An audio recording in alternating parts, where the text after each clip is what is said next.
In this place, summer lingers without an alternative, while the snow illuminates the city and mountains. Casting a chill akin to jade fingers, the coolness of a night's willow blossoms seeps into dreams. The verses I have collected seem perfectly suited for this initial snowfall in the city, for elsewhere, even in April, the mountains bloom with vibrant flowers, while this snowy city still lies beneath a thick blanket of snow. However, since 2 years ago, the late-rising scholars ascending the mountain have been unable to witness the crystalline jade steps basking in the warm morning sun. The entrance to the triangular tower swung open once more, and Lu Jingjue, as ever, took up his broom and stepped outside. This time, however, the young man was not sweeping snow up the mountain after descending. Instead, he swept the snow down from the peak of the triangular tower toward the city of the first snow. Beneath the triangular tower stood a nearly withered plum tree, which Lu Jingjue had brought to Chica Mountain 2 years ago. Through the relentless wind and snow, the plum blossoms had never bloomed. The young man reached out to touch the tree trunk and smiled, saying, "I am leaving now. The mountain will take good care of you. Did I hope that when I return to Chica Mountain, you will once again be the mischievous rascal stealing others' fruits.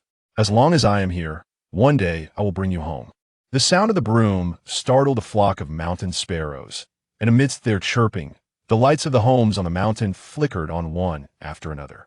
At this moment, the sky had yet to brighten from a distance. One might perceive the lights of Chica Mountain as if stars from the heavens had descended upon the earth, though. Compared to the celestial stars, these earthly lights appeared somewhat dim. Some swept the snow down. Others understood that those who dwelled in Chica Mountain were returning home. While descending the mountain, many scholars were ascending, and for numerous young nobles residing in the city, this was their first encounter with snow on the mountain path. When those scholars beheld the young man clad in a thin blue robe, they would pause and bow respectfully, and he would return the gesture. In truth, these scholars did not know the name of the young man who had been sweeping snow for 2 years, nor did they understand why they felt such genuine admiration for this snow sweeper. Soon, as he neared the foot of the mountain, a scholarly young woman, unable to restrain herself, inquired, "Why is the gentleman sweeping snow down the mountain today?" Scholars from Chica Mountain predominantly referred to the snow sweeper as gentleman. In the past, many young men and women had attempted to converse with Lu Jingjue, but he had never responded. However, today, the young man softly replied, "I have been away from home for too long. I miss it, and today I shall depart." The young woman bowed, saying, "May you have a safe journey, sir." Lu Jingjue nodded and continued to focus on sweeping the snow. As the first rays of sunlight fell upon the eastern edge of Chica Mountain, the young man finally reached the foot of the mountain. There stood a 3-room, 4-pillared archway, old yet imbued with charm. Upon it hung a pair of couplets that were somewhat unevenly matched. This was the entrance to the Chica Mountain Academy. Lu Jingjue placed the broom at the gatekeeper station, clasped his hands within his sleeves, and looked up. No refined guests in the mountains, only common folk. The gatekeeper's window slowly opened, revealing an old man with sleepy eyes, who grumbled, "If you're going, then go. Why trouble me? Do you expect this old man to light firecrackers to send you off?" The old man, from some hidden corner, produced 2 swords and tossed them to Lu Jingjue. One an 8-sided black iron sword, the other a lightning-struck jujube wood sword. The elder rubbed his eyes and snorted, "A year ago, someone named Yu Tian brought this and claimed it to be your sword." The young man smiled broadly and replied softly, "Senior Yang, did you never consider keeping it for yourself?" The elder's expression hardened as he threw a jade pendant, striking Lu Jingjue squarely in the face. "Damn it! Get out of here! It's just 2 celestial swords. Have you never seen one before, old man?" The young man sighed, slowly sheathing his sword, bowed deeply towards Chica Mountain, and then turned to leave. The elder returned indoors and shouted, 3 years as a guest atop the mountain. 2 years sweeping the snow. The youth is no longer a mere boy, but does his vigor remain? Lu Jingjue did not halt his steps, merely responding loudly, ascending the mountain, standing upon the shoulders of others in the past. Henceforth, it shall be by my own accord. The youth remains, and the sword remains unyielding. The elder chuckled, "Damn it, don't come back again." Lu Jingjue scoffed, "Nonsense. Even if you begged, I wouldn't return." The young man walked further away until his figure became indistinct, and a middle-aged scholar appeared at the gate. The elder Yang murmured. Now he is no longer the reckless lad aiming for the pinnacle of the mortal realm, however. The skills he has honed are not in vain.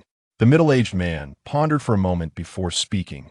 Senior, my concern is not with the swordsman pinned at the heavenly gate, nor do I worry about his inability to return to the central plains with his current cultivation. What troubles me is whether Lu Jingjue, upon returning to Qingliang Mountain, will falter in his resolve upon witnessing the state of affairs. Elder Yang shook his head gently. 2 years of self-imposed confinement in the Tower of Three Words is not merely a prolonged slumber. Stepping outside and placing the broom at the door, the elder suddenly remarked, have you considered that when he re-enters the realm of ascension on his own merit, a new sect may rise from the ruins of Qingliang Mountain? Do not forget, he bears the identity of Prince Jingyang, I believe. Should he choose, the throne of Jingyang Emperor is rightfully his. The middle-aged man smiled faintly and shook his head. If only he would willingly accept the role of a sovereign. Look at you, Tian and Lu Jingjue. Which of them seems inclined to be an emperor? Yet the issue remains. Once it is discovered that there are still heirs from the once divided Qingliang Mountain, particularly one who once shone brightly on the battlefield of Guishu, wielding 2 swords to sink 3 fairies and vanquish countless demons, will those who devoured Qingliang Mountain simply sit idly by? Elder Yang smiled. Were you pondering, Mountain Master? The middle-aged man sighed. Senior, if the roles were reversed and you were at his age, what would you do? The elder shrugged. I would only strike with greater ferocity. The middle-aged man shook his head. Lu Jingjue is not necessarily the same. Although Dohanzhou lies in the northernmost region, it possesses a charm akin to that of the first snow and allure that is now elusive.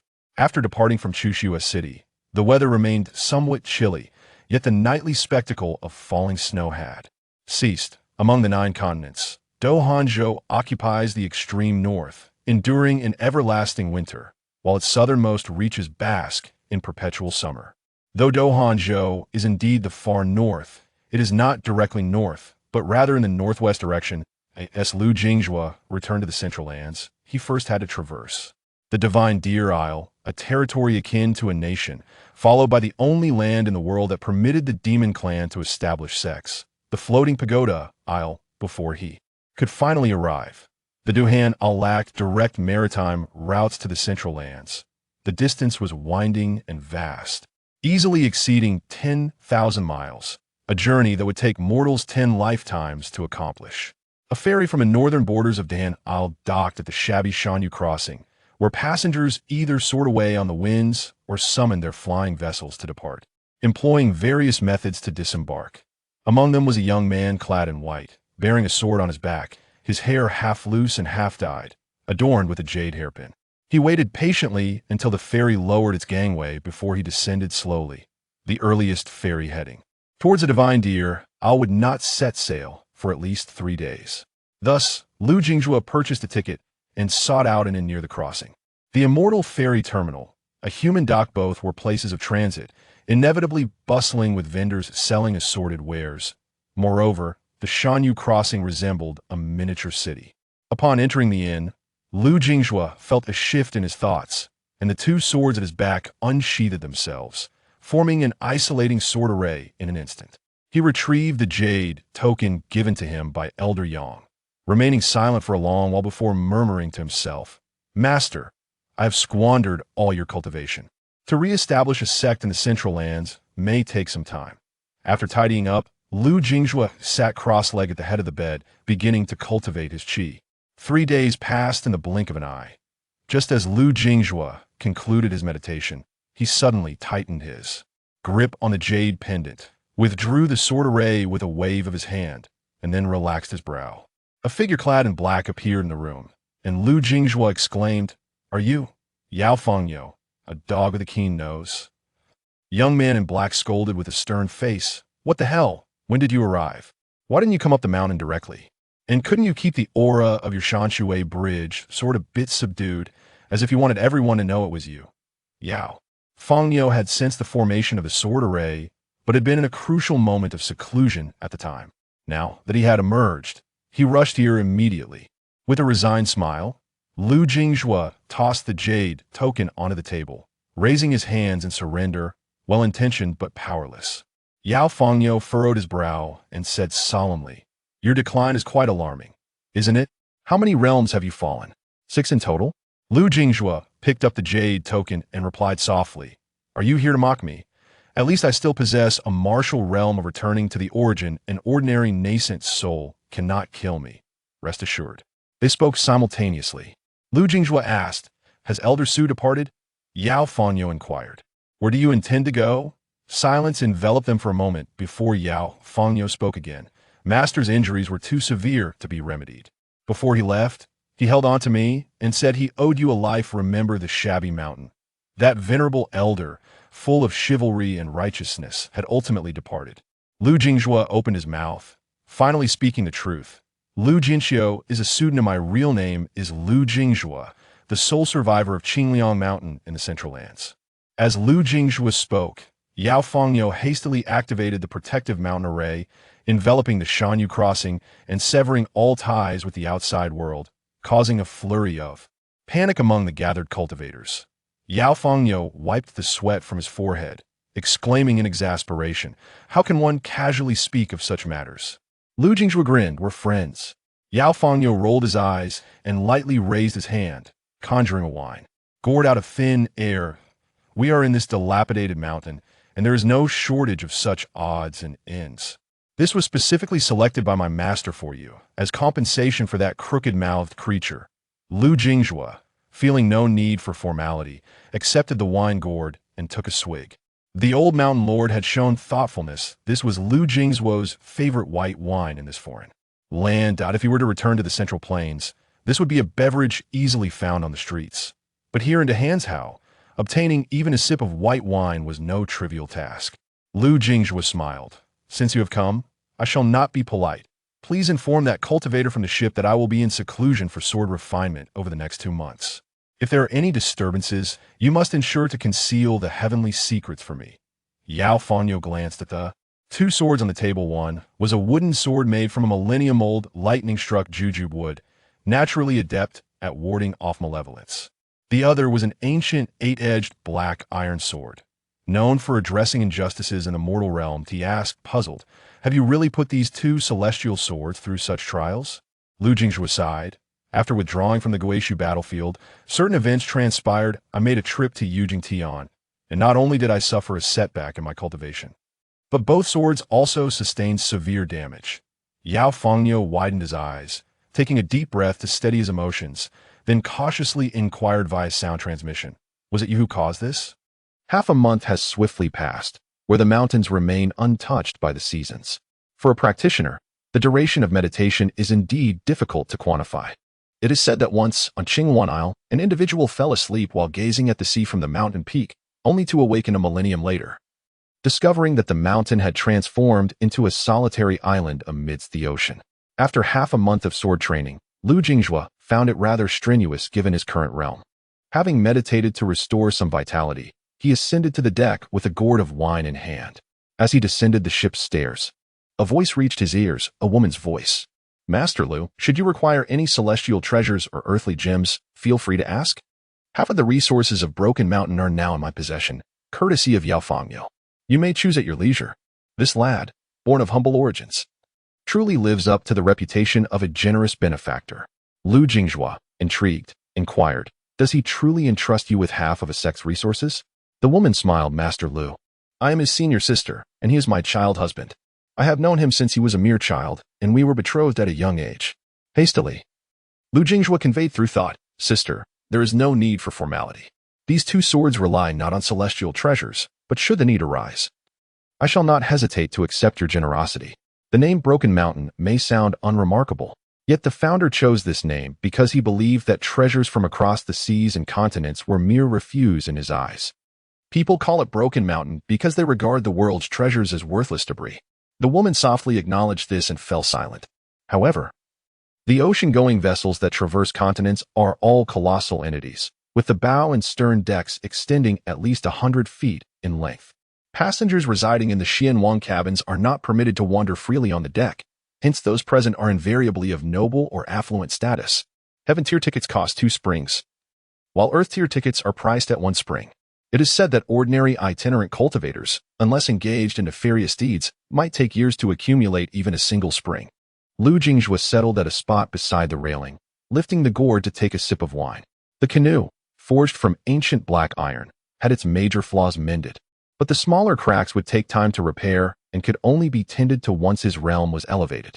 As for the bridge made of jujube wood struck by lightning a millennium ago, it was inherently a young object, overpowering all malevolent forces. Restoring it to its former glory would likely necessitate a journey beyond the island. Currently, these 2 swords barely qualify as celestial-grade weapons. After taking another sip of wine, Lu Jingjue noticed a youth clad in white approaching. Appearing around 14 or 15 years of age, it was evident to anyone with sight that he was a pretender. Leaving aside other matters, which youth could possess such red lips and white teeth? As the pretender approached, he lifted his hand in greeting and, lowering his voice, spoke. Esteemed brother, I noticed you boarding the ship with dual swords, clearly a remarkable swordsman. I have long wished to make your acquaintance, but after boarding, I lost sight of you. Today, I am fortunate to see you and wish to befriend you. Lu Jingjue smiled. I am merely a rustic warrior, unworthy of the title of swordsman. The reason for my seclusion lies in my lingering ailments, as I have spent the past fortnight recuperating within these 4 walls. Upon hearing Lu Jingjue declare himself a martial artist, the boy's expression immediately contorted, not out of disdain, but rather an air of despondency. Lu Jingjue, feigning indignation, intoned gravely. Do you look down upon my pursuit of martial arts, young brother? The boy hastily waved his hands in protest, exclaiming, No. My father says that the practitioners of qi and martial artists share a common root. In fact, martial artists carry themselves with greater dignity than those who cultivate qi. How could I possibly scorn a martial artist? I admire them immensely. With that, the boy plopped down, resting his chin on his hands, embodying the essence of youthful innocence. You are the only one aboard with a sword on your back. I had intended for you to engage in a business venture. But if you are indeed a martial artist, then that changes everything. Finding himself equally bored, Lu Jingjue inquired, why must it be a swordsman, and specifically a practitioner of qi? The boy laid his forearm flat on the table, his head nestled against it as he murmured, If I bring home a swordsman to pose as my master, I won't have to endure any beatings. I'll give him 3 coins from the spring, and he'll accompany me home. What a splendid arrangement that would be. Alas, it seems I cannot escape this beating. Lu Jingjue chuckled softly, exasperatedly replying, While you are preoccupied with avoiding punishment, have you considered the fate of the one you hire to earn your keep? Instantly, the boy sprang to his feet, shaking his head. That won't happen. My sister is a swordswoman. As long as he is a true swordsman, she would never lay a hand on me, nor anyone else for that matter. At that moment, Lu Jingjue overheard a voice. This little girl has been searching for someone since she boarded the ship, seeking all the patrons with the Heaven and Earth designation, stubbornly raising her offer from 3 5-ju coins to 3 spring coins, yet no one has paid her any heed. Lu Jingjue remarked with resignation, Is she truly just a girl at the spirit gathering stage? Has she inadvertently revealed her identity? Yao Fangyo's fiancé chimed in with a smile. There is a golden core loose cultivator with ill intentions aboard. However, I will ensure this girl has safety upon disembarkation. She likely has a significant background, but I haven't delved into the details. There exists a rule aboard all vessels, whether one seeks vengeance or engages in theft. No one may draw their hand while on the ship. Any disputes must be resolved after disembarking. Thus, many cultivators remain aboard the yellow-hued ferries until their funds run dry. Lu Jingjue glanced at the boy and suggested, Why not return home and humble yourself before your family? After all, you are a young prodigy at the spirit gathering stage. What is there to fear from a beating? Rising to depart, the boy suddenly exclaimed, It's the first time I've encountered such a gentle older brother. Realizing her current guise as a male, she cleared her throat and lowered her voice, adding, What I meant to say is, your temperament is truly commendable. Lu Jingjue smiled and softly replied, In all my years, this is the first time someone has described me as gentle and good-natured. Whether it be the second prince of the Jingyang dynasty or the revered disciple of the Qingyang mountain sect, or even the ever-smiling young man from the Guishu battlefield, none could be deemed amiable. Having enlisted in the military at the tender age of 12, he had taken lives, honed his skills on the mountains, and descended to vanquish demons. After the disappearance of Qingliang Mountain, Lu Jingjue's fury was unleashed in only 2 realms, the EC ruins and the lofty jade capital in the human world. The young rascal grinned widely and softly said, "My name is Chio Sasa. Shall we be friends?" Lu Jingjue could not help but remark, "Could you possibly invest more sincerity into your pseudonym?" He disregarded the girl and retreated to his chamber to refine his sword. As he ascended the stairs, the girl approached another individual. Just as she was about to speak, she was abruptly interrupted by a wave of the hand. "I am not foolish. Your deceptive tactics are antiquated, and I am not a sword cultivator. So be on your way." Lu Jingjue could not suppress a chuckle. Upon returning to his room, he directed a fragment of his consciousness into the Huangding Palace, where mountains, rivers, sun, and moon resided, with two swords prominently suspended in the sky, symbolizing the canoe and the water bridge. Lu Jingjue sighed, muttering to himself, "Should I commend you for your foresight, or should I lament the predicament you have thrust upon me?" Having broken through the four realms in nearly 2 years, one cannot help but acknowledge the touch of genius, can one? And what is the outcome? You insisted on imparting all your cultivation to me, and now, behold, your efforts have been squandered by a prodigal like myself. With a heavy heart, Lu Jingjue's eyes were already filled with tears. Was it truly necessary to sacrifice an entire Qingliang mountain for a mere spendthrift like me? Master, rest assured, I shall return to Middle-earth, and on the peak of Qingliang Mountain, I will surely ignite a spark anew. For the following month, Lu Jingjue devoted himself entirely to the art of sword forging, while the girl who called herself Chio Sasa remained undeterred. This time, she had indeed inquired among all those who appeared to be masters aboard the vessel and, to her surprise, found someone willing to assist her, a middle-aged man who, although not wielding a sword, possessed the cultivation of the Golden Core realm. After several days, the ferry gently docked at the shallow waters of the northern part of Shenlu Island. Lu Jingjue left a letter for Su Yao, the wife of Yao Fengyo, before shouldering his sword and preparing to disembark. This time, he donned a new green robe, his hair completely tied back. Whether by design or mere coincidence, he encountered that impostor again as he stepped off the boat. The Golden Core cultivator soared into the air, carrying Chio Sasa as he descended, while Lu Jingjue chose to walk down the steps. Though ill intentions may have arisen, whether one possesses the audacity to act upon them remains uncertain. The Golden Core cultivator, who Su Yao had warned of, did not follow the girl, likely having wrestled with his conscience against his greed. However, the other two Golden Core cultivators, who had been silent throughout the journey, immediately trailed after Chio Sasa upon disembarking. Lu Jingjue conveyed through a thought, "Sister-in-law, leave it to me." With a gentle call to his singular wooden boat, the 8-edged iron sword behind him was instantly unsheathed.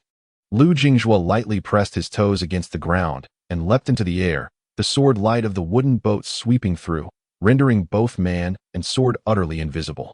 Where exists a sword cultivator who does not command their sword? Some individuals simply desire to remain grounded. Naturally, cultivators lost in reverie cannot sustain prolonged flight. Whether it be riding the winds or wielding a sword, rest is essential. Upon arriving at the Divine Deer Continent, Lu Jingjue always recalls the young woman from the Divine Deer Continent with whom he traversed the rivers and lakes for over a year. Chio Sasa and her companion traveled for 2 days, but the young lad could barely endure any longer. He tugged at the middle-aged man, falling to the ground, and exclaimed in frustration, "Slow down. There's no need to rush. I've already sent word back. My sister will arrive in a few days. Can't we take our time?" The young girl was infuriated, thinking to herself, "I spent 3 pieces of money. You can't treat a fake disciple as a true one." At that moment, 2 figures suddenly descended, appearing somewhat strained. One of them, panting heavily, remarked, "A friend who can casually produce 3 pieces of money surely has more in his pocket. Instead of earning from her, why not take it ourselves? We could even sell her at the Misty platform and perhaps make a profit." The other added, "Goodness, we've been unable to catch up all this way." This elder brother may not be young, but he is surprisingly nimble. The middle-aged man, with an impassive expression, turned to Chio Sasa and said, "Do not fear. I am a man of my word. However, I may not be able to defeat both of them. How much money do you have left? Shall we part with some wealth to avert disaster?" Chio Sasa pondered briefly and replied softly, "I still have over 30 pieces." No sooner had she spoken than the middle-aged man forcefully pressed the young lad's head down against the ground, creating a small crater in the dust. Turning to the 2 Golden Core cultivators, he declared, "A 60-40 split, and I take the larger share." The young lad struggled to rise, covered in dirt, yet still remarkably beautiful. Chio Sasa frowned, exclaiming in exasperation, "How dare you deceive me?" The middle-aged man conjured a curved blade out of thin air, grinning mischievously, "Deceiving you? I intend to kill you." With that, He raised the curved blade to strike at the girl's head, just as she furrowed her brow and prepared to retrieve an item. A beam of sword light descended from above, accompanied by the crimson splash of the middle-aged man's blood. The wooden boat sank into the soil, and the arm wielding the curved blade fell to the ground amidst agonized cries. A young man clad in a blue robe, with a wooden sword on his back, appeared behind Chiosasa. Lu Jingzhu, with irritation, transmitted a message. Are you foolish, or do you think others are blind? Do you fear that they don't know you have money? Drawing his long sword, Lu Jingzhu instantly transformed into a smiling visage. Addressing the two bewildered golden core cultivators in the distance, eldest brother, second brother, I shall take this girl with me. After dealing with this old fellow, hurry up and catch up. Grabbing Chiosasa's arm, another flash of sword light ensued, and the two vanished from sight. The remaining three exchanged glances, unsure of what to make of the situation. The two younger golden core cultivators spoke up. If I were to say I don't know that person, would you believe me? Once they had flown 100 miles away, Lu Jingzhu sheathed his long sword and landed on a main road. He paid no further attention to the girl, shouldering his sword and continuing on his path. Chiosasa, not being naive, realized that this fellow hadn't harmed her. His earlier words were merely bluster. However, the girl remained somewhat displeased. Pouting, she stepped forward and tugged at Lu Jingzhu's sleeve, indignantly saying, Didn't you claim you were not a chi refining cultivator? Why did you lie to me?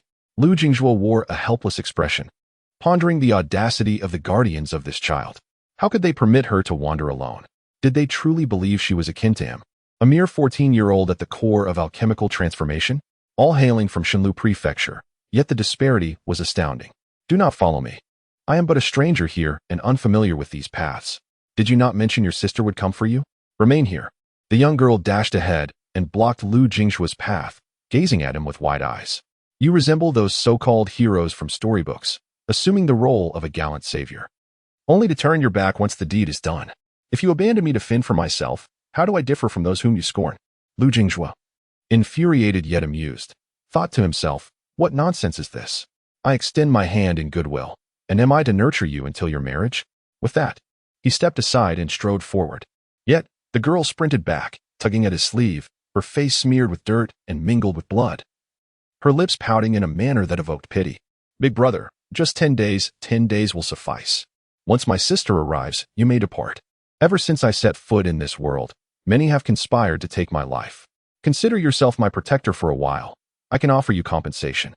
Concealing her true wealth of over 70 coins, she deceptively claimed to possess merely 30. Her earlier lamentations gave way to a spirited confidence, seemingly flaunting her cleverness before Lu Jingzhu. He was tempted to cover his face in disbelief. How could this child be so naive? Was it the influence of the bookish folk at Chica Mountain over the past 2 years that rendered him unable to refuse? Reluctantly, he yanked his sleeve free and glared at her. Compensation is certainly required, but the amount will be determined in consultation with your guardians. 10 days, no more. The girl's face lit up with joy, bouncing ahead as she cheerfully introduced herself. I am Long Chiosasa. What is your name? Lu Jingzhu experienced a moment of realization, understanding now the source of her affluence. After a brief contemplation, he replied, I am Lu Jingzhu, a native of the Central Lands. The girl continued to beam. We are currently on the territory of Jingxi Kingdom. A little further south lies Meiluo Prefecture, where I shall treat you to a meal. Noticing Lu Jingzhu's silence, Long Chiosasa inquired further. My father says that the reason most regions are ruled by mundane dynasties like Jingxi Kingdom is that humanity is the foundation of the world. Although there are few chi refiners in the Central Lands, and even fewer practitioners atop the mountains, the Central Lands are the very root of the 9 prefectures. At 14, this is my first encounter with someone from the Central Lands. Perhaps wearied by the girl's persistence, Lu Jingzhu remarked, chi refiners emerge from the ranks of ordinary people. Consider this. If wheat is sown among stones, will it yield a harvest? Long Chiosasa shook her head gently, replying, I do not know. I have never seen what wheat looks like.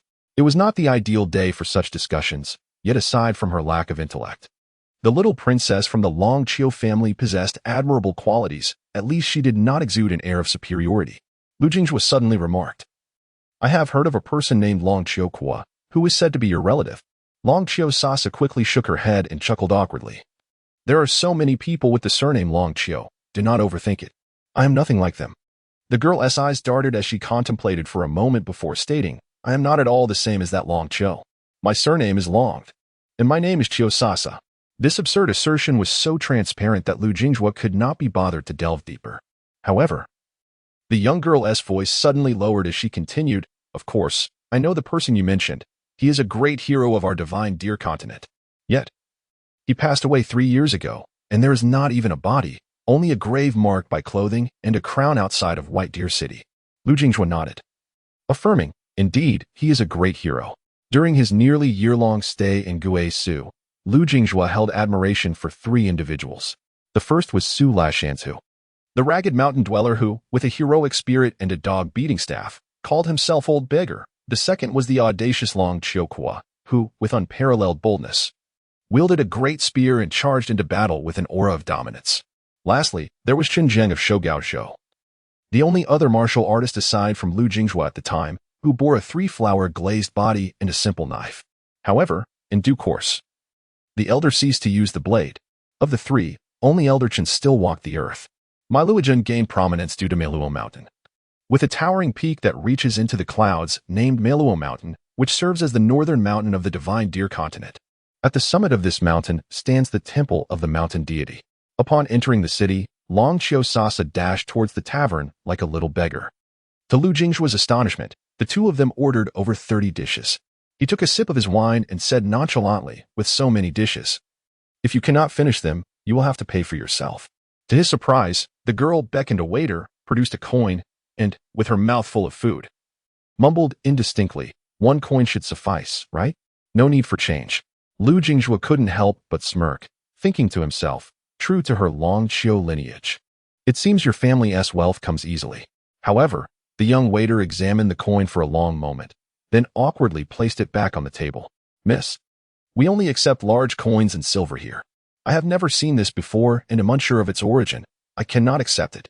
Lu Jinghua swiftly grabbed the coin and tossed a silver ingot to the waiter with a smile, saying, "My sister isn't quite right in the head. Is this sufficient? If so, no need for change." The waiter beamed with delight, repeatedly affirming it was enough, and hurried out to bring in a barrel of wine as a complimentary gesture. In truth, this was a bittersweet gain for someone, as a half-tael, 5 zhu, and a coin were all antiquated terms from the ancient dynasties of the Middle-earth, now minted from spirit-infused jade mines, lacking any precise exchange rate against mundane currency such as gold and silver.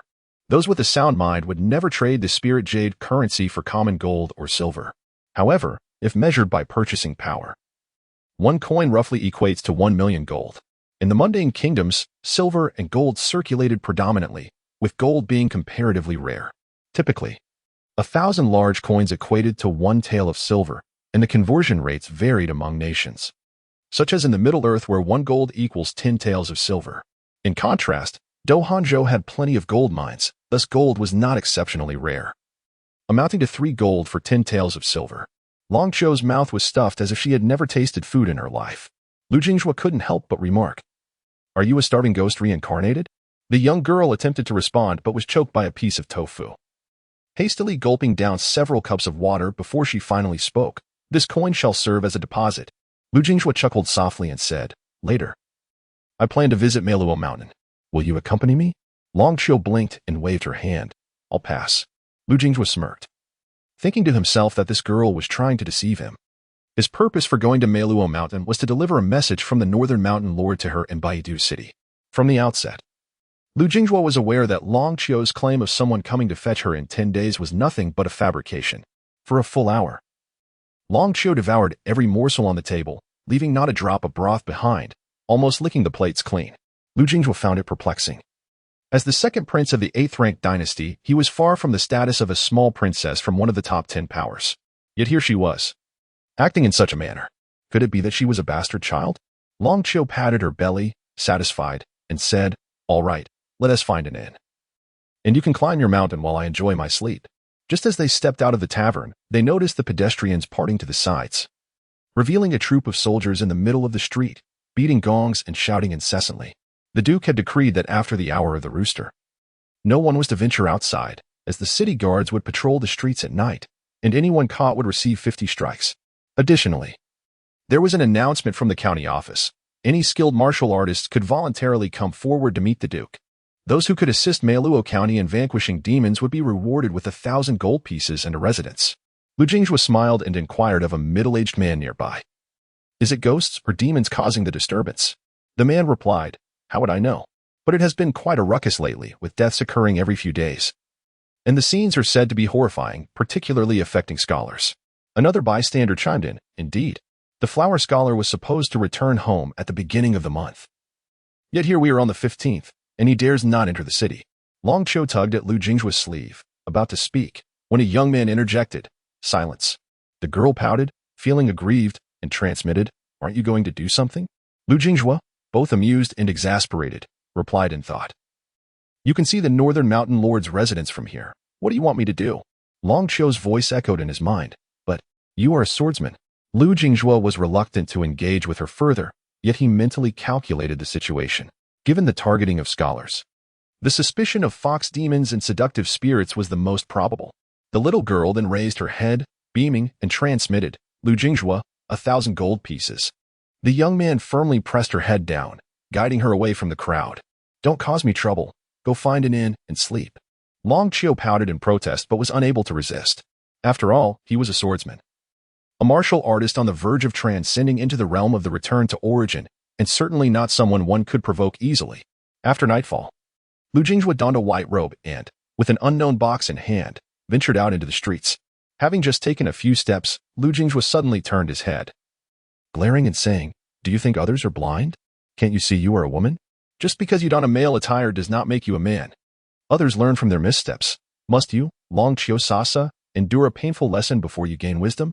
Lu Jingjue furrowed his brow tightly, retreating a few steps, and spoke in a deep tone, You are my attendant, remember that.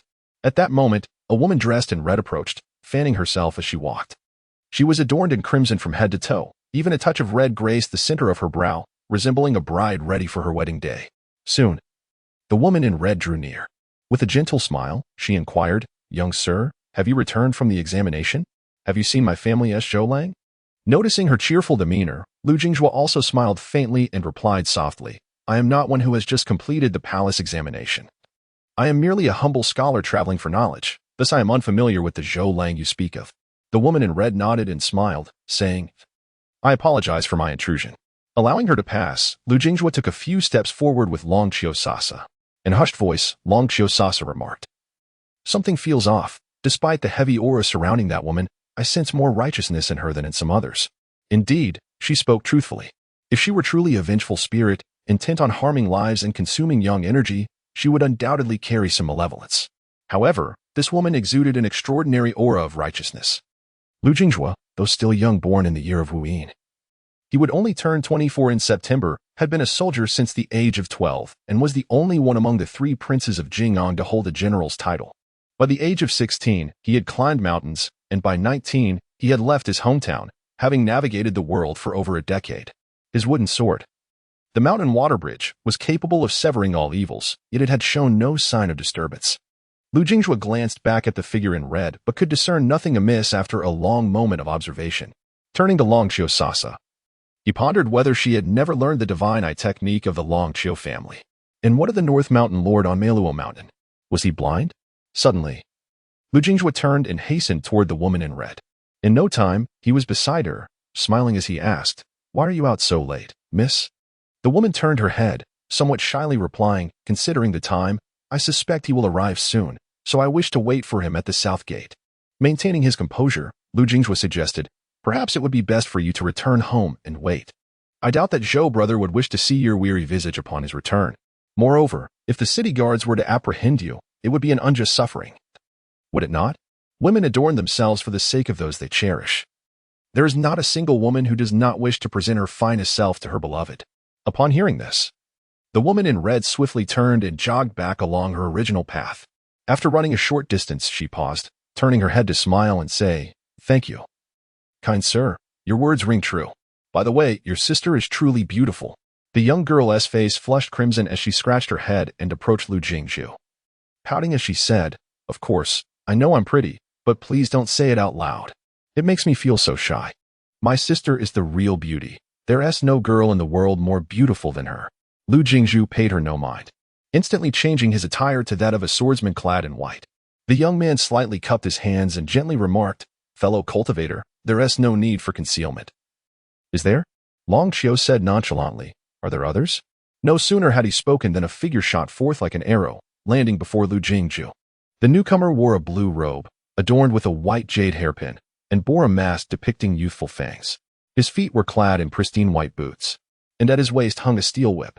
Slowly, he removed his mask to reveal a remarkably handsome face beneath the green skin and fangs. Lu Jingzhu offered a slight bow and smiled, saying, I did not intend to impede you. I merely felt that this female ghost does not seem to be a malevolent spirit. The figure in blue also returned the gesture, and after lowering his arms, a flying sword sprang forth from his palm, instantly piercing Lu Jingzhu's brow. The man softly said, You would dare to obstruct me with a flying sword. And yet you are so certain she is not a malevolent spirit? Lu Jingzhu replied with a smile, It is exceedingly difficult for mortals to conceal wicked thoughts, let alone a ghost. Any spirit that consumes yang energy inevitably harbors malevolence, yet this female ghost is entirely untainted. If we were to slay her unjustly, would we not ruin her chance for salvation? Long Qiu rolled her eyes, thinking that these two were merely smiling tigers in disguise. She interjected, Have you not noticed that she seems unaware of her own death? Moreover, her body is undeniably corporeal. This observation held merit. Ordinary ghost cultivators were but souls, while this woman appeared as a living dead. Lu Jingzhu turned and commanded, You must return to the inn at once, or I shall leave without you. The city of Meiluo was rather peculiar, and should anything go awry with Long Qiu, it would indeed be regrettable for Long Qiu. Long Qiu pouted, already grasping Lu Jingzhu's sleeve with one hand. Seeing her reluctance, Lu Jingzhu reluctantly unfastened his wooden sword, offering it to her with a hint of irritation, saying, Lu, keep my word. As long as you do not frighten away, I shall remain. Here, take my sword to protect yourself. What is the meaning of changing faces like turning pages? The girl's eyes sparkled as she accepted the wooden sword and dashed towards the inn. Even she, not the brightest, could discern that Lu Jingzhu's wooden sword was indeed a celestial blade. Lu Jingzhu sighed, smiling helplessly as he remarked, Please forgive my friend's antics. I picked up this girl on the road, and her mind seems slightly unhinged. The young man in blue chuckled softly and replied, Brother Lu is quite fortunate. This young lady is indeed lovely. Lu Jingzhu's expression turned peculiar, wondering if it was appropriate for two grown men to discuss a young girl. Taking a sip of his wine, he pondered aloud, Is it possible that within the mortal body of the girl in red, there are actually two souls? The young man in blue remained silent, merely gesturing for Lu Jingzhu to proceed. He introduced himself as Wen Luo, having grown up at the foot of Meiluo Mountain and recently returned home. Both individuals employed their cloaking techniques, and in this brief span of distance, they encountered 3 patrols of city guards. When Luo whispered that esteemed scholar is the first top 3 candidate from Meiluo County in 20 years, it is no wonder the county magistrate is concerned. In truth, even the magistrate is uncertain whether it is a matter of demons at play, for it is merely a small county town, far removed from the greater affairs of the mountains. The young woman in red appeared entirely undetectable to ordinary mortals, even though she had already passed from this world. Lu Jingzhu raised his gaze towards the southern Meiluo mountain and inquired, Brother One, under the watchful eyes of the northern mountain lord, does he not intervene? Wen Luo sighed with a bitter smile, responding, I fear the mountain lord is currently preoccupied with his own troubles. Noting Wen Luo's reluctance to elaborate, Lu Jingzhu refrained from pressing further.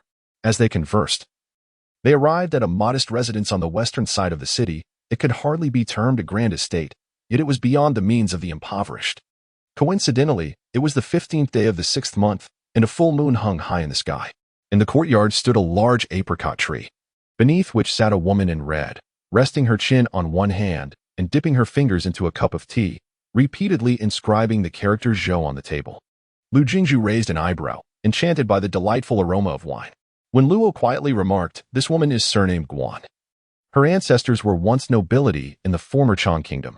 Following its downfall, they descended into commonality, living off their winemaking skills, which they have managed quite well. That Zhou is the adopted son of the old master Guan, who has always had a penchant for literature. After the couple's passing, it was the Guan girl who brewed and sold wine to support his education. Lu Jingzhu frowned. So, this esteemed scholar is not the Zhou we were discussing? When Luo chuckled, Certainly not. If Zhou Fang were that scholar, would he not be too frightened to enter the city? Lu Jingzhu's frown deepened as he solemnly stated, The cause of the Guan girl's death is still unknown, is it not? When Luo nodded gravely, At present, no mortal in the city is aware that this winemaking girl has already passed. I only discovered this when I visited a few days ago. Lu Jingzhu, intrigued, asked, "Are you quite familiar with her?" When Luo replied, "At my age, I was well acquainted with her parents. She would address me as uncle." Lu Jingzhu squinted and smiled. "Brother Wen, are you deceiving me? It seems you intended to protect this Guan woman all along, while I mistakenly assumed she was merely a means to earn a living, even going so far as to draw my sword." When Luo grinned broadly, softly stating, "I perceive that you, Brother Lu, also have a taste for fine wine. Let us share a drink as a form of apology." Lu Jingzhu, naturally unreserved, dispelled his cloaking technique and stepped towards the small courtyard. When Luo hurried to keep pace, though he had altered his appearance to appear at least 50 years older. Before entering, when Luo called out, "Huiji, bring me 2 jars of your finest wine. I have brought a friend to enjoy your brew." The woman promptly rose and greeted the 2 men. Fortunately, he had disguised himself. Otherwise, he would have been exposed. Guan Huiji smiled and said, "After all these years, this is the first time I have seen Uncle Wen bring a friend." When Luo gently replied, "You should retire early after bringing out the wine, as we 2 old fellows may drink late into the night." The woman nodded and turned to fetch the wine, returning shortly with 2 small jars. Guan Huiji poured a bowl of wine for each of them, and then softly inquired, "Uncle Wen, it has only been 2 months since returning from the capital to Meiluo County, yet Zhou Fang has not come home. I am aware that you have acquaintances in the capital. Could you do me a favor and send a message to inquire about him?" When Luo hesitated momentarily, yet eventually managed a smile and replied, "Of course, I can help." The woman expressed her gratitude profusely, and when Luo suggested that she retire early, assuring her that he would clean up after finishing his drink. After Guan Huiji departed, when Luo chuckled, "Actually, I am the only one from their family permitted to drink here. They usually only sell it, prohibiting consumption at home." Lu Jingzhu remarked quietly. "This indicates that they do not regard you as an outsider." While speaking, Lu Jingzhu discreetly inquired, "Do you have any news about Zhou Fang?" When Luo took a hearty gulp of his drink and conveyed, "Rumors from the capital suggest that Zhou Fang has lost all hope and taken his own life. However, I refuse to believe it. That child would never do such a thing. Moreover, I have already communicated with the city god in the capital, who responded that Zhou Fang's soul has not been encountered. Coupled with the inexplicable misfortune that has befallen Huiji, I suspect there is more to this story." Lu Jingzhu nodded and said, "The wine is truly exceptional." When Luo replied, "Indeed it is." Unbeknownst to them, their idle chatter continued until the hour of the rat approached. Lu Jingzhu inquired telepathically, "What about the city god here?" When Luo softly explained, Meiluo County is a small locality and with the presence of the Northern Mountain Lord, there is no temple for the city god, which can be seen as a concession from the royal family of Jingxi to the Longqiu clan. After a few more rounds, Lu Jingzhu, resting his forehead on his hand, murmured, "Is this wine becoming increasingly intoxicating?" Suddenly, he slumped forward onto the table. When Luo, with a hint of disdain, remarked, "With such a meager tolerance for alcohol, how can you still flaunt your drinking prowess?" Before long, he too collapsed onto the table. As the 2 succumbed to their intoxication, a sudden chill swept through the courtyard, causing the apricot tree to sway gently, and in a mere moment, all its verdant leaves had fallen. From the ground, several roots stealthily emerged, slowly creeping up the stone table, gently binding the 2 men. Another gust of wind arrived, and from within the tree emerged a stooped old man. The elder raised his hand, causing the leaves that had just fallen to levitate, and with a surge of spiritual energy, the leaves transformed into a dense essence of wood attribute, which the old man directed towards Guan Huiji's chamber. At that moment, the sleeping woman within the room miraculously began to regain vitality, nearly on the verge of transforming from a living corpse to a true life. Meanwhile, the apricot tree in the courtyard began to wither gradually, and the old man's complexion grew increasingly pallid. Just then, a figure clad in black appeared in an instant, striking the stooped elder with a palm thunder, sending him staggering back several paces. The black-clad individual drew a long blade and coldly declared, "Bold demon, how dare you nurture the living dead?" The elder spat blood and slowly rose, sneering, "Who is the true demon here? The one who murders and frames my master and me?"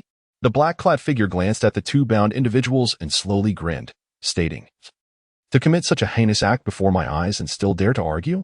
As he spoke, the black-clad man swung his curved blade in a sweeping motion, severing the vine-bound pair along with the stone table in an instant, blood gushing forth in a most tragic scene. The elder could not help but widen his eyes in disbelief, stammering, "What does this have to do with them? How could you bring yourself to do this?" The figure cloaked in black let out a chilling laugh, stating, "It is the duty of us cultivators to uphold justice against tree demons, to eradicate evil. The elder forced a bitter smile, straightening his back, and then asked in a grave tone, "Was my son-in-law also harmed by your hand?" The black-clad figure snorted coldly. Responding indifferently, "What do you mean by harmed?" Zhou Fong raged at the examination hall, raised the dead, and usurped the literary fortune of the current top scholar. He has been apprehended and is now imprisoned, awaiting your return to the capital for trial, where he will face execution. Upon hearing this, the elder let out a grim laugh. So it was all because of that literary fortune Zhou Fong possessed? What a disgrace for the esteemed kingdom of Jingxi. The expression of the black-clad figure darkened slowly, his voice icy. "You are spared for the time being. But the one you call the living dead is doomed without a doubt." Just as the black-clad figure was about to strike, he suddenly noticed that the surroundings of the small courtyard had shattered like glass, scattering fragments across the ground, which then resembled a brilliant display of fireworks before fading into nothingness. The hunched elder continued his act of channeling spiritual energy into the house, seemingly untouched by the black-clad figure's assault. Even those two who had been severed by the black-clad figure remained composed, each holding a jar of wine. Meanwhile, the black-clad figure stood frozen, his brow tightly furrowed. Lu Jinghua chuckled, "Brother Wen, your illusionary technique is truly remarkable." When Luo shook his head lightly, replying softly, "A mere trick, suitable only for deceiving half-hearted golden core cultivators." At that moment, the black-clad figure realized he had crossed paths with someone meddling in affairs beyond his own. There was no escape from this situation. He could only feign nonchalance and issue threats. "Gentlemen, I am the second-ranked offering of the kingdom of Jingxi, a lowly guest elder of the Longqiu family." When Luo reached for his steel whip, but Lu Jinghua raised a hand to stop him, smiling, "Brother Wen, no need to soil your divine whip on such a minor character. Continue your work, elder. If Miss Guan has merely had her soul stripped away, you need only channel vitality. I shall intervene when her soul merges with her body." When Luo was taken aback, then self-deprecatingly remarked, "It seems I have underestimated others." After saying this, Lu Jinghua slowly rose, a cheerful glint in his eyes as he gazed at the black-clad figure. "Speak the truth. Uttering falsehoods will ensure your soul is scattered. Trust me, the kingdom of Jingxi is nothing in my eyes. Before I turned 15, I had already annihilated at least 10 small nations the size of Jingxi. The Longqiu family does not intimidate me, and you are merely a lowly, insignificant offering." The black-clad figure furrowed his brow tightly. This swordsman in white did not seem to be boasting. He clenched his teeth and replied solemnly, "Even someone like me has principles of righteousness." Lu Jinghua let out an "oh," stepping lightly as he approached the black-clad figure. In that moment, the young man in white gently placed a hand on the shoulder of the black-clad figure, and with a mere touch, the latter howled in agony. The black-clad figure felt as though that light pressure had crushed his very soul beneath an immense weight, akin to being ground repeatedly on a millstone, torn apart and reformed. In the blink of an eye, the man in black turned a shade of purple, cold sweat streaming down his face in agony. Lu Jinghua did not rush to question him. Instead, he flicked his fingers towards Guan Huiji's chamber, and a flicker of flame, no larger than a thumb, swiftly vanished within. The hunchbacked elder immediately ceased channeling what attributes spiritual energy, turning to kneel before Lu Jinghua. "Thank you, benefactor." Lu Jinghua smiled and replied, "Please rise. Miss Guan requires your attentive care." After this exchange, Lu Jinghua finally turned his gaze to the man in black, narrowing his eyes with a smile, and asked, "What is the worth of your principles?" He reached out again, placing his hand on the man's shoulder, and with a gentle tug, the man's soul was forcibly extracted and held in Lu Jinghua's grasp. With a slight motion of his fingers, the soul was crushed into a gray orb amidst the man's wails. Stowing the orb in his sleeve, Lu Jinghua waved his hand once more, and several beams of sword light descended, reducing the man's physical form to mere dust, which was scattered by a gentle breeze. When Luo's eyelids twitched, such ruthless methods were rare even in his extensive life experience. He inquired, "Will you not ask him anything?" Lu Jinghua chuckled. "Let him be refined by the thunderous flames for a while, then we shall inquire." When Luo nodded, opening his mouth, yet no words escaped, Lu Jinghua softly remarked, "There is no need for further words, Mountain Lord. I see your frail form and understand your struggle for survival. Yet you still divide your essence to oversee these matters. I cannot fault you for that." The two raised their wine bowls in a toast, and when Luo sighed with a wry smile, over 2 years ago, the heavenly gate was breached, and 3 great demons hidden beneath the sea took advantage of the chaos. By the time I realized, it was too late to summon help. I had no choice but to expend all my cultivation to erect a barrier in the northern part of Shenlu Island. stalling the three demons momentarily until the head of the Longqiu family arrived to drive them away. However, as a ghostly immortal, the toll was immense. Such losses cannot be replenished in a decade or a century. Thus, I can only send this yawning body wandering the northern mountain region, managing what I can. Regrettably, my cultivation is too low, leaving me powerless in many matters. With that, when Luo downed another cup of wine, Lu Jingjue also took a sip, his expression tinged with guilt. In a moment of impulsiveness, he had nearly endangered the lives of countless citizens across half the continent.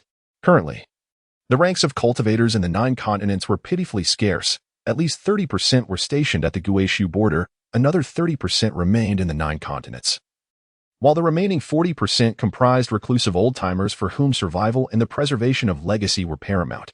Lu Jingjue quietly asked, "Is there truly no other way for you to recover, Mountain Lord?" When Luo chuckled, "Of course there is, but if I were to employ that method, I would no longer be Wen Luo." Lu Jingjue chose not to press further and instead suggested, "Shall we make a trip to the capital?" Wen Luo nodded, waving his hand to dismantle the barrier, and smiled, "I have already sent word to the young lady. She should arrive in a day or two. It would be prudent for us to await her in the capital." As he spoke, Wen Luo's smile took on a peculiar quality as he added, "Longqiu Sasa is our little demoness of Shinlu Island. Aside from Miss Tongxi, no one else can manage her. How is it that you have managed to tame her so easily?" Lu Jingjue emitted a sound of confusion, pondering aloud, "Do you not find her rather mischievous? I simply perceive her as lacking a few strings in her mind." As he turned his gaze, he spotted a young girl at the alley's entrance, clutching a wooden sword, furtively glancing around as if engaged in some illicit activity. Upon catching sight of Lu Jingjue and his companion, she froze momentarily, then scratched her head sheepishly and chuckled. "How come I didn't notice you earlier?" With a resigned sip of his drink, Lu Jingjue cast an odd glance at Wen Luo. "This resembles a little witch, but she is undeniably a foolish girl." Ignoring Longqiu Sasa, Lu Jingjue inquired tentatively, "Are we not going to check on that flower scholar?" When Luo shook his head and sighed, "Meiluo County is right beneath my nose, and that Chui has grown up under my watch. Initially, I surmised that with Zhou Fang's abilities and his literary fortune, he would undoubtedly secure the top position in this modest Jingxi nation, while Chui would at least obtain second-class honors. If fortune favored him, Meiluo County might even claim 2 spots among the top 3. Lu Jingjue shot a glare at Longqiu Sasa, beckoning her to approach, then remarked to Wen Luo, "Brother Wen, you are somewhat presumptuous. Had it not been for Zhou Fang's blunder, Chui would certainly not have been able to achieve the title of flower scholar. Perhaps even second-class honors would be a stretch. The emperor would not allow such an occurrence, even if a county possessed 2 individuals among the top 3. The whispers of those who failed would be inescapable, regardless of the student's true talents." Longqiu Sasa leapt into the courtyard with a grin, exclaiming, "This sword is disobedient. It insisted on dragging me out, and I had no choice." Lu Jingjue cast a sidelong glance as the mountain water bridge flew back into its sheath behind him. A swirl of azure spiritual energy dissipated as a stooped elder emerged, bowing deeply to Lu Jingjue without rising. Lu Jingjue hastened to assist the elder, chuckling, "Senior, you flatter me. There is a plum tree at my family's mountain gate, quite the mischievous one, akin to my younger sister. Thus, seeing you feels rather familiar. It is but a trivial gesture, no need for such humility." When Luo interjected, "Once Huaji awakens, you should appear directly and inform her truthfully. Just say that I, along with young Master Lu, are heading to the capital to rescue Zhou Fang, so she may rest easy." Lu Jingjue bowed in farewell and exited the courtyard first. Once he stood still, he declared, "Then we shall forego visiting the flower scholar. I trouble you, Brother Wen, to lead us to Jingjing. In theory, given the dominion of Mount Duyue, if the Mountain Lord willed it, he could traverse vast landscapes in the blink of an eye. Yet, at this moment, the Mountain Lord Wen displayed a troubled expression. I cannot accommodate you too. Summoning a flying vessel would perhaps not be as swift as your sword flight." Lu Jingjue stared in disbelief. "You jest, do you not?" When Luo offered a bitter smile, saying, "Do I have any reason to jest?" Lu Jingjue could not refrain from rolling his eyes, while Longqiu Sasa exuberantly exclaimed, "Sword flight? My sister has never taken me along for sword flight. I have yet to fully experience it." Lu Jingjue retorted, "Will you shield me from the wind? Can you not discern my level of cultivation?" Longqiu Sasa blinked mischievously. "Proposing, in that case, if you take me along on your sword, how about I marry my sister to you? She is quite beautiful. Nearly a few years younger than you." Lu Jingjue tugged at the corner of his mouth and conveyed telepathically, "Brother Wen, you take her to pilot the flying boat. I shall head to Jingjing first." Having spoken, he chanted Du Mu Shou, and the 8-edged iron sword unsheathed itself. The young man leapt onto the sword's blade, vanishing in an instant. Long Kusesa recalled jumping up and down, repeatedly calling out for her brother-in-law. When Luo, regaining his youthful appearance, helplessly remarked, "Second miss. If you continue like this, you will surely face repercussions." Long Kusesa ran over and kicked Wen Luo's calf, cursing, "You fool. If you dare reveal my identity to Lu Jinghua, I will make a voodoo doll of you when I return home." With no other choice, when Luo summoned the flying boat, unable to refute her, for it was indeed a reckless act. In truth, this mountain lord pondered that Lu Jinghua's words seemed not without merit. A swordsman clad in a blue long robe departed from Meluo County, subsequently applying a concealment talisman before turning back towards Meluo Mountain. In the vast temple, Lu Jinghua's presence went unnoticed, not even a hint detected by Wen Luo. Of course, had Wen Luo not been injured in her cultivation, Lu Jinghua would not have found it so effortless. The young man stood at the cliff's peak, leaning against the railing in a daze. After a long contemplation, just as Lu Jinghua was about to turn away, he suddenly soared down to a mid-mountain level. There, a stone platform measuring a foot on each side awaited him, complete with a table and chair, and behind it leaned a decayed brass post against the stone wall. Upon landing on the stone platform, Lu Jinghua looked up to see ancient characters carved into the cliff face. Longing for home after prolonged sojourn, he turned, gazing at the hazy moonlight. It was a moment of encountering the ancients in a foreign land. He inscribed a few characters with his fingers, then took a deep breath. Opening his palm to reveal a seal, measuring 3.5 inches in both length and width. Holding the seal against the cliff wall, he pressed gently, imprinting a clear square seal upon the stone. The inscription read, "The bright moon over the 9 provinces shines upon me. Everywhere in the world feels like home." The seal bore 6 characters, exiting Yang Valley, dividing the 9 rivers. Though there was no curfew in the capital of Jingxi, the streets were still exceedingly desolate at this hour. A young man in a blue robe, bearing 2 swords, swaggered down the street, rolling a murky pellet in his hand. The agonized wails of the cloaked figure were audible only to Lu Jinghua. Held within his sleeve, the inferno of thunder and flame tormented him for a full 2 hours, leading him to ponder that perhaps the tortures of the underworld were no more severe than this. At this moment, being gripped in someone's hand, each rotation felt akin to having his skin flayed alive, unbearable pain overwhelming him. Finally, he could no longer endure it, dismissing any notions of righteousness, wishing instead for a swift end. "Why don't you just ask?" he exclaimed. "If you don't ask, what can I possibly say?" Lu Jinghua replied calmly. "Do not be in such a rush. Do you not wish for someone to rescue you? Even if your physical form is reduced to ashes by my hand, you can always seek another body to rebuild. At the very least, you could become a ghost and pursue a different path. Yet, if anyone were to come to your aid, they would have done so by now." The man clad in black, on the verge of tears, mustered his courage and spoke. The Guan family were martial generals of the previous dynasty. That brewing woman inherently bore a portion of martial fortune. Should she perish, that fortune would naturally gravitate towards the kingdom of Jingxi. Moreover, the jade orb obtained by Zhou Feng during his youth is rumored to have significant origins. If Jingxi were to acquire these 2 strands of fortune, it is certain that within a century, under the governance of civil officials and the expansion of military leaders, Jingxi would ascend to greater heights. With ample land and a burgeoning population, the number of qi refiners in Jingxi would undoubtedly increase. If the dynasty were to endure for 2 centuries without interruption, it would surely witness the emergence of a revitalizing sovereign to propel Jingxi into the ranks of the top 10 dynasties. Lu Jinghua almost burst into laughter, pondering the absurdity of this man's thoughts. He knew well how difficult it was for Jingyang to maintain its position among the top 10 dynasties. With the loss of a single Qingyang mountain, it would not be long before Jingyang truly fell from grace. Thus, was it truly for the sake of their fortunes that such actions were taken? The man in black did not respond, prompting Lu Jinghua to inquire further. Where is Zhou Feng being held? Why is he still alive? With a bitter smile, the man in black replied gravely, "He is confined in the deepest secret cell of the Ministry of Justice. The reason for his continued existence is that someone wishes to amalgamate the would attribute spiritual energy of that ancient tree along with the martial fortune of Guan Huizhi into a single individual." Lu Jinghua softly asked, "Who?" The man hesitated but ultimately revealed 2 words. Lu Jinghua acknowledged with a slight grunt, applying pressure with his fingers, causing the soul-formed orb to shatter instantly. Dispelling the soul, Lu Jinghua's brow remained unfurrowed. Many years ago, a ferryman on Shogao Island had remarked on Lu Jinghua that had he encountered any deviation on the path of his first 20 years, the person standing at the return to the ruins would not resemble the current him. 2 years of snow clearing at Chica Mountain served not only for recuperation, but also for meditation. Lu Jingjue felt his heart had stabilized. Perhaps the act of sealing that fate was merely impulsive. A slight smile graced the young man's face as he directed his thoughts, transforming into a beam of swordlight that pierced through the Ministry of Justice's prison, arriving at the lowest depths in an instant. Kicking open the cell door, Lu Jingjue beheld a young man who had been thoroughly tormented and asked with a smile, "Are you Shofang?" Before the man could utter a word, Lu Jingjue seized him and soared away on his sword.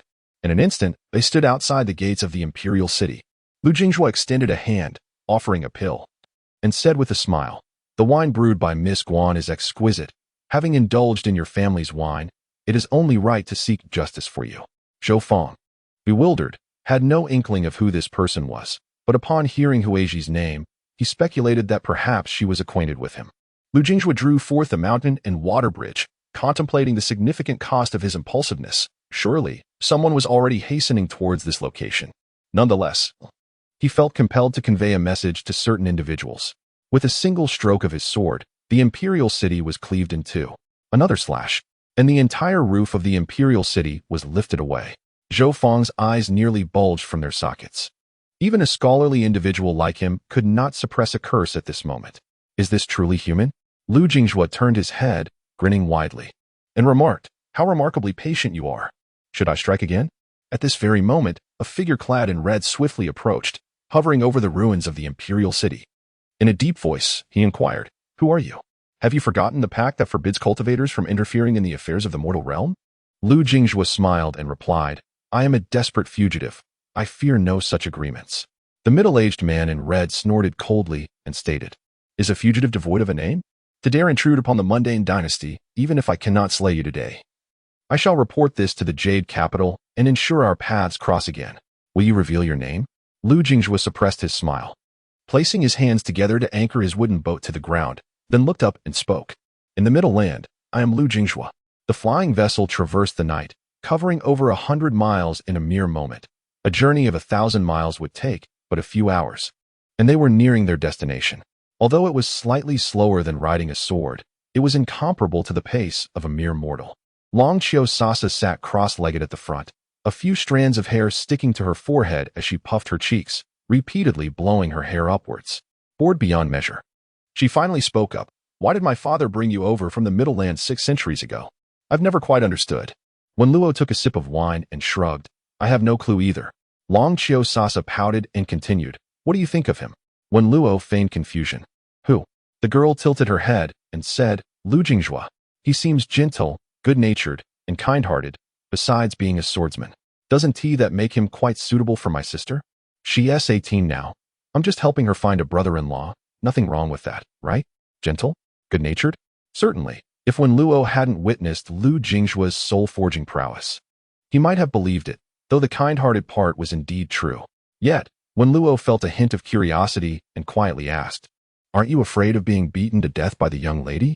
Long Qiu Sasa suddenly wilted like a frostbitten eggplant. "Of course, I'm afraid, but I can distinguish between a single beating and a regular one. As long as I marry her off, I won't have to endure it anymore." After a pause, Long Qiu Sasa muttered, "Ever since my sister returned from her travels 2 years ago, I don't know if she was bullied or what, but she has been engrossed in sword forging. When I try to play with her, she ignores me and even scolds me. I feel like I've annoyed her, which is why I ran away from home. Of course, I know you must have informed the family, but my sister definitely won't come." When Luo was well aware of the situation, the former young lady, fearless and bold, was a 14-year-old golden core cultivator with ample confidence. However, as Long Qiu Sasa mentioned, after her journey, something seemed to have changed, and she had been solely dedicated to sword forging, never once leaving White Deer City in 2 years. After some contemplation, when Luo smiled and said, "Girls have their own troubles as they grow up," Long Qiu Sasa scoffed, "Stop pretending to be an adult." When Luo thought to himself, "If I were still alive, I would have lived long enough to be decades older than you. Do I need to pretend to be an adult?" Just as the flying vessel entered Jingjing, when Luo slightly expanded his spiritual awareness, coincidentally catching Lu Jingjue's declaration of being a fugitive. As when Luo was on the verge of laughter, Lu Jingju boldly revealed his identity, causing the amusement to vanish instantly. The audacity of a desperate man is truly remarkable. Yet, one must wonder if this individual has lost his senses. Is such a matter truly fit for casual discussion? Hastily, when Luo instructed, "Stay on the flying vessel and do not descend," he then gracefully landed, remaining silent, standing quietly behind Lu Jingzhu. Lu Jingzhu flashed a smile and softly inquired, "Is it him?" When Luo nodded and replied in a hushed tone, "The protector of the nation is indeed this man. If you wish to kill him, do so, but you must not harm the royal family of Jingxi. Others will take care of that, ensuring your satisfaction." The middle-aged man in red could no longer muster a smile. After all, he was a nascent soul cultivator and was well aware of the conspiracies surrounding the division and even extermination of Qingliang Mountain, though few in number. If this self-proclaimed Lu Jingzhu truly was a remnant of Qingliang Mountain, he would indeed be a genuine outlaw. Confronted by a sword cultivator was already daunting. And now faced with a nascent soul practitioner, the red-clad man cautiously descended, probing, "I will offer double compensation and grant him a high official title. Can you two fellows cease hostilities?" He continued, "Consider this carefully. If you kill me and extinguish the Jingxi royal lineage, the hard-won peace of Jingxi may once again be engulfed in flames of war." Lu Jingzhu merely smirked and began to roll up his sleeves. He turned to Zhou Fang with a smile, asking, "What do you think, to kill or not to kill? If you utter the word kill, I shall ensure his head falls at once." After consuming the elixir, Zhou Fang appeared significantly rejuvenated. He pondered for a moment before wryly admitting, "Let it be. I wish to leave this nation." Nodding, Lu Jingzhu retracted the Shanshui bridge and turned his head, declaring, "Very well, I shall heed your wishes." The red-clad man took a deep breath, preparing to exhale, only to witness Lu Jingzhu draw another wooden sword, pointing it towards a tall tower within the city. The middle-aged man hastily exclaimed, "I shall accept your blade." His voice bore a hint of desperation. When Luo shook his head, murmuring to himself, "Too late," the young man leaped, gripping the Shanshui bridge tightly as he unleashed a vicious strike. In an instant, thunderous flames erupted, and several bolts of fiery lightning surged toward the tower, which was reduced to rubble in the blink of an eye. Lu Jingzhu descended slowly, not even glancing at the protector of the nation, instead stating solemnly, "If you seek revenge, come to me. Of course, you may also attempt to target Zhou Fang and the others, but should you dare to lay a hand on them, upon my return next year, the consequences will not merely be a disruption of half the nation's fortune." The protector of the nation could only chuckle bitterly, landing softly upon the shattered city wall.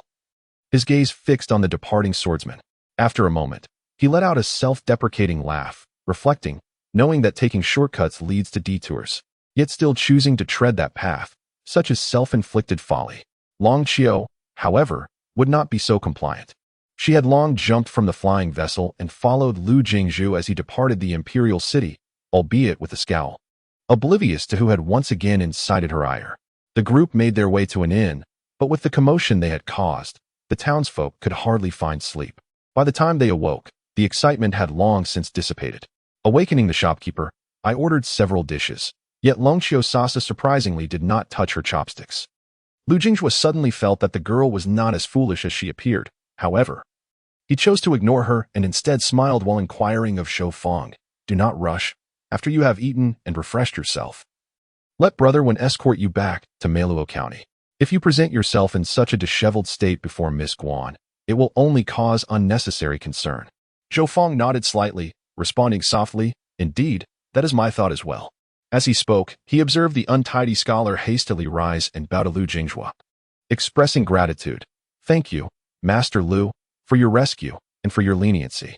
When Luo, feigning ignorance, asked, "Why express gratitude for leniency? Are you truly that magnanimous?" Not a trace of anger to be found. Zhou Fang lowered his hands and replied softly, "Of course I am angered.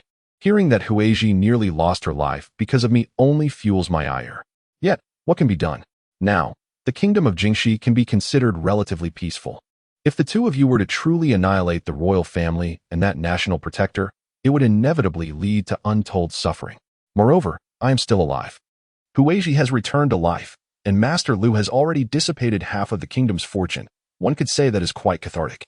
Just as Lu Jingzhu was about to speak, Longqiu Sasa finally interjected, "Cathartic, my foot. Have you swallowed your books? The true culprit remains untouched. And the one who harmed that lady in red is still unknown. You merely killed a small insect and dispersed half the fortune. How is that cathartic?" Longqiu Sasa turned to Lu Jingzhu, frowning. "And you, why do you kill the accomplices but spare the mastermind? To put it mildly, One should hold the royal family of Jingxi accountable for their actions. To put it more severely, all the dynasties of Xinlu Island recognize the Longqiu family as their sovereign. Should you not seek accountability from the Longqiu family? Goodness, this girl has lost her mind. Does she wish to implicate her own family? Lu Jingjue laughed in exasperation. Shall we eradicate the royal family and incite civil strife? Or perhaps slay the national protector, inviting chaos from all manner of demons? Or should we eliminate both? Longqiu Sasa crossed her arms defiantly, puffing, I care not. This is simply wrong. Lu Jingjue, uninterested in her outburst, turned to inquire, Brother Wen, what do you believe should be done? As he posed this question, the coldness in Lu Jingjue's gaze compelled Wen Luo to adopt a serious demeanor. Wen Luo was well aware that Lu Jingjue's words did not pertain to the royal family of Jingxi, nor to the so-called national protector. After a moment's contemplation, Wen Luo spoke softly, it is not for you to decide. The entanglements of a nation-city god are not to be underestimated. Furthermore, should this lead to a rift with Fengdu Luoshan, it would be unwise. Suddenly, a woman's voice pierced their ears, I will kill. Longqiu Sasa instantly sprang up like a startled rooster, seizing Lu Jingjue's sleeve and pleading tearfully, Brother Lu, please, let us flee. If we do not escape soon, I shall be killed, I'm begging you. The woman's voice resounded again, this time laced with intense hatred. Lecher, our paths intersect once more. The previous 3 words had seemed familiar. But with this new utterance, Lu Jingjue could not possibly fail to recognize her. Goodness, how did I run into this girl? She is the eldest daughter of the Longqiu family? Why was this not made clear back then?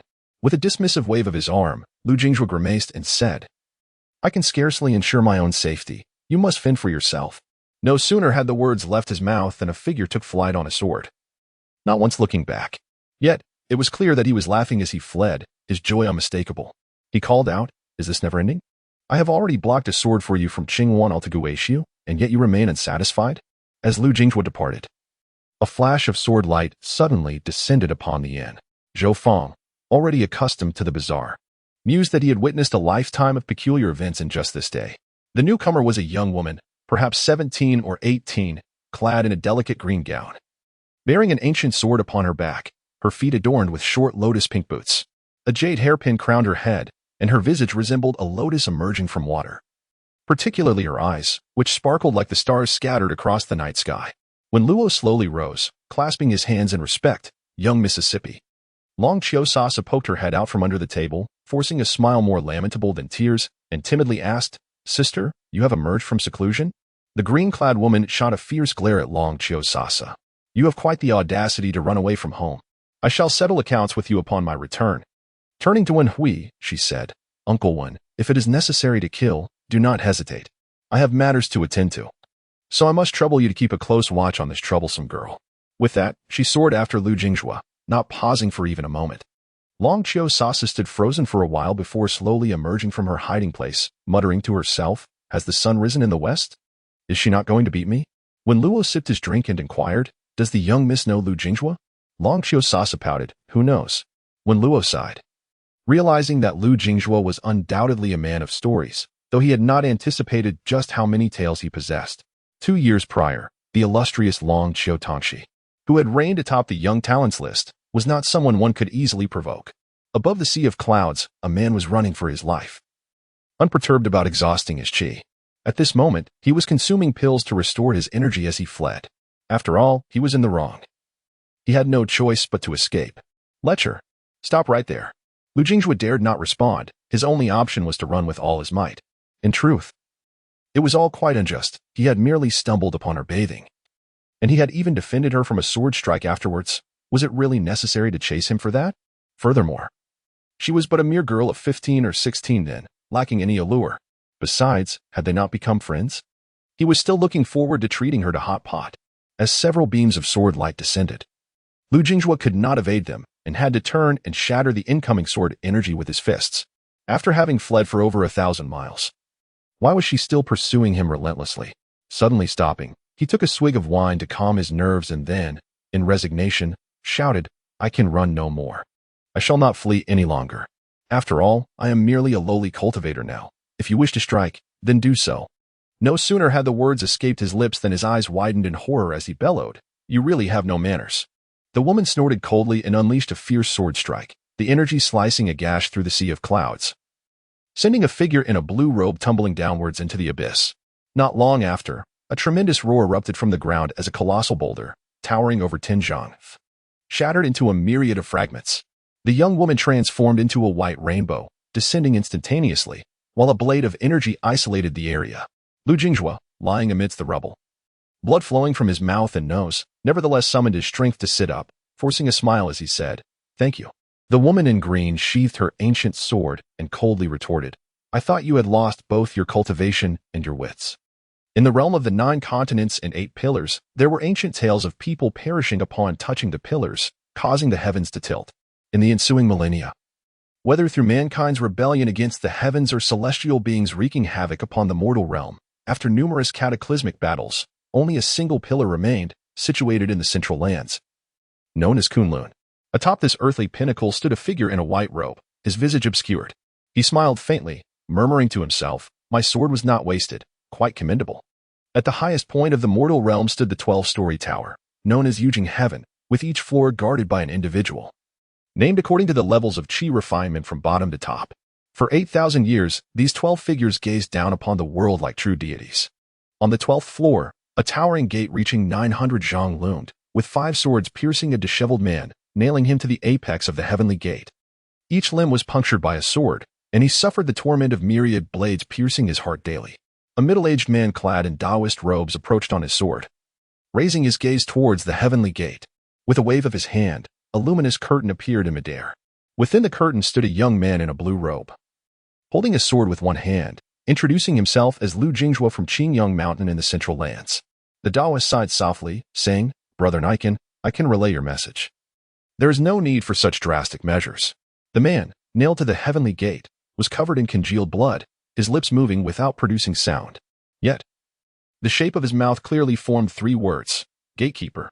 The young man uncorked a wine gourd, taking a sip and gargling before spitting out a mouthful of blood. Then drank again, this time swallowing it down properly. The woman in green, the young lady from the Longqiu family of Shenlu continent, cast a sidelong glance at Lu Jinghua and remarked, "There should be limits to your decline. Plummeting 6 realms is hardly a jest." Lu Jinghua placed 2 swords aside, raising his hands in exasperation. "Do I look like I'm playing around?" In response, Longqiu Tongxi blinked, crouched down to observe Lu Jinghua, and softly declared, "Perfect. You once used your cultivation to bully me. Now it is my turn to retaliate. Henceforth, you shall be my sword attendant and accompany me back to Bailu City." After traversing the martial world together for over a year, Lu Jinghua was well aware of the girl's temperament. With a resigned expression, Lu Jinghua said, "To be honest, I truly saw nothing. I cannot fathom why, when everything was fine earlier, you changed so drastically after I intervened to block a sword." Longqiu Tongxi kicked Lu Jinghua over, glaring at him. "I am not asking for your opinion. You will either return with me to Bailu City, or I will follow you to the Central Lands. This is what you owe me."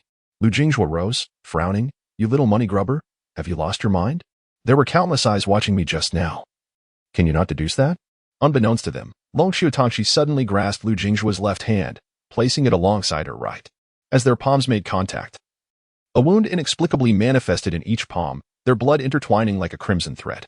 Longqiu Tongxi spoke solemnly. "I refuse to believe you are unaware of what this signifies." Just as the two had set foot upon the eastern summit of Qingwan Isle, 2 beams of sword light unexpectedly surged towards them.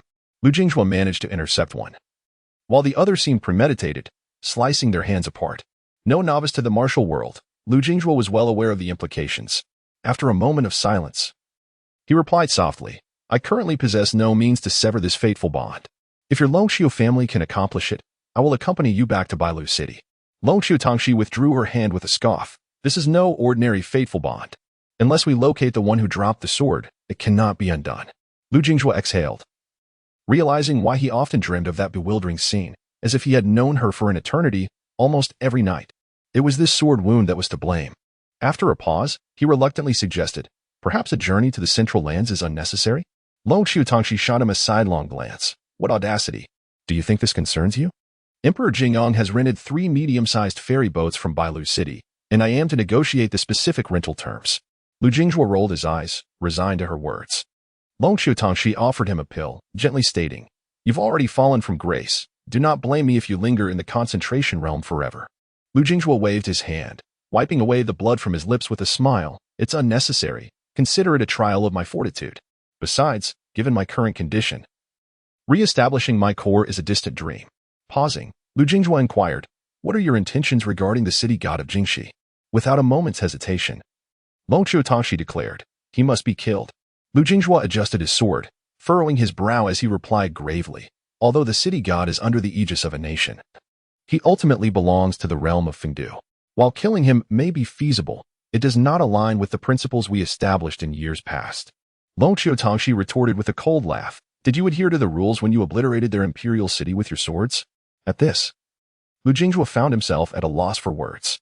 Long Qiutangxi waved her hand to dispel the formation, saying softly, "Some truths are not to be disclosed lightly.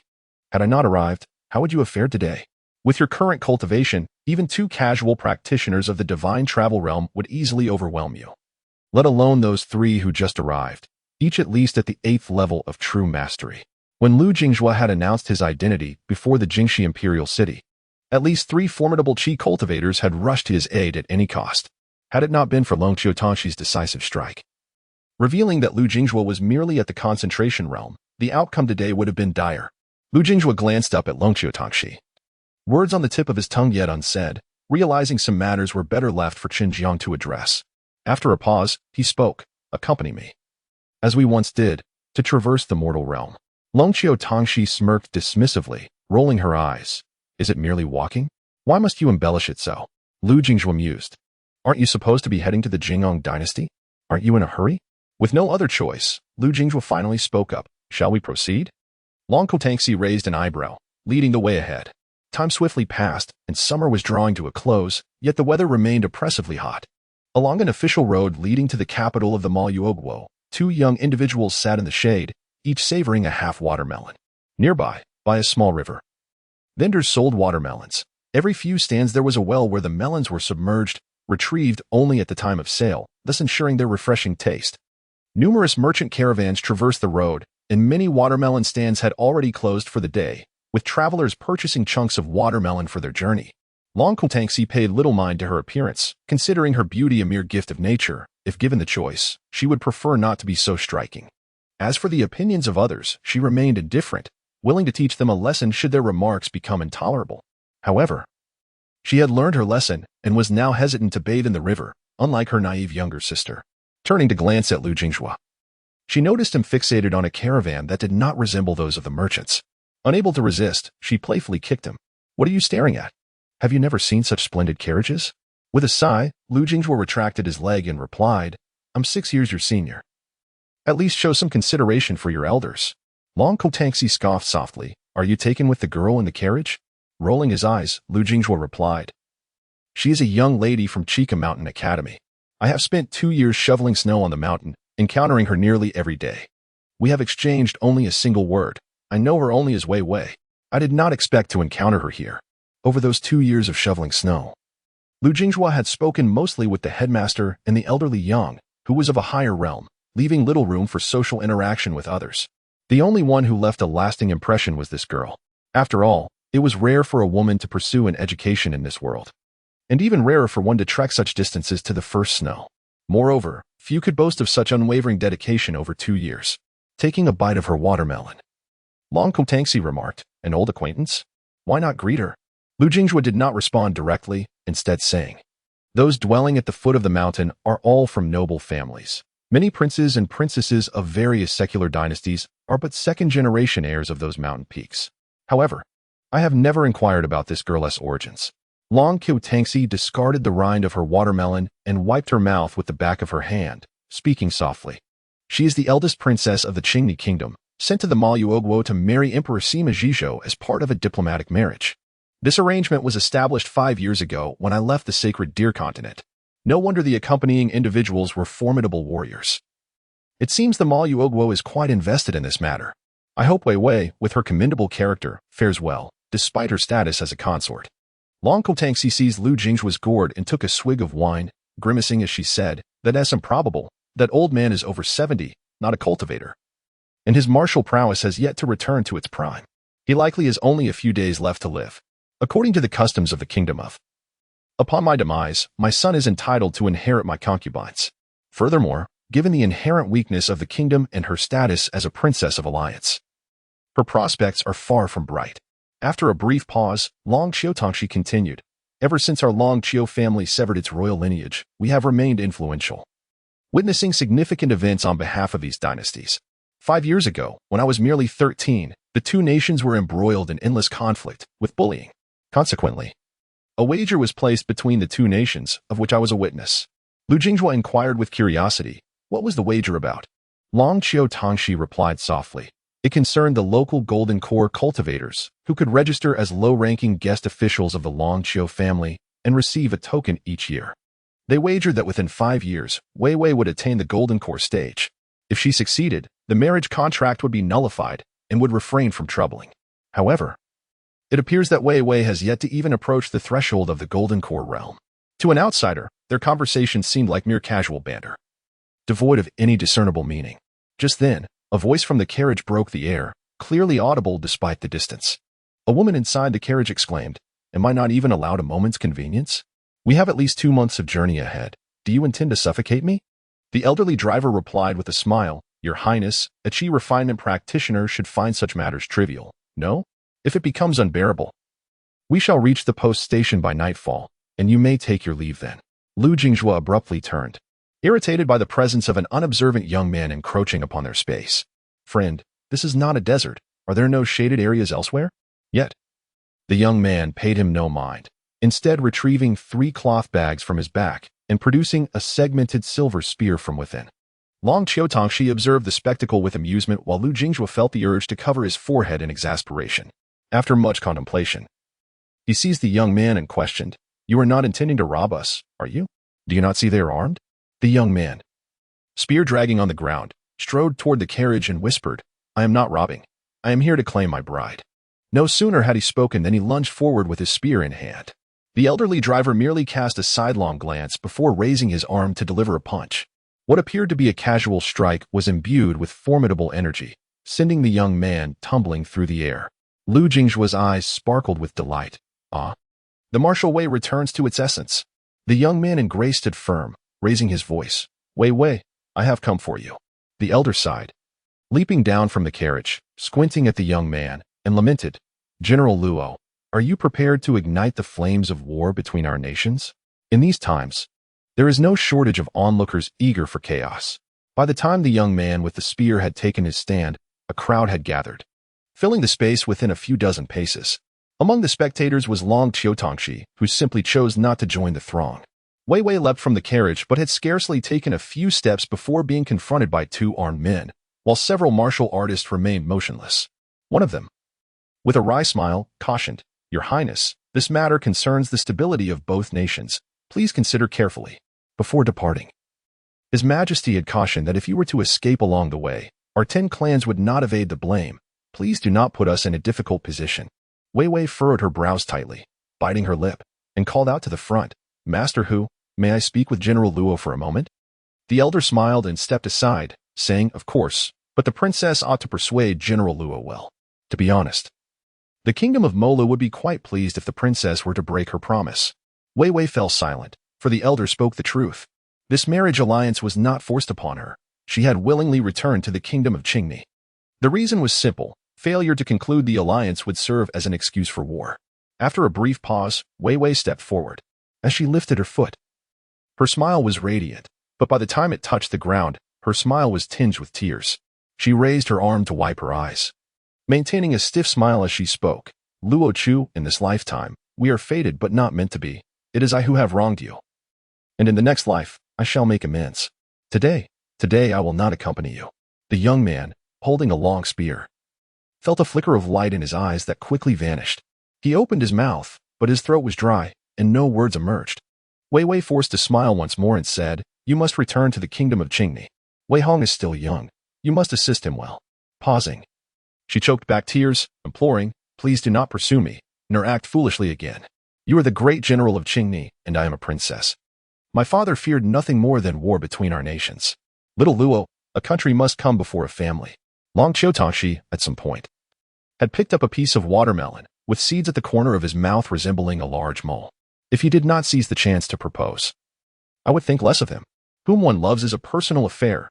Does she think that marrying into the kingdom of Molu would quell the Sima family's covetous ambitions?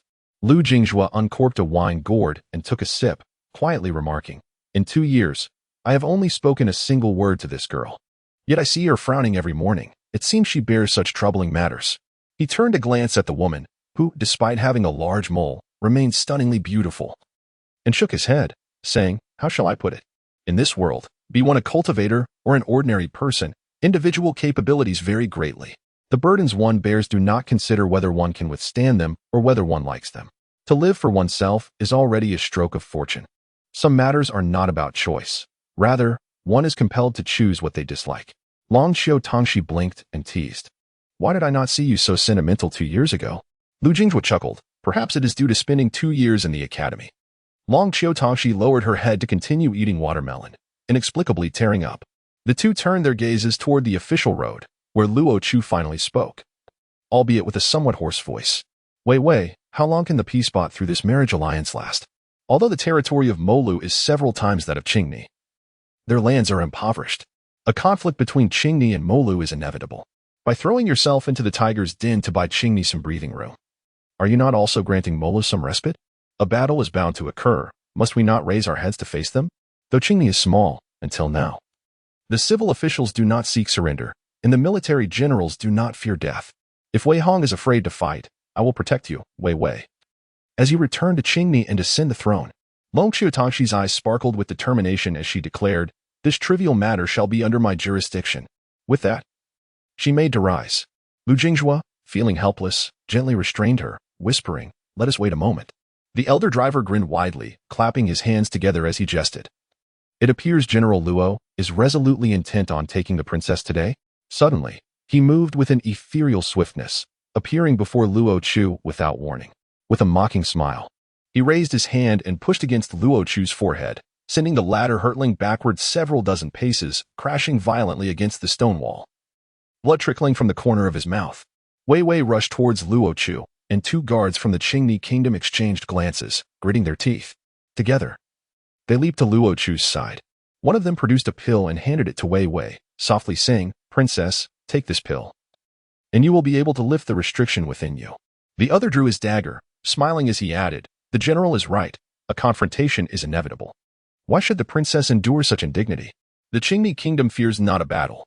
Caught in a whirlwind of emotions, Wei Wei hesitated before swallowing the pill, then assisted Luo Chu to his feet, forcing a bitter smile as she remarked, "Yet, without a warrior of the returning Yuan realm, we shall not escape today." Luo Chu wiped the blood from his lips, his eyes reigniting with resolve. "If you are willing to depart, I shall ensure your escape." No sooner had he spoken than the surrounding merchants and the concealed caravans sprang into action, drawing their weapons and forming a protective front around Luo Chu. Wei Wei stood in a daze, her voice trembling. "You all?" Luo Chu smiled at her, then gripped his spear and advanced to the forefront. The young man raised his silver spear, pointing it at the Hu worshipper with a grin, exclaiming, "I still have 300 riders." Lu Jinghua, upon hearing this, felt an urge to bury his face in his hands, unable to restrain himself as he turned to say, "Is there something wrong with that statement? After all, he is a warrior of the mountain opening realm. Can 300 riders truly be enough to be slaughtered by a single returning Yuan warrior?"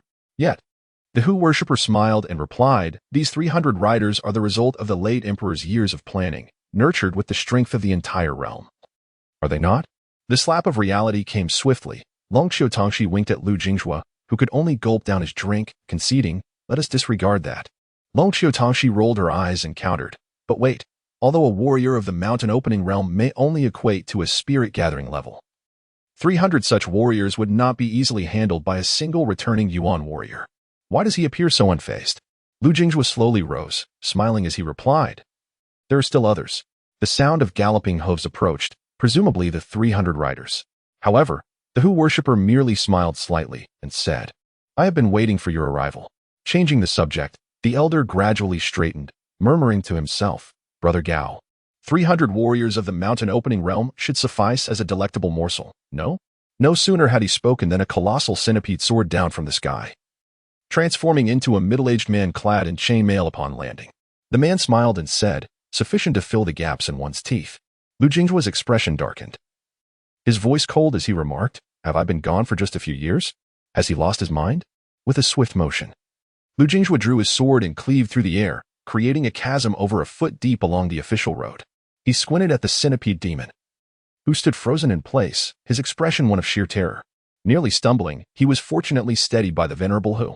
Wei Wei, unable to believe her eyes, rubbed her flesh to ascertain reality before tentatively calling out, "Mr. Sweeping Snow?" Lu Jingjue smiled and nodded. "My surname is Lu." He then turned to pat Luo Chu's shoulder, beaming, "Well done, like a great general." Wei Wei approached, her face a canvas of astonishment. "How did you come to be here, sir?" Lu Jingjue chuckled softly. "It's simply the path home that brings me to see old acquaintances." As he spoke, his gaze turned warmly towards the centipede-shaped man. Long Qiutongxi stepped forward, her ancient sword unsheathing itself, releasing a silver light that shot skyward. With another step, the sword fragmented into countless ethereal blades, resembling a torrential downpour suspended in midair. The young lady of the Long Qiu family tilted her chin towards Lu Jingjue, grinning. "None of it is real, yet none is false, if anyone wishes to test it. Let them try." With a playful wave towards Wei Wei, she radiated youthful exuberance. Lu Jingjue shook his head with a smile, thinking that she remained unchanged, sharp-tongued yet tender-hearted. However, upon turning to face the two men, his expression shifted to one of cold resolve. Narrowing his eyes, he spoke icily. "Friendship between humans and demons is certainly possible. I have countless demon friends. Who, it? You may well inquire of your companion beside you why he chooses to nourish his cultivation with human flesh, forsaking a proper path."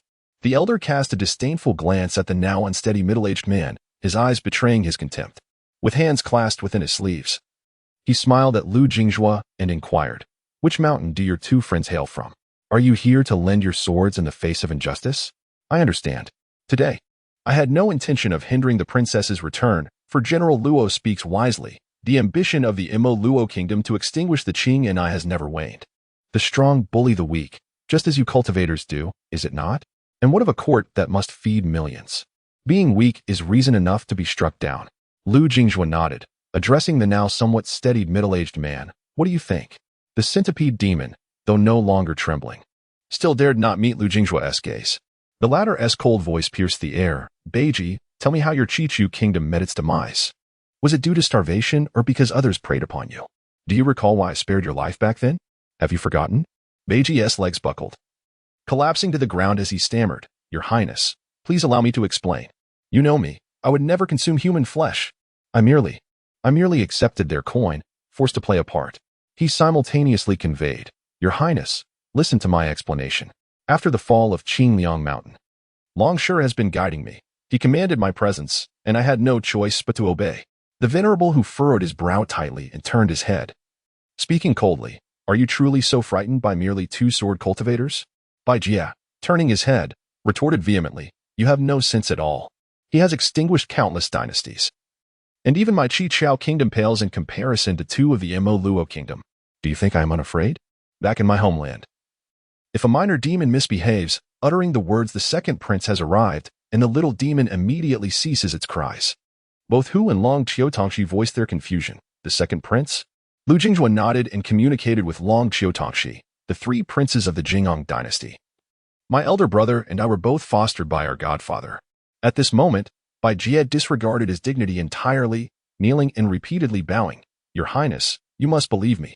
Lu Jingjue kicked Bai Jie away, stating, "Hu, Wei Wei is a student from Chica Mountain. They all address me as Sir, thus I must intervene in this matter. As for whether Bai Jie speaks nonsense, the Long Qiu family is present, and they will ascertain the truth. If Hu insists on pursuing this matter relentlessly, then let us engage in combat first." As he spoke, Lu Jingjue waved his hand, sending two swords towards Long Qiutongxi. His aura of a Qi refinement practitioner nearly dissipated, while martial vitality gathered from all directions, returning to him. Lu Jingjue softly declared, "If I win, we shall each return and persuade our nations to lay down their arms. Should I lose, I will only assist in rescuing people today and shall refrain from interfering in the affairs of our nations, including that esteemed young lady of the Long Qiu family." As others turned their gaze towards Long Qiutongxi, who withdrew his hands and stood tall, for it was a matter of respect among fellow practitioners. "How does the young master intend to mediate?" he inquired. The Mo Luo kingdom lies to the east by the sea, while half of its western territory is comprised of mountains and forests, with scarce arable land and even fewer mines of gold, silver, copper, and iron. Although the territory of the Qing Ni kingdom is small, its resources are plentiful. For the well-being of our citizens in the Imo Luo kingdom, we must incorporate the Qing Ni kingdom into our domain. Lu Jingjue smiled faintly, replying, "There are always solutions. It remains to be seen if who can take charge." The elder fell silent for a moment, glancing at Lu Jingjue's wine gourd, and softly remarked, "Brother Gao is rather timid. It seems a confrontation will not occur anytime soon. Standing in the middle of the road is rather uncomfortable. Perhaps we should seek out a shaded area?" Lu Jingjue nodded in agreement. The two made their way to a nearby tree, where Lu Jingjue produced 2 wine bowls, filled them, and cheerfully proclaimed, "This is the white rice wine from my homeland." Who downed his drink in one gulp. Not far away, Long Qiutongxi pouted and approached Wei Wei, smiling as she said, "Rest assured, since he has taken charge, he will not only handle part of it. You all may find a cooler place to wait." It was then that Wei Wei realized that this exceptionally beautiful young lady was the very same girl who had once terrified her years ago. Now a few years younger than herself, and a focused cultivator. She patted Luo Chu gently and said, "Let us sit for a while. In any case, Mr. Xue, no. Mr. Lu has already assisted us greatly today." After a pause, Wei Wei inquired, "Miss, are you quite familiar with Mr. Lu?" Long Qiutongxi pondered briefly before providing a vague response. "Very familiar. I was just a little over 14 when I first met him. However, we cannot truly be considered good friends, for 3 years ago I pursued him across half of Qingwan continent. Of course, we are not friends." Should he dare to utter the word friend again? Humph. Wei Wei and Luo Chu exchanged a glance, both pondering how they could still walk together and act in such harmony. At that moment, they noticed Hu Gongfeng pointing at Luo Chu, prompting Long Qiutongxi to wave his hand. Lu Jingjue and Hu Gongfeng's words reached Luo Chu's ears. In the shade beneath the trees, Hu Gongfeng remarked, "I am a native of Maluoguo, raised with the belief that Qingni kingdom is within our grasp. Any generation that can annex Qingni into our territory would be hailed as a great hero." On Wei Wei's side, Bai Jie scampered over, chuckling awkwardly. Back in the day, Qiqiu kingdom was quite similar. Living on the border of Fituzu and the Central Lands, we believed human beings were weak and easily bullied. I wager Qingni kingdom faces a similar situation, no? Long Qiutongxi shot her a glare, and Bai Jia promptly withdrew her head. Yet Luo Chu quietly remarked, "Indeed. The men of Qingni remained single, unable to marry the daughters of Maluoguo." No sooner had he spoken than he fell silent. For Hu Gongfeng stated, "I have 2 sons. Both perished on the battlefield against Qingni. My eldest died by Luo Lai's hand, while my youngest avenged him, only to meet his end at Luo Chu's." Wei Wei remained silent for a long while before softly saying, "Luo Lai is Luo Chu's father." Hu Gongfeng took another swig of his drink, bitterly smiling. "In my youth, I too served in the military. By chance, I became a disciple and learned martial arts, leaving home for over a decade. Upon my return, I settled down and found that the words I imparted to my sons mirrored those given to me by my own parents." Lu Jingjue nodded, taking a sip of his drink. "To Qingni, you are the oppressive and unreasonable adversary. To Maluoguo, Qingni is the foundation of your prosperity. The common folk on both sides believe they are justified, and this narrative is passed down through generations, deepening the roots of hatred." After a pause, Lu Jingjue continued, "Thus, after Jingong established his reign, an old sage attempted to grant scholars a modicum of freedom and expression. Presently, scholars in Jingong openly criticize the emperor, and some even pen books to denounce others or publish their thoughts in the official gazette." Hu Gongfeng's eyes brightened at this, inquiring, "Is it truly so? With such an open discourse, do you not fear that malicious individuals might exploit it to incite trouble?" Lu Jingjue chuckled softly. "Perhaps you should share your tale first." Hu Gongfeng. The elder smiled and resumed, "Under such indoctrination, my sons aspired to annex Qingni into Maluoguo as their highest honor. Thus, they engaged in literary pursuits and martial training, embarking on this path." After another sip of his drink, the elder reflected, "At first, I must admit, I was quite pleased. My sons held their nation in such esteem. Was that not commendable? Yet after my eldest's demise, I began to question, was Maluoguo not the first to draw swords? Later, the younger son sought vengeance for his elder brother. I learned that a state funeral was held in Qingni, stirring the young man's righteous indignation, compelling all who could wield a weapon to enlist in the army and fight to the death against the country of Molo. At that moment, I pondered whether it was not the common people who suffered the most. Subsequently, at the age of 16, Luo Chu assumed the mantle of general, and my younger son perished on the battlefield. Thus, I took the initiative to establish that fateful wager from years past. Alas, Lu Jingjue murmured softly, lamenting that the breakthroughs of qi refiners often led to outcomes contrary to their aspirations. Hu Gongfeng nodded in agreement, stating, "Now I have but one course of action left, which is to muster all our strength and annihilate the kingdom of Qingni. A single great battle would surely spare the people from the toll of multiple skirmishes." Lu Jingjue remained silent, taking a sip of wine before rising slowly and rolling up his sleeves. Hu Gongfeng inquired, "What method does Jingyang employ to inspire scholars to risk their lives so willingly and refrain from rebellion?" Lu Jingjue smiled, reflecting that if he could not best Hu Gongfeng, his words would be in vain. The elder returned a slight smile, rising to clasp his fist towards the young man before him. The martial artist from the kingdom of Molo, Hu Yu, trained at Wangshan Tower, while Lu Jingjue from Central Earth honed his skills on the late twilight peak of Qingliang Mountain. Hu Yu appeared momentarily stunned, but said nothing in response. In an instant, both men retreated several dozen feet, causing nearby trees to suffer, as the summer foliage was stripped away by the fierce gust resulting from their collision. From a distance, they each assumed a fighting stance. Wei Wei turned to Long Qiutongxi, asking, "Is Mr. Lu truly so formidable? Our students at Chica Mountain believe the daily snow-sweeping instructor to be a disillusioned recluse." Long Qiutongxi shook his head. He may experience disillusionment, but it seldom lasts long. "In the past, I might have cried when things went awry, but now, though tears may still fall, I simultaneously contemplate my next course of action." He reflected on how he, too, was merely a 19-year-old in those days. As he aged, he grew less fond of rational discourse, often becoming a taciturn figure. Convinced of his own romanticism, Luo Chu fixed his gaze intently upon the duel, remaining silent. In almost perfect synchrony, both combatants vanished, in a mere breath's time. The river's surface erupted as if struck by a heavy object, waves surging forth. The clash of their fists echoed like thunder in the air. Luo Chu inhaled deeply, marveling at the return to the essence of martial arts. "I cannot even discern where they are." Wei Wei nodded, stating, "I too can only perceive the fluctuations of their strikes, unable to determine who holds the advantage." By this point, Wei Wei had ceased to desire more, regardless of the outcome. The conflict between the kingdom of Qingni and the kingdom of Molo could never be resolved amicably. Bai Jia interjected, "Both are merely testing each other. Neither has truly unleashed their full power yet, but I still believe the prince has the greater odds." After the downfall of the Qi Qiao kingdom, I was captured and taken to Qingyang Mountain, and I witnessed firsthand the hardships the prince endured while secluding himself to train on the late twilight peak. Long Qiutongxi waved his hand dismissively, sending Bai Jia flying. The exquisite woman scoffed, "How bothersome." Suddenly, a resounding crash echoed as Lu Jingjue fell gracefully to the ground, while Hu Yu was propelled backwards for over 100 paces, tumbling through the air in an unknown number of somersaults. With a leap, the two were once again separated by several paces. At this moment, Hu Yu still appeared as an elderly man, yet his vigor and spirit were markedly different from before. Indeed, those who practice martial arts are often consumed by their passions. "Lu, my dear brother, isn't this constant testing rather unproductive?" Lu Jingjue nodded in agreement, acknowledging the truth in the statement. No sooner had the words left his mouth than another thunderous sound erupted, leaving a sizable crater where they had been standing.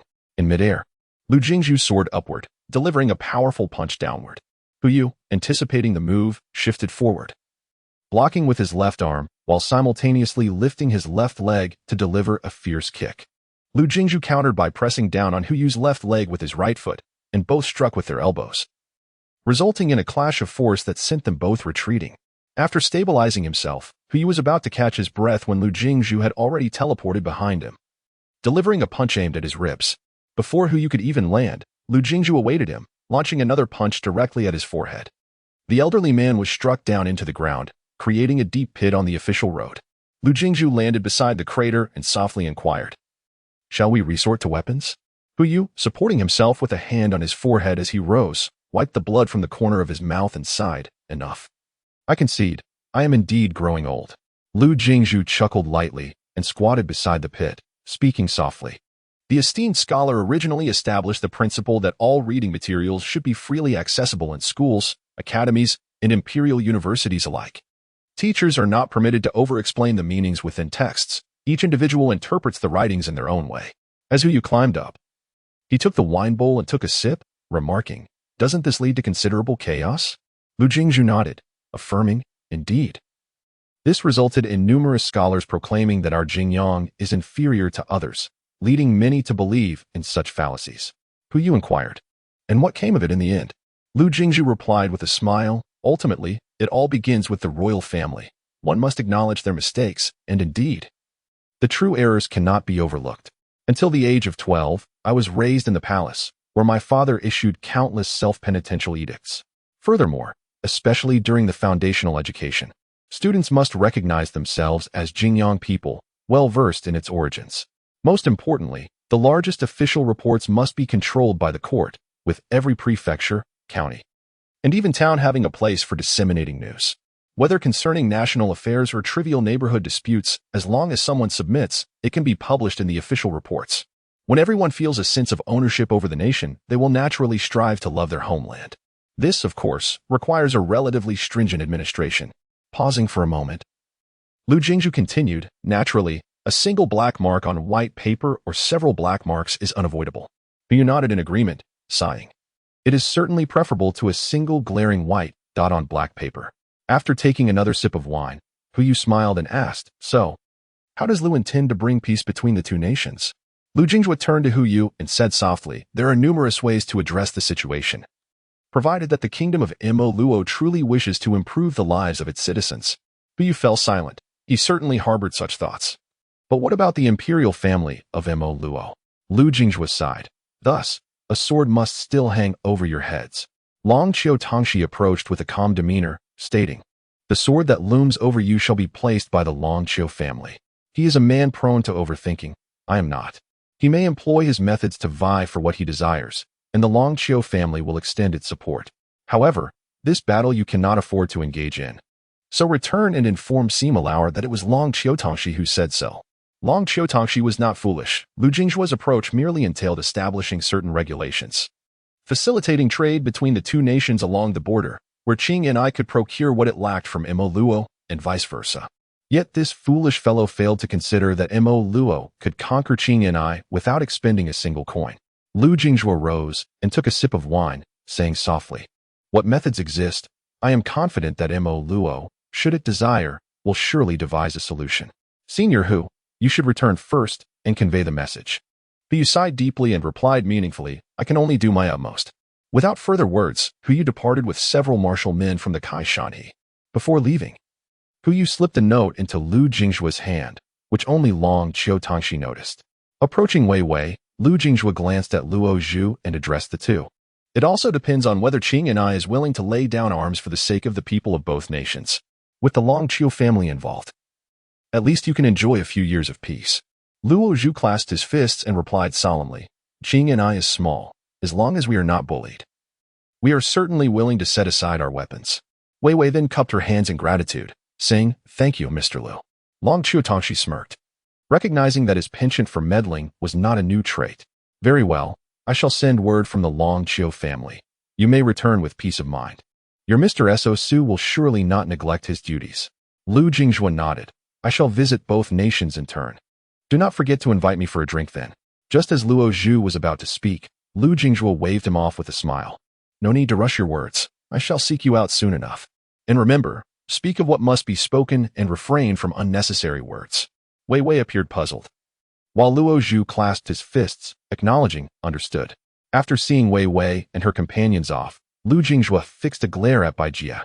The latter sheepishly approached and whispered, Your Highness, shall I accompany them for protection?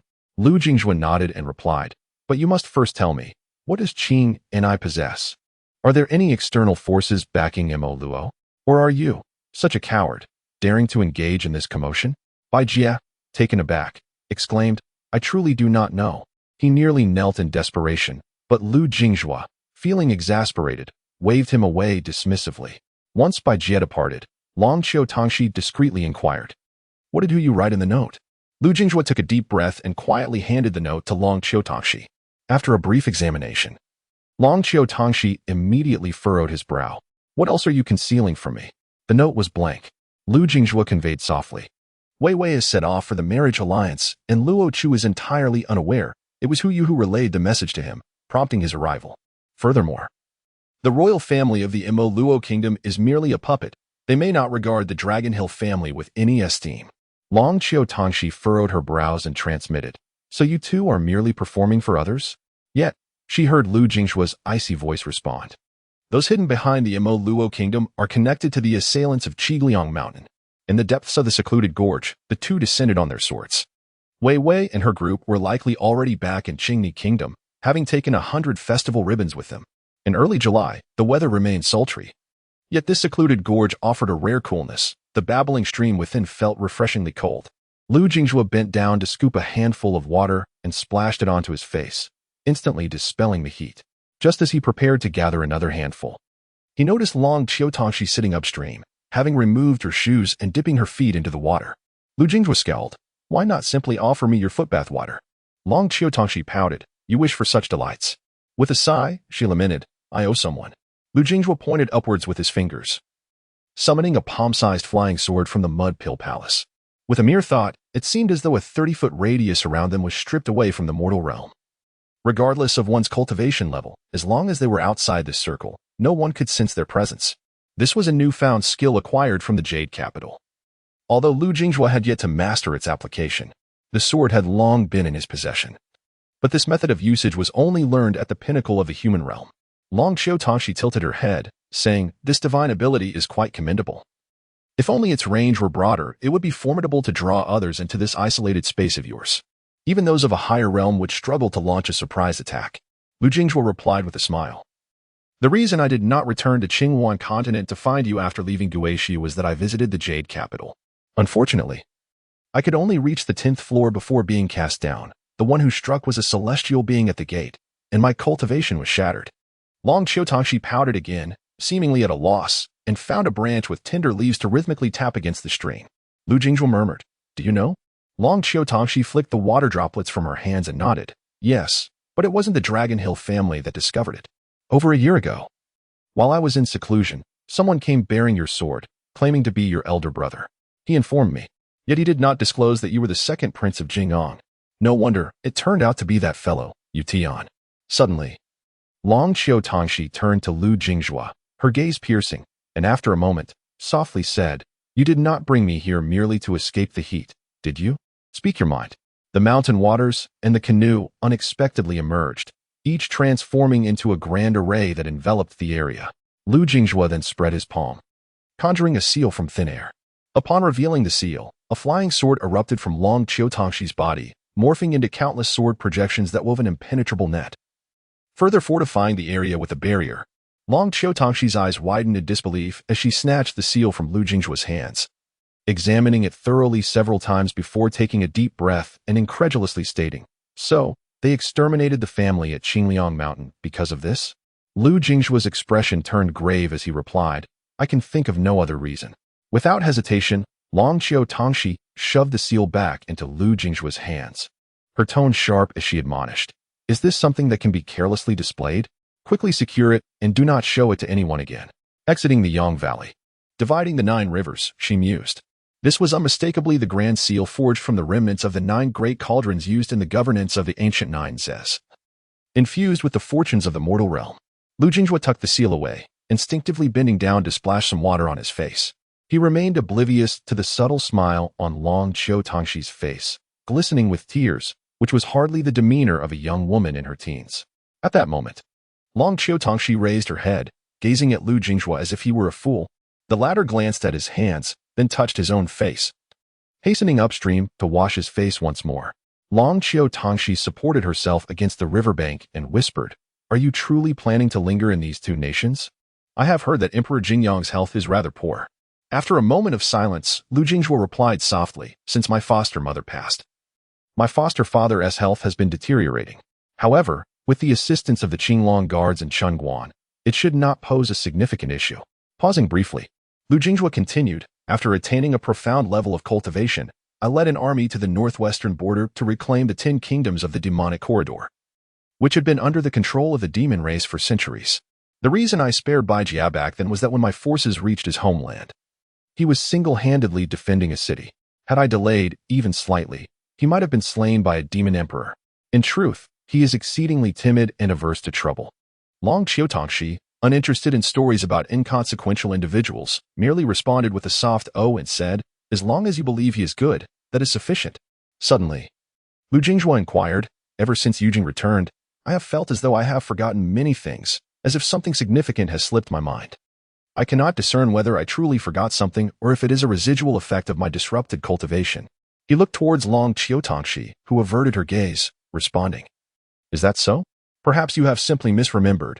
How could something so important be forgotten? Her voice carried an odd tone, leading Lu Jinghua to assume she was teasing him. In almost perfect unison, they sheathed their flying swords, and Lu Jinghua quietly remarked, There must be individuals in the Qingni kingdom who have been bought off by the forces behind the Mo Luo kingdom. It would be rather reckless to head directly to Mo Luo. We should first proceed to Qingni. What is wrong with you? Long Qiutongxi hastily splashed water on her face, turning her head to rub her eyes incessantly. Her eyelids reddened like a rabbit's under the moonlight. The water had splashed into her eyes, and it was far too cold. Changing the subject, Long Qiutongxi chuckled lightly. All right, whatever you say goes. Lu Jinghua felt perplexed.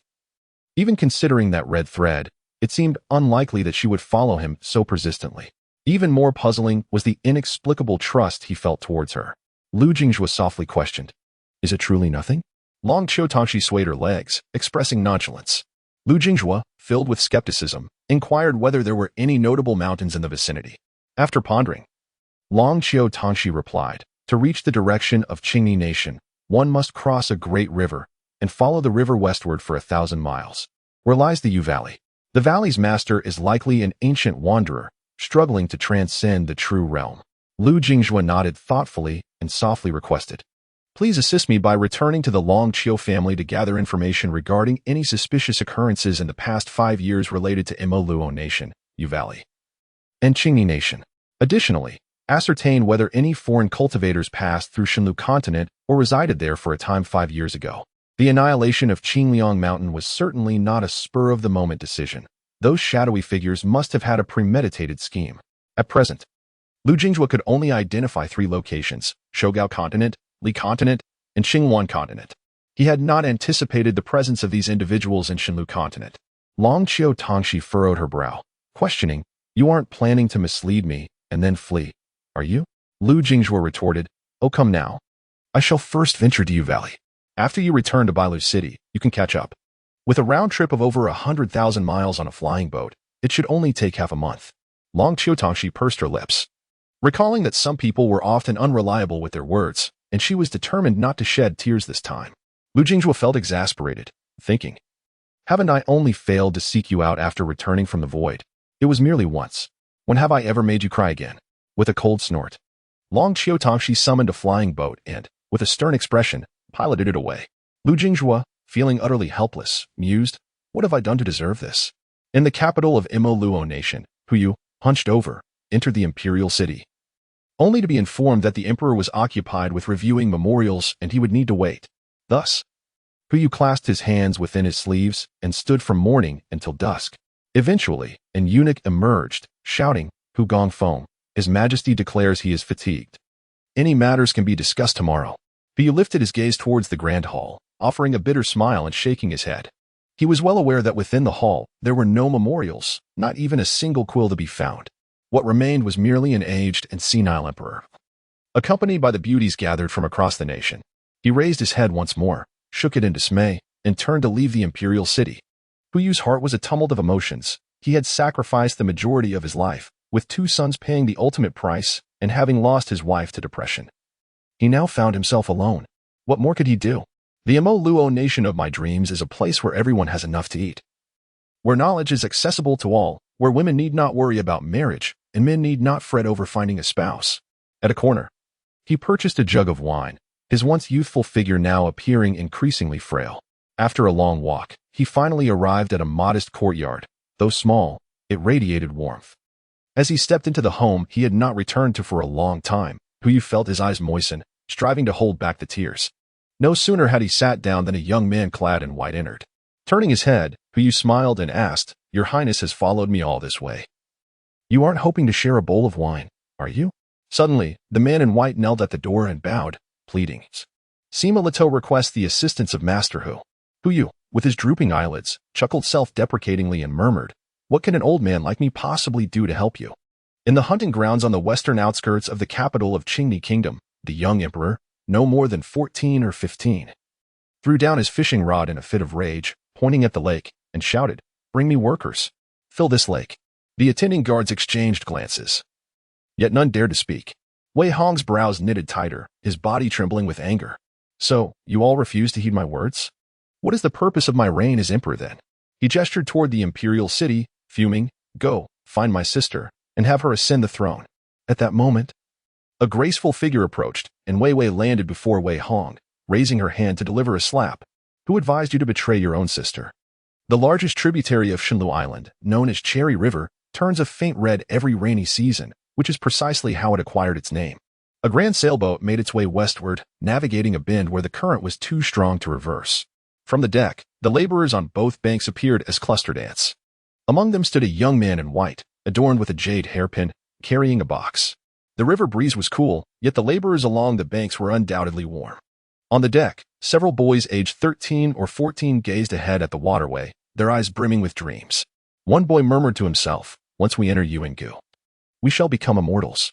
Perhaps every young lad, after hearing tales from the village elder, harbors a longing to explore distant lands. Lu Jinghua found a seat a little further back, retrieving a medical tome, treatise on febrile diseases. While he could discern a few aspects of the natural disposition of others, he had never studied the art of physiognomy, thus he could not perceive the innate qualities of the three boys.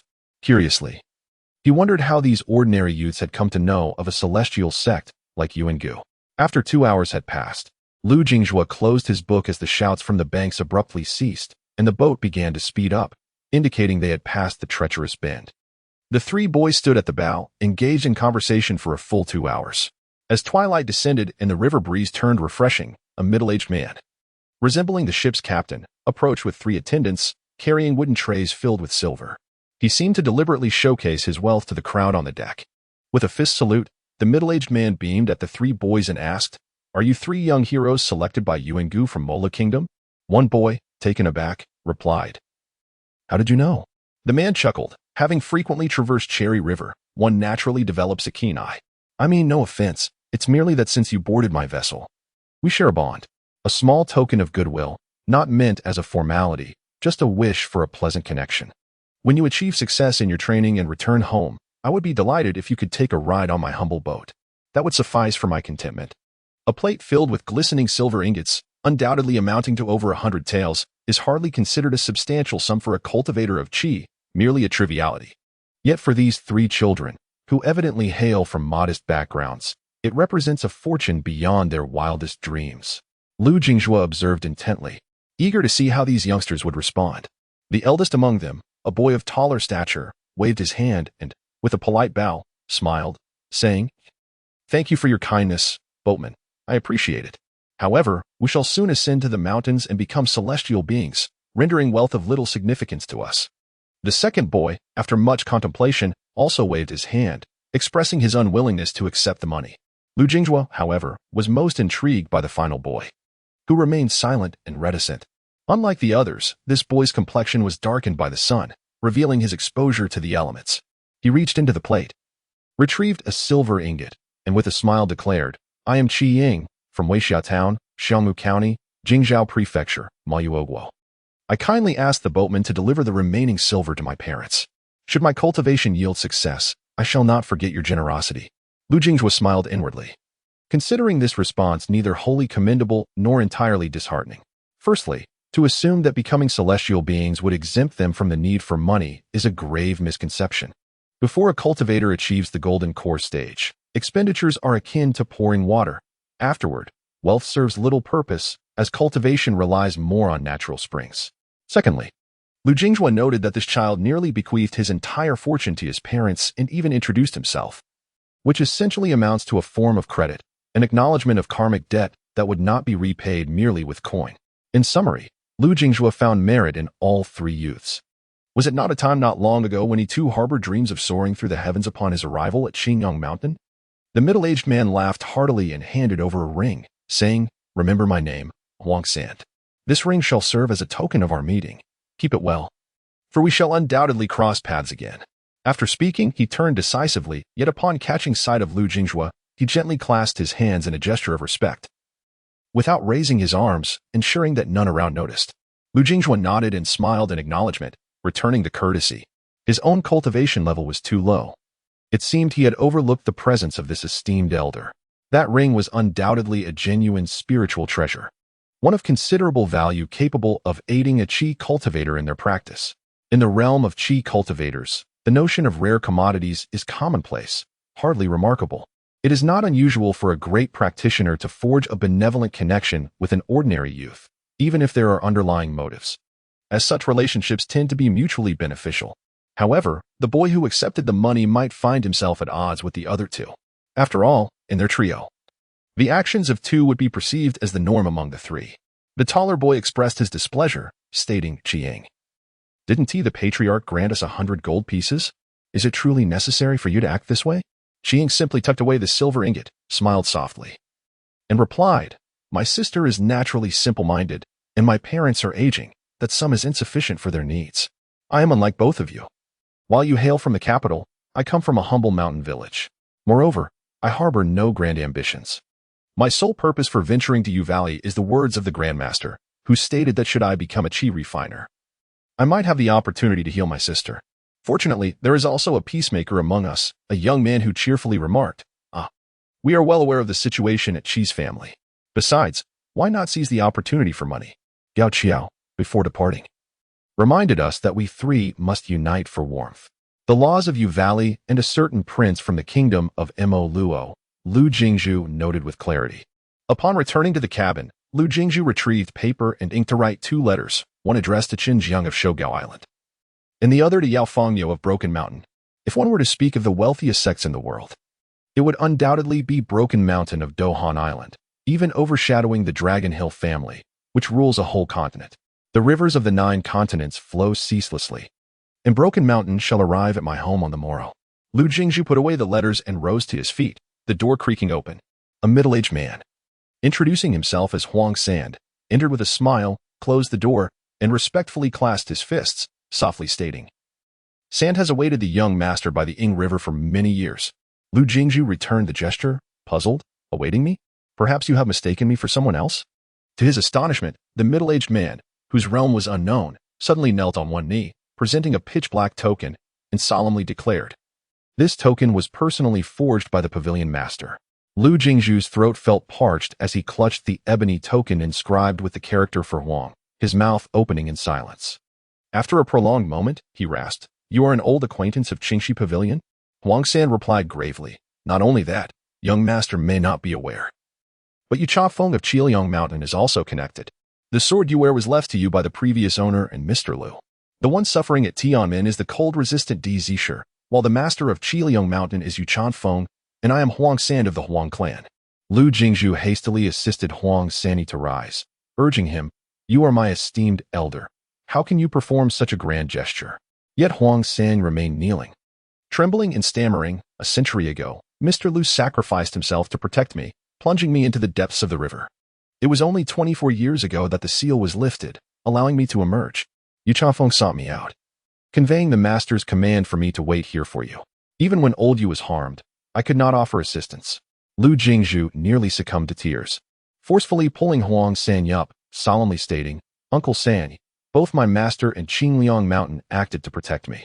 Once, my adoptive parents took me to pay homage at the 5 sacred mountains and 4 rivers, and upon my return, only a plum tree remained at Qingliang Mountain." Pausing, Lu Jingzhu ultimately could not restrain his emotions and began to choke up. "Uncle Jinbai supported me until I reached Guishu, personally handing me that seal before sacrificing his life at sea. My master and Uncle Nahan are no more. The latter still suffers in Yujing. Are you the last of my mother's old comrades?" Huang Sanyi wiped his tears and gently said, "Do not weep, young master.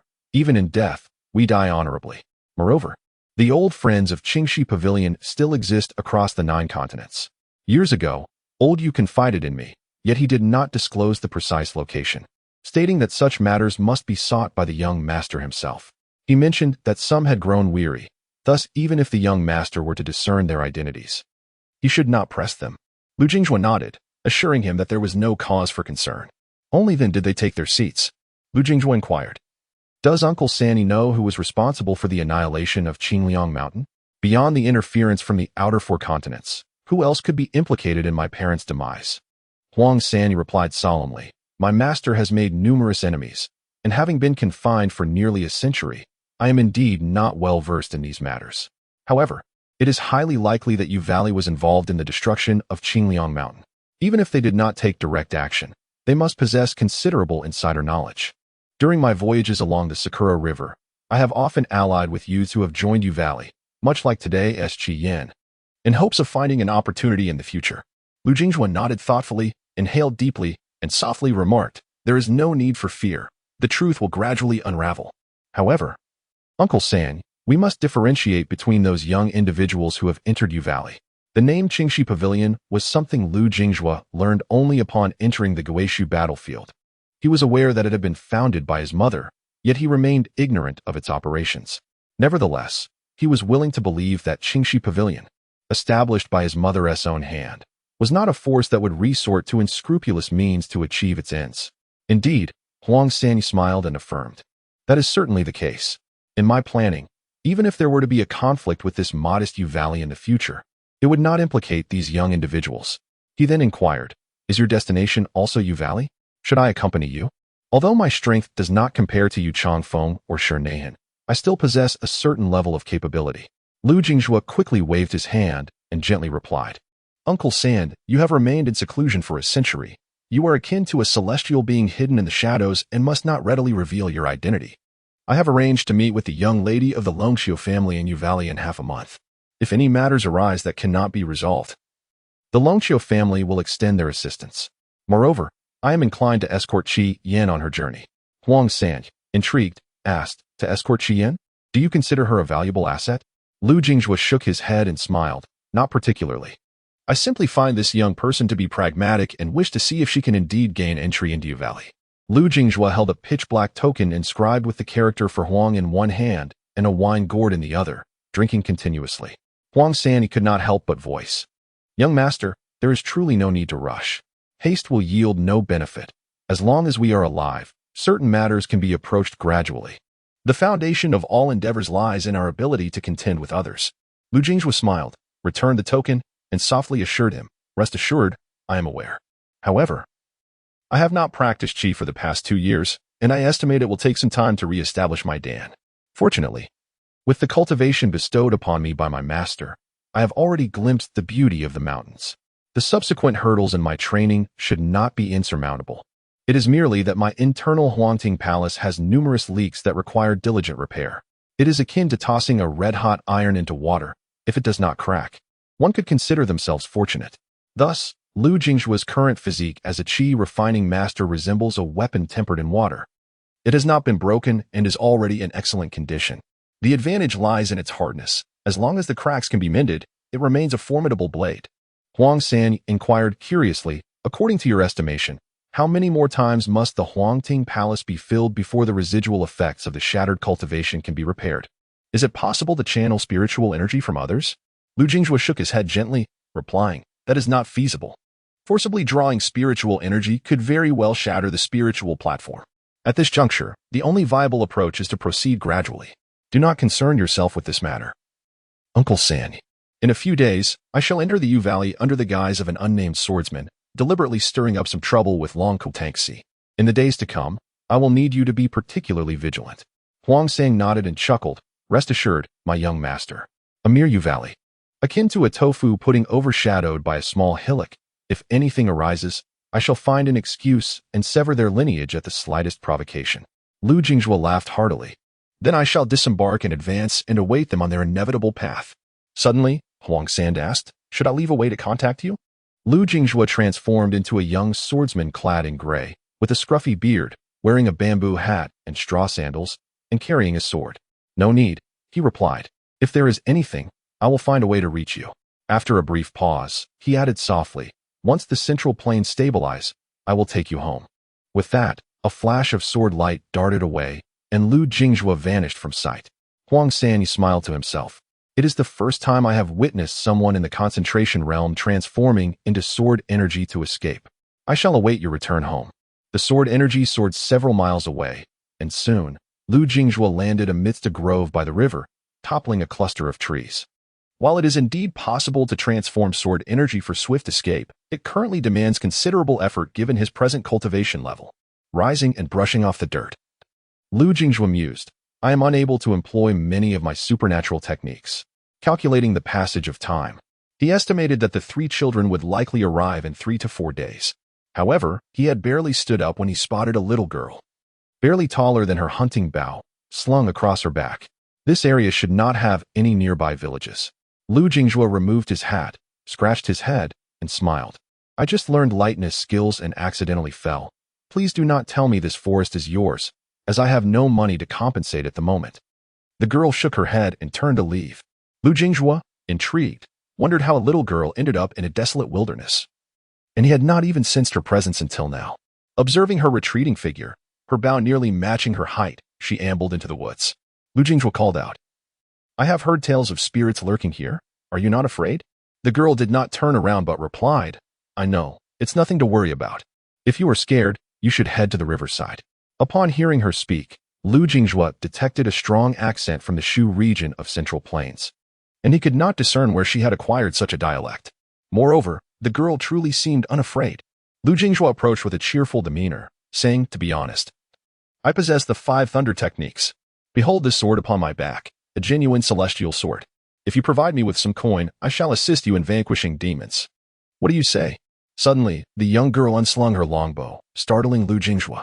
With a swift motion, she drew the bowstring and loosed an arrow, which flew through the air and struck a stag dead 100 paces away. Lu Jingjue was utterly astonished. Having served in the military, he knew that a bow capable of launching 2 stones was already considered elite. Yet, this young girl could draw a 1-stone bow and hit a stag from such a distance? But upon closer inspection, he realized she was neither a chi practitioner nor a martial artist, merely a young girl of perhaps 10 years, capable of such a feat. Turning her head, the girl spoke with an air of indifference. I was raised on tiger's milk, and as a child, I fought against black bears daily. I possess considerable strength. Noticing Lu Jingjue inching closer, she coldly advised, I suggest you make your escape quickly. My father will soon emerge, and you won't be able to flee. Lu Jingjue smirked and patted his chest, declaring, my swordsmanship has reached its pinnacle. Who is your father, pray tell? The girl replied with a cool demeanor. He is not a divine being. He is what you refer to as a demon, known as Ji. Lu Jingjue chuckled, then inquired, are you afraid he will consume me? The girl shook her head, not at all. He has no taste for flesh. Rather, he enjoys bringing people back to his lair for a drink. Many have been known to sleep for half a month after just one feast. Lu Jingjue found himself incredulous. This amusing ancient beast was unlike any he had encountered before. However, his mirth quickly evaporated as the wooden boat he carried trembled violently behind him. More so than when he faced formidable demons on the battlefield. It was not fear that caused the tremors, but rather the boat's desire for battle.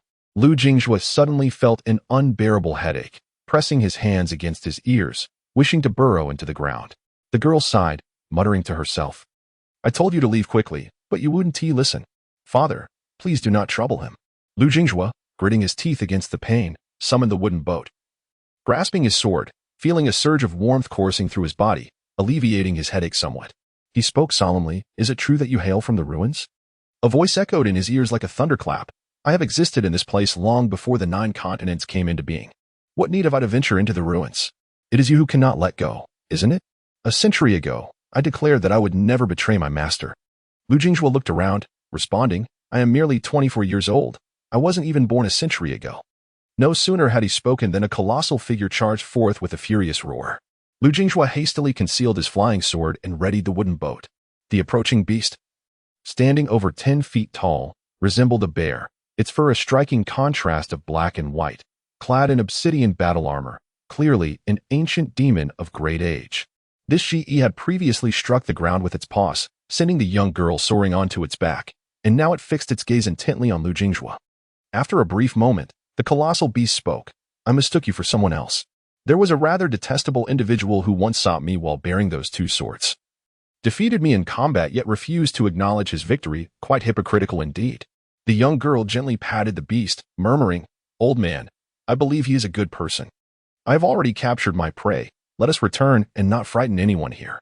The beast, known as Shi, glanced at Lu Jingjue and remarked, He does bear a striking resemblance. What a pity. You carry those 2 swords. and I am certain you will come looking for me again. Since fate has brought us together today, I shall make it clear, I will never betray my old master. So you may as well abandon that hope. Although my master lost in the past, he remains a god of war. With that, he turned to leave. But Lu Jinghua hurriedly called out, Senior, have you seen my father? Ji remained silent, yet the young girl turned her head and shouted, We reside at Zhuo Ridge. The colossal beast leaped forward, swiftly ascending above the sea of clouds, the land beneath flowing like water as it traversed countless mountains and rivers. Ji softly inquired, Child, why did you tell him where we live? The girl rested her chin upon the beast's furry back and whispered, No need to ask. You'll only get angry if I tell you. Ji fell into silence. For he understood that the girl felt that both she and that person were seeking their fathers. Lu Jinghua slapped his forehead, exclaiming, Goodness. This Ji truly possesses a voice that could cause one's head to ache. Zhuo Ridge, a place Lu Jinghua had heard of, lies at the southernmost tip of Shinlu continent, shrouded in deep mountains. It is said to be one of the 2 perilous locations on the continent, even for ascendants. Entering would require careful consideration. It seems inevitable that he would seek out this elder. Yet who could this master be? A god of war? Throughout history, many have borne that title, but among those who cultivate qi, none possess such audacity. Taking a swig from his gourd, he was about to retract his mountain water bridge when it unexpectedly took flight, hovering nearby and wailing incessantly, akin to a grieving widow. Lu Jinghua retorted, You two are truly unbearable.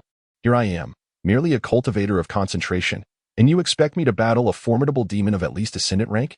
These 2 celestial swords had yet to nurture a spirit, yet they were still celestial swords, resonating with Lu Jinghua's will. In that moment, he distinctly felt the mountain water bridge conveying a message, You must summon your courage. Lu Jinghua erupted in expletives, You wretched beast. In the heart of Bailu City, amidst a residence more extravagant than the imperial palace, was the Longqiu family of Shinlu continent. A stunning woman clad in green, sword on her back, forcefully kicked open a door. Pointing at a middle-aged man engrossed in writing, I give you 2 hours to investigate all matters related to Zhangtu's Qingyang Mountain over the past 5 years. The middle-aged man set down his pen and asked with a smile, That young man has wronged you so, yet you still defend him? Longqiu Tongxi scoffed, How many cultivators capable of erasing memories exist in this world? Would you not agree, head of the Longqiu family? The middle-aged man sighed, Is it truly so difficult to simply call me father? Would you believe me if I said it was not me? Longqiu Tongxi seethed. What about when my mother passed away? Do you dare claim ignorance? The young woman turned away, leaving the middle-aged man to bury his head in a bitter smile. What could he do? If he did not cherish his own daughter, who else would? The middle-aged man murmured, 17, It seems I must trouble you. A shadowy figure appeared as if summoned from the abyss, its voice hoarse and words succinct. Should I dispose of that young man? The middle-aged man retorted. Are you intent on making the eldest daughter despise me? Besides, anyone who catches my younger brother's eye is no ordinary person. You might as well take the prepared items to the eldest daughter. The figure nodded slightly, clasped its fists, and vanished. This exceedingly cultured middle-aged man was reputed to be the most formidable scholar of the age, without rival. Over 2 centuries ago, Longqiu Liang played a pivotal role in the decline of the divine Deer dynasty, yet no one dared speak ill of him. Longqiu Tongxi returned to her residence in a foul mood. Each visit home left her displeased at the sight of her meek father. For at least 5 years, she had not referred to Longqiu Liang as father. Upon returning to her own courtyard, she sat beneath the flowering crabapple tree, cradling her chin in her hands, gazing skyward. Suddenly, a girl in a pink dress jumped out, cheerfully exclaiming, Sister, where did you chase that big brother off to? I never imagined that a chance encounter would lead to someone knowing my sister. Longqiu Tongxi slowly turned her head, causing Longqiu Sasa to retract her own, fearing her sister would scold her again. In truth, Longqiu Tongxi wished to express how improbable it was to simply run into someone. Little did they know the effort she expended to stumble upon that fool. Ever since her elder sister returned 2 years ago, it felt as if she had transformed into another person, at least in Longqiu Sasa's eyes. Longqiu Tongxi reached out, and Longqiu Sasa tightly closed her eyes. It did not evade. A slender, jade-like hand descended gently upon the girl's head, and Longqiu Tongxi affectionately ruffled Longqiu Sasa's hair, her voice softening. I apologize for being so harsh with you. I still cannot accept that our mother is gone. If she were here, she would surely scold me for bullying you. Pausing, Longqiu Tongxi enveloped Longqiu Sasa in an embrace, raising her gaze to the surrounding walls, whispering, When mother was alive, I never felt the walls of White Deer City were so high. The sisters fell into silence, their eyes glistening with unshed tears. emotion swirling within them. Long Qiu Sasa glanced up at the crabapple tree and suddenly spoke. Sister, while you were away, father would visit your courtyard almost every day, each time bringing a flask of wine, sitting alone beneath the crabapple tree. He hardly took a sip before failing to notice me watching from the doorway. The girl gazed at her sister's beautiful face, her voice choked with emotion. When mother departed, the one who must be most heartbroken should be father. Long Qiu Tangxi gently wiped her sister's cheeks, responding with a soft The name Tangxi, father always said, was inspired by a sword called Tangxi. However, Long Qiu Tangxi knew it was because their mother adored the crabapple tree transplanted from a distant land, while their father cherished the stream behind the summer retreat outside the city. The name Sasa is quite simple, and I hope she embodies grace and elegance. A fleeting figure dressed in black vanished, leaving Long Qiu Tangxi with a jade slip in hand. No one was visible, only a voice echoed in her ear. Miss, you should hasten to break through your limitations. Lingering too long at the threshold may not be beneficial. In the deep mountains leading to Yuangu, myriad demons roam. Yet their levels are not particularly high. Only a select few claim dominion over the land, which explains the absence of traveling cultivators slaying demons. Alongside a relatively smooth mountain path, 2 tea huts stand, one new and one old, situated no more than 100 paces apart, both nestled along a meandering stream flowing downhill. The older hut, somewhat dilapidated, is positioned upstream, while the newly constructed one lies downstream. Inside the old tea hut, an elderly man clad in coarse linen garments, wearing straw sandals, stirred a pot with a large bamboo spoon. The pot contained enough tea for 2. But perhaps due to an excess of mint leaves and a scarcity of Sichuan pepper, the old man tasted it and added a handful of tea leaves for enhancement. Beside him stood a youth of around 14 or 15, shouldering a rag, glaring intently at a young man downstream who was busy constructing a new stove. The youth, irritated, muttered, "Grandfather, do you think that person is unwell? Why set up a stall in such a remote wilderness, so close to us? Isn't that intentionally bothersome? In a bustling market, one must maintain distance between shops, yet this fellow has chosen to open right across from us in these wilds." The old man took another sip of the tea, this time revealing a look of satisfaction. He slowly replied with a smile, "This mountain does not belong to us. Even if they set up their tea hut next door, we can only observe. Moreover, this mountain path sees only a few traveling caravans these days. Soon, even ghosts will be scarce, and once business dwindles, he will naturally depart. Remember, we must be kind to others. Do not scowl at people as if you harbor a deep grudge." The youth rolled his eyes and responded with a nonchalant "Oh." As evening approached, the young man downstream continued to labor over his stove, likely repairing it due to smoke leaks from earlier. After nightfall, the youth returned to their straw-thatched cottage, pushing open a window to see the young man in the hut below, eating his dry rations with apparent difficulty under the dim light. The tightly wrapped bundle in the hut undoubtedly contained pots and utensils. For reasons unknown, the youth grew increasingly agitated. Suddenly, he leaped out of bed and stealthily made his way to the stream. There, he snapped his own index finger, which instantly broke and transformed into a pitch-black wooden piece. He inserted the wooden fragment into the stream's edge, allowing the water to wash over it. At that moment, his finger miraculously regenerated. With arms crossed and a satisfied smile, he returned to his small sleeping quarters. Peering through the window once more, he observed the young man fetching water from the stream with a ceramic jar. However, upon returning, he did not rush to drink, but instead took out a pancake and began to tear it apart on his knee. Much time passed, yet the pancake remained entirely intact. The young man hurried to the creek to find 2 stones, placing one beneath and wielding the other to strike the flatbread with considerable force. Just as he was about to drink from the clay pot, the boy suddenly leaped from his bed, barefoot, and dashed towards the thatched hut downstream. Without uttering a word, he kicked over the clay pot, glaring fiercely and exclaiming, "Are you out of your mind?" The boy pointed at the tightly wrapped bundle and added in a low voice, "Is there nothing to eat inside?" Lu Jinghua chuckled softly, replying, "There is indeed, but I thought to sell it. I heard from a village nearby that this route has been frequented by many caravans lately. I spent all my savings to procure these goods, not expecting to earn a fortune, but hoping to sell a bit more. Otherwise, I would have to beg on my way home." Upon hearing this, the boy was momentarily taken aback. Lu Jinghua continued with a smile, "I assure you, I am not trying to encroach upon your business. In this desolate wilderness, I would be quite fearful alone." The boy took a deep breath and coldly stated, "This water must be boiled before drinking. If consumed raw, It may cause diarrhea. With that, he turned to leave, but upon returning to his own tea hut, he stealthily approached the creek to gently remove the dark wooden block. Back in his room, the boy closed the window and lay flat on his bed. After a long while, he suddenly raised his hand and slapped himself across the face. Lu Jingjue chewed on the stone-like flatbread, a broad smile on his face. The next morning, when the boy emerged, the elder had already prepared noodle tea. The elder pointed to an extra bowl of noodle tea on the table and said with a smile, "Ma Huang, take this bowl to that young man. Since he has found himself here, we are neighbors and ought to look out for one another." The boy refrained from grumbling, picked up the bowl, and made his way downstream. The frail-looking fellow, who nevertheless carried a sword, had finally constructed a stove and laid out his utensils.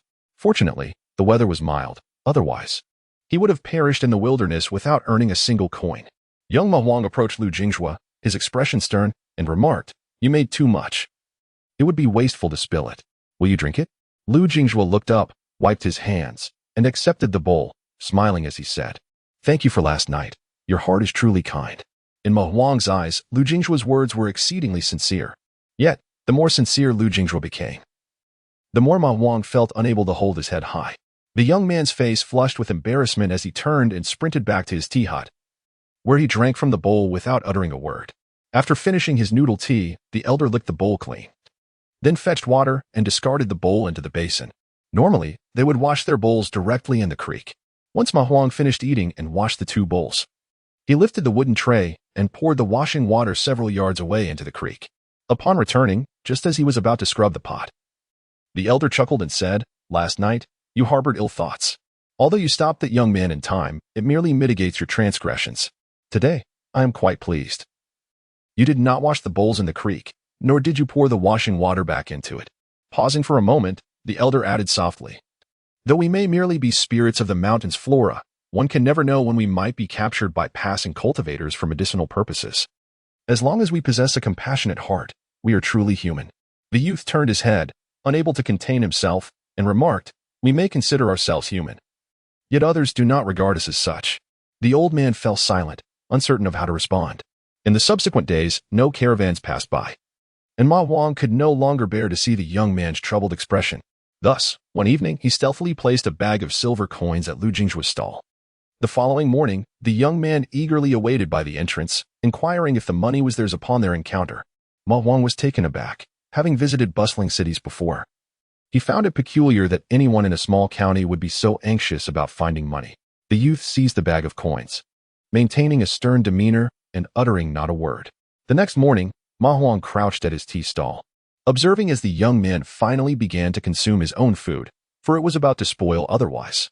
On that day, a bloodied youth emerged from the mountains, stumbling to Lu Jingjue's tea stall, collapsing into the creek. Lu Jingjue hurriedly rushed to assist him, and in that instant, Ma Huang and the old man had already arrived behind him. The elder spoke softly, "I possess some medical knowledge. Let me attend to him." However, the bloodied youth clutched Lu Jingjue's arm tightly, gasping for breath, and implored, "Save my friend." 30 miles west. This youth was indeed Chi Yin, though he was now covered in blood and gravely injured. Ma Huang assisted Lu Jingjue in carrying Chi Yin to the tea stall, then turned to the elder and asked, "Grandfather, could it be those ruffians from the mountains?" The elder produced a small vial of medicinal powder from his sleeve, murmuring, "These are sword wounds. They likely belong to the nearby mountain bandits." Lu Jingjue turned to retrieve his sword and, once prepared, said softly, "I have trained in martial arts for 2 years. Please watch over this young man while I seek his friend." Yet, before he could step outside, the elder placed a hand on Lu Jingjue's shoulder. "Never mind. I shall go. If they are not bandits, you may endanger yourself." When Lu Jingjue turned around, the elder was already performing a spell, suddenly vanishing into the ground. Feigning surprise, Lu Jingjue stammered, "Are you immortals?" Ma Huang straightened Chi Yan's body and retorted, "Do we appear to you as immortals? We are spirits. I am Ma Ti Da Huang, and my grandfather is a flowering plant." Lu Jingjue assumed a flustered expression, and after a moment, he exhaled deeply, solemnly stating, "Even so, you are good spirits, far superior to many so-called humans." Ma Huang chuckled self-deprecatingly, softly replying, "I am merely at the spirit platform realm, barely taking shape. My grandfather is only at the yellow court realm. We, as minor spirits, might simply be doing good deeds. Yet we could easily encounter a rigid cultivator who might indiscriminately slay us as demons." Lu Jingjue set down his sword and inquired, "Will the old man be able to save him?" Ma Huang sighed. "If it is merely a few bandits, it would be a straightforward task to bring him back." Lu Jingjue discreetly examined Qi Ying's injuries. Fortunately, they were merely superficial wounds, though she had lost considerable blood. A simple restorative remedy would suffice. Seizing an opportunity while Ma Huang was distracted, Lu Jingjue discreetly placed a pill in Qi Ying's mouth and whispered, "We must all believe in the principle that good deeds are rewarded. As long as we continue to act righteously, even amidst those who lack discernment, there will undoubtedly be others willing to assist you." Ma Huang scoffed derisively as he wiped the blood from Qi Ying's body with a damp cloth. "You sound almost identical to what my grandfather would say. Indeed, we have performed many good deeds over the years, but at what cost? Among the spirits of the flora and fauna who transformed alongside me, I am now the sole survivor. The rest have fallen victim to your humankind." Pausing for effect, Ma Huang sneered, "They say we are the demons and monsters, yet we are no match for your insatiable greed." Lu Jingjue was rendered speechless, succumbing to silence as he directed his focus towards the flying sword, which soared towards Gao Qiao. His realm was too low to perceive the several youngsters, 30 miles distant, who had yet to harness their inner energy. He could only employ the sword to extend his consciousness for exploration. The elder, whose essence was akin to a towering building, had only just arrived. Whether they were lowly cultivators or not, they were accustomed to traveling via the 5 elemental escape methods. However, for the demon race, the efficacy of such methods depended significantly on one's true form. Through the flying sword, Lu Jingjue observed a band of mountain bandits encircling 2 young men. Gao Qiao was bound and forced to kneel on the ground, while Cheng Han lay prostrate, his leg shattered. The leader of the bandits, a burly man with a thick beard, bore a large broadsword upon his shoulder. He placed a foot upon Cheng Han's face, grinning as he said, "I relish ambushing those en route to Baiwei Valley, but this is the first time I've encountered someone utterly devoid of cultivation.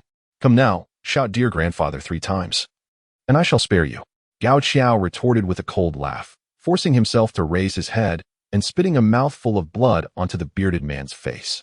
"If you dare to kill me, when my brothers arrive at Baiwei Valley, you shall all pay the price." The bearded man exclaimed in rage, "Damn it, you little beast. So defiant? Let your grandfather help you with that mouth of yours." With that, he raised his blade to slash at Gao Qiao's face. At that moment, an old man burst forth from the earth, swiftly unbinding Gao Qiao. Then, he chanted a spell, causing several vines to erupt from the ground, ensnaring the more than 10 bandits tightly. Gao Qiao, without pausing to express his gratitude, stumbled over to Cheng Han's side, trembling as he asked, "Are you all right? Are you hurt?" Cheng Han managed to turn his head with difficulty, forcing a smile. "I'm fine. It's just my leg that won't cooperate." The elder spoke softly, "Your leg is broken. I'll help mend it shortly. But first, let us find your companions." Gao Qiao's eyes brimmed with tears, and he inexplicably found strength, suddenly picking up a fallen blade. With swift precision, he severed a head from its body. The elder furrowed his brow, but did not intervene. Amidst the wails of the fallen, over 10 heads rolled to the ground, blood splattering across Gao Qiao. Even Cheng Han stared in disbelief.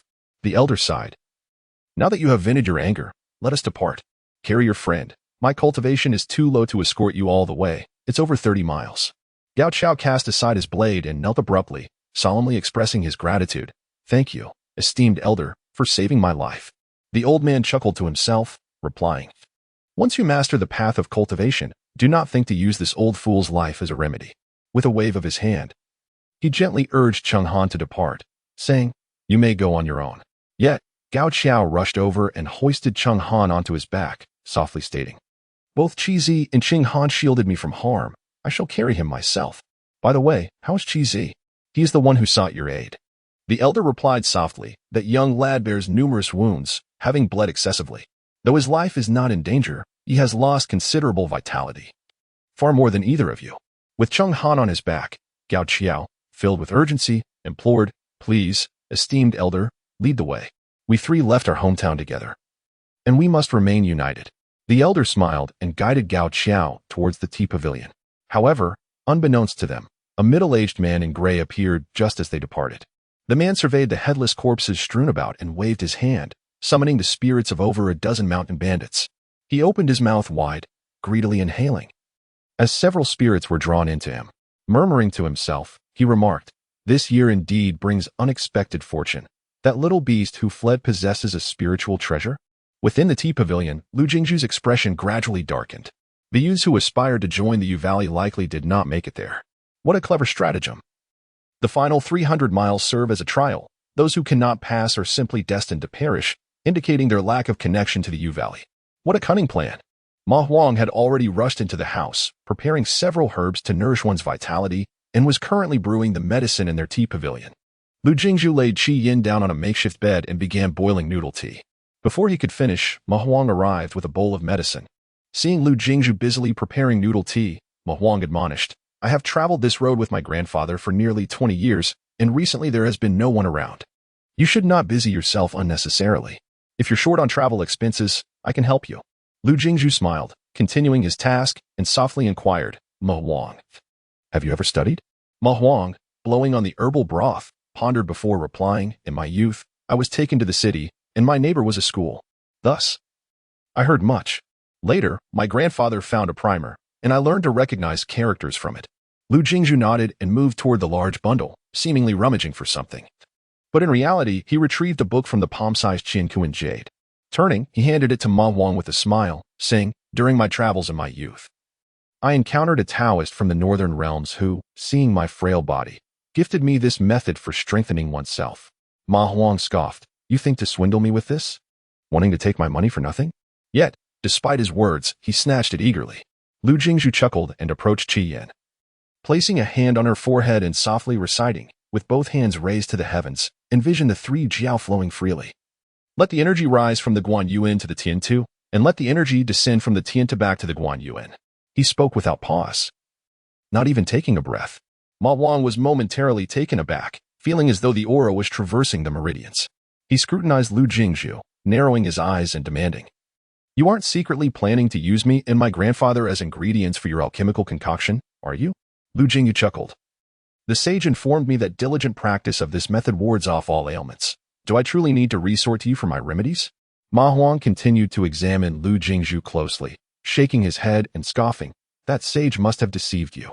The implication being, with such a frail physique, how could one claim to be immune to illness? Meanwhile, the unconscious Jing drifted into a profound state. In her dreams, a figure executed graceful punches, fluid and unbroken.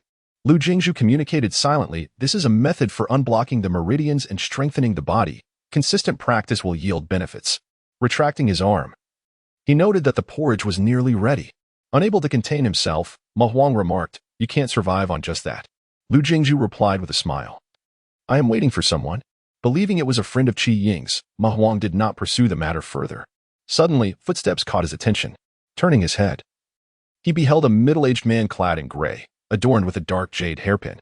Upon spotting Lu Jingju, the man halted abruptly, his gaze shifting to the waterside bridge leaning against the stove. After assessing Lu Jingju and confirming he was merely a commoner, the man smiled and said, "Who would have thought there would be a place to satisfy one's hunger in such a desolate area? You two young gentlemen, please serve me whatever food you have." Lu Jingju promptly stood up and ladled a bowl of porridge for him. Though it was not a grand feast, it did contain peach and apricot kernels. "I will charge you 3 copper coins. That seems reasonable, does it not?" The middle-aged man waved dismissively. "Not too much at all, quite fair." Ma Huang furrowed his brow. Fixated on the man, the middle-aged man pointed to the sword resting before the stove, smiling, "Practicing martial arts? That sword looks quite impressive." Lu Jingju responded, "It is merely a burden. If you fancy it, I could sell it to you." No sooner had he finished speaking than an elderly man emerged from the ground. Chowie shielded Ma Huang behind him, stating solemnly, "Our cultivation is arduous. We have never taken a life." Ma Huang, alarmed, stepped forward to protect Chowie, shouting at the middle-aged man, "Do not harm my grandfather." He then glanced at Lu Jingju, whispering, "And do not harm him. He is merely a passerby." At that moment, Gao Qiao, burdened with the unconscious Cheng Han, struggled to reach them. With a face full of joy, he called out, "Master Zhang, please save Qi Ying and Cheng Han." Yet the middle-aged man merely smiled. "All 3 of you possess excellent potential. Worry not. Good roots will be nurtured in those who need them." The young man carrying his companion thought he might have misheard or misunderstood, so he inquired, "Master, what did you say?" The gray-clad man chuckled, returned the bowl to Lu Jingju, and softly stated, "Excessive mint is your demise." Before Lu Jingju could respond, he turned his attention to the 2 wounded youths, grinning slightly, and continued, "Do you understand why, despite having passed several trials, you must endure this final test?" Gao Qiao shook his head, and the lawmaster of Yuegu chuckled, saying, I'll give you a chance. If you personally slay the two of them, I will accept you as my direct disciple. Gao Qiao's brow slowly furrowed. Yet the lawmaster laughed heartily. Wasn't the act of killing quite decisive earlier? Why is it that you falter now? Lu Jingjue raised his gaze to the lawmaster, whose cultivation was at the nascent soul stage, pondering the source of his audacity to disregard a mere mortal wielding a celestial sword. The middle-aged man rose slowly and spoke softly. Let me be frank with you. The reason you three were selected by Yuegu is quite simple. Your innate talents are indeed commendable. The reason for your intended demise is even simpler. It is to extract your promising talents and bring them back to Yuegu for those who truly need them. With a scoff, the middle-aged man added, Do you not realize that a worthless life does not attract good fortune? If you wish to ascend to greatness, you must accumulate virtue in your next life. His demeanor was composed, devoid of any shame, as he seemed to take pride in his own cleverness. Gao Qiao shrugged off Cheng Han from his back and approached with his blade drawn. The young man, his expression icy, addressed the middle-aged man. May I first slay Qi Yin? The gray-clad man, taken aback, nodded, of course. Gao Qiao inhaled deeply, raising his weapon towards Qi Yin's recumbent form. However, as he took a step forward, he suddenly pivoted, wielding his great circular blade with all his might towards the middle-aged man. The latter merely waved his hand lightly, sending Gao Qiao flying several dozen zhong, crashing into the upper tea pavilion, leaving both the thatched shelter and cooking area in utter disarray. Chow Yi let out a wry smile, cradling Ma Wang in his arms, and self-mockingly remarked, I truly have lost my sight this time, thinking I could save someone, only to end up ensnaring both of us. Why are you blaming me for my misguided benevolence this time? In the old man's eyes, two words were crystal clear: regret. Those who genuinely perform good deeds do so without seeking any recompense. Yet, to endeavor to do good and find oneself in such dire circumstances would leave anyone disheartened, especially an ethereal being like a plant spirit. But Ma Huang shook his head and forced a smile, saying, What is there to blame? You regret now.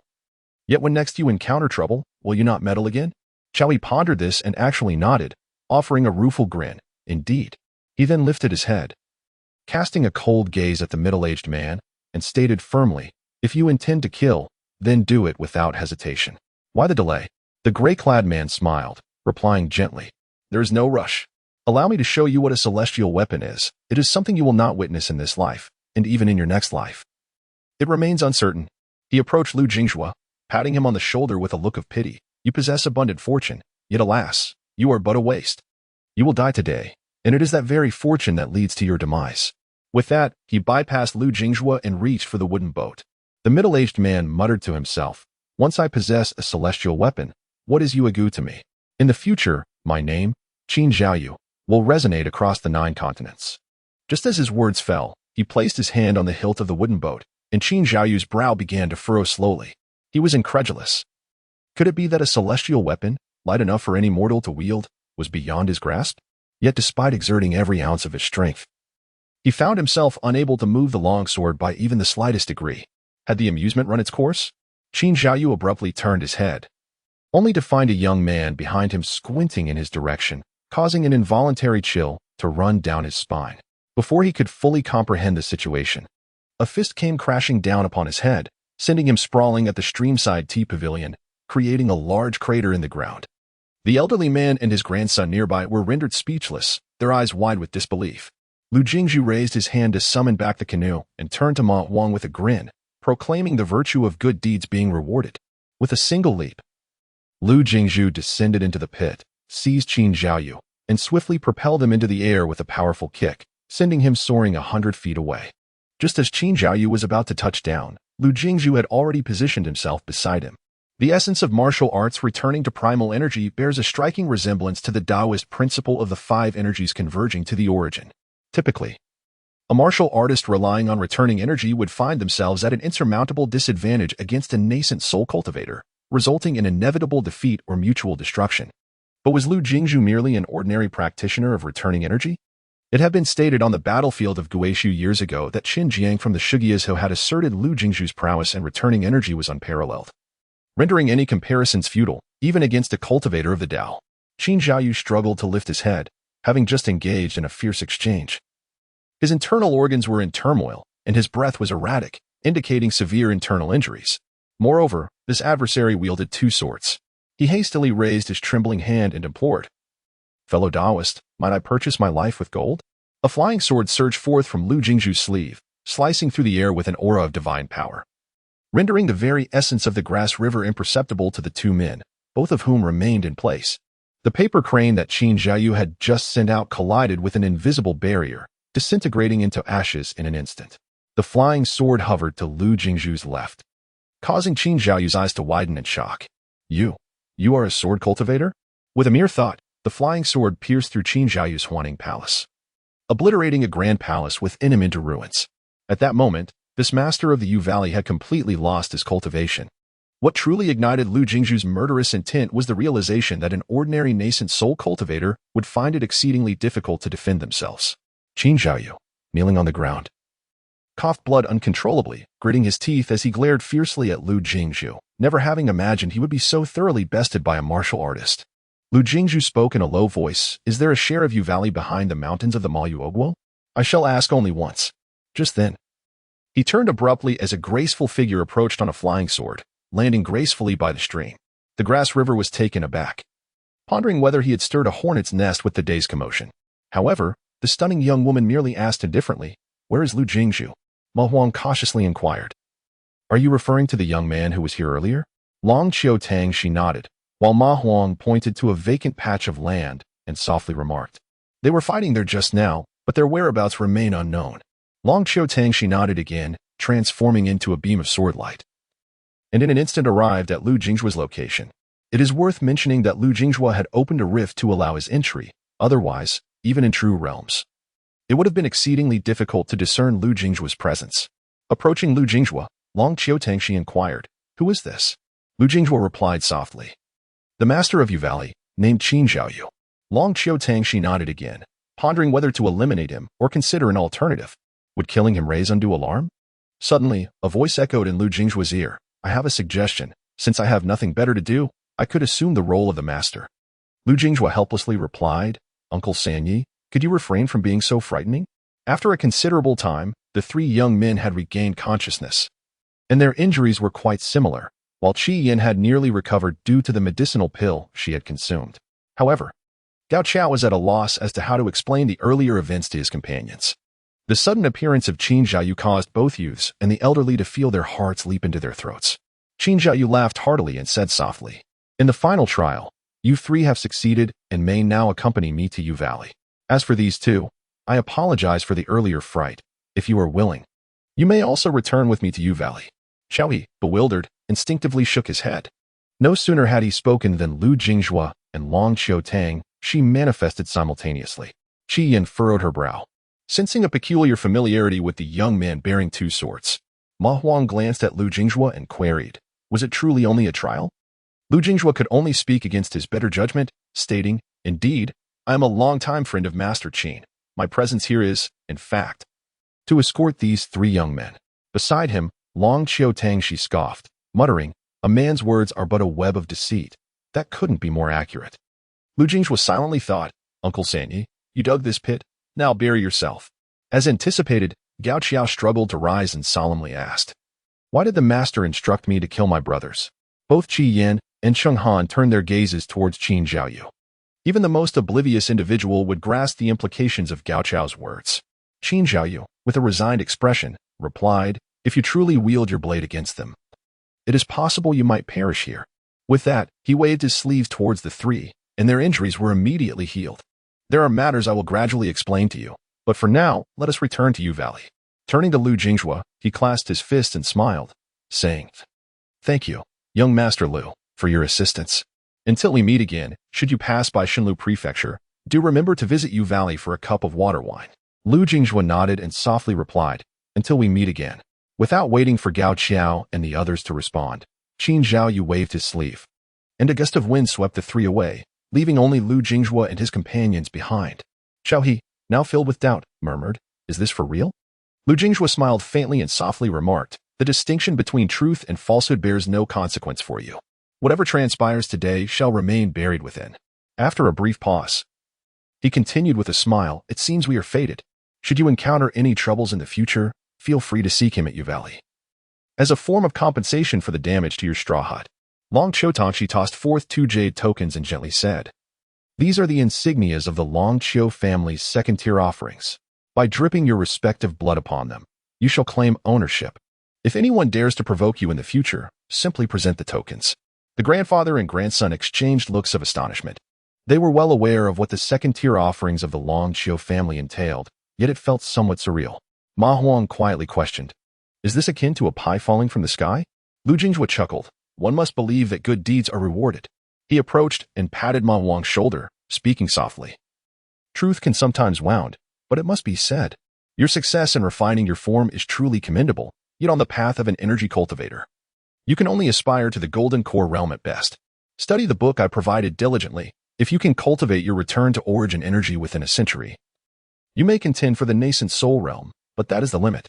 Do not be swayed by the tales in novels, where one consumes a single celestial pill to attain immortality. Nor should you dream of stumbling into a great chasm only to encounter an ancient deity who bestows upon you profound mastery." As he spoke, Lu Jinghua felt a twinge of embarrassment, recalling that his own cultivation had stemmed from a sudden enlightenment. Yet, had it not been for the battle at Yuqing, he believed he would never ascend to the 11th floor in this lifetime. Turning to look at Qiao He, Lu Jinghua smiled, with 7 leaves and 1 flower. "If you are sincerely inclined towards the Tao, your current state is but a fraction of your potential. Let us depart." Just as he turned, Ma Huang suddenly called out, "Are you Lu Jinghua?" Lu Jinghua nodded, affirming, "A man of honor does not change his name or surname." Ma Huang inquired further, "Good deeds are rewarded?" Lu Jinghua nodded once more, "Indeed, good deeds are rewarded." The two descended the mountain along the stream, their shadows elongated under the slanting rays of the sun. Long Qiu, using his mind, asked, "Who is that person? Is he truly not going to Yu Valley?" Lu Jinghua nodded and replied softly, "An old acquaintance. But we shall not go there. Instead, we will head straight to Qingni country." The territory of Qingni country is relatively small, roughly encompassing only the area of Jing'an County. Yet it is not insignificant. It is worth noting that a monk once journeyed from Jingyang's capital to the current Pingyao Road, taking a full 14 years for the round trip, covering nearly 100,000 miles. The Jing'an dynasty's collaboration with the Long Qiu family to rent ferries is primarily for troop transport, as the border forces rely on large ferries for their rotations. The two plan to take a small boat across the river, but upon reaching the riverbank, they sense the lurking presence of scouts from 2 nations hidden within the nearby forests. Perhaps due to Lu Jinghua's seniority over Long Qiu, he rarely initiated conversations. Thus, it was always Long Qiu who spoke first. "I am on the verge of a breakthrough in the coming days. I would like to borrow your life sword." Lu Jinghua rolled his eyes and softly replied, "Borrow?" Long Qiu smirked, his eyes sparkling. "What else would you suggest?" Lu Jinghua sighed, internally lamenting why he had uttered such a word. After a moment's pause, Lu Jinghua remarked, "I suspect that spies from the Imo Luo Kingdom are present in all 3 provinces and 7 prefectures of the Qing and I Kingdom, including its capital. However, the border troops of both nations have exhibited a degree of restraint, remaining several dozen miles from Yingjiang." Long Qiu responded with a noncommittal hum, neither expressing her own opinion nor inquiring about Lu Jinghua's next intentions. Her understanding of certain individuals led her to believe that they were presently incapable of foreseeing the unfolding events. She recalled a time when someone foolishly recounted childhood tales, and upon reaching a critical juncture, when a hint was expected, she had casually remarked that he could choose to speak or remain silent, which had incited his ire. Yet, it wasn't long before he could no longer contain himself and approached her to reveal the secret. Thus, she doubted his ability to hold back now. As anticipated, after a few steps, Lu Jinghua communicated telepathically, "I cannot fathom why, but I feel compelled to share this with you. Currently, Qin Zhaoyu is a former subordinate of my mother at the Ascending Tower realm. Many years ago, there existed a faction known as Qingxi Pavilion. You must have heard of it." Long Qiu nodded, responding softly, "The underworld leader among the cultivators, I presume." Suddenly, she turned to him, feigning astonishment. "So, your mother is the supreme underworld leader in the world?" Lu Jinghua was taken aback, realizing the validity of her statement. Long Qiu chuckled and conveyed, "The true Qin Zhaoyu possesses a realm too low and is but half informed. The identity of the messenger, Mr. Mao, is difficult to ascertain. Nevertheless, my return home was not without its rewards." She transmitted a list encompassing dozens of significant mountain strongholds. Within this context, Yu Valley could only be regarded as a mere caterpillar. These sects had ventured into the Central Plains openly and covertly 5 years prior, with each of the 9 continents housing a major sect, followed by these smaller entities. Long Qiutongxi seized the wine gourd from Lu Jingzhuo's waist, gazing intently at him. Furrowing her brows, I did not provide you with this information to incite you to seek revenge. As a qi refining practitioner at the concentration realm, how could you withstand even a few blows? In truth, Lu Jingzhuo's expression was even more troubled. He took a deep breath, accepting the wine gourd and taking a sip. Communicating, I am merely pondering what they seek with that seal. Aside from enabling them to dominate as mountain deities, what else could it accomplish? Could it undermine the foundations of the 9 continents? What benefits would it confer upon them? Long Qiutongxi then sent forth an illustration. A map closely resembling the current topography of the 9 continents, yet featuring 4 additional expansive landmasses. These 9 sects had rapidly ascended to prominence within a short span of time, akin to the rising fame of the mountain lord of Tsangshan on Xinlu continent within the past century. Lu Jingzhuo murmured, "Are you suggesting that we must pay a visit to Tsangshan?" Long Qiutongxi shook her head, exasperatedly stating, "What gives them the right to establish a first-rate sect in just a century? The remaining 8 strongholds are similarly situated. What grants them such privilege?" Lu Jingzhuo furrowed his brow tightly and gazed skyward. Long Qiutongxi nodded affirmatively, softly asserting, "Before we return to the Central Plains, we must ascertain their true intentions." Lu Jingzhuo queried curiously, "We?" Long Qiutongxi lifted his hand towards the hilt of his sword, prompting a certain individual to hastily silence himself and turn to gaze at the round moon reflected on the river's surface. Unbeknownst to them, night had already fallen. Suddenly, Long Qiutongxi chuckled and remarked, "What if all the waters beneath the heavens are still, and it is the riverbanks that move?" Lu Jingzhuo pondered for a moment before smiling and replying, "Let the river flow wild. I shall remain steadfast." A young woman nearby rolled her eyes and muttered. The Lu Jingzhuo of the past was never this cynical. Lu Jingzhuo laughed. "We have been companions for merely a little over a year. What do you know?" Long Qiutongxi responded with an ow. The two perched upon a large stone, passing a gourd of wine between them. "You truly admire Qi Yin and that little demon?" Lu Jingzhuo shook his head. "In comparison, I certainly prefer Ma Huang. They share a commonality in having endured hardship. The difference lies in Ma Huang's unwavering belief in benevolence being rewarded, while Qi Yin does not subscribe to such notions. He is grateful and treats those who are kind to him even better, yet he does not believe in the inherent goodness of humanity." After taking another sip of wine, Lu Jingzhuo found the gourd's spout oddly sweet. Turning to Long Qiutongxi, he then noticed the latter's cheeks were flushed. Lu Jingzhuo quickly averted his gaze and softly said, "While I was teaching them the 8-section brocade, I sifted through a fragment of Qi Yin's memories. Throughout his upbringing, he encountered very few good-hearted individuals. Thus, in every endeavor, he is driven by immediate gain. This does not imply he is not a good child, merely he has endured misfortunes. And what he can grasp becomes his lifeline." Long Qiutongxi nodded and abruptly inquired, "What were your impressions of me when we first met?" Lu Jingzhuo thought to himself, "When I first saw you, you were unclothed. What impression could I possibly have?" Long Qiutongxi squinted playfully at him, prompting Lu Jingzhuo to clarify earnestly, "At that time, you must have been around 14 or 15, right? To be frank, you were merely a young girl. However, I always sensed a heavy stone weighing upon your heart, rendering you unable to find joy." Long Qiutongxi then broke into a smile, wrapping her arms around her knees, though her smile gradually faded as she softly replied, "At that time, my mother had just passed away. It was indeed a time of sorrow for me. You were not much different, burdened with your own thoughts." Lu Jingzhuo sighed, saying, "Before the age of 15, the Jing'ong Palace was my home. After that, Qingyong Mountain became my refuge. My adoptive mother was murdered, and my master along with Qiliang Mountain was annihilated overnight. How could I not be weighed down by my thoughts?" A gust of river wind swept by, and Lu Jingzhuo took a large gulp of wine, claiming to seek vengeance. "In truth, I was merely evading reality. I could not bear to confront the ruins of Qinglong Mountain, feeling unworthy before my elder brother and third brother, especially the third brother, who had always been bullied by me and my elder brother.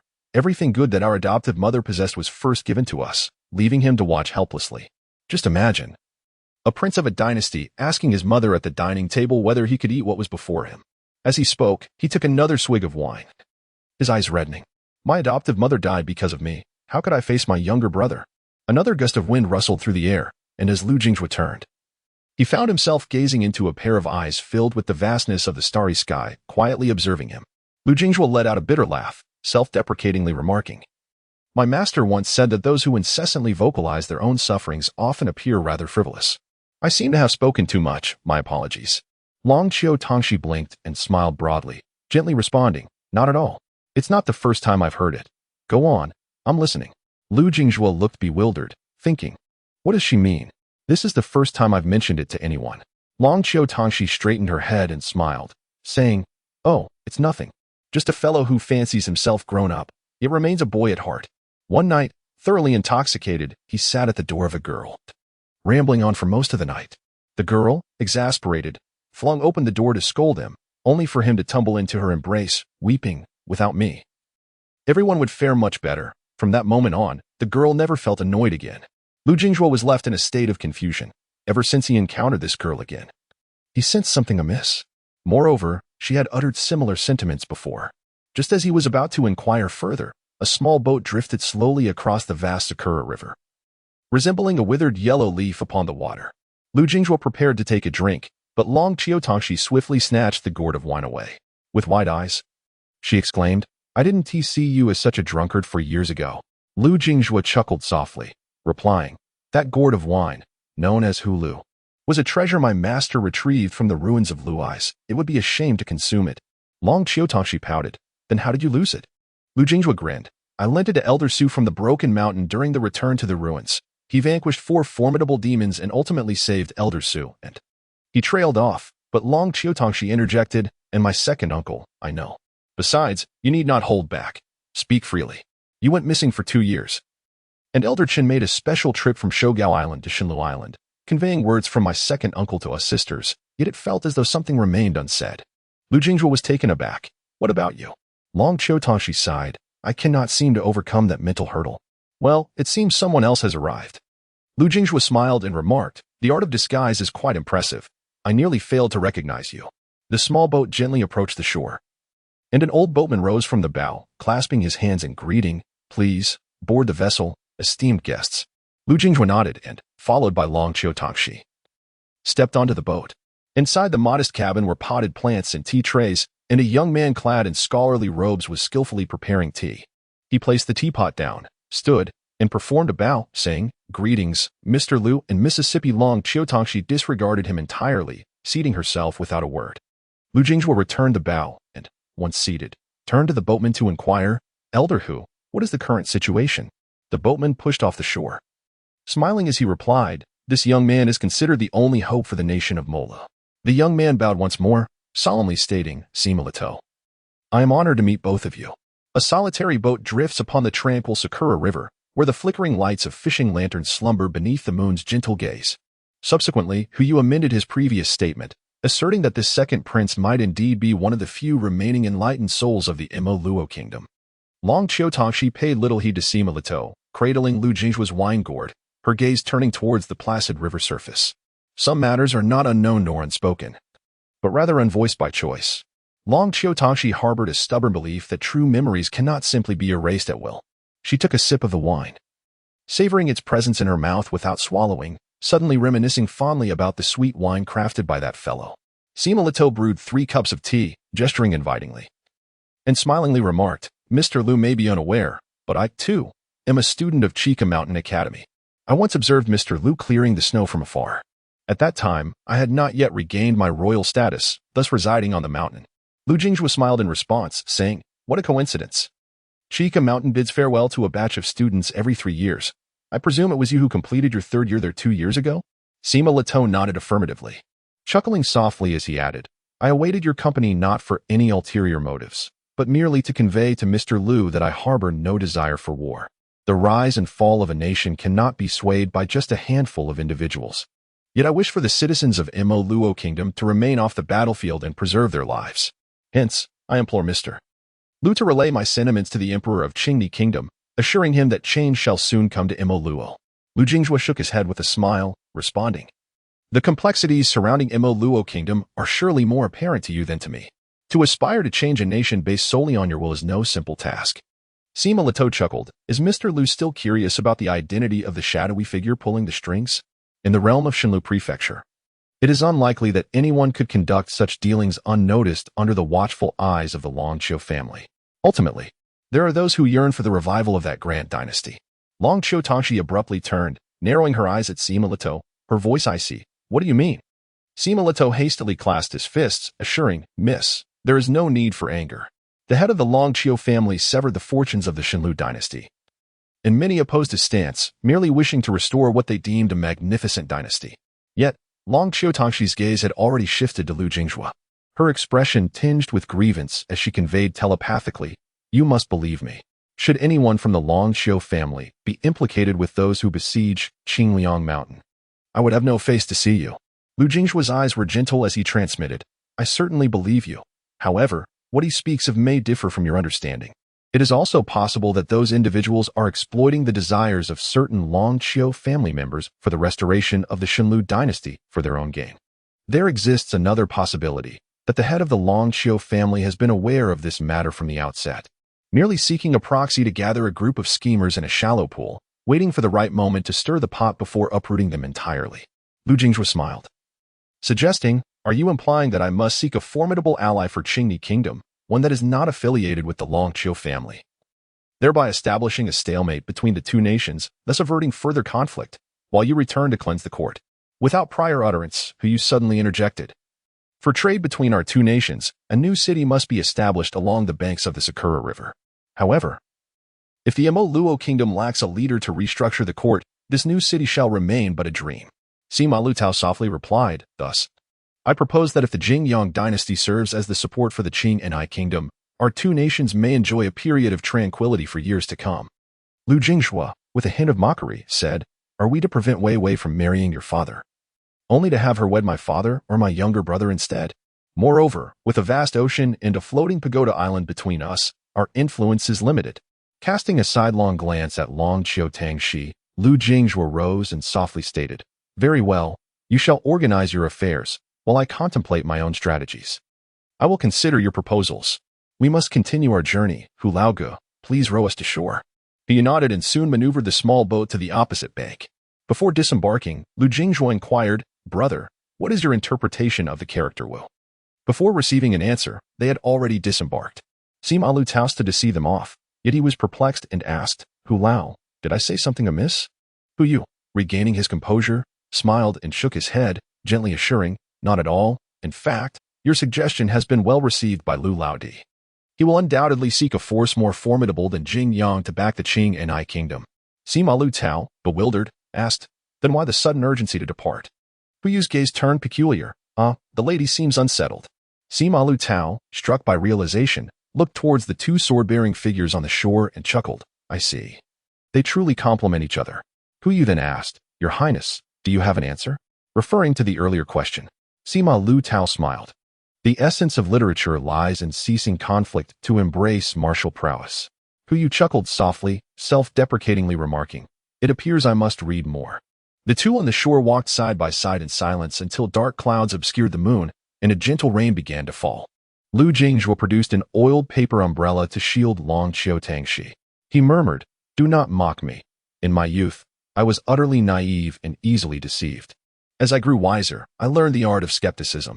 Long Qiu Tangxi frowned, softly asking, What do you mean? Lu Jingzhua sighed, I cannot explain it. But upon my return, I seem unable to guard my heart against you. He extended his left hand for inspection, smiling, Is it because of this? To fall for someone merely due to a red thread seems rather absurd to me. But rest assured, I harbor no improper thoughts towards you. His words were firm. Yet the oiled paper umbrella was snatched away by a delicate hand, leaving the young man frozen in place as rain poured upon him. Lu Jingzhua, darkening in countenance, exclaimed, Are you out of your mind? What have I said wrong? Wait, why do I say again? Just as he pondered, the woman ahead abruptly stomped her foot, turned around, and, gritting her teeth, declared, If the Long Qiu family becomes involved in that affair, I, Long Qiu Tangxi, will sever ties before you. Upon witnessing the fellow remove a wine gourd to drink, she thought to herself, Here we go again. Another story is about to unfold. However, this time she miscalculated. Lu Jingzhu spoke. Even if the Long Qiu family is involved, what does it matter? Did Long Qiu Tangxi pluck a single blade of grass from my Qingliang mountain, or shatter a tile from its roof? As his words fell, Long Qiu Tangxi cast aside her oiled paper umbrella and sank to the ground, weeping inconsolably. Lu Jingzhu, at a loss, was bewildered by her sorrow and unsure how to comfort her. He approached, picked up the umbrella to shield them from the rain, and uttered somewhat aimlessly, "It seems you're the only one who has traversed these mountains and waters with me. Thus, my first journey away from home has not been lonely after all." What he intended as a warm sentiment only made Longqiu Tangxi look up at him, her tears flowing more fiercely. Rainwater dripped continuously from Lu Jingzhu's sleeves. Yet he did not disperse it with his spirit energy. He too felt a pang of sadness, though he could not fathom its source. Thus, a young man burdened with 2 swords held an umbrella in the rain while a similarly armed woman wept beneath it, until dawn broke. As the first rays of sunlight spilled forth, the forest path was fragrant with the scent of damp earth. Lu Jingzhu finally spoke. "Have you cried enough? Once you're done, let us head to Qingni capital. I shall treat you to stir-fried eggplant with chili." Longqiu Tangxi huffed, sprang to her feet, and took to the skies on her sword. Someone muttered to himself, "What in the world did I do to deserve this?" For several consecutive days, Longqiu Tangxi remained sullen, and Lu Jingzhu was none the wiser, nor did he dare to inquire. As August arrived, the rain increased.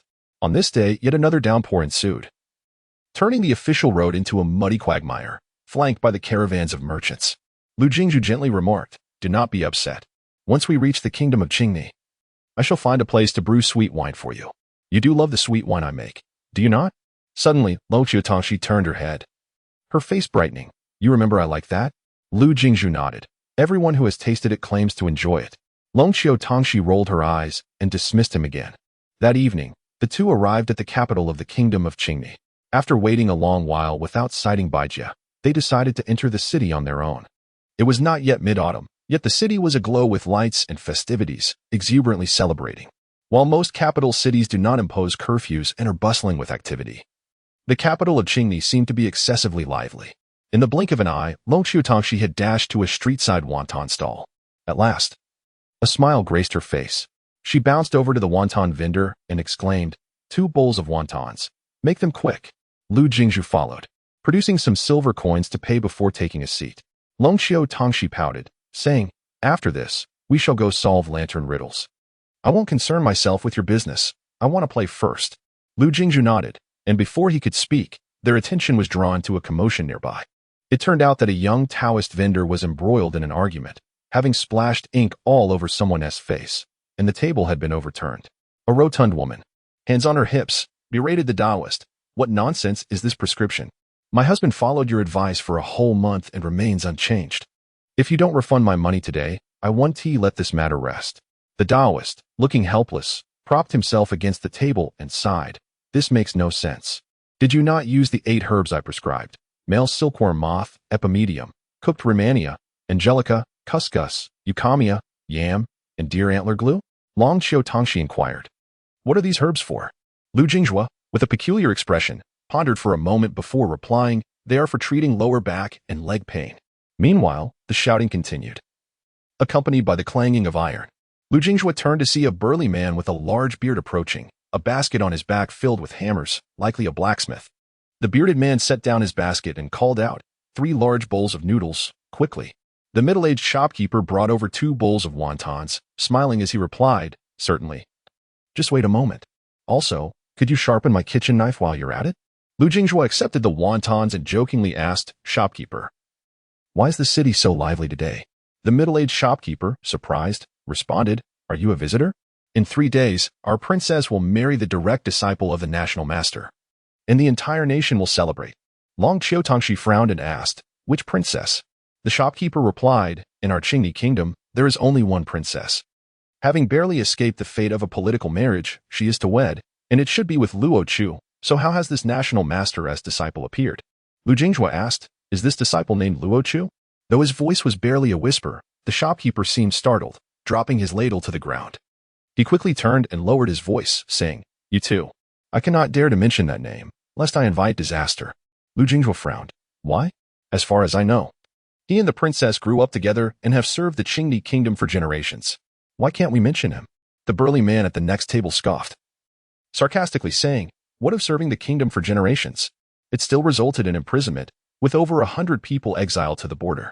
He turned his head and continued, "On the day of the princess's wedding, Luo Chu will be executed at the city gate." The middle-aged shopkeeper, looking despondent, lamented, "Oh dear, gentlemen, please do not involve me in this. I have an elderly parent and young children to care for. Can you not discuss this elsewhere? The burly man fell silent, focusing on his drink.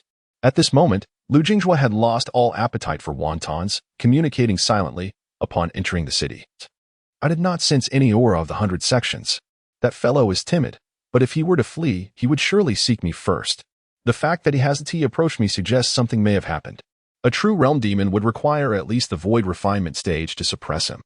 Long Qiutongxi signaled to Lu Jinghua with his eyes, and they both discreetly glanced at several small stalls by the roadside. For golden core cultivators and a half-step returning source martial artist were likely waiting for them. Retracting his gaze, Lu Jinghua conveyed, "If he is indeed at the void refinement stage, we might not be a match." Lu Jinghua harbored no fondness for wontons, having sampled merely 2. Once Long Qiutongxi had finished his meal, the two rose to depart, seeking a suitable place to linger. At that moment, the burly blacksmith's 2 large bowls of noodles had also been served. Lu Jinghua noticed that this individual possessed a total of only 7 fingers across both hands. He discreetly inquired, "Have you discerned anything unusual?" Long Qiutongxi replied, "Nothing, merely a robust mortal." He continued, "Here is the plan. Lend me your life sword. I shall venture to break through the realm and will return within a day to continue our revelries." Lu Jinghua turned his head and questioned, "Where are you going?"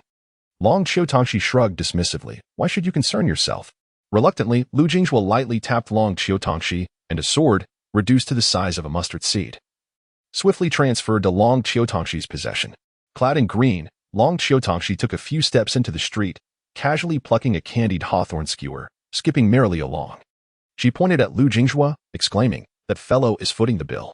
Lu Jinghua had no choice but to comply and retrieve the money.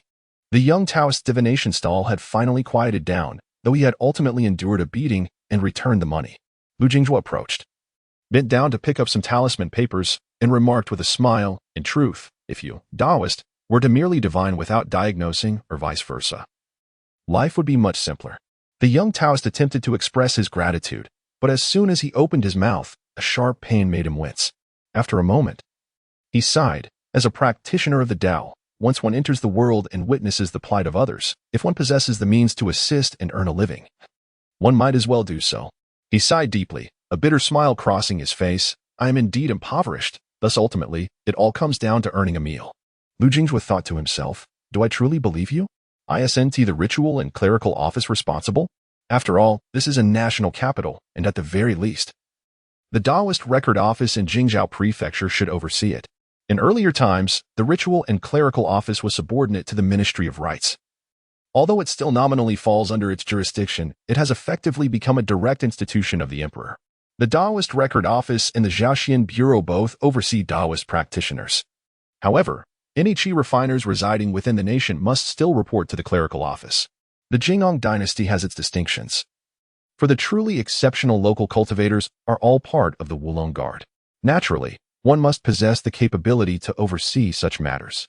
However, the 12 heavenly officials in Yujing are specifically tasked with this responsibility, ensuring that all mortal cultivators are recorded.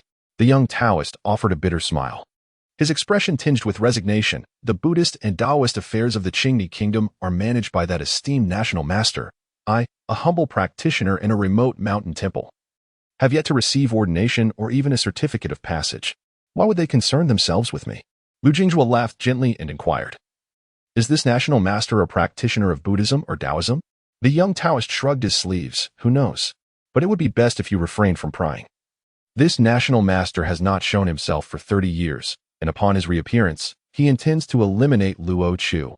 Perhaps he truly is an enlightened immortal." Nodding in acknowledgement, Lu Jinghua suddenly remarked, "Your disguise technique is rather lacking. If you wish to appear older, wouldn't it suffice to grow a beard?" With that, he strolled over to a nearby stall selling antiques.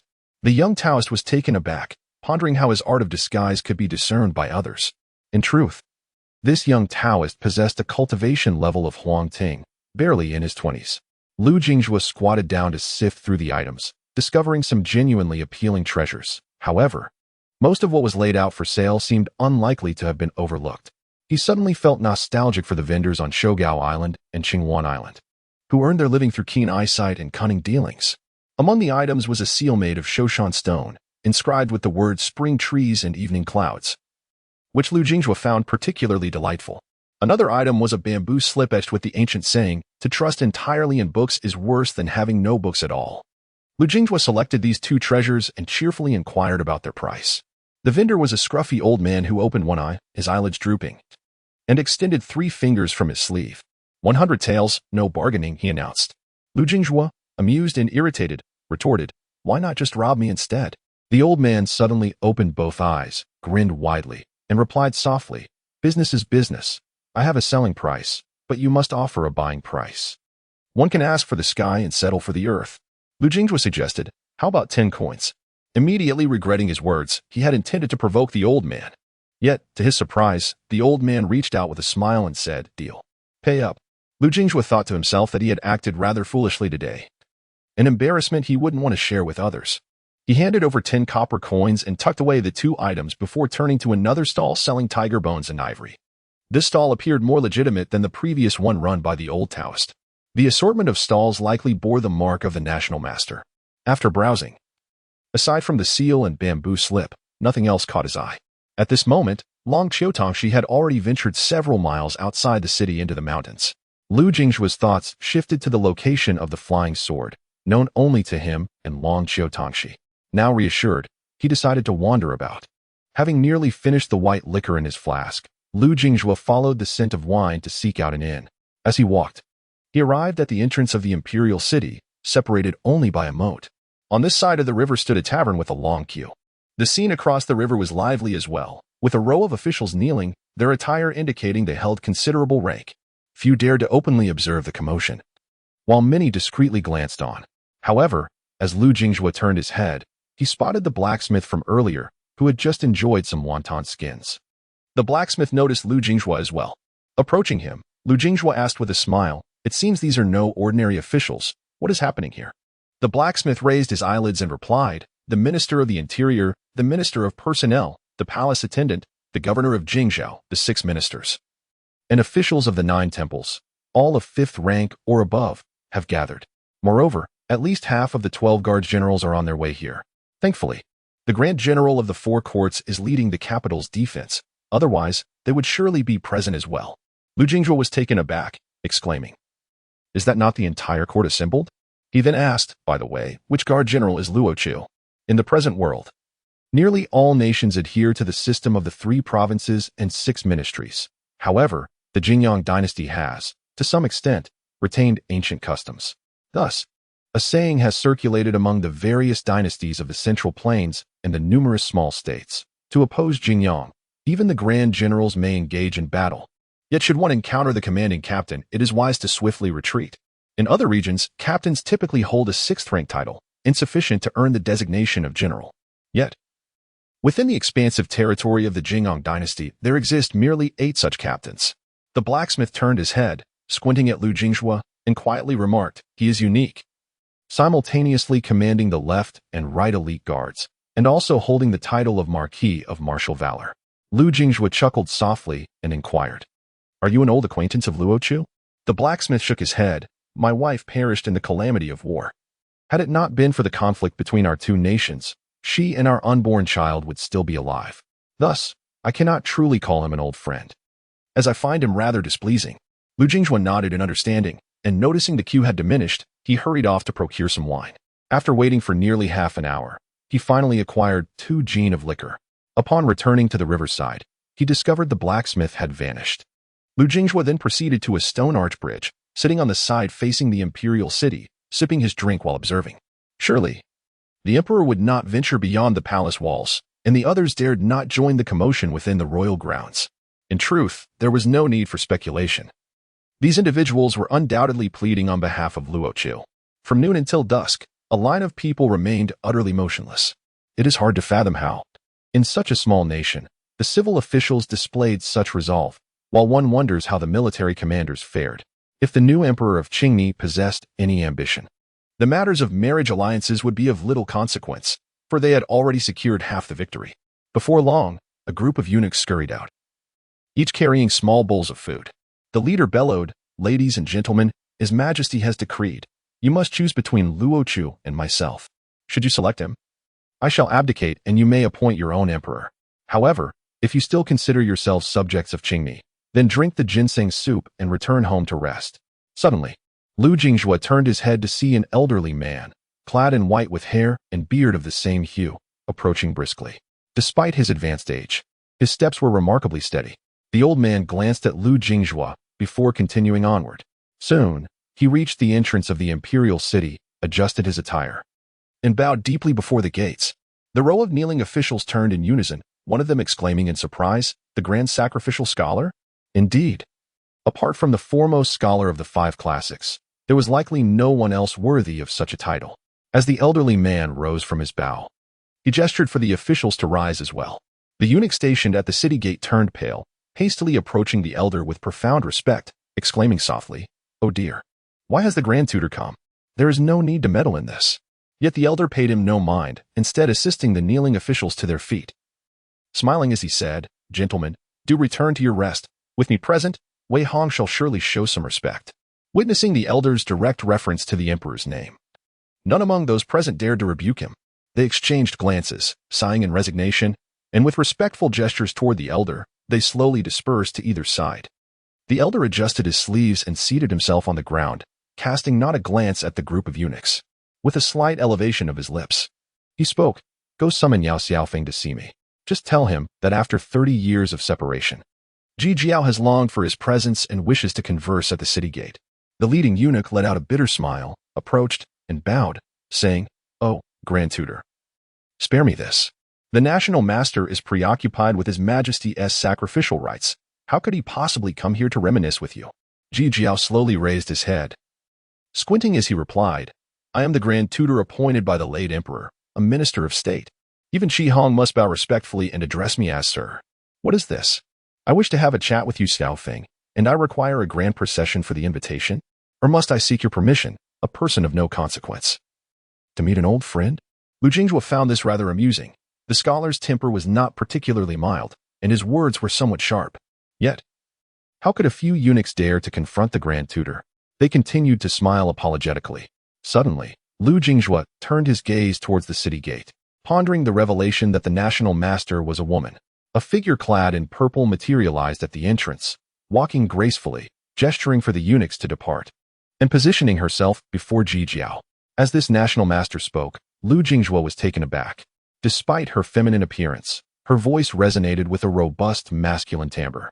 "Brother Ji, if others are unaware of my nature, could it be that you are too?" With that, the androgynous national master glanced toward the nearby stone arch bridge. Yet she did not dismiss Lu Jingjue. Ji Jiao retorted with a scoff, "Cease your nonsense. Just tell me whether you will release Luo Zhu or not. Whether you comply or not, I shall save Luo Zhu. Your agreement holds no weight, for that girl Wei Wei will not marry your disciple." Yao Xiaofeng seemed unperturbed by the term second rate, softly replying, "I am naturally both male and female. I simply lean towards my female aspect. This is not something I fear you expressing. However, Ji Jiao, you must understand that we are both subjects of the Qingni kingdom. To eliminate Luo Zhu and marry the princess is the most prudent course of action for the preservation of our realm." Ji Jiao abruptly stood up, cursing vehemently. "What nonsense! What have you turned Wei Hong into during these past 2 years? Do you still have the audacity to claim this is the best course? The moment you murder Luo Zhu, the 4 houses and 12 guards will each rise in rebellion. Are you unaware of the Luo family's prestige in the military?" Yao Xiaofeng narrowed her eyes and asked, "Then what do you propose? Should we embroil the Qingni kingdom in this tempest? Do you truly believe that with my peak cultivation, I can safeguard the realm?" Leaning against the stone arch bridge, Lu Jingjue took a sip of wine. If they were going to pretend not to know him, then they could converse among themselves while he savored his drink. His urgent arrival at the Qingni kingdom was prompted by the genuine Qi Xiaoyu, who indicated that the Yu Valley was merely a fade, a shield against the chaos that was likely even more tumultuous than in the Mola kingdom. Reflecting on the journey thus far, from Xiaoko Mountain to Broken Mountain, encountering Long Qiu, revealing his identity in Jingxi Kingdom, and subsequently traveling south to meet Wei Wei and the likes of Uncle Sanyi, he felt as though he had been guided by unseen hands towards certain truths. At this juncture, the identity of his mother remained partially understood, while that of his father was still a complete enigma. In hindsight, his haste to return to the Qingni kingdom seemed entirely justified. There is but one matter that Lu Jingjue cannot fathom, logically, with both of his identities nearly revealed. How is it that no one has attempted to ambush him thus far? Is it due to the influence of Long Qiu Tongxi? Yet, Lu Jingjue has an inkling that the forthcoming events in the Qingni kingdom are more closely tied to Longqiu Tangxi. At the entrance of the imperial city, Ji Jiao fixed his gaze upon Yao Xiaofeng and spoke in a deep tone. Are you truly unwilling to relent? To this, Yao Xiaofeng retorted sharply, I cannot retreat. The elderly man in white gradually straightened his posture and unexpectedly interjected, young friend on the bridge, might I borrow your sword for a moment? Lu Jingjue was momentarily taken aback, but then broke into a grin, gesturing with his fingers as the lone wooden boat transformed into a streak of silver light, descending gracefully at the gates of the imperial city. I quite admire this old gentleman's temperament. Ji Jiao was also startled, glancing at Lu Jingjue. Pondering how this individual was also a qi refiner, he thought to himself that there was no need to be so aggressive, as he was merely jesting. Is there truly such an honest person in this day and age? However, finding himself in a predicament, he feigned calmness, leaning on the hilt of his sword, and frowned. Though I am advanced in years, if you force me, I am not incapable of wielding my sword. Lu Jingjue hastily stood up, clapping his hands in approval, exclaiming loudly. Excellent. As this unfolded, Ji Xiaofeng slowly turned, her posture graceful, yet her words shattered the moment. Though Jingong is strong, he cannot possibly reach Shinlu continent, can he? Finally, she spoke, and Lu Jingjue felt a sense of relief after the long wait. He took a sip of wine and smiled, saying, when Wei Wei calls me Mr. Lu, I graciously accept. Naturally, I must see matters through to the end. Bai Jie is a citizen of my Jingyang. He has gone missing in Qingni, and I must seek an explanation. Furthermore, I have a fondness for that fellow Luo Chu, so you must not lay a hand on him. No sooner had he spoken than the wooden boat soared into the air, returning to Lu Jingjue's back. Ji Jiao inquired in astonishment. Are you the snow-sweeping master from Chica Mountain? Lu Jingjue replied with a hint of resignation. When the younger generation addresses me as master, I accept it humbly. However, Mr. Ji, I truly cannot bear such address. Just call me Lu Jingjue. As Lu Jingjue strolled towards the imperial city, Ji Xiaofeng spoke simultaneously in the same realm. I am powerless against Brother Gao. I have merely employed some unorthodox methods to detain him briefly. In a few hours, he will surely escape that place. Lu Jingjue nodded, acknowledging that this was the best outcome, but he wished to inquire further. May I ask, from whom does the national master receive his teachings? Fong Mountain lies in the southwest, and its founding patriarch was a great practitioner. Currently, the mountain's leader has reached the pinnacle of qi refinement. Remarkably, it took merely a century for Jiangfang Mountain to rise from its establishment to a first-rate peak, a speed that is truly astonishing. Yao Xiaofeng, however, sidestepped the question and smiled. Then we shall see if Mr. Lu possesses such capabilities. Lu Jingjue chuckled softly, replying, very well, let us see. Turning his head, Lu Jingjue added with a smile, I advise the national master to send Luo Chu and Wei Wei to my side before the hour of the rat. If delayed, you shall witness what it truly means to face desperate individuals. Yao Xiaofeng furrowed her brow, but then the flamboyant young man with a sword on his back spoke up. By the way, is there a Yiyuan tower within the city? I shall summon a few people, and you should gather some as well. Lest it be said that I am taking advantage of you. Ji Jiao's lips twitched as he pondered. Is this lad a bit too insolent? Second young master, how can you endure this? Upon noticing Yao Xiaofeng's glare, the elderly man in white resumed a serious demeanor, gesturing with a flourish of his sleeve, only to revert to his former levity. He bellowed towards the imperial city, Qi Hong, I was once your father's teacher, and also yours. As a minister tasked with guiding the state, before the hour of the rat, send Xiao Luo and Wei Wei to me, or I shall return to retrieve the cane bestowed upon me by the late emperor. With that declaration, the old man lifted his robe and dashed towards Lu Jingjue. Young friend, I am quite familiar with Yiyuan Tower. I even have 2 jars of fine wine saved. Shall we indulge together? Yao Xiaofeng observed their retreating figures, his expression darkening further. He took a few steps back before vanishing into thin air.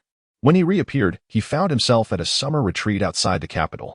There, by the lakeside, a bonfire flickered, and a young man clad in exquisite garments held a fishing rod, while a wooden barrel beside him brimmed with catches. Unbeknownst to him, Yao Xiaofeng had donned a refreshing attire, and it was clear that the so-called top courtesans from the brothel could not compare to him. Yao Xiaofeng offered a graceful bow, his voice now enchanting as he spoke. Young master, the guests have arrived. The young man in splendid attire turned, grinning widely. Master, later you shall cook. Pick the plumpest fish and prepare sweet and sour carp. Yao Xiaofeng did not respond but continued. The guests have arrived. Not only the eldest daughter of the Longqiu family, but also Lu Jingjue, the Lu Jingjue of Zhongtu Qingla Mountain. The young man, referred to as young master, sighed, Master, you cannot control the body given by your parents. If you wish to be a woman, then be one. What is there to be ashamed of? Yao Xiaofeng's brows knitted together as he replied solemnly, You do? Do you truly believe that in the esteemed Qingla Mountain, capable of commanding a continent, there is not a single trustworthy top-tier power?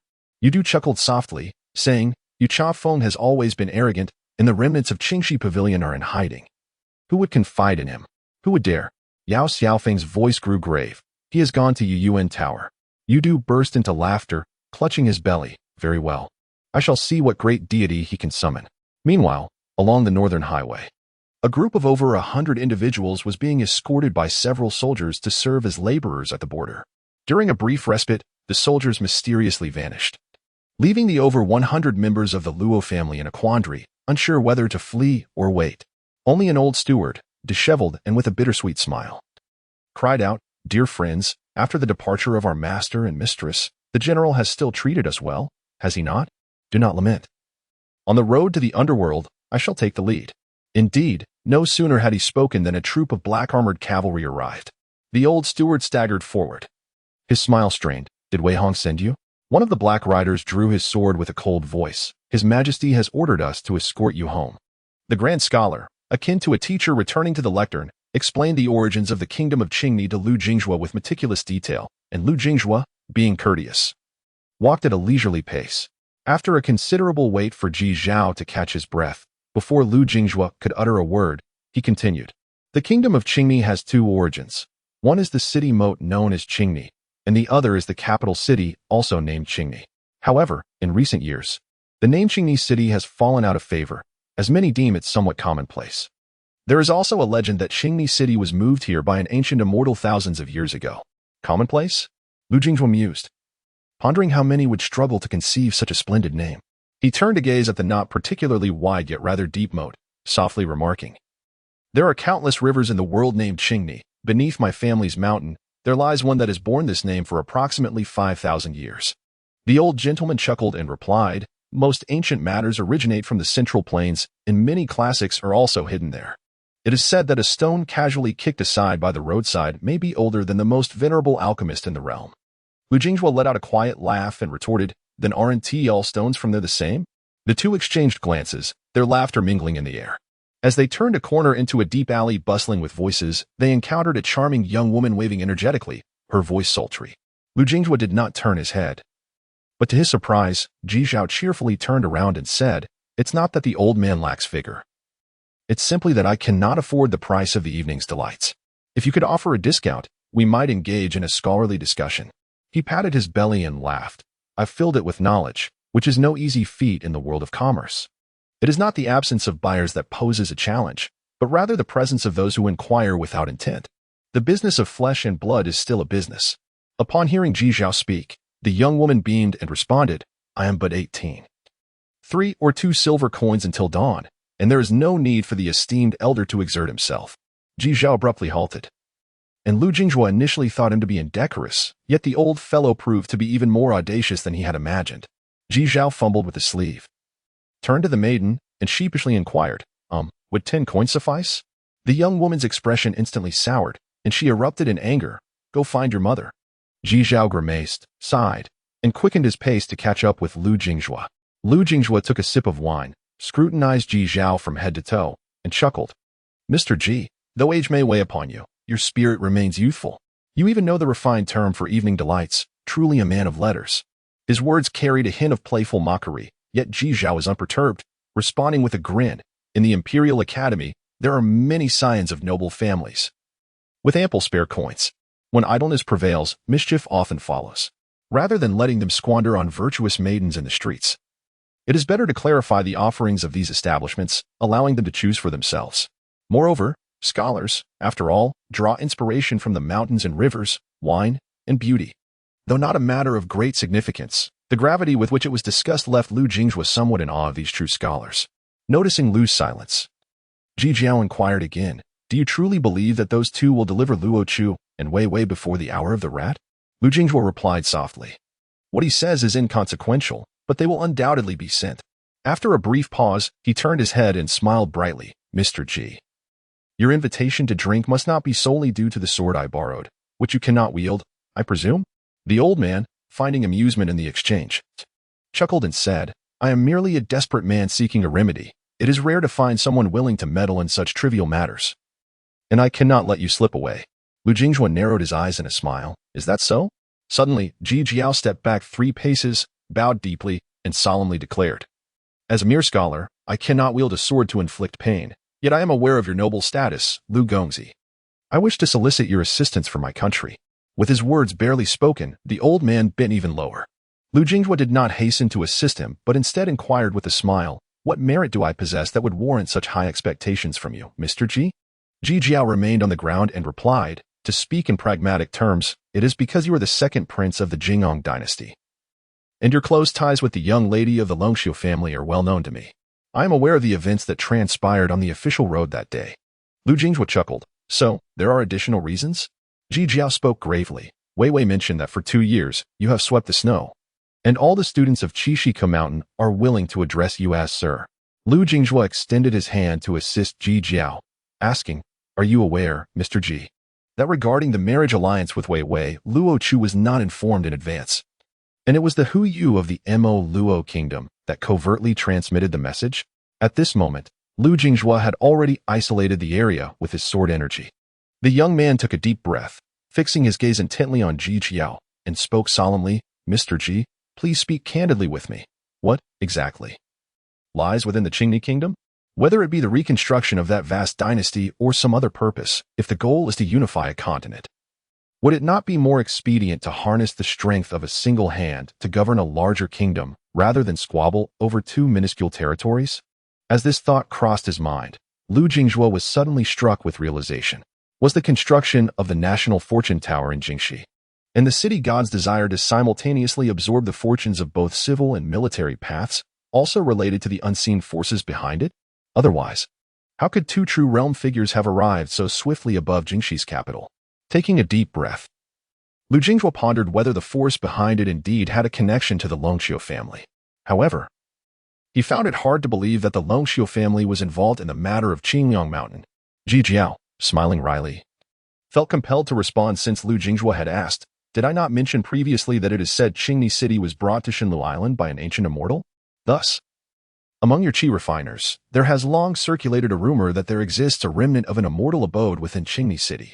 With a sigh, Ji Jiao continued, Yet, despite my long life in the diligent search of Yao Xiaofeng, I have found not a trace of such an abode, nor even a tomb. An immortal abode? Lu Jinghua furrowed his brow in contemplation. 8,000 years ago, the world was united as a single landmass. However, for reasons unknown, this primordial land fragmented, leading to the division of the 9 continents. Thus, even if celestial abodes exist, they are unlikely to belong to ancient deities. Unless Qingni City had already been transported here when the 9 continents remained whole. Lu Jinghua spoke softly, Is there nothing else? Ji Jiao shook his head. This is all I know. You must be aware that the Mo Luo kingdom is supported by a powerful force, likely seeking the remnants of the celestial abode. Lu Jinghua nodded, removing the restrictions, and the 2 continued on their way. Before long, they came upon a 3-story pavilion, adorned with a plaque inscribed with Yuyin Tower in clerical script. As they stepped inside, a young woman greeted them with a warm smile. Greetings, what brings you here? She inquired gently. Lu Jinghua produced a jade slip and replied, A message to be conveyed across the continents, to arrive by tomorrow. The woman nodded, not hastily taking the jade slip but instead smiling. That is acceptable, though the fee for a message to arrive by the morrow is rather steep, requiring a coin of water. Lu Jinghua nodded, retrieving a coin of water and handing it along with the jade slip. Only then did the woman accept it with both hands. To where does the esteemed gentleman wish to send this? She asked. Lu Jinghua responded. To the Broken Mountains Beggar Peak, for Yao Fangyo. The woman nodded, her expression unchanging, as if she had never heard of Yao Fangyo of Broken Mountain. After a moment, noticing the 2 still lingered, she inquired, Is there anything else? Lu Jinghua glanced at Ji Jiao, who was winking incessantly at the young woman, speaking almost word by word. Did I not store 2 jars of peach blossom wine last time? The Grand Master of Qingni Kingdom, Ji Jiao, remember? The woman suddenly enlightened, smiled, Of course. It's been quite some time since those jars were stored. I almost forgot. Please, follow me upstairs. Lu Jinghua rolled his eyes, thinking that this old man was becoming increasingly unseemly. After the two settled in, the woman turned to leave, stating she would fetch the wine. Lu Jinghua took a sip from the wine he had just prepared and chuckled. Mr. Ji, do you intend to wait here until midnight? It's still over 2 hours away. Ji Jiao smiled in return, but then asked, I have always known that Yuyin Tower transmits messages swiftly, yet as a mere mortal, I have never understood how they manage to convey items and messages. Lu Jinghua replied with a grin, if I knew, I would do it myself rather than spend money. At that moment, the woman returned, carrying 2 jugs of wine, and softly said, there is truly nothing to conceal. Our Yuyin Tower transmits messages through transmission stations built over many years, approximately every 10,000 miles, while at sea, we utilize heavily crafted floating islands for communication, employing certain arcane techniques to accomplish this. With so many Yuyin Towers across the 9 continents, at least 60% of the fees we collect are used to maintain these communication routes. Of course, there are some methods we cannot disclose. Much like the former Qingxi Pavilion, if one seeks information, there is no more convenient place than to inquire with them, and that is their expertise. Setting down the drinks, the woman smiled, enjoy your refreshments. Suddenly, the voice of a person reached Lu Jinghua's ears. Lu, my brother. A formidable demon has been stealthily attempting to land on the western side of Shenlu Island. Several members of the Longqiu family have already rushed over. It seems there may be a diversion at play. Lu Jinghua responded through thought, congratulations, brother one, on solidifying your golden body. From henceforth, the 5 mountains and 4 rivers of Shenlu Island shall regard you as their sovereign. It was when Luo, who had recently attained the proper status of a mountain deity. Although this area still fell within the domain of the northern mountain, he could effortlessly locate anyone with just a thought. Of course, it was somewhat challenging to find those of the same realm. When Luo spoke softly, the rumors of an immortal's abode are indeed true. Yet it is not a mere graveyard buried in this place. I have spent thousands of years here without having witnessed it. However, based on my investigations, this immortal estate should resemble a secret realm akin to a cave paradise. The method of entry remains unknown. Furthermore, although Songshan is not situated on the northern mountain surface, I have managed to gather information that aligns closely with your speculations. Cave paradise? Is it akin to the Taoist square inch or the Buddhist mustard seed world? Lu Jinghua mused. Indeed, Songshan possesses a background beyond the celestial gates. Lu Jinghua communicated telepathically. Brother Wen, it seems you may not be in a position to appear. I suspect that the spring of Yuyin Tower will also yield its loss to me, so I must trouble you to relay a message to the dilapidated mountain. I estimate that a ferry from the dilapidated mountain will arrive in the north in the coming days. When it does, please convey my request for assistance to Su Yao on board. At that moment, when Luo's true form resided on a rocky platform at the cliff of Maoyuashin. Yet with just a thought, he could extend his consciousness across tens of thousands of miles within the northern mountains territory. When Luo then spoke, you are correct. A ferry from the dilapidated mountain has just docked. I can serve as a medium to communicate with the formless cultivator aboard. You may now speak. Within the ferry's concealed chamber, crafted from the essence of Qianku and jade, Su Yao was seated in meditation, refining a golden pill obtained from slaying a sea demon along the way. The young female cultivator, possessing a delicate appearance, suddenly opened her eyes and frowned. Who dares disturb me? A familiar voice followed. Sister-in-law, it is I. I have encountered some troubles, and regrettably, must convey this through Lord One of Maoyuashin. Upon hearing sister-in-law, Su Yao's expression brightened instantly. Lu Jinghua, what is the matter? Name the place, and I shall come at once. Lu Jinghua hurriedly replied, there is no need to rush. Please inform Yao Fengyu of the situation. He must be the one to handle this. Pausing for a moment, Lu Jinghua added softly, it is quite a significant predicament. I need to discuss it with him in person. To his surprise, Su Yao countered, there is no need to find him. I can make decisions. Just tell me what you need. Lu Jinghua then outlined his thoughts to Su Yao. If the dilapidated mountain could serve as a backing for the Qingni kingdom, then the Mola kingdom would likely remain compliant. From that point onward, both nations could strive to eliminate the animosities among their people. Achieving peace would not be insurmountable. He anticipated that Su Yu would hesitate, for such matters often yield more toil than reward. After all, who would willingly provoke a first-rate sect without tangible benefits? However, Su Yu did not pause for consideration and bluntly replied, what need is there to seek him? I have made the decision. I shall send him a message to hasten his arrival at Shenlu Island. Subsequently, we will proceed to acquire several mountain peaks within the borders of Qingni Kingdom, establishing a modest branch there. Not only Lu Jinghua, but even Wen Luo, who has witnessed much of the world, could not suppress a gulp of saliva. Truly, it is no surprise that this is the wealthiest of mountains, as they nonchalantly refer to establishing a branch as if it were a mere game. Lu Jinghua said softly, "Thank you, dear sister-in-law, but we must act swiftly. I suspect a celestial abode will manifest in Qingni City in the coming days, and I intend to visit. It is indeed a matter of great significance, yet it was resolved with just a few casual words." Finally, Siyu smiled and remarked, "My father has mentioned you frequently since his return. Therefore, if you require assistance, even if the assembly at the shabby mountain opposes it, both I and the cowherd will ensure they come forth gladly. Displeasure is acceptable, provided one possesses a thick skin and can endure hardship." Regaining his focus, Ji Zhao had been indulging in silent drinking for quite some time. Lu Jinghua promptly poured himself a glass, chuckling, "I just recalled something and lost my train of thought." Ji Zhao lifted his head and softly stated, "In fact, I wish to request something of you." Lu Jinghua smiled and replied, "One cannot refuse a mouth that feeds.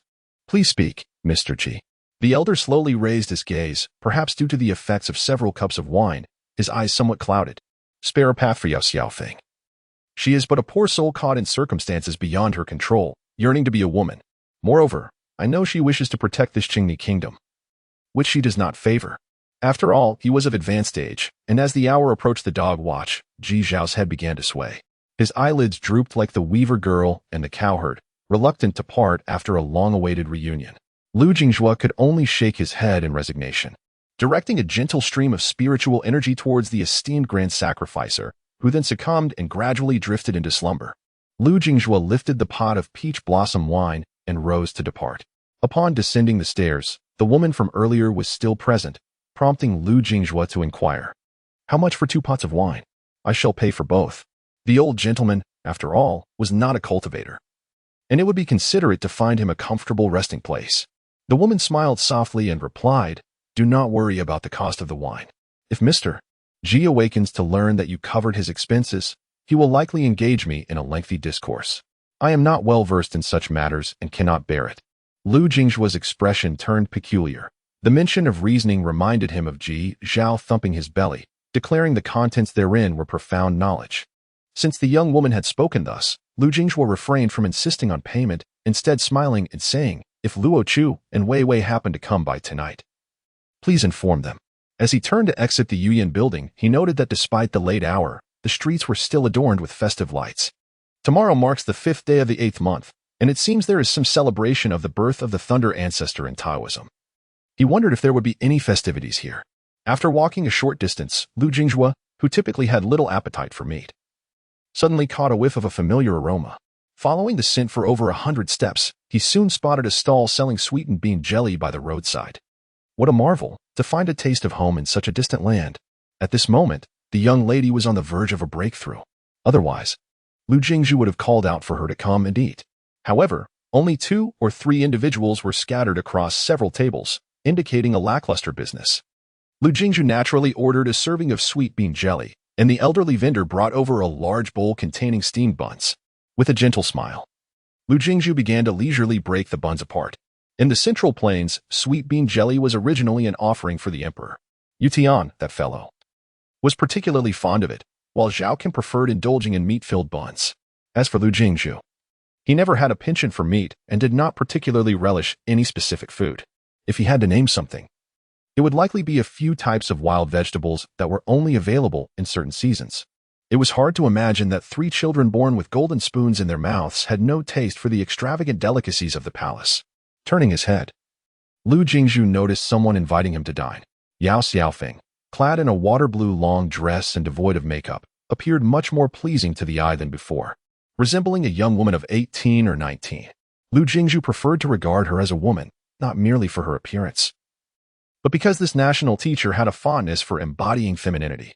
He hoped that everyone in the world could engage in pursuits that genuinely delighted them. Without a hint of reservation, Yao Xiaofeng added a bowl of sweet bean jelly for herself and seated herself beside Lu Jinghua. In a melodic feminine voice, she stated, "I am not deliberately seeking you out. Since my return to Qingni, I have come to enjoy a bowl of this every night. Even if you are here, I cannot forgo it." Lu Jinghua chuckled and shook his wine gourd, inquiring, "Would you care for some wine?" Yao Xiaofeng rose to fetch a bowl for herself, and Lu Jinghua filled it to the brim with wine. After taking a sip, Yao Xiaofeng remarked. People are truly fascinating. If I had not released you before the hour of the rat, I suspect you might have drawn your sword to seize someone, wouldn't you? Who would have thought we would share a table for drinks? Lu Jingzhu took a swig of wine, smiling as he replied, in certain battlefields. It is not uncommon for two opposing camps to share a drink together. However, when the cups are set down, one side will invariably hold the other's head in their hands. These two could be sworn enemies who have clashed numerous times. Or they may be meeting for the first time. Yao Xiaofeng, intrigued, asked, are there truly such places in the world? Lu Jingzhu remained silent, yet affirmed that such places did indeed exist. Before long, 2 bowls of sweet bean jelly were brought to the table, and both began to eat heartily. Lu Jingzhu, however, was not fond of meat and soon set down his chopsticks after only a few bites. After taking another sip of wine, he posed the question, so, will the person be released or not? Yao Xiaofeng quickly finished her meal, lifted her head, and gazed directly at Lu Jingzhu as she spoke. To be honest, it cannot be done. Sacrificing 2 individuals for the peace of the Qingmi kingdom, from my perspective, is the most advantageous course. Lu Jingzhu nodded thoughtfully and unexpectedly queried, is Wei Wei the key to the door? Her return to the Qingmi kingdom with Luo Chu could be seen as your kind of opportunism, couldn't it? Yao Xiaofeng, evading the question, instead asked, if one day the Jingong dynasty were to face a similar choice, would you not respond in kind, Master Lu? Lu Jingzhu rose slowly, turning his head to softly utter, Jingong has made his choice, which diverges significantly from that of the national master. Having said this, he proceeded forward, while Yao Xiaofeng remained silent, paying for 2 bowls of sheep soup before departing. The national master was acutely aware that, even if he refrained from releasing anyone tonight, Yudu would inevitably do so, unless the emperor obstinately insisted otherwise. Yao Xiaofeng held a significant concern for the Qingni kingdom but had little connection to the royal family. Meanwhile, the young master of Tsongshan was primarily invested in the treasures hidden within the immortal abode. Lu Jingzhu, her nominal mentor, barely amounted to a mere pawn. Yao Xiaofeng sighed deeply. With a flicker of thought, a certain restriction at the bottom of the Qingni River was instantly lifted. In the dead of night, the river suddenly surged violently, and a massive plume of black mist emerged from the depths. Within the darkness coiled a several-meter-long celestial centipede, which transformed into a figure clad in black, hovering in midair, cursing vehemently, you despicable yin-yang creature. If you have the audacity, face your grandfather openly. What kind of skill is it to strike from the shadows? Lu Jingzhu, exasperated, transmitted his thoughts. Enough. If you cannot best them, simply admit it. What purpose does this serve? Baijia, momentarily taken aback, swiftly altered his appearance to that of a youth, seemingly aggrieved, and scampered over to Lu Jingzhu, nearly clinging to his leg. Your Highness, you must advocate for me. Just as I escorted 2 young ones back, I was ensnared in a sack. Goodness. The mud at the riverbed is foul beyond measure. Fortunately, Lu Jingzhu is currently in a narrow alley. Otherwise, where could he hide his face? He kicked Baijia aside, irritably retorting, get lost. I have yet to settle your account. To Lu Jingzhu's surprise, Baijia, glancing around, suddenly inquired, oh, where's the young lady? Did she not accompany you? Lu Jingzhu coldly chuckled and replied, young lady? Does that imply there is a senior lady? Why was I not informed? Do you think that after my fall from grace, I would be at your mercy? Or do you believe that, by concealing your true capabilities, I would remain oblivious? Baijia, grinning sheepishly while scratching his head, awkwardly admitted, I knew your highness possessed discerning eyes. Nothing can be concealed from you. Lu Jingzhu took a sip of wine, squinting with a smile. Or perhaps you believe that the Jingong dynasty is far removed, and with Qingyang Mountain reduced to ruins, a mere cultivator like myself poses no threat to you? Just a moment ago jovial, Baijia's smile faded. Certain images etched deep within his bones were inescapable. Observing Lu Jingzhu's current demeanor, Baijia couldn't help but recall the scene from years past, where the corpses of the 10 nations lay in heaps after the old demon path's conquest. Upon encountering the long-missed second prince, Baijia genuinely believed that the previously cold and indifferent Lu Jingzhu would never resurface. It was only now that he realized the second prince was indeed the same, yet at this moment, the second prince of Jingyang returned malefactors with malevolence and virtuous individuals with kindness. At least, this was how it appeared to him. Baijia hastily knelt, mustering the courage to declare, I, Baijia, do not dare, your highness, please forgive my transgressions. Lu Jingzhu smiled and shook his head gently, saying, rise.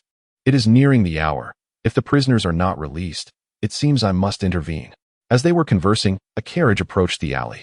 Baijie glanced over and remarked solemnly, "The carriage is laden with powder ground from the Qian Kuan jade. It is impossible to glean anything from within." Lu Jinghua strode forward, pondering who could be seeking him at this moment. It could only be the young emperor of Qingni Kingdom. Baijie anticipated a lengthy discussion, but within the span of a mere incense stick, His Highness descended. However, as Lu Jinghua walked, he stated, "I shall grant you another 2 days. Should you fail, I will have no choice but to seize the execution ground and, incidentally, abscond with a bride." The carriage offered no reply, merely departing slowly. Baijie inquired softly, "Your Highness?" Lu Jinghua replied gently, "There is no need for concern. Find a place to rest while I take a solitary stroll." Inside the carriage heading towards the imperial city sat 3 individuals, 2 men and 1 woman. The young emperor sighed wryly, "This is the only course left to me." As autumn approached, the inhabitants of the first snow city remained clad in cotton garments, a perennial state throughout the year. The 3-lettered pagoda atop Chi Mountain had not opened its doors since the snowman departed. Around the time of the midnight hour, the ever-reliable heavy snow began to fall gently, while a withered plum tree unfurled tender buds amidst the snowfall. This was the first time in over 2 years. 2 figures almost simultaneously landed beside the plum tree. The toothy old man Yang and the scholarly mountain master, who exchanged knowing smiles. Yang turned to gaze at the newly sprouted buds of the plum tree, now brimming with vitality, and could not help but sigh softly, "Yu Chafeng is indeed a man." Qingliang Mountain has not failed Li Chang. The mountain master, whose real name was Qiao Zhengli, swiftly raised his hand, conjuring a character in midair. He pointed at the plum tree, causing the character to shrink gradually until it completely merged into the trunk.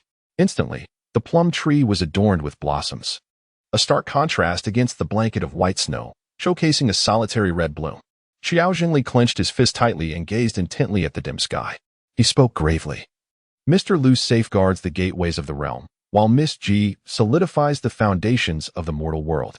In this era of decline across the myriad paths, our only course is to ease Lu Jinghua's burdens." Yang remained silent for a moment before murmuring, "Is there truly no way to restore erased memories? We have witnessed the trials endured by that girl from Longxiu family. It pains me to see her suffer." Qiao Zhengli sighed, "Unless he ascends the tower once more, we are indeed powerless."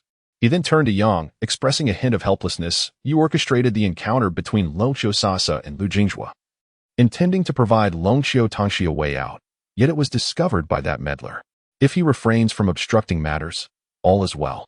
But should he find amusement in troubling the 2 young souls, your good intentions may lead to unfortunate consequences." Pausing, Qiao Zhengli continued, "Do you not know what lies within that celestial abode? And who, pray tell, is the figure from Kunlun? Cannot you confide in me?" Yang scratched his head, appearing troubled. "Master of the mountain, I have promised not to disclose such matters. Are you not forcing me into treachery?" In a fit of anger, Qiao Zhengli flung his sleeves and exclaimed, "They say I am a pedant, yet you, old man, are even more antiquated." The old man, Yang, chuckled awkwardly and waved his hands, saying, "Let's not discuss this any further." With that, he hurriedly bolted away. Qiao Zhengli exhaled deeply, placing one hand behind his back, and ascended into the sky. Yang returned, stamping his feet in frustration. "Qiao Zhengli, what the hell are you in such a rush for? It's merely a beating you're heading for." After a few more curses, the elder took off after him. Qiao Zhengli stood alone amidst the sea of clouds, facing a towering pavilion that rose to the heavens, where a celestial gate had stood for a full 8 millennia. The scholar raised his hand, pointing to the pinnacle of the world, and declared with fury, "You 12, who willingly bear the scorn of humanity, I, Qiao Zhengli, salute you. However, should you persist in your relentless pursuit, I would rather perish than not summon a realm from the heavenly Tao to demonstrate the wrath of a mere scholar." As the snow began to fall upon the guest mountain, and the cool wind blew down the plum blossoms, the scholar ascended the jade capital tower. "It seems I am not only fated to encounter blacksmiths, but also to have a deep connection with Taoists." Lu Jinghua found a spot to fish, but the fish were uncooperative, and soon a young Taoist approached. Having regained his true appearance, the Taoist, perhaps embarrassed after being seen through by Lu Jinghua, instinctively turned to flee. Lu Jinghua, in exasperation, remarked, "Am I not a focused cultivator? Do you think my realm is made of paper? Out here fishing at such an hour? Am I really that destitute?" The young Taoist managed a bitter smile and came over to pack up his fishing rod. Having come this far, what else could he do but fish? Sitting down, he sighed, "I caught nothing today and can't afford rent. I lingered at the city god temple for a while, but they kicked me out. I suppose I'll just have to figure out tomorrow's meal here." Lu Jinghua was taken aback. Is it really that dire? You are, after all, a chi refinement practitioner. The Taoist replied helplessly. I lack both skills in magic and martial arts. I only possess some knowledge of geomancy and divination, yet no one believes me. It's quite disheartening to have fallen to such depths. Lu Jingzhuo waved his hand and produced a few thin pancakes, saying, even if you catch fish, you can't eat them raw. Here, have a bite. I'll treat you to buns in the morning. Pausing, he added, but you ought to have a Taoist name. Right? The young Taoist responded, my surname is Zhang. I have no distinction between a Taoist name and a common name. Just call me Wu Wei. Lu Jingzhuo quipped. That name sounds like you've indulged in too many Schisandra berries. He lifted his fishing rod and quietly remarked, is it really that simple to request a county Taoist assembly from the Taoist monk office? How did you end up in such a predicament? The young Taoist shook his head. You wouldn't understand. My master said that the term Tao can either refer to a family or a teaching, and they are fundamentally different. The former is primarily about scholarship. Indeed, Zhang Wu Wei retorted, and what about you? You're already at the focused realm yet appear to be a sword cultivator. Wouldn't it be better to find a place to enjoy life? You aren't even from this area. Why wander aimlessly? Lu Jingzhuo suddenly looked up at the sky and murmured to himself, is it not said that frequent actions lead to exposure? In the days of youth, one dreams of traversing vast distances, yet in the blink of an eye, one finds oneself in the prime of life, longing for stability. However, for some, leading a tranquil existence proves to be a formidable challenge. Zhang Wuwei could not suppress a smirk, pondering how some individuals still boast as if they were scholars. Regardless of their pretentiousness, the truth remains, I'm hungry. I shall eat my pancake first. Yet, his curiosity got the better of him, and he inquired, where did this pancake come from? Is it truly the legendary sleeve of wonders? Lu Jingzhu, with a hint of resignation, replied, you honor me too highly. With my limited capabilities, how could I possess such a sleeve of wonders? If I managed to keep my belongings in my sleeve without losing them, that would be a stroke of good fortune. Zhang Wuwei, holding the pancake, wore an incredulous expression. Then where did this pancake originate? Lu Jingzhu elucidated. There exists a stone known as Jiankuan Yu, said to be formed from the compression of the cosmos before the heavens and earth were born, used for the storage of items. Zhang Wuwei's eyes widened in realization. It was indeed an artifact that facilitated this. Noticing Lu Jingzhu had fallen silent, he too refrained from conversation and began to focus on fishing, as a chi refining practitioner of the spirit platform realm could easily manage without sleep for several days. Nevertheless, curiosity lingered, and he pointed toward the two swords that Lu Jingzhu leaned against. This wooden sword resembles the thunderstruck jujube wood sword we use in our rituals. But I cannot discern anything about the iron sword. Why is it an octagonal sword?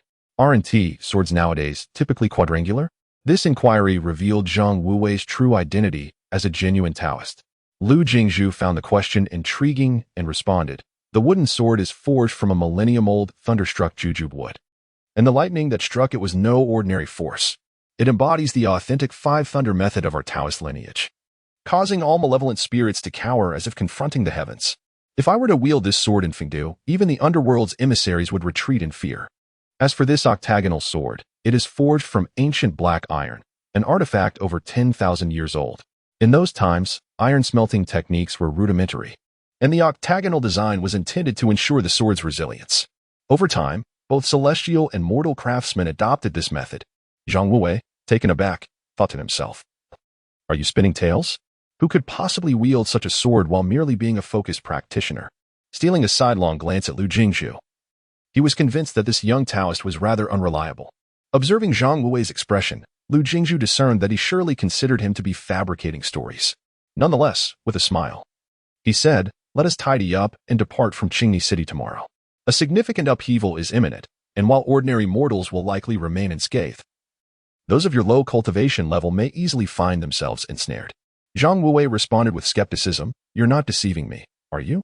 Lu Jingzhu shook his head gently and said, among Confucianism, Buddhism, and Taoism, I hold the highest regard for the Taoist path. I would not mislead you. Tomorrow morning, pack your belongings and leave. After all, regardless of one's pursuit of the Tao, one must first ensure one's survival, mustn't he one? Upon hearing the mention of the Tao, the young Taoist suddenly felt a wave of melancholy wash over him. He set the pancake aside, clenching it in his hand, and gazed blankly at the river's surface.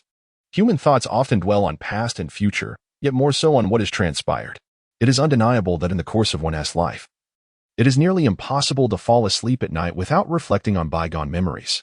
The young Taoist suddenly spoke softly, saying, "My master once said that he practiced the Tao, believing he was merely cultivating knowledge, but in the end, he realized that the world is fundamentally unknowable." Lu Jingzhu, taken aback by these words, turned his head in slight surprise and replied, "Did your master truly say that?" Such sentiments are not commonly expressed by ordinary individuals. After a moment's pause, Lu Jingzhu continued, "In my youth, while on a military journey, I encountered a monk whom I regarded as venerable. He uttered words quite similar to those of your master. Many monks who retreat from the world do so not out of enlightenment, but rather as a means of escape. The practice of Buddhism begins with a constant recitation of the Buddha's name, akin to worshipping a clay statue in a temple. Eventually, some come to realize that the true essence of the Buddha must be internalized.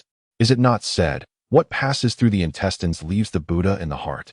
Zhang Wuwei blinked in curiosity and asked, "Was that the monk's original statement?" Lu Jingzhu shook his head, causing Zhang Wuwei to roll his eyes in exasperation. With a smile, Lu Jingzhu added, "His exact words were that moving the Buddha from the temple to the heart is quite challenging. But to extricate the Buddha from the heart is the greatest difficulty of all." Zhang Wuwei pondered this for a moment, but soon the young Taoist remarked, "I have thought long and hard, yet I cannot discern how this relates to what my master said." Lu Jingzhu took a sip of wine and chuckled. "You must first cultivate a path before understanding its essence." Fortunately, the young Taoist lacked a propensity for harsh language. Otherwise, he might have found himself at odds with the corpulent woman from earlier. "Are you merely reciting tongue twisters?" As the latter half of the night unfolded, rain began to pour, as it often does in August, and the capital of Jing'an was no exception. The young Taoist had already caught 2 large fish, and as the downpour intensified, he gathered his belongings and sought refuge beneath a nearby tree. Meanwhile, the other man, who had not caught a single fish, sat quietly by the riverbank, allowing the rain to drench his green robe. The rain continued throughout the night, unabated until dawn as first light. The young Taoist stood up and brushed off the mud from his clothes, calling out to the young man by the riverbank, "You weren't deceiving me, were you?" Lu Jingzhu pondered carefully before responding, "If you leave, peace may be assured. If you choose to remain, there are 2 possibilities. 1, death, or 2, you might encounter a great opportunity. However, to stay is to gamble with your life." In the end, Zhang Wuwei left behind 1 fish and took the other with him. Lu Jingzhu found this quite amusing and asked with a smile, "Are you truly leaving?" Zhang Wuwei did not pause, turning his back to Lu Jingzhu as he replied, "I am a Taoist, not a gambler. Besides, my luck has never been favorable." Lu Jingzhu lifted his fishing rod and gazed at the sky. In this world, who is not a gambler?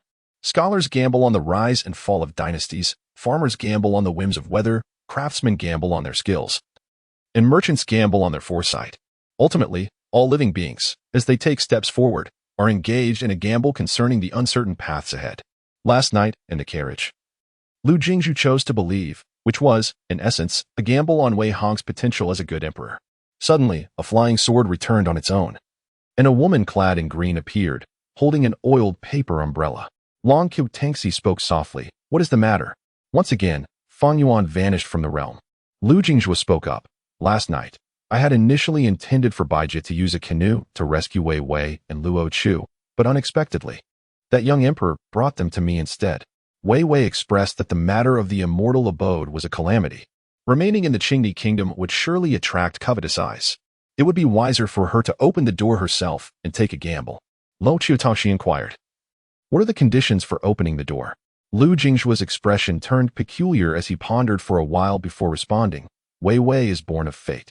She is both the gateway and the key. There exists but one method to obtain this key, which is precisely why that disciple of the national master wishes to marry her. The one who opens the door does not need to visit the ruins of the immortal abode to acquire a great opportunity." As Lu Jingzhu wielded his sword technique, everything he experienced that day was visible to Long Qiutangxi. Thus, she asked, "That disciple of the national master, is it not the young master of Longshan? Your concern is not about him, but rather regarding the individual known as Mr. Mao, as mentioned by Kanzeyu, who is already in Qingni City." Lu Jingzhu nodded. "I have 3 candidates in mind. Ji Jiao, the disciple of the national master himself, and the blacksmith I encountered twice yesterday. Among these 3, I believe Ji Jiao to be the most likely. Compared to Yao Xiaofeng, that individual does not seem like an alchemist, yet he commands far more caution. Next is the blacksmith. Encountering him twice in the vast Qingni city, and from his words, I gleaned the gist of the situation. as if you were deliberately explaining it to me. Lastly, there is the yet-to-be-met disciple of the national master. The kingdoms of Molo and Qingni are now under the control of Longshan. If they do not pave the way for the future leader, why risk opening the immortal abode? However, Lu Jinghua remained perplexed as to why a war between the two kingdoms was necessary. Once hostilities commenced, the loss of life would be staggering, and such carnage would be of no benefit to their schemes. Long Xiutongxi softly remarked, "Why not consider that Taoist? We have encountered him several times in a single day." Lu Jinghua shook his head. "I have considered him. He is not an ordinary person, yet he cannot be Mr. Mao. For no other reason than what he mentioned about his master's words." Since Lu Jinghua held such a belief, Long Xiutongxi aligned her thoughts with his. After all, she had already broken through to the Yuanying stage and could wield Lu Jinghua's canoe without hesitation in confronting true realm cultivators. Suddenly, Lu Jinghua glanced at Long Xiutongxi's sword and softly said, "Upon our return to the Central Plains, we shall seek a sword that surely rivals these two of mine." Long Xiutongxi scoffed, rolling her eyes. "I thought someone had forgotten the promises made." Yet Lu Jinghua abruptly stated, "According to what Senior Long Xiuque said, your mother's death was due to his negligence, and undoubtedly there are individuals within the Longxiu family who intentionally leaked your mother's whereabouts. I suspect there are quite a few among the collateral branches of the Longxiu family who wish to restore the divine Deer dynasty." Long Xiutongxi furrowed her brows and solemnly replied, "Are you suggesting that my mother fell victim to foul play because she opposed the restoration of the divine Deer dynasty? Or, as you speculate, that there are members of the Longxiu family lurking behind the scenes of the conflict between Molo and Qingni?" Lu Jingzhu gazed intently at Long Xiutongxi and spoke softly. "The great demon has invaded the western coastline. Yet the patriarch of the Longxiu family cannot easily depart from Bailu City. This is a clear feint." After a brief pause, Lu Jingzhu continued, "What concerns me is that these individuals may indeed be setting a trap for you." From the very outset, Lu Jingzhu sensed that this incident was directed at Long Xiutongxi. Yet, that carefree girl broke into a bright smile, sweet as honey. "It's fine. Aren't you here to protect me?" she said cheerfully. "Enough of that. Let us discuss what we shall do next." Lu Jingzhu produced 2 talismans, smiling as he remarked, "They require a drop of my blood. But these talismans will at least last an entire day." Before long, 2 young men, each bearing a sword, returned to Qingni City and took 2 rooms at an inn. As the rain ceased around noon, they ventured out to shop. The girl walked ahead with empty hands, while the boy trailed behind, burdened with an exaggeratedly large bundle. Meanwhile, the bored-by Jie stealthily slipped away to a brothel, never to emerge again. Within the fish and wild goose pavilion, Ji Zhao woke just past noon, only to be beset by a throbbing headache. He drank copiously of water and staggered downstairs, only to spot a woman and mutter, "Wasn't it said that drinking good wine wouldn't lead to a headache? Is this not good wine?" The woman chuckled softly, covering her mouth, and replied, "Mr. Ji, you've been in debt since 30 years ago. Watching your black hair turn white, have you not considered settling your accounts?" Ji Zhao pouted, feeling somewhat sour, and retorted, "I met you when I was 20. You looked like this then, and now that I'm nearly 70, you still look the same. How can you expect me to pay? I have no money, but I have a life to spare." Before the woman could respond, Ji Zhao inquired again, "Shuanglan, where has Lu Jingdu gone?" It turned out that this woman was named Shuanglan. She replied, "You ought to return and rest. Young Master Lu is far from simple. Just sit back and watch." Although Ji Zhao was puzzled, he asked no further questions and turned to leave. The not overly striking Shuanglan made her way alone to the 3rd floor of the pavilion, resting her chin on her hand as she mused aloud. "I never expected this to be so interesting." Today, numerous envoys from neighboring countries had arrived to congratulate the Grand Princess of Qingni on her wedding.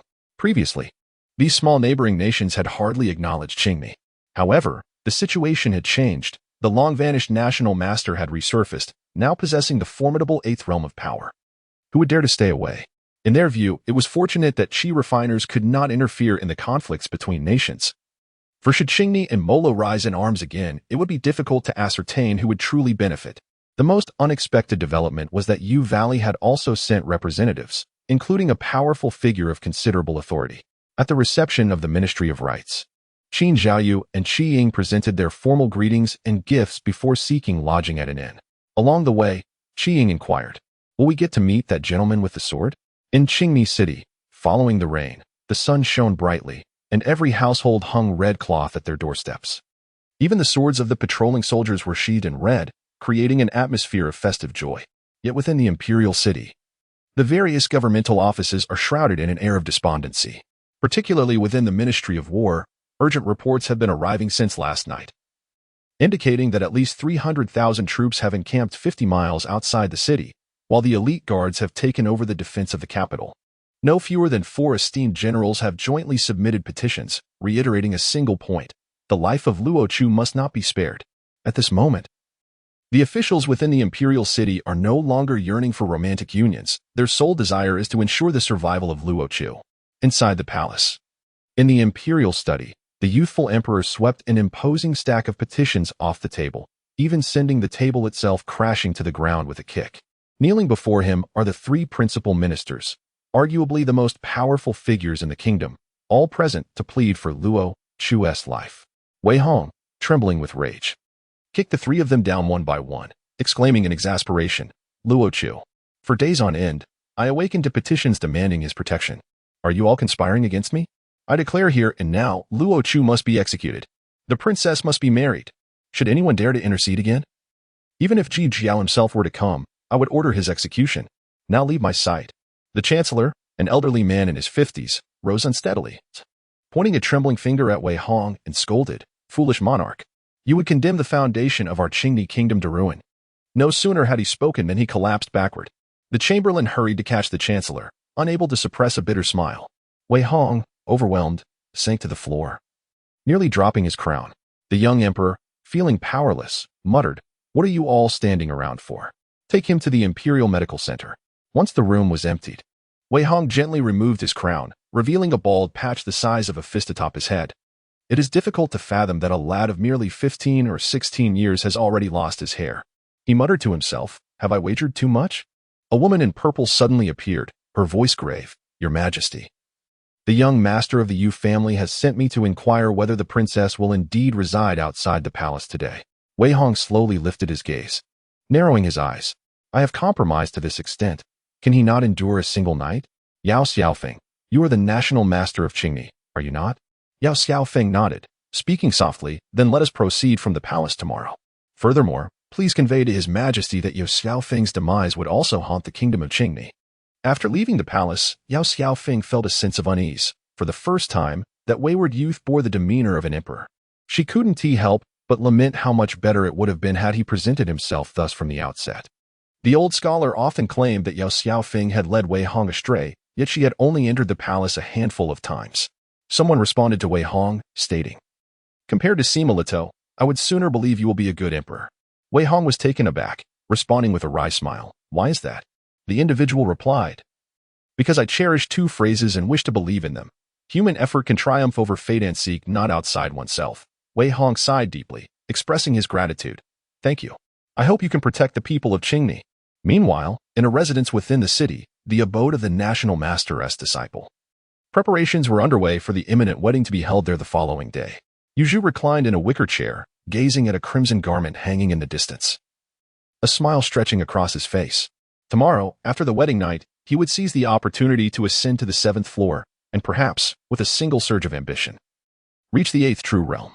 Unable to contain himself, he remarked, "After years of scheming, I finally need not endure any longer." A figure clad in black entered the room, shrouded in a dark robe, concealing himself completely. The man in black spoke coldly, "Are you finding it arduous to wait for Wei Wei to grow up?" Yu Zhu scoffed, "There is no need for Mr. Mao to belittle me. I am indeed a petty man, and you are a false gentleman. We are equally matched. Moreover, I merely desire the body of a woman, while you seek the lives of countless souls." The man in black fell silent for a moment, then replied icily, "If I can save my wife and child, I would not flinch even if I were to be ground to dust. After all, it's merely a matter of murder and infamy." Yu Zhu smiled lightly and said nonchalantly, "A truly good husband and father you are." The man in black advanced a few steps and whispered, "I am curious, from where did you acquire such formidable beings to ascend the tower? Are you not afraid of the repercussions from the Longxiu family after such a blatant ruse?" Yu Zhu grinned, "That is not a concern for Mr. Mao." As dusk approached, 2 sword-bearing youths returned to the inn, entering the same room and not emerging again. Meanwhile, in the National Master's residence, joy abounded. It turned out that the eldest daughter of the Longxiu family was not as reserved as expected. High above the imperial city, amidst a sea of clouds, Lu Jingzhu leaned against a fluffy cloud, watching the sun dip below the horizon. Longxiu Tongxi scurried about, piecing together clouds of various hues, then settled atop them. Swinging her legs, Long Qiutangxi asked, "These substitute talismans, they must be quite valuable, right?" Lu Jingzhu nodded and replied, "The several peaks of Qingliang Mountain, particularly Chimo Peak, excel in martial arts, while Xiaoxue Peak specializes in talismanic formations, and Luobing Pool is adept in thunder magic and alchemy. The 4 talismans I possess were left to me by the master of Xiaoxue Peak. If sold, they would fetch at least 3 springs. By utilizing one's own blood as a conduit, one could control 2 talismanic avatars with one's mind, and 3 springs would not be excessive. However, these talismans only function for a day and cannot embody the cultivation of their original forms." Long Qiutangxi inquired further, "How did you manage to make Luo Chu and Wei Wei indistinguishable from us in essence? The talismanic avatar in the dungeon and the one in the palace. Though made from our blood, how could they assume their appearances in essence?"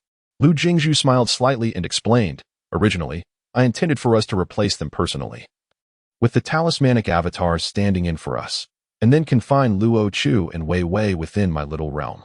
However, that would have been rather inappropriate. In the end, Yugu sent over Uncle Sand, and I had him assist with the arrangements." Pausing for a moment, Lu Jingzhu added, "Yao Fengyo won't be able to arrive any time soon. It may take another couple of days, but Su Yao has already reached Yingjiang. Bai Jie, this fellow, is keeping an eye on the National Master's residence for me. We are currently waiting while also ensuring the safety of Wei Hong. Once Luo Chu and Wei Wei conclude their business, I suspect that the young master from Fengshan will be driven to desperation. However, when the Celestial Palace opens, he will likely be too late to unleash his fury and will need to hasten in seizing the remaining opportunities. Until now, most matters have already become clear. The mystery is unveiled, yet I cannot fathom the reason behind instigating a conflict between the 2 nations." Long Qiutangxi rubbed his forehead and murmured, "This is quite perplexing. Did you conceive of this plan early on?" Lu Jingzhu shook his head, stating that it was only after conversing with those 3 on the carriage that he arrived at this conclusion. Wei Hong assured me that by tomorrow, he would alleviate Fengshan's doubts, and in return, I promised to safeguard his sister in the interests of the Qingni kingdom. Wei Wei serves as both a gateway and a key. She and Luo Chu will be the greatest beneficiaries. Henceforth, Qingni kingdom will become an ally of Jingong and Qiliang Mountain, and in the future, whenever I speak, Luo Chu and Wei Wei will be incorporated into the lineage of Qiliang Mountain. In truth, Long Qiutangxi was aware that Lu Jingzhu held little interest in such rewards. It will not be a matter of days for Wei Wei and Luo Chu to truly flourish. Lu Jingzhu turned his head and softly asked, "Are you certain you wish to enter?" Long Qiutangxi smiled broadly, saying, "If even the sword attendant is going, how could I, as the host, refrain from joining?" Around the hour of the dog, a young man clad in fine garments exited the National Master's residence and swiftly made his way to the Imperial Palace. Soon after, a furious roar erupted from Yuzhu, but it was already too late. Luo Chu and Wei Wei had consummated their union, and the Celestial Palace's gates were about to open. Yuzhu trembled with rage. Who could have anticipated that on the eve of a grand wedding, they would be thwarted? Just moments ago, the skies were clear, but in a heartbeat, thunder rumbled, and dark clouds gathered. A massive portal materialized, suspended above the imperial city. 2 beams of sword light first penetrated the portal, followed by Yuzhu and the man in black robes, along with several other figures whose origins remained unknown. Outside Qingni City, a young Daoist was squatting by the roadside, grilling fish, when suddenly a tremendous force yanked him directly toward Qingni City. A burly man, busy hammering iron, abruptly looked up, and his demeanor shifted as he soared into the sky. On top of the fish and goose tower, Shuanglan laughed heartily, surprised herself. Thus, was Fengshan's endeavor merely a futile effort? Yao Xiaofeng, her brow furrowed, instantly arrived at the palace. She asked with concern, "Your Majesty, what on earth is happening?" The youthful emperor, torn between tears and laughter, suddenly stood up and declared, "Please trouble the National Master to journey to the northern frontier and bring back General Luo's family. I have hidden them in the mountains, and they are safe and sound." Yao Xiaofeng felt a jolt of alarm and frowned. What of those who perished during the exile? Wei Hong grinned and replied, "Just over 100 condemned prisoners." Wei Hong then turned to Yao Xiaofeng, narrowing his eyes. "The die is cast. I have thoroughly offended Fengshan. What choice does the National Master make next?" Yao Xiaofeng sighed with a bitter smile. "What else can be done? We must fight to protect our Qingni kingdom." The National Master, utterly unprepared, gazed at the wrathful and bewildered young emperor, who had inadvertently set a strategic game into motion. Upon crossing the threshold, Lu Jingzhu suddenly felt a tumultuous disorientation. as if the very earth were spinning beneath him. And the sweet delicacy he had consumed the previous night threatened to escape his stomach. In the blink of an eye, however, a formidable force violently tore him apart from Longqiu Tongxi, and as he watched them drift further apart, Lu Jinghua, in a moment of instinct, sent the canoe flying into Longqiu Tongxi's hands. She grasped the hilt of her sword tightly, while Lu Jinghua exerted all his strength to shield her with the vessel. Suddenly, several bolts of lightning descended, and in an instant, they were separated by an immense distance. After just a breath, they could no longer sense each other's presence. The gulf between them too vast, Lu Jinghua found himself unable to control the canoe with his mind. At that moment, a fierce gale swept through. And even with his formidable martial physique, Lu Jinghua could not withstand it for long, soon succumbing to darkness. Time passed, though he could not say how long, until Lu Jinghua abruptly opened his eyes to find himself surrounded by verdant foliage. As he turned his head, he noticed a white-haired monkey squatting beside him. Lu Jinghua rubbed his head and rose, still bewildered about his whereabouts and the events that had transpired, when the monkey unexpectedly raised a wooden stick and struck him on the back of the head. A sharp crack echoed as the stick broke upon impact. Lu Jinghua whipped around, and the elderly white monkey appeared momentarily stunned. Once it regained its composure, it hastily discarded the remaining piece of the stick and clasped its hands behind its back, revealing a mouthful of sharp teeth, likely in a gesture resembling a smile. Lu Jinghua straightened his posture and, with a hint of annoyance, remarked, "What have I done to deserve this? Such a treacherous strike."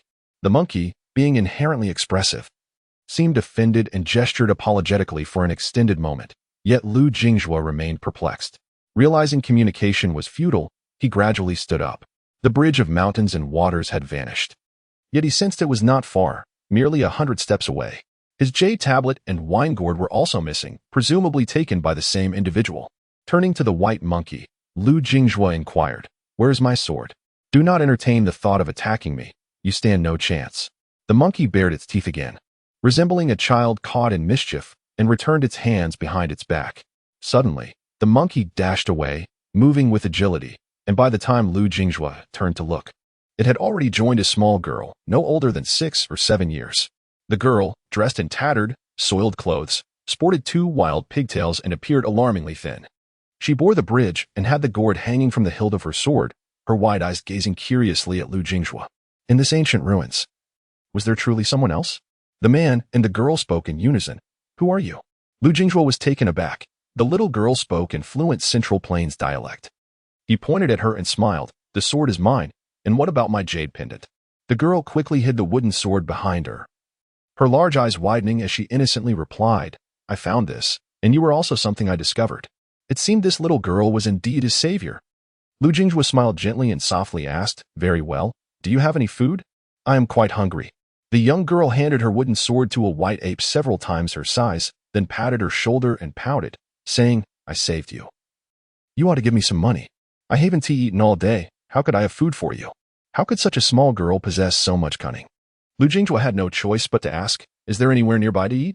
"I'll treat you." The girl pouted, her voice remarkably childish. "Forget it. I'll take you to where I live to scrounge a meal." As soon as she finished speaking, the white ape skillfully crouched down, extending its arm as a platform for the girl to climb onto its back. The ape carefully carried the girl, waving at Lu Jinghua to follow. Lu Jinghua mused to himself, "It's not even a spirit yet, and it's already so clever?" Not long after, a modest river appeared before them. From a distance, it seemed that downstream lay a small town with a few hundred households, and across the river was a small county town. However, not far ahead, a solitary little courtyard sat by the riverside, only about 2 miles from the town and not far from the county, though crossing the river would take some time. Yet, the area felt surprisingly devoid of life. The white ape walked straight to the lonely courtyard, with Lu Jinghua following closely. Upon closer inspection, it was indeed a decent courtyard, square in shape, surrounded by bamboo fences, with one main house and side rooms on either side, including a kitchen and a woodshed at the corners. Although the roof was thatched, it appeared rather well kept. However, there were no adults in sight, and given the girl's attire, she likely led a life of hardship. Upon entering the courtyard, the girl jumped down from the ape's back and pointed to the kitchen, saying, "That should be the kitchen. I can't cook. I only know how to beg. There should be some grain inside. If you can cook, hurry up."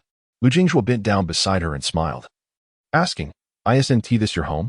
The girl pouted and glared, replying, "Do I look like someone with a home? I fled from the north. I've been here for half a year, and no one takes care of me. Lu Jingjue sighed softly and reached out toward the girl's head. However, the white ape huffed and glared fiercely at Lu Jingjue. Lu Jingjue merely glanced aside, and the ape immediately cowered, turning its gaze elsewhere. Lu Jingjue gently placed his hand on the girl's head and asked, "What is your name? What do you want to eat?" The girl was momentarily stunned, her eyes rolling up as she gazed at the large hand covering her forehead, then cheerfully replied, "I don't eat meat. Anything else is fine." Lu Jingjue nodded and inquired further, "What is your name?" The girl pushed Lu Jingjue's arm away and glared, "Why don't you tell me your name first?" Lu Jingjue had no choice but to respond, "My surname is Lu. I'm called Lu Jingjue." Only then did the girl say, "My name is Bai Xiaodou. And let me tell you, I'm not afraid of you being a bad person. I have the white ape, and it's not to be trifled with." Lu Jingjue glanced at the white ape, whose towering figure appeared somewhat uneasy. Lu Jingjue deftly removed the wine gourd from the white ape's side, took a sip, and cheerfully announced, "Wait here. I shall prepare your meal." He proceeded to the kitchen, which was heavily adorned with cobwebs. Thus, he summoned a wave of spiritual energy to clear away the dust. Fortunately, the kitchen was stocked with rice, flour, and oil, though it lacked vegetables. However, Lu Jingjue's Qiankuan jade held some dried wild greens, which could be blanched and served cold. He glanced at his palm, where a fleeting red line appeared, indicating that the girl was safe, albeit quite distant, at least 3,000 miles away. If she were within that radius, Lu Jingjue could perceive the canoe. As long as the canoe was within 1,000 miles, he could even guide it with his mind. He prepared a few simple bowls of noodles, tossing in some pickled radish, as there was little else available. The little girl relished the meal, devouring 3 bowls in quick succession until her belly was full. For the white ape, Lu Jingjue offered a single medicinal pill. However, given the ape's advanced age, it was uncertain whether it could awaken its spirit. Most likely, it would be quite difficult. After satisfying their hunger, Lu Jingjue settled on the stone steps beneath the eaves, reflecting that while Bai Xiaodou was clever, she was still quite young and could not remember many things. To uncover the truth, he would likely need to venture into the city or that small town. The little girl, patting her belly, approached the white ape and retrieved the sword, along with the jade pendant she had hidden in her pocket. Cradling the wooden sword in her hands, her round, cat-like face broke into a smile as she said to Lu Jingjue, "It has been ages since I've had such a delicious meal. Here, I return your belongings."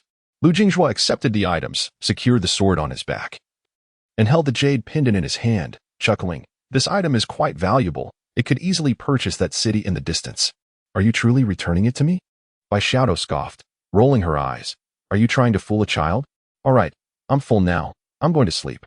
You can find a room for yourself." With that, she turned and left, leaving only the white ape and Lu Jingjue in the courtyard. What sleep could there be after such a short time? Lu Jingjue took another sip of wine, suddenly feeling a sense of uncertainty. He had anticipated that entering this ruin would involve vying for opportunities and uncovering the identity of that Mr. Mao who protected Longqiu Tongxi. To his astonishment, the ruins were vast, perhaps even the size of the entire Qingni kingdom. Now, not only was there no clue regarding the opportunities, but he also had no inkling of Longqiu Tongxi's whereabouts. Lu Jingjue softly remarked, "I shall take a stroll. You do your best to refine that medicinal pill. Whether you gain anything from it depends entirely on your fortune." The white ape grinned broadly but did not attempt to refine the pill. Instead, it sat quietly in front of the little girl's sleeping quarters, vigilantly guarding her. Lu Jingjue smiled, exited, and headed towards the small town. It was merely 2 miles. A short walk, yet upon arrival, he found every household door tightly shut, ensnared in cobwebs. Weeds flourished in the streets, and some outdoor tables and chairs had sprouted mushrooms. Lu Jingjue slightly expanded his consciousness to survey the area. The town was utterly deserted, while across the river, a solitary figure stood guard over an empty city. Lu Jingjue transformed into a beam of sword-like light, swiftly gliding across the water's surface, arriving in the town in an instant. This city stood far more desolate than the small village. Even in broad daylight, the howls of wolves occasionally echoed through the air. After walking for a short while, he finally spotted a figure. It was an elderly man holding a fan, leisurely seated beneath an ancient locust tree, gently fanning himself. Lu Jingjue approached and called out to the old man. Startled, the elder opened his eyes and glanced around, still struggling to believe his sight. He rubbed his eyes vigorously and finally exclaimed, "Where have you come from?" Lu Jingjue clasped his hands in greeting and replied, "I happened to pass by and was unaware of this place. It is quite a rare occasion to encounter someone of your stature. Kindly enlighten me. Has this vast city truly been left with only you?" The old man sighed deeply and replied with a bitter smile, "Can you guess what month it is now? And what time of day it is?" Although puzzled, Lu Jinghua smiled and said, "The locust leaves are green, the sun tilts slightly. It must be around July or August, nearing midday." However, the elder shook his head and pointed towards a small water channel behind him. The channel, following the terrain, supported a bamboo tube, which had collected a trickle of water that was almost full. Below the bamboo tube lay a small pond, also nearing its brim, suggesting that the water would soon overflow. The old man sighed. "A bamboo tube fills with water every hour, and a pond holds enough water for a day. If my memory serves me right. It is already late in the hour, and tomorrow marks the eve of the new year." Lu Jinghua gasped, and the elder chuckled bitterly. "Do not doubt it. This place has not seen darkness for approximately 8 months. The sun rises in the east and sets in the west every day, yet it never descends below the horizon. 6 months ago, most people fled, and for the past half year, I believe I am the sole survivor in the entirety of Yutian County." No wonder little Do had gone to sleep. It turned out this place was perpetually illuminated. Lu Jinghua furrowed his brow slightly and inquired softly, "Then why do you not leave, old man?" With a gentle smile, the elder remarked, "What is there to run from? Life is quite pleasant as it is. When I feel sleepy, I simply rest, and when I awaken, I can casually wander to find some food. I shall perish when the time comes. Compared to those unfortunate souls fleeing to the north, my situation is rather fortunate." Lu Jinghua pressed on, asking, "Are there natural disasters in the north as well?" The elder nodded and replied, "About half a year ago, I encountered many refugees, each one as emaciated as a stick. Upon hearing that this place had not seen night for over 2 months, they preferred to peel bark and eat leaves rather than search for sustenance in the vacant houses." Lu Jinghua frowned and questioned, "Why is that?" The old man shook his head. "I cannot say for certain, but I have heard those refugees muttering about curses descending from the south, proclaiming that the heavens intend to obliterate the rebellious human race. Alas, many have perished in recent years. It is said that the north is the complete opposite of here. There is no sun, only the moon, and demons roam freely." At that moment, Lu Jinghua suddenly felt that this so-called paradise might not be a place of refuge. He lifted his gaze and softly asked, "Is there a young girl residing upstream? Do you know her, old man?" The elder was momentarily taken aback, incredulously asking, "Are you saying she was with a large monkey?" Lu Jinghua nodded, prompting the old man to inquire if he was aware of the situation. The elder sighed deeply, a bitter smile gracing his lips as he recounted. "Half a year ago, a group of refugees passed through here. They adamantly refused the food I offered, except for that little girl who picked up a single pancake. Subsequently, the other refugees branded her a sinner and cast her into the river. I watched in disbelief, expecting her to perish, yet she was later rescued by a white monkey. I had thought she was doomed." Pausing briefly, the elder continued, "They are all pitiable souls, inflicting suffering upon themselves. I overheard them discussing how the little girl survived by consuming her mother's flesh. Even Lu Jinghua, accustomed to the gruesome, could not suppress a shudder. No wonder, he mused, that Baishioto claimed she could eat anything as long as it wasn't meat." As he hurried back to the small courtyard by the riverside, the sun had already risen in the east. After several hours of toil, he had merely sought out a tofu shop in the city, utilizing the tools there to produce some tofu and gathering vegetables from the elder's garden. The little girl had become emaciated. If she did not consume something nourishing soon, she might never grow tall. Upon entering the courtyard, he assumed the girl was still asleep, while the white ape stood guard at the entrance, appearing somewhat weary. Logically, having received the elixir, if it could not draw the vital energy into its body, it should not be so fatigued. As the white ape noticed Lu Jinghua approaching, it bared its fangs and gestured with its claws for him to come closer.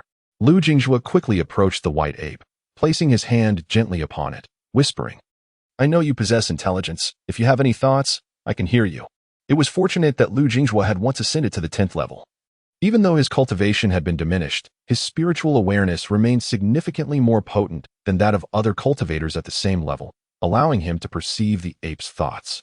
Naturally, the white ape was an ordinary mountain beast and lacked the coherent thoughts of a spirit creature. Yet Lu Jinghua distinctly sensed that it was entrusting him with a burden. The essence of its message was that it had lived for 80 years and feared it had only a few days left. It implored Lu Jinghua to care for Baishioto after its passing. Lu Jinghua did not rush to respond but instead inquired, "There is an old man living in the city. I have a rough understanding of Baishioto's plight, but why did you choose to save her?"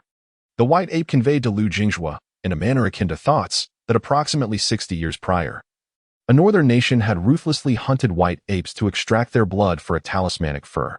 At that time, it had nearly been captured, but a young boy had secretly hidden it away and healed its wounds.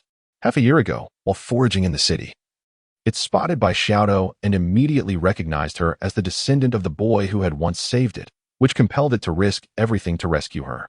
Lu Jingjue fell silent, recalling that the fur made from the blood of white apes was known as Xingxing fur.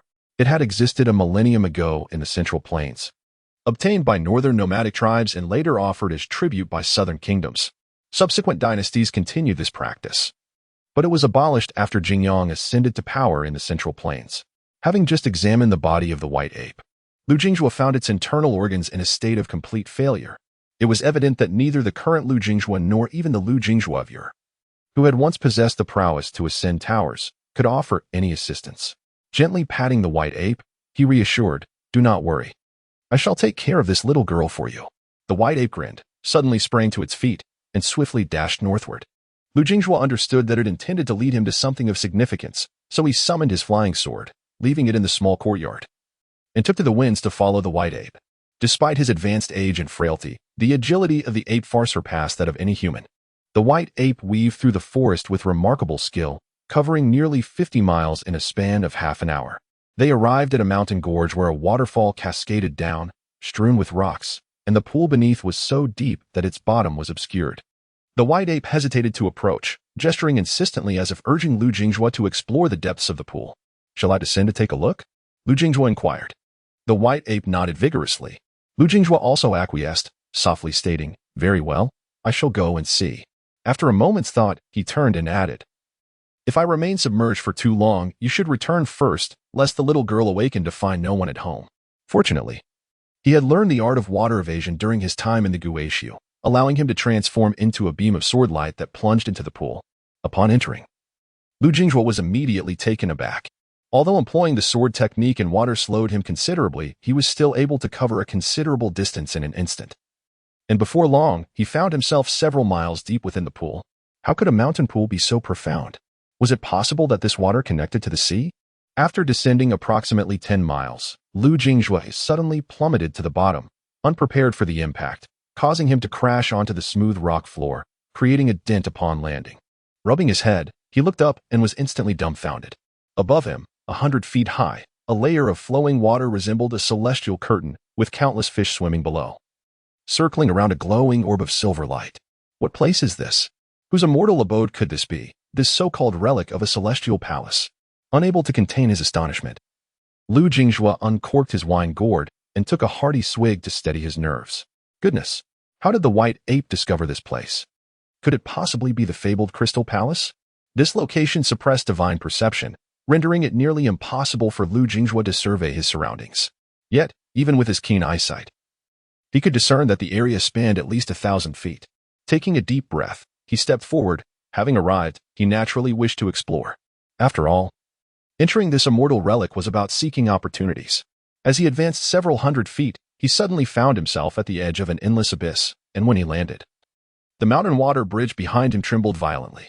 The commotion was even greater than when he had encountered the fierce beast, and Lu Jingjue distinctly felt an unprecedented sense of fear emanating from the mountain water bridge.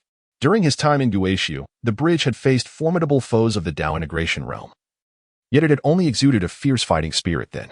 Pressing his hand against the mountain water bridge, Lu Jingjue leaned forward to peer over the cliff's edge, noticing that the precipice was remarkably even, as if cleaved by a sword. The abyss below is utterly unfathomable. It stretches an estimated 1,000 fathoms, descending into a dense fog that obscures any knowledge of what lies beneath. It is likely yet another realm of desolation in this world.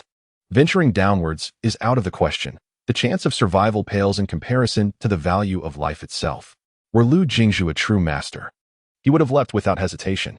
Yet now, as a mere novice, he fears that should something formidable lurk below, escape may be impossible. Would that render this journey futile? In the midst of his discontent, a sudden chill envelopes Lu Jingju's back, causing the hair on his body to stand on end. The Shanshui bridge swiftly emerges from its sheath, gripped tightly in his hands. As he turns, a wave of terror washes over him, nearly displacing his spirit. An apparition clad in azure robes has appeared, beneath which lies nothing but bone. This skeletal figure wields a rusted longsword, its hollow eye sockets gazing eerily at Lu Jingju. Astonished, Lu Jingzhu watches as the skeletal mouth opens, emitting a hoarse voice. Young one, have you triumphed in this realm? Lu Jingzhu hurriedly retracts the Shanshui bridge and bows respectfully, inquiring, Might I ask who you are, esteemed elder? The skeletal figure replies, By your accent. You hail from the lands of Central Earth, correct? I am from the Southern Zhan continent, a warrior from the battle against the heavens, where our cultivators of the Southern Zhan continent focused their efforts on the Thunder Division. Suddenly, Lu Jingzhu recalls the map that Long Kip-Tangxi had shown him earlier, depicting the 4 vast continents beyond the 9 continents, one of which is indeed the Southern Zhan continent. With a bitter smile, he responds, Elder, I am indeed from Central Earth, but not from the Central Divine Continent. In today's world, the 9 continents do not encompass the Southern Zhan continent. I have seen a map that suggests there are 4 other great continents beyond the 9 continents. At this, the skeletal figure's demeanor shifts dramatically. Several streams of sword energy cascade down like falling stars. Lu Jingzhu is caught unprepared, sustaining severe injuries from even the slightest contact. The voice of the azure-clad skeleton turns frigid. Should you continue to speak foolishly, do not blame this guardian of the tomb for showing no mercy. As blood pours from his mouth, Lu Jingzhu realizes that this skeletal being possesses a cultivation level far beyond the realm of mortals. It is undoubtedly an alchemist who has opened the gates to the heavens. The elder then remarks, Is the current generation of alchemists so feeble? Observing your constitution, you appear to be over 300 years old, yet you remain at the 4th level? Lu Jingzhu can only manage a bitter laugh, internally lamenting, I'm barely 24. How could I possibly be over 300? Yet, he dares not voice his thoughts. Should this elder inadvertently unleash their power and inadvertently cause his own demise? To whom could he appeal for justice?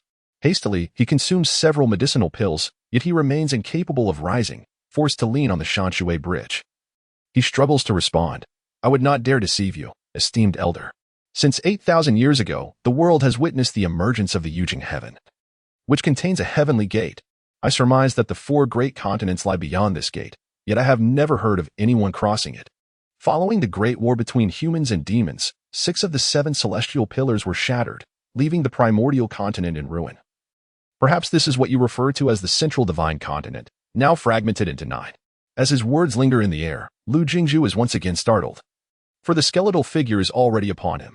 Frosty white fingers press against his skull, and he feels as though someone is rifling through the depths of his soul, subjecting his spirit and body to an excruciating torment, as if they are on the verge of being torn asunder. At this very moment, Lu Jingzhu was drenched in sweat, his face a deep shade of purple, yet he remained utterly silent. After a brief interlude, the skeletal hand relinquished its grip on Lu Jingzhu, both clad in azure garments. But while one was a flesh and blood youth, he now trembled violently.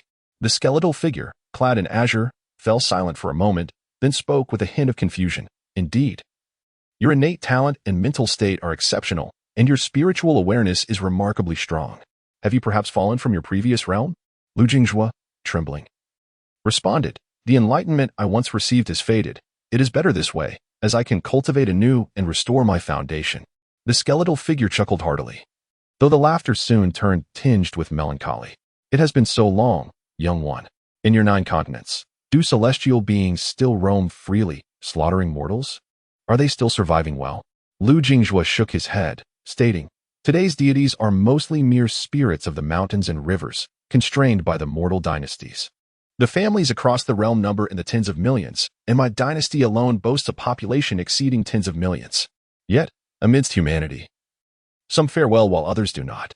However, in the Eastern Sea, the conflict between the demon and human races has persisted for millennia. The skeletal figure's voice wavered with a hint of sorrow, yet its hollow eyes betrayed no tears. A skeletal hand gently rested on Lu Jingzhu's shoulder, as countless fine sword energies penetrated his body, beginning to mend his internal injuries. The azure-clad skeleton spoke with a tremor. That is fortunate, indeed. The flame of humanity persists. We did not die in vain. After a moment, the skeletal figure withdrew its arm and inquired, Young man, have you ventured into a realm where the passage of time flows at a drastically different rate? Your physical age barely surpasses 20, yet your spiritual age exceeds 300 years. Furthermore, I cannot probe your memories. Someone has cast a spell upon you. If I were to forcibly search your soul, it would spell doom for both you and me. Lu Jingzhu shook his head, perplexed himself, for this was indeed the first time he had entered such a celestial paradise. The skeletal arm once again rested upon his shoulder, prompting Lu Jingjue to immerse his consciousness in the Yellow Court Palace. Outside the Yellow Court Palace, numerous sword energies surged from all directions, swiftly restoring the once desolate palace to its former glory. These sword energies were imbued with profound intent, nearly transforming the palace into a sword edifice. Upon withdrawing his consciousness, Lu Jingjue clasped his fists in a deep bow, solemnly expressing, "Thank you, esteemed elder, otherwise, merely repairing the Yellow Court Palace would have taken me several years." The azure-clad skeleton responded with a smile. A Yellow Court Palace with 8 sides exposed to the wind is indeed an eyesore. Noticing the elder's amiable demeanor, Lu Jingjue seized the opportunity to inquire, "Esteemed elder, this place is not part of the 9 continents. It resembles a celestial paradise. The outside world refers to it as the remnants of an immortal abode, with the entrance located in a place called Qingyi City. I stumbled upon it by chance. My arrival here was guided by a white ape. Do you know what this place truly is? To be candid, this celestial paradise has descended into chaos. The northern realm is shrouded in eternal night, while the southern realm basks in perpetual daylight, displacing countless commoners. They say the heavens are wrathful, punishing humanity. In truth, half of this knowledge was imparted to Lu Jingjue by an elderly figure. Upon hearing this, the figure clad in a green robe and bearing a white skeleton fell silent. Lu Jingjue dared not disturb him and patiently awaited his words. After approximately a quarter of an hour, the skeletal elder suddenly waved his large sleeve, enveloping Lu Jingjue, and the two descended towards the abyss. During their descent, the elder sighed and remarked, "Do you recall my mention that the practitioners of the southern Jianbu continent primarily focus on the celestial thunder department? Beneath this abyss lies the true deity that governs the thunder department."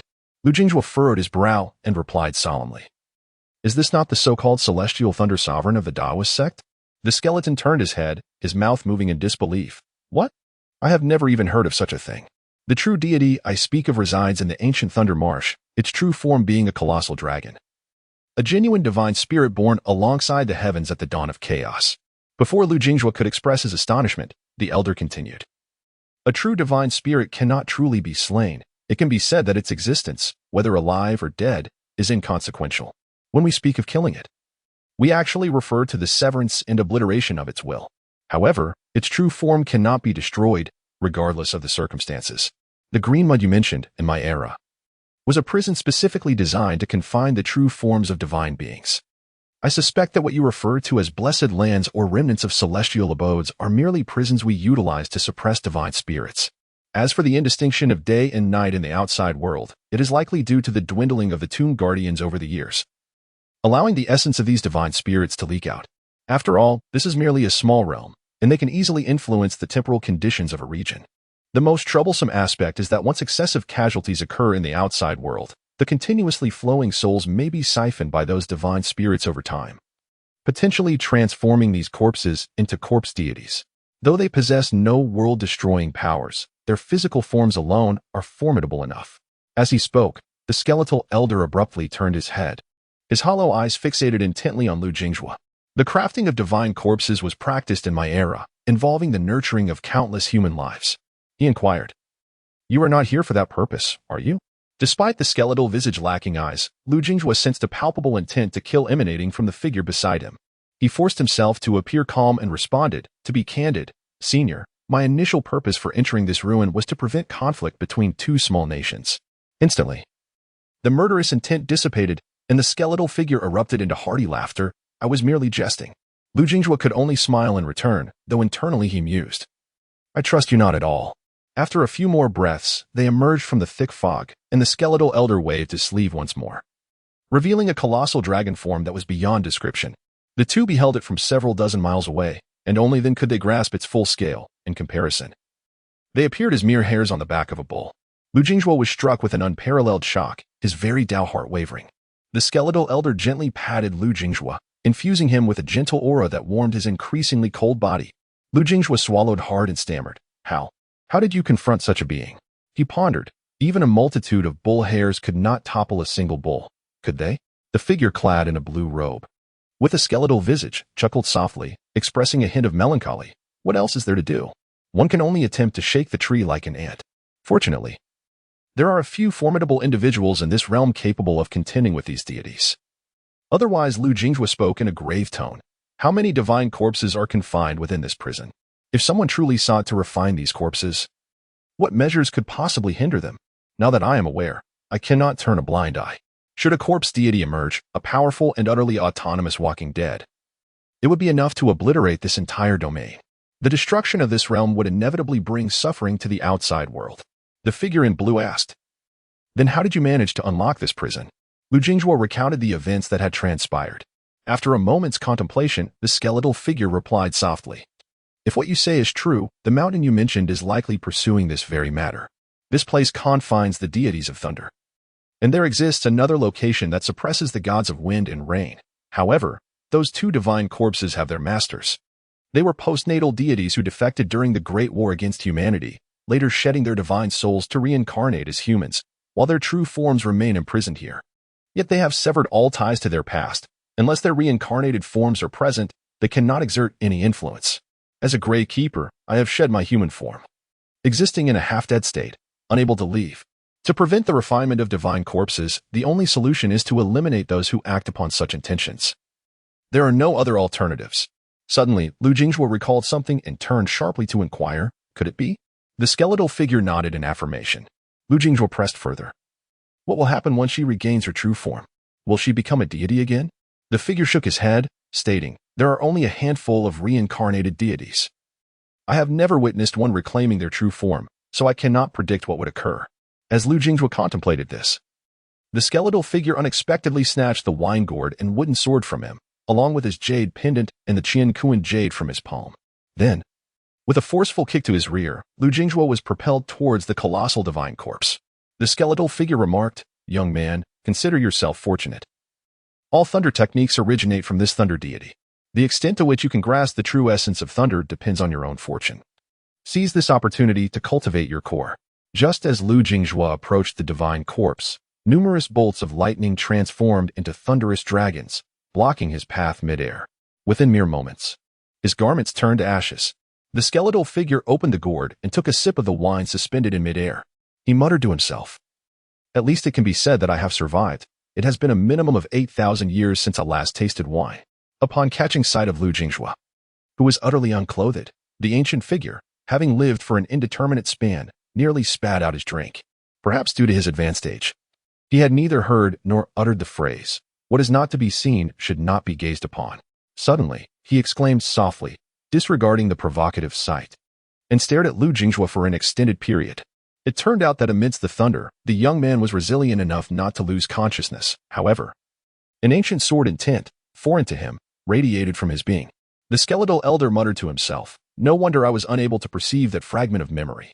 Although he claimed to be unable to see Lu Jingzhuo's memories, it was merely a figure of speech. In truth, only a small portion remained obscured from view. How the youth are initiated into the realms of adversity, having witnessed the white bones in azure garb countless times. There exists a memory that has been erased, which can only be reclaimed by Lu Jingzhuo himself as he ascends the tower. Another memory, not belonging to him, seems to be a message left by someone else, which the elder with white bones truly cannot perceive. Nearly all the wine has been consumed, and several hours must have passed when the azure-clad skeleton suddenly gasped in astonishment. For in the distance, the colossal dragon had opened its eyes. Thankfully, it was a skeleton. Otherwise, who knows what expression of shock it would have displayed. He raised the rusted long sword in his hand and swept it horizontally, unleashing a torrent of sword intent akin to the surging waters of a great river, severing the lightning dragon that ensnared Lu Jingzhuo. The skeletal figure transformed into a flash of sword light, swiftly pulling Lu Jingzhuo back upwards in mere breaths. The azure-clad skeleton glanced at Lu Jingzhuo and then turned to regard the boundless abyss, cursing, "Damn it, a dead spirit opening its eyes is frightening enough. An unformed brat is even more terrifying. Do you not have any shame?" This celestial estate comprises 3 kingdoms, 2 in the southern realm and 1 in the northern. However, the northern kingdom of Tanghai is on the verge of collapse. It has not seen the sun for an entire year, permeated by a stench of decay, with monsters and spirits rampant across the mountains, leaving the common folk displaced and countless casualties unknown. Fortunately, over half have managed to escape to the southern realm. Currently, Tanghai Kingdom retains only 7 major cities capable of sheltering the populace, crowded with millions. The southernmost city, Fohai Prefecture, is the safest haven within Tanghai, where most of the royal families reside. Yet today, a gigantic eagle, with a wingspan exceeding 10 feet, summoned fierce winds as it soared above Fenghai Prefecture, transforming into a humanoid form and laughing maniacally. If you offer me 300 young boys and girls, I might grant you a few more months to live. The nobility and commoners below trembled in fear. Only a bearded, middle-aged man, clad in armor and wielding a spear, stood defiantly atop the city walls, pointing at the eagle demon and shouting, "Merely a beast. What have I to fear?" The eagle demon reverted to its true form, coldly retorting, "Then let it begin with you." With that, it prepared to flap its wings, but the Emperor of Tanghai waved his hand, and thousands of archers within the city took their positions. Just as they were about to release their arrows, 2 silver lights descended from the heavens, each severing the giant eagle's wings and head, causing its massive corpse to crash to the ground outside the city. The onlookers beheld a green-clad maiden, resembling a celestial being, descending on a sword above the city walls, and with a flurry of strikes from her long sword, the demons below were vanquished entirely. Long Qiu Tongxi's lone boat roared incessantly as she hurriedly spread her right hand, a red line in her palm flickering momentarily before returning to its original state. The young woman inexplicably grinned, muttering to herself, "The big fool is truly lucky. Why doesn't he hurry to find me?" On the journey back to Yu Valley, Qing appeared somewhat dejected. The tumultuous events in Qingni Kingdom had caused the portal to remain open for a full hour, yet she had been unable to enter. In the heart of the young man, there lingered a yearning. Should he gain entry into the realm of opportunity, he might hasten his return to his homeland to cure his sister's ailment. This sentiment, of course, did not escape the perceptive gaze of Qin Zhaoyu. Yet, he intentionally refrained from broaching the subject, instead inquiring, "Have you not encountered that young man bearing a sword, leaving you somewhat disheartened?" Qi Ying shook her head, remaining silent. Qin Zhaoyu, with a smile, pressed further, "Is it then because you offered a gift, yet found yourself without even partaking in the feast, that you feel let down?" The young man continued to shake his head, fixated on the journey ahead. Qin Zhaoyu casually plucked a wild blade of grass from the roadside, chewing it thoughtfully before finally commenting, "Ah, so you are vexed that I did not allow you entry to that celestial abode?" Before the young man could respond, he spat out the chewed grass and gently pressed down on Qi Ying's head, nonchalantly stating, "Listen well, lad, it is essential to possess self-awareness. Every youth harbors aspirations of swift success. I, Huang San, during my own ascetic pursuits, would often dream before slumber that upon awakening, I would be the greatest in the world." At this very moment in Qingni City, the atmosphere was far more vibrant than during the New Year celebrations. Luo Chu and Wei Wei found themselves ensnared in a dream, likely overwhelmed by immense opportunities that had befallen them. They would undoubtedly embrace these chances, but the extent to which they could harness them depended solely on their own fortitude. However, an unsettling piece of news loomed. The people from Panshan were en route, likely to arrive at Qingni country by nightfall. In Qingni, alongside Baijia, there were but 2 true practitioners. Should Panshan dispatch even a single refining practitioner, it would be a breeze for them to take Luo Chu and Wei Wei away. Thus, the national master remained vigilant at the inn's entrance, refusing to budge until the 2 had completed their inheritance. Even if Panshan's forces arrived, she would remain steadfast. Ji Xiaofeng donned a delicate lotus-hued skirt, lightly accentuating her brows, and with a jug of wine in hand, she sat gracefully before the inn. She had resolved to embrace her identity as a genuine woman, vowing never again to speak in a voice reminiscent of a man. Before long, an elderly gentleman clad in a scholarly robe approached, laboriously carrying a jar of wine. Ji Xiaofeng merely glanced at him, offering no assistance.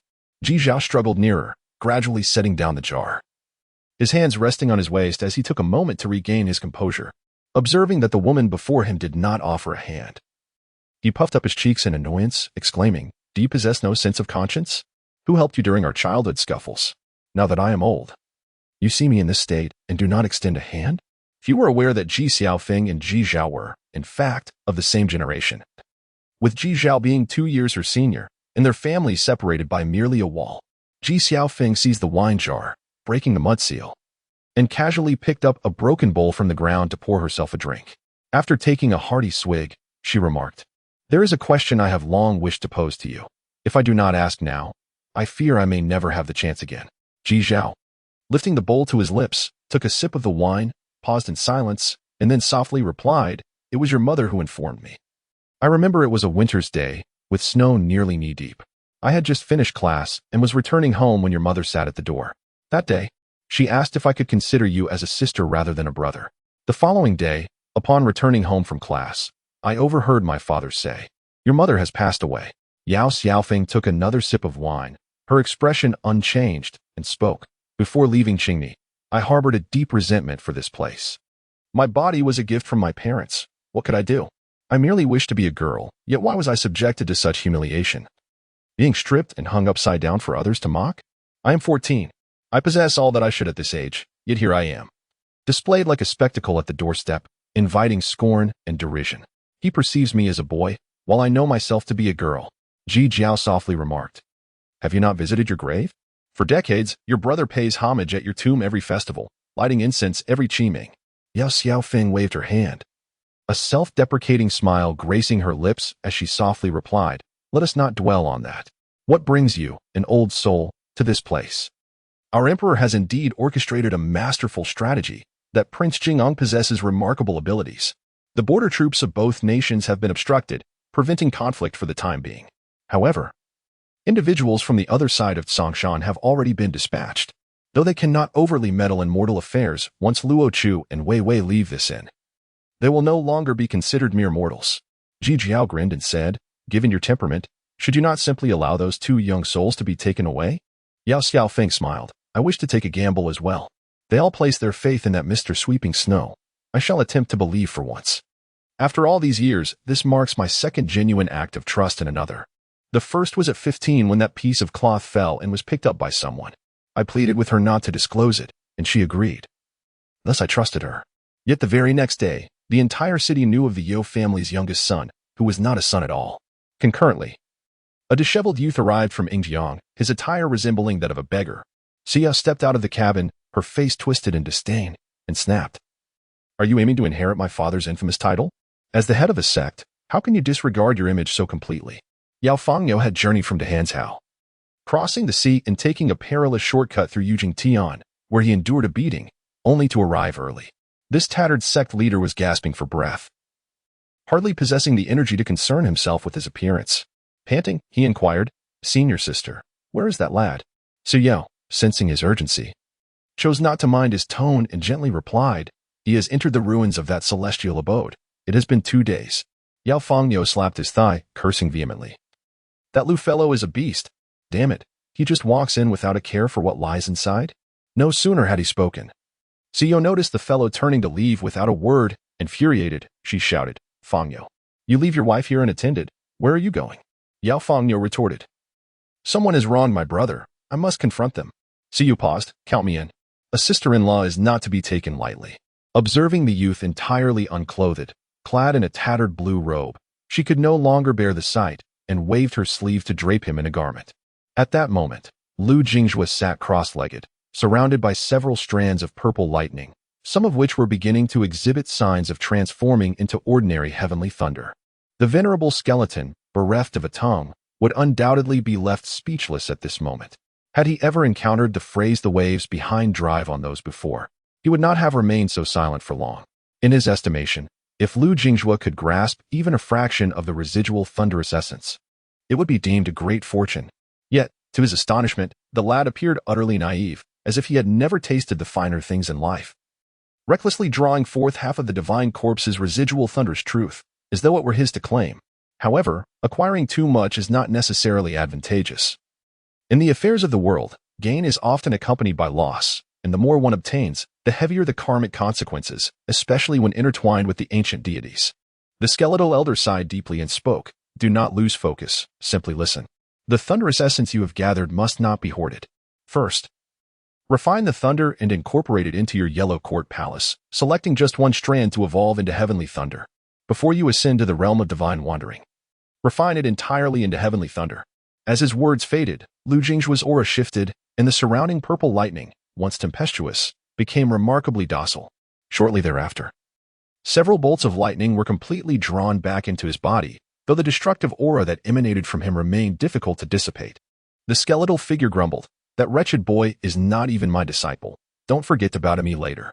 Pausing, he continued softly, "The power of thunder is not solely for devastation. It encompasses both destruction and vitality.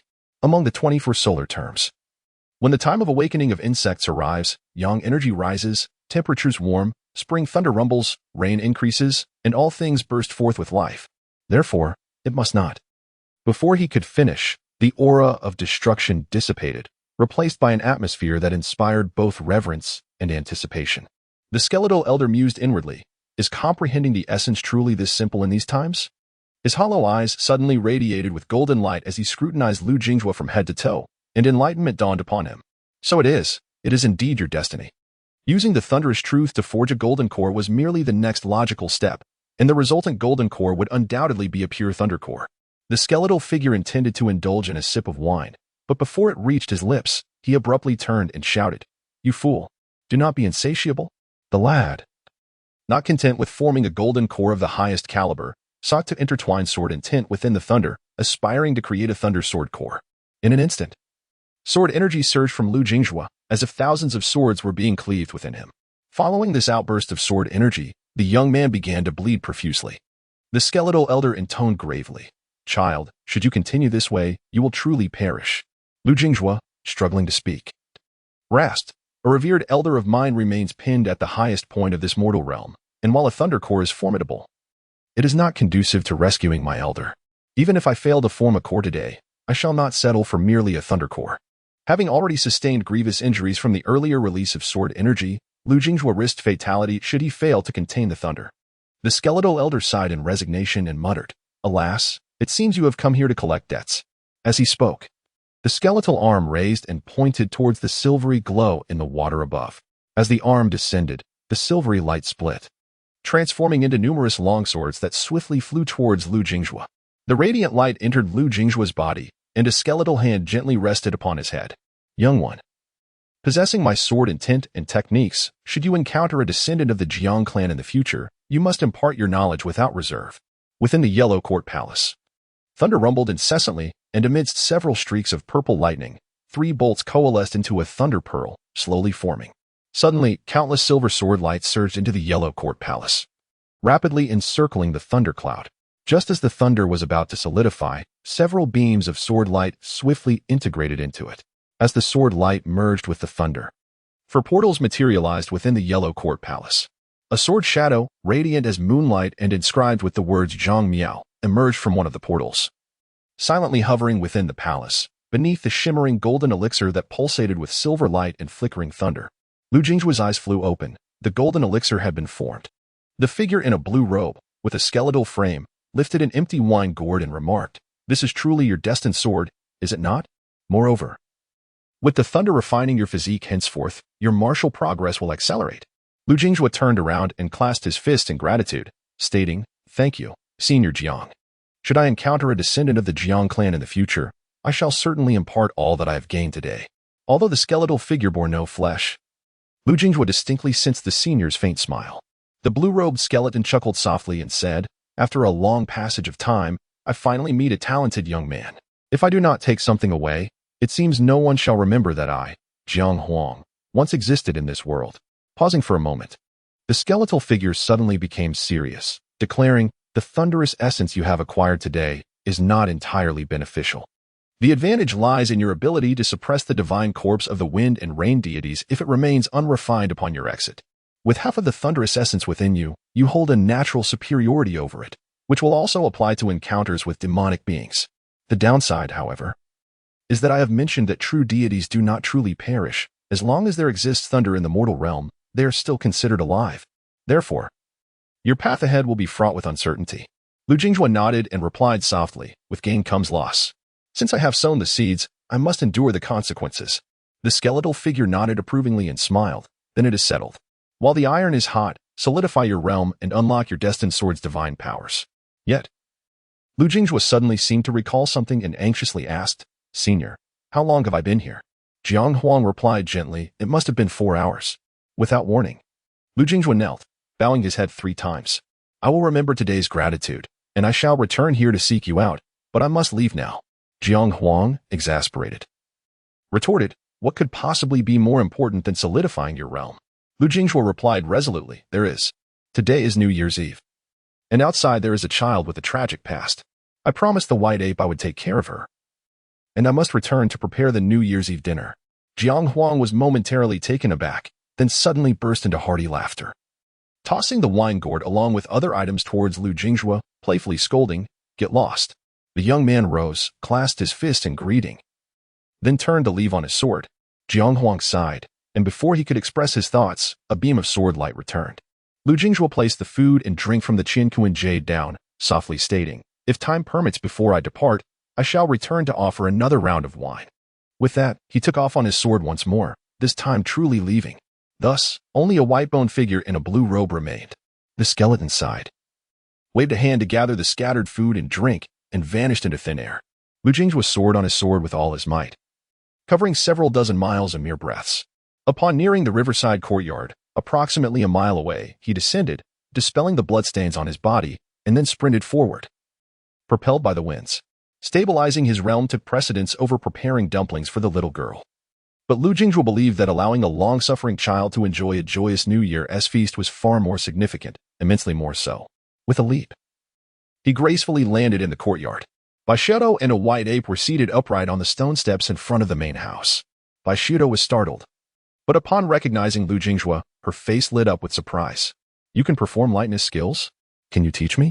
Lu Jinghua stepped forward, gently placing a hand on Baishido's head, apologizing, "I intended to prepare a delicious meal for you, but I was delayed by a trivial matter. I'm truly sorry." Baishido stared blankly for a moment, then, coming to her senses, pushed Lu Jinghua's arm away with a look of disdain, retorting, "Why are you apologizing? We're not related. What does it matter if I miss a meal? I haven't gone hungry for a day or two, and besides, we've only known each other for 2 days." Lu Jinghua was taken aback, then broke into a broad smile, crouching before the little girl, softly asking, "You wish to learn lightness skills?" Baishido nodded eagerly. Lu Jinghua gradually rose, effortlessly leaping onto the rooftop. "If you wish to learn, then come journey with me. I shall provide the meals." The little girl, filled with admiration, bounced in the courtyard, exclaiming, "Great! I can learn martial arts and not go hungry. How could I refuse? But we must bring old Bai along." The white ape sat on the stone steps, baring its teeth in a fierce yet comical manner. However, Lu Jinghua understood that the old ape was smiling, genuinely amused.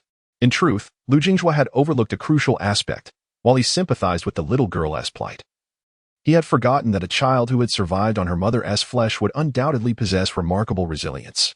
Perhaps to Baishido, this world, where the sun never sets, was always shrouded in a layer of gray. Lu Jinghua, a recently acquainted figure, was merely a fleeting brilliance amidst the drabness of existence, a transient flash of vibrant light. Lu Jinghua softly descended, suggesting, "Shall we fetch the old man from the city to join us for the New Year's feast?" The white ape pointed towards the river, and as Lu Jinghua turned, he saw an elderly man rowing a small boat, slowly approaching. The old man stood up and called out, "Could you spare me a pair of chopsticks?" Baishido ventured outside, gazing intently for a considerable time, before suddenly turning around and pointing at the river's surface, exclaiming, "Lu Jinghua, that old gentleman is a good person. He once gave me a cake." Lu Jinghua feigned a stern demeanor, as if to say that mastering martial arts should not involve calling a master. The little girl scratched her head, grinned widely, and softly suggested, "Master, may we dine with the old gentleman?" Upon hearing the term master, Lu Jinghua felt as though he had transformed from a fleeting blossom into something more enduring. Despite the passage of years, Baishido remained unable to consume meat, her perception of the world perpetually shrouded in a veil of gray. However, Lu Jinghua yearned to attempt to introduce this childhood-deprived girl to the vibrant tapestry of life. He stepped into the courtyard, affectionately ruffled Baishido's hair, and gently replied, "Of course, this New Year's Eve dinner marked the first he had experienced since leaving his homeland, and it was peculiar in its own right. The night vigil brought no darkness, as a brilliant sun stubbornly refused to descend. Baishido devoured a dozen or more dumplings filled with chives and tofu. There was also a remarkable dish, a carp sculpted from tofu by Lu Jinghua. May there be abundance every year." After satisfying her appetite, Baishido frolicked around the courtyard with her mountain and water bridge for quite some time. Eventually, after Lu Jinghua insisted she wash her face, her eyelids began to flutter in fatigue. Time had advanced, and though it was late in the evening, the sun continued to shine fiercely upon the earth. The white ape lay quietly by Baishido's bedside, observing the little girl with a serene gaze. Aware of his own advancing age, Hebo understood that the old ape's time was likely limited. He requested a bowl of wine from Lu Jingjue and softly remarked, "The girl is quite attached to the white ape. However, if you truly take her north, its frail body may not withstand the journey." Lu Jingjue nodded in agreement, stating, "I can employ certain methods, which might extend its life by at least 6 months. But as you mentioned, it cannot endure the rigors of travel. It must be allowed to recuperate." Until today, Lu Jingjue had no solutions. Now, endowed with the essence of thunder, he could potentially set up a formation to harness the vitality within the thunder to alleviate the white ape's decline. Yet, the white ape may not desire such an outcome. The door creaked open, and the white ape, dragging its weary body, approached. Grasping Lu Jingjue's hand and pressing it against itself. With a clear mental communication, the white ape conveyed, "I cannot let her witness my demise. You must take her away and care for her." Releasing Lu Jingjue's arm, the white ape leaped down the steps and knelt on the ground, seemingly expressing gratitude. He both sighed, saying, "Come with me. Let us two old souls accompany each other through these final days." Lu Jingjue remained silent, while the white ape lifted its head, its murky old eyes intently fixed upon him. With a reluctant nod, Lu Jingjue acquiesced. A small boat traversed the river, carrying 2 aged figures eastward. Lu Jingjue sat on the steps, taking a gentle sip of wine. The moment the white ape departed the house, the little girl awakened. And as the white ape left the small courtyard, the room echoed with her muffled sobs. Lu Jingjue softly spoke, "My dear, throughout life, one will encounter numerous farewells. As you grow older, these partings will only increase. Some farewells may lead to reunions, while others will be for this one instance, never to be seen again." The white ape, now aged, did not wish to pass away in your presence. If you find it hard to part with him, I shall take you to bid him a proper farewell. The sounds of weeping within the room gradually faded, as little by Xiaodo, barefoot, emerged and settled beside Lu Jingjue, wrapping her small arms around her tiny legs. "Master, if I chase after him, will he worry even more?" Lu Jingjue pondered for a moment, then gently pressed his hand upon by Xiaodo's head, reassuringly murmuring, "No." The white ape would feel far more at ease seeing a brave little girl willing to confront the world than a timid one reluctant to say goodbye. Lu Jingjue turned, his voice soft, "Shall we go?" Bai Xiaodo wiped her tears and nodded vigorously. A large hand grasped the little girl's small one, and together they soared through the air, crossing the modest river to pursue the 2 elderly figures. "Grandpa White Ape," Bai Xiaodo called out. The white ape paused, swiftly turning around, as the barefoot girl dashed into his embrace. Tears streamed from his murky eyes as he used the hair on his arm to wipe her tears, also brushing away his own. He then took the little girl by the hand, pointing towards Lu Jingjue, signaling for her to follow him. Bai Xiaodo, bursting into tears once more, leaped back into the white ape's arms. "Rest assured, I will live well. I will learn the most formidable martial arts, savor the finest delicacies, and behold the most breathtaking sceneries, all while sharing them with you." The white ape, baring his fangs, wept as he gave a thumbs up to the little girl. He finally adjusted Bai Xiaodo's clothing before gently pushing her away and turning towards the city. Yet, every few steps, he glanced back. True affection exists in this world, transcending the boundaries of beasts and birds alike. Lu Jingjue approached and took Bai Xiaodo's hand, vigorously waving towards the white ape. "With each farewell, we ought to raise our arms and wave fervently, even if some partings are destined to have no reunion. Only in this manner can we alleviate our regrets during those long, lonely nights that lie ahead." In truth, Lu Jingjue did not hasten to leave. Instead, he lingered in the small courtyard for 2 days, stabilizing his cultivation and reflecting upon his recent gains. Foremost among these was the terrifying essence of thunder, of which approximately 1 in 1,000 had been transformed into heavenly lightning by Lu Jingjue. With this thunder to temper his physique, the forging of a glazed body would be considerably easier, allowing him to commence external refinement thereafter. Next was the swordsmanship imparted by Elder Jiang Huang. Though Lu Jingjue had yet to find the time to comprehend the essence of the sword. Additionally, he had discovered, quite unexpectedly while cooking, that the garment he wore had transformed into a robe of celestial quality. These 3 elements were, strictly speaking, sought from external sources. Only the moonlight-like flying sword, which emerged from the transformation into a sword pill, was born from within and truly belonged to Lu Jingjue as his life sword. Yet, the reason for the flying sword's emergence from the myriad doors of mystery eluded Lu Jingjue's understanding. The paths of cultivation for mortals are myriad, yet the sequence of refining qi remains unchanged. The initial stage is the inhalation of qi into the body, followed by the construction of the spirit platform. The cultivation of the yellow court, the condensation of the divine manifestations of myriad scenes, the formation of the golden elixir, and the transformation into the primordial infant, which can then venture forth, traversing 1,000 miles. Thus unfolds the first 7 realms. Thereafter, each subsequent realm represents a layer of heaven, beyond the realm of divine travel. The true realm signifies the cultivation of the true self. Only upon realizing the true self can one step into the void refinement and become a genuine immortal, thus escaping true emptiness. Following this is the ascent of the tower, the selection of a harmonious path, and the opening of the heavenly gate. In the realm of mortals, the opening of the heavenly gate is the pinnacle. However, aside from the 12 individuals at the highest point of the mortal realm, there are no further 12 realms. The 12-story Tower of Jade Capital is sequentially named after the realms of gas refiners. To reach that heavenly gate, one must successively breach each corresponding barrier. Yet those who guard these barriers are the strongest within their respective realms. Lu Jingjue once brandished his sword to ascend the 10th floor. Yet he would not dare claim he could conquer the strongest of the preceding 9 guardians, regardless of whether one belongs to the human or demon races. When a gas refiner forms their elixir, for portals manifest within the Yellow Court Palace. The portal of all wonders is predominantly chosen by Taoist practitioners, while the portal of the non-dual is favored by Buddhist practitioners. The portal of Tao and righteousness is accessible to Confucian scholars. There exists yet another portal, known as the portal of the mysterious female, which, in theory, should belong to the Taoist path. However, in reality, many demons and scattered cultivators traverse this pathway.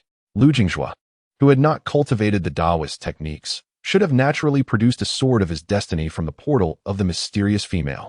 Furthermore, perhaps due to his previous ascension, his spiritual consciousness had reached a level akin to ordinary divine travel, enabling him to perceive that the canoe was currently situated to the north, approximately 4,000 miles away. Recalling his thoughts, Lu Jingjue smiled and inquired, "Why are you sitting at the door without sleeping?" It turned out that Bai Shadow was tiptoeing and peering through the crack of the door. The little girl mused to herself, wondering if martial practitioners truly sat cross-legged in meditation as the storytellers described.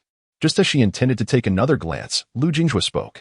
Bai Shadow pushed open the door, pouting, "I can't tell if it's day or night, and I'm not sleepy at all. What should I do?" Lu Jingjue pondered for a moment and smiled. "All right, my affairs are settled, and the wine is finished. Shall we depart?" The little girl had nothing much to pack, so she dashed to the kitchen to gather all the rice, flour, and oil together. She intended to find a sack to carry it all, but upon finishing, she realized the pile was several times her own size. Sorrowfully, she approached Lu Jingjue, her head hung low. "Master, if we don't take all this, it would be a waste." Lu Jingjue grinned widely and, with a wink, said, "Shall I perform a trick for you?" With a flourish of his long sleeves, the heap of items vanished from sight. Bai Shadow was so astonished that her mouth fell open, rubbing her eyes vigorously. After searching the spot where the ingredients had been for quite a while, she turned to Lu Jingjue, her eyes filled with admiration. Bai Shadow softly asked, "Will you teach me this too?" Lu Jingjue nodded, affirming, "Of course, I will teach you everything I know in due time." He took the little girl's hand, and together they departed from the small courtyard. The character home has long become a fragmented collection of radicals for Bai Shadow. For the foreseeable future, these scattered strokes will struggle to coalesce into a complete character. However, as she journeys against the current, the young girl glances back at the city several times, and only after taking a significant detour, when the river is no longer in sight, does she lower her head and quicken her pace. Lu Jingjue softly inquires, "Are you wondering why the white ape would entrust you to me? After all, we have only known each other for 2 days. Bai Shadow shakes her head and replies gently, "You fell from the heavens. He discovered you first. To him, you must seem like a celestial being. Moreover, although Grandpa White Ape is not human, he possesses spiritual insight. He can discern the nature of people better than anyone. You are capable and kind-hearted. Naturally, he trusts you." Lu Jingjue nods, choosing not to mention the White Ape again to spare the young girl any sorrow. He then states, "We will be traveling for quite a while, perhaps enough to traverse the town 1,000 times. If you grow weary, do let me know." The young girl shakes her head and smiles, saying, "I won't. I've walked quite a distance on my own." As she speaks, Bai Shadow becomes somewhat melancholic, murmuring, "Those who fled together were unwilling to take me along. I merely trailed behind them, and they wouldn't wait for me, so I just kept following." Her statement, "They wouldn't wait for me," causes Lu Jingjue to pause abruptly. Bai Shadow turns her head, puzzled. "Master?" What's wrong? Lu Jingjue smiles. Removes the mountain water bridge from his waist, crouches down, and softly says, "Climb on. I'll carry you." After some contemplation, the young girl obediently ascends to Lu Jingjue's back. It may not be as warm as being carried by Grandpa White Ape, but it is certainly comforting. Being a child, it isn't long before she becomes bored and initiates a barrage of questions. "Master, when can I learn lightness skill?" Lu Jingjue responds. "You must wait until you grow a bit more. To learn to fly, you must first learn to run. Once you've matured, you should practice stances, learn martial arts, and study literacy. After laying a solid foundation, I will impart to you my unique techniques. By then, you won't merely be invincible in my hometown. No one would dare to provoke you. Whether those unique techniques exist remains uncertain, but it is assured that no one in his hometown would dare to bully Bai Xiaodo. The Qingyang Mountain has already become a desolate ruin. Lu Jingjue will at best guide Bai Xiaodo along the path. Bai Xiaodo will continue to live for a long time in the Jingyang Palace, where Lu Jingjue, the second prince, has a fearsome reputation. It would be unusual for anyone to dare to intimidate her. Perhaps when they return to Jingyang, her godfather will be overjoyed. The eldest has just turned 17, and her godfather is busy arranging a marriage for him. Had he not fled swiftly, he might have already fathered a grandchild. As for the third prince, now the crown prince, it is uncertain whether he is married. Considering his age, he must be over 20 by now, so he may already have children. Lu Jingjue adds, "Practicing martial arts is arduous. You must first eat well, and then see if you can endure the hardships." The young girl wrapped her arms around Lu Jingjue's neck, her face resting against the nape of his neck, her warm breath brushing against him as she softly said, "As long as there is food, I will certainly eat well. It doesn't have to be meat. Not eating is foolish. As for bitter food, I am uncertain if I can, but I still feel that if I can eat less, then I shall." After a moment, Bai Xiaodo spoke again. "Master, could you make me a wooden sword as well?" Lu Jingjue smiled. "Of course. Is your hometown far?" "Very far. If I were to walk, I wouldn't reach it even after 1,000 years. The little girl paused for a long while before exclaiming, "Goodness, that's so far. Then let us buy a horse. Perhaps we could arrive in 500 years. Lu Jingjue laughed heartily and gently replied, "Have you forgotten? We can fly." Bai Xiaodo suddenly understood. Right. Then we can get there in 100 years, can't we?" With a thought, Lu Jingjue summoned a bolt of lightning that transformed into an invisible garment enveloping Bai Xiaodo. He then soared into the sky on his sword, swiftly reaching the expanse above the clouds. Bai Xiaodo, startled, breathed rapidly, clutching Lu Jingjue tightly, burying her head against his back, too frightened to open her eyes. Lu Jingjue reassured her softly, "Open your eyes. With your master here, you won't fall."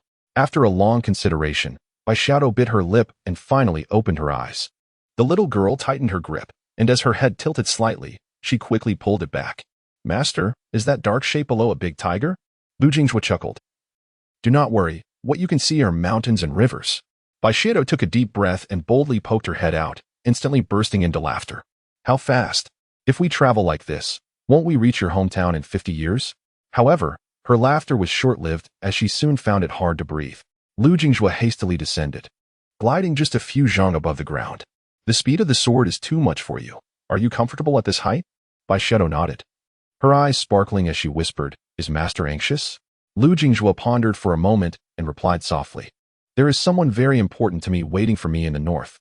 That night, as the time was indeed night, the little girl ate pancakes spread on a large stone and curled up beneath a tree, drifting into a deep sleep. Sleeping by the roadside was something she had long grown accustomed to. Lu Jingjue took a blanket from the Qiankuan jade and covered the little girl before venturing out to find a peachwood branch. He crafted a short sword tailored to her size, which would be more aptly described as a dagger. As they traveled northward, it would be challenging to encounter anyone unless they reached a city. According to Hebo, there were 3 nations in this realm: the northern Tanghai Kingdom, the current Huachao Kingdom, and the southwestern Ganlin Kingdom. Having acquired half of the Thunder God's true intention, Lu Jingjue could sense the whereabouts of the Wind and Rain God's divine remains, which were likely situated near Longxiu Tangxi. This location should lie at the intersection of the 3 kingdoms. Absent-mindedly, he took down the wine gourd, bringing it to his lips, only then realizing that the wine had long since run dry. With a deep sigh, he spread his hands and summoned a flying sword imbued with the essence of thunder and moonlight. Lu Jingjue was exceedingly vexed, murmuring to himself, "Why is it impossible to awaken my divine abilities? How can I bestow a name upon my innate power if I do not even comprehend it? Logically, if Lu Jinghua were to actively pursue the development of his divine powers, the sword should respond in kind, yet it displayed no inclination to reveal its potential. Upon awakening, Bai Xiaodo noticed an additional sword by her side, perfectly suited in length and remarkably convenient. She imitated Lu Jinghua, tying a wooden sword to her back with a piece of hemp rope. Whether or not she mastered swordsmanship was inconsequential. She merely wished to appear as a swordswoman. Over the course of nearly 10 days, the duo traversed nearly 3,000 miles. Lu Jinghua was indeed anxious, yet Bai Xiaodo was but a child, not a cultivator. Even with Lu Jinghua shielding her with spiritual energy while they flew low and slowly on the sword, the fierce winds generated during flight were difficult for her to withstand.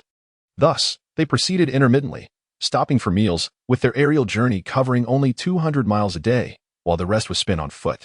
At this moment, with but a thought, Lu Jinghua could summon his wooden boat back to him. He led Bai Xiaodo to a desolate city, even more abandoned than the previous one. Expanding his consciousness to survey the area, he discovered the ground was nearly carpeted with white bones, prompting Lu Jinghua to decide against entering the city with the young girl. In the far distance to the north, beyond the reach of the naked eye, loomed a towering mountain range, behind which lay the long-lost nightfall Lu Jinghua yearned for. Beneath that mountain was the place where the divine corpse was suppressed. A smile broke across Lu Jinghua's face, radiating pure joy. Bai Xiaodo, filled with curiosity, tilted her head and inquired, "What brings you such happiness, master?" Lu Jinghua reined in his smile, yet could not completely suppress a grin. "Am I happy? No. You must be mistaken. For the past several days, Long Qiutongxi had eradicated all the monsters within a 1,000-mile radius. With her assistance, the remaining cities of the Kingdom of Tanghai had begun to open pathways for the exchange of resources. However, after a year of endless polar nights, the supplies in the cities that had succumbed were already in decay. Consequently, the survivors of the Kingdom of Tanghai were nearly out of provisions, resorting to consuming flesh. And that of monsters at that. Take the southern courtyard city, for instance, where demon flesh piled high like a mountain. One can only imagine the number of casualties among the mortals throughout the entire Kingdom of Tanghai. Long Qiutongxi vanquished the last great python within 1,000 miles, discarding its carcass into southern courtyard city before soaring into the sky, transforming into a brilliant streak of light, heading southward. In no time, she had crossed the towering mountains and landed outside a desolate city. With a stern expression, she coldly remarked, "Why did it take you so long to arrive?" Initially, she had not noticed the petite girl hiding behind Lu Jinghua, but upon speaking, she finally observed the plain and emaciated Bai Xiaodo. "Where did you acquire this little girl?" Lu Jinghua retorted with annoyance, "What do you mean acquired? This is my disciple, Bai Xiaodo." As he spoke, he conveyed the general happenings and Bai Xiaodo's background through thought.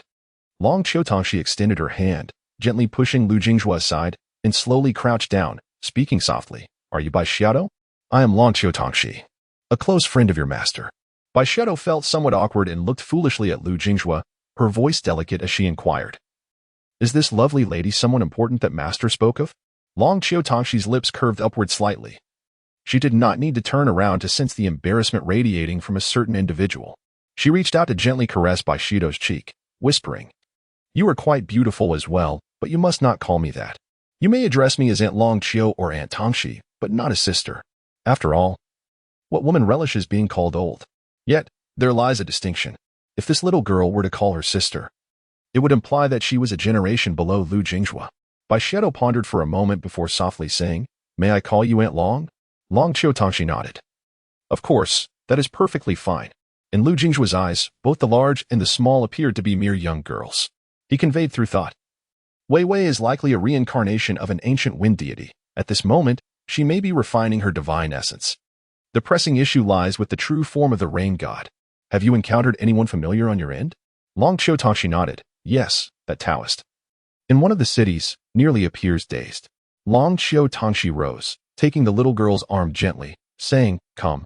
Aunt Long will take you to change into a new outfit. Your master is a meticulous brute. Look at what she has you wearing. We girls must dress beautifully."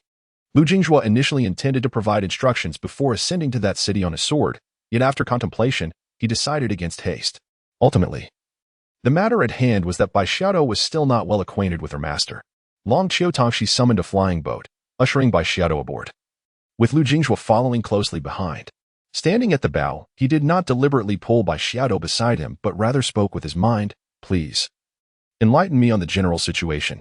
Long Qiutangxi reflected briefly before replying telepathically.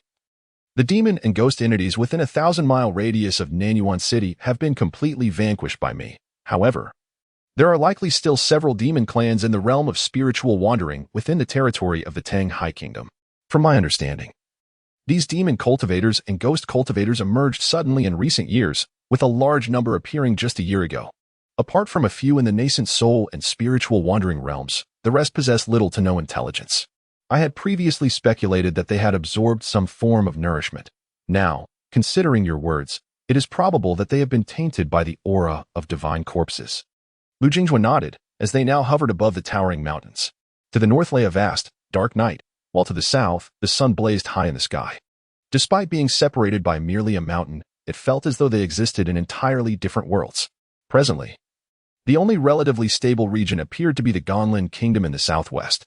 Long Qiutangxi continued, as of now, there is still no news regarding you Du or that Mr. Mao. Either they have not yet arrived, or they came before us and are hiding somewhere. After a pause, she asked, do you wish to descend? Turning his head, Lu Jinghua discovered that the little girl had fallen asleep against Long Qiutangxi. I will first search for Zhang Wuwei. Keep an eye on this girl. I must ensure her safety. Long Qiutangxi chuckled, as a woman. Do you think I am less capable than you, a rough man, in caring for a child? Look at how dirty this girl is. I will take her to bathe and change her clothes. You may do as you please. Lu Jinghua solemnly cautioned, under no circumstances should you feed her meat. If there is truly nothing to eat, wait for my return to prepare a meal. After uttering these words, Lu Jinghua slightly raised his hand, and a canoe emerged swiftly from behind Dalongquitang Creek. He leapt into the air, stepping upon his sword, transforming into a streak of lightning heading northward. Despite merely being at the Golden Core stage, Lu Jinghua was now capable of wielding the sword with lightning technique, achieving remarkable speed. Thunderous roars echoed as, in the span of merely a few moments, he found himself within the northernmost city.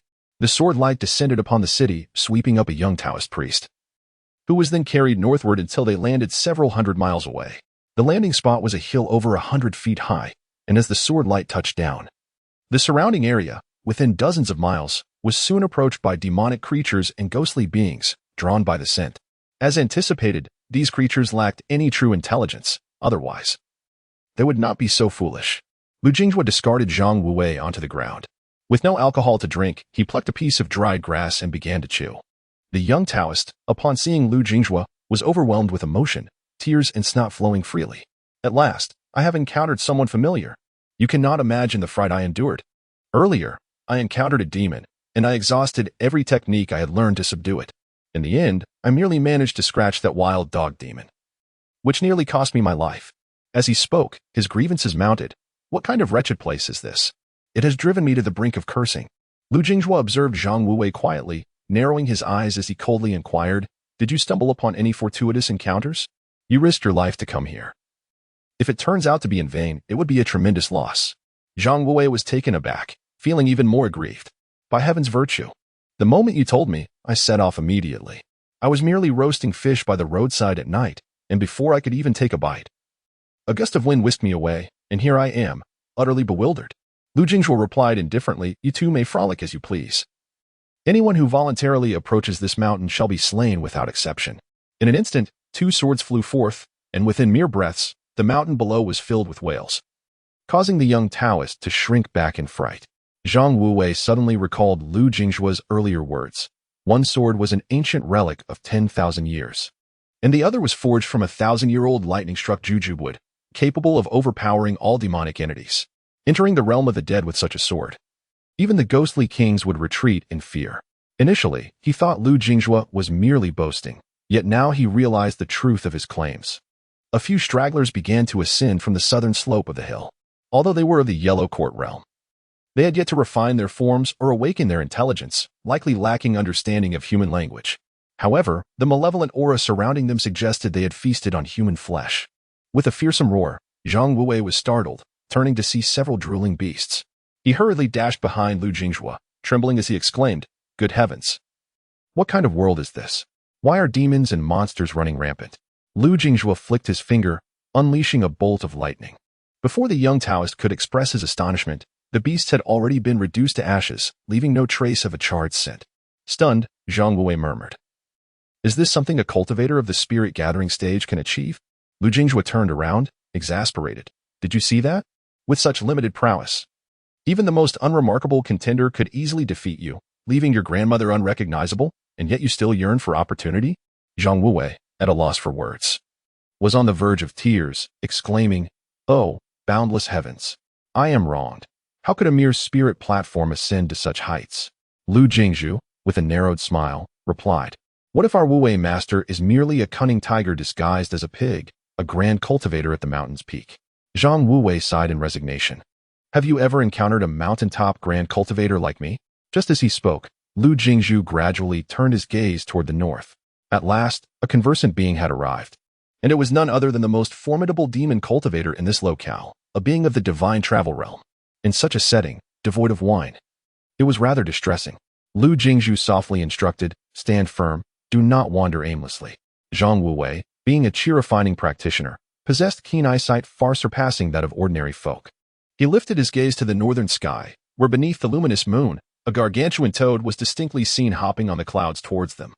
The young Taoist gasped in shock, stammering, "What manner of creature is this?" Lu Jingjue replied nonchalantly, "A jade-eyed toad. Regarded as the pinnacle of demon cultivation in this realm, a being of the divine travel realm." Despite Zhang Wuwei's modest level of cultivation, he was well aware of the classifications of chi-refining practitioners. Goodness, a divine travel cultivator, wasn't that akin to a grand cultivator of the seventh realm? Zhang Wuwei swallowed hard and whispered, "You can wield a sword, right? Shall we flee? You are merely at the focus realm. The difference is not trivial." Lu Jingjue grinned, rolling up his sleeves. "My apologies, I have just broken through. I am now at the Golden Core realm. In previous times, a Golden Core cultivator would have been regarded as a celestial being by Zhang Wuwei. However, in today's circumstances, even as a Golden Core cultivator, one still fell short by 2 realms, a chasm for chi-refining practitioners, not merely a step. As the jade-eyed toad approached, Zhang Wuwei implored, "I beg you, let us flee." Lu Jingjue flashed a smile and declared, "Heavenly beings and earthly demons, upon seeing Lu Jingjue, shall find themselves diminished by 1 realm."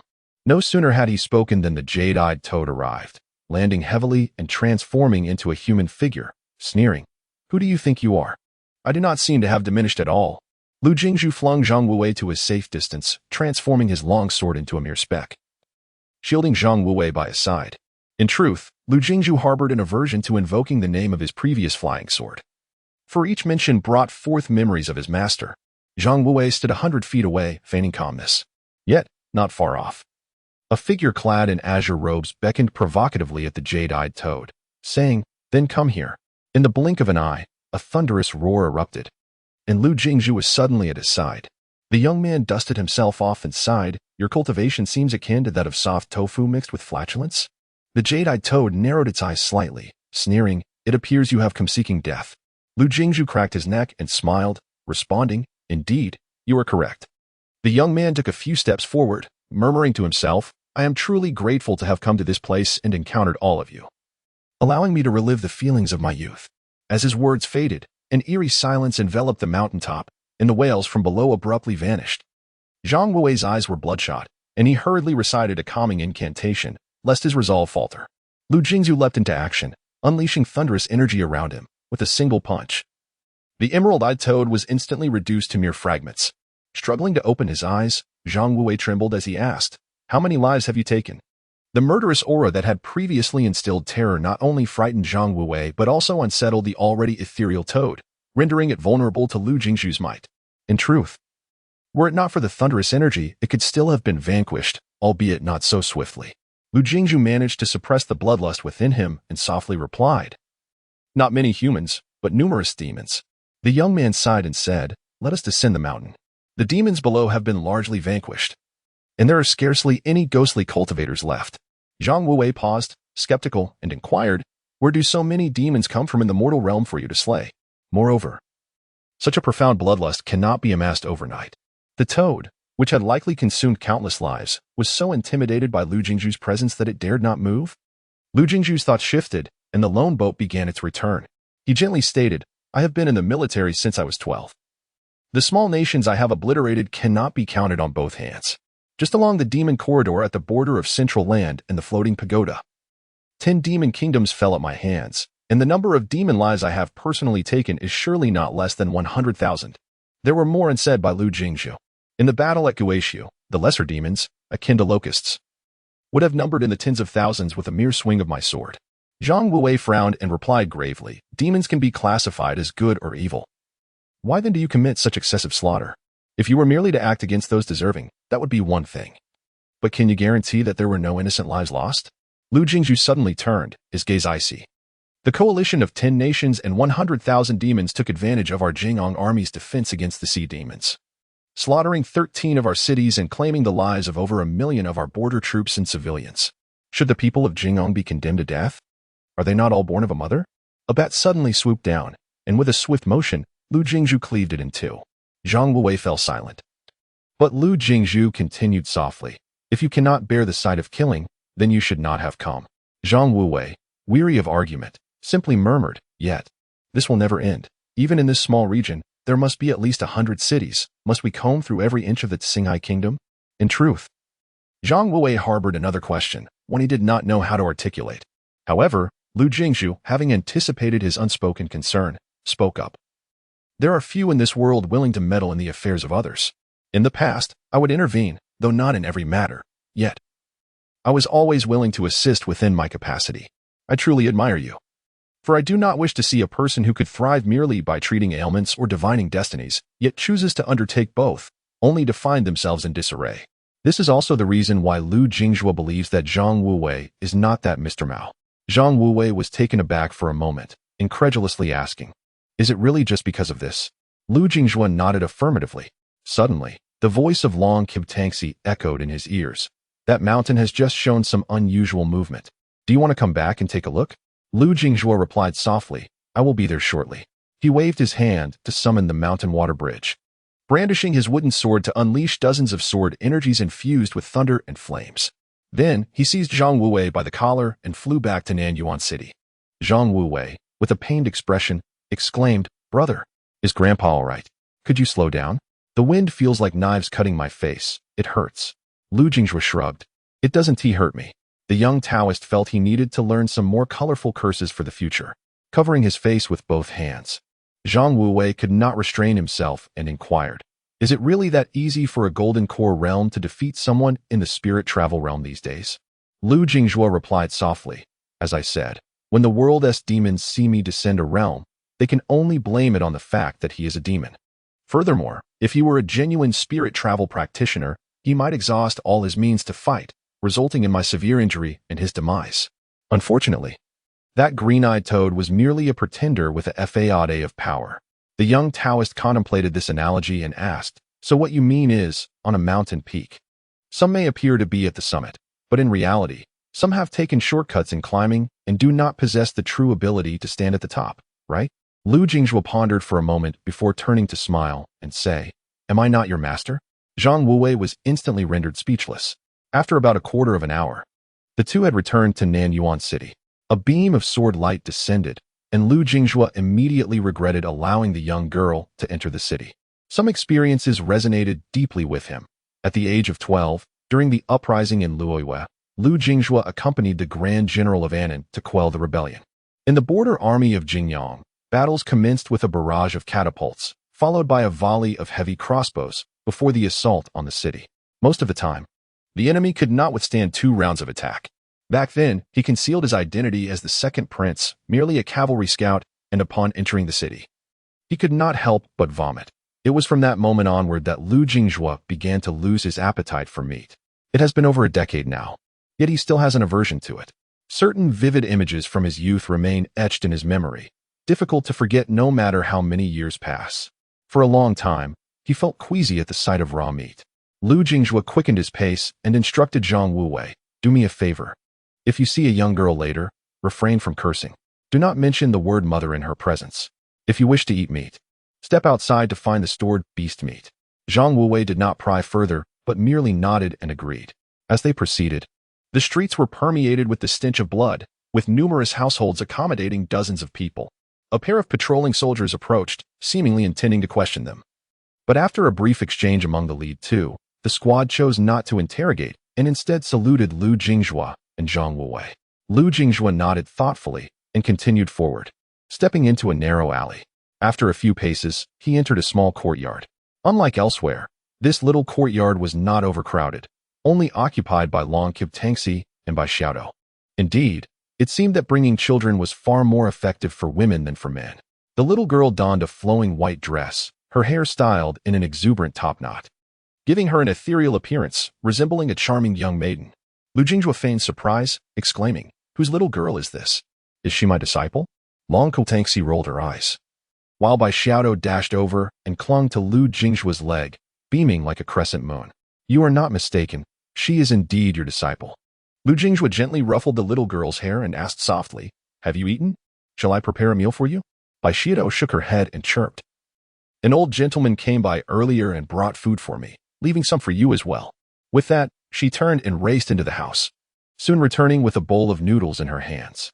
The little girl, attempting to please him, said, "I saved it just for you, but I did sneak a few bites." Lu Jingjue, feeling a pang of affection, lifted the bowl and devoured its contents until it was completely empty, prompting a wide grin from Bai Xiaodo. Meanwhile, Zhang Wei stood nearby, his expression a mixture of emotions, his gaze never leaving Bai Xiaodo. The young Taoist murmured to himself, "I suddenly feel tempted to renounce my vows. Is this your scheme to deceive me into fathering a daughter?" Lu Jingjue picked up Bai Xiaodo and approached Long Tangxi, whispering his gratitude. Long Tangxi rolled her eyes and replied sharply, "Make sure to have Dodo wait in the courtyard. We should go take a look." Lu Jingjue nodded, softly saying, "Master needs to go with your Aunt Long to a certain place to see if we can illuminate this area. Can you manage on your own?" Bai Xiaodo nodded confidently. "Have you forgotten, Master? I have walked quite a distance alone. I am not afraid of being by myself." Lu Jingjue smiled and said, "That is good. The unreliable Taoist will accompany you. If he bullies you, just tell me, and I shall punish him."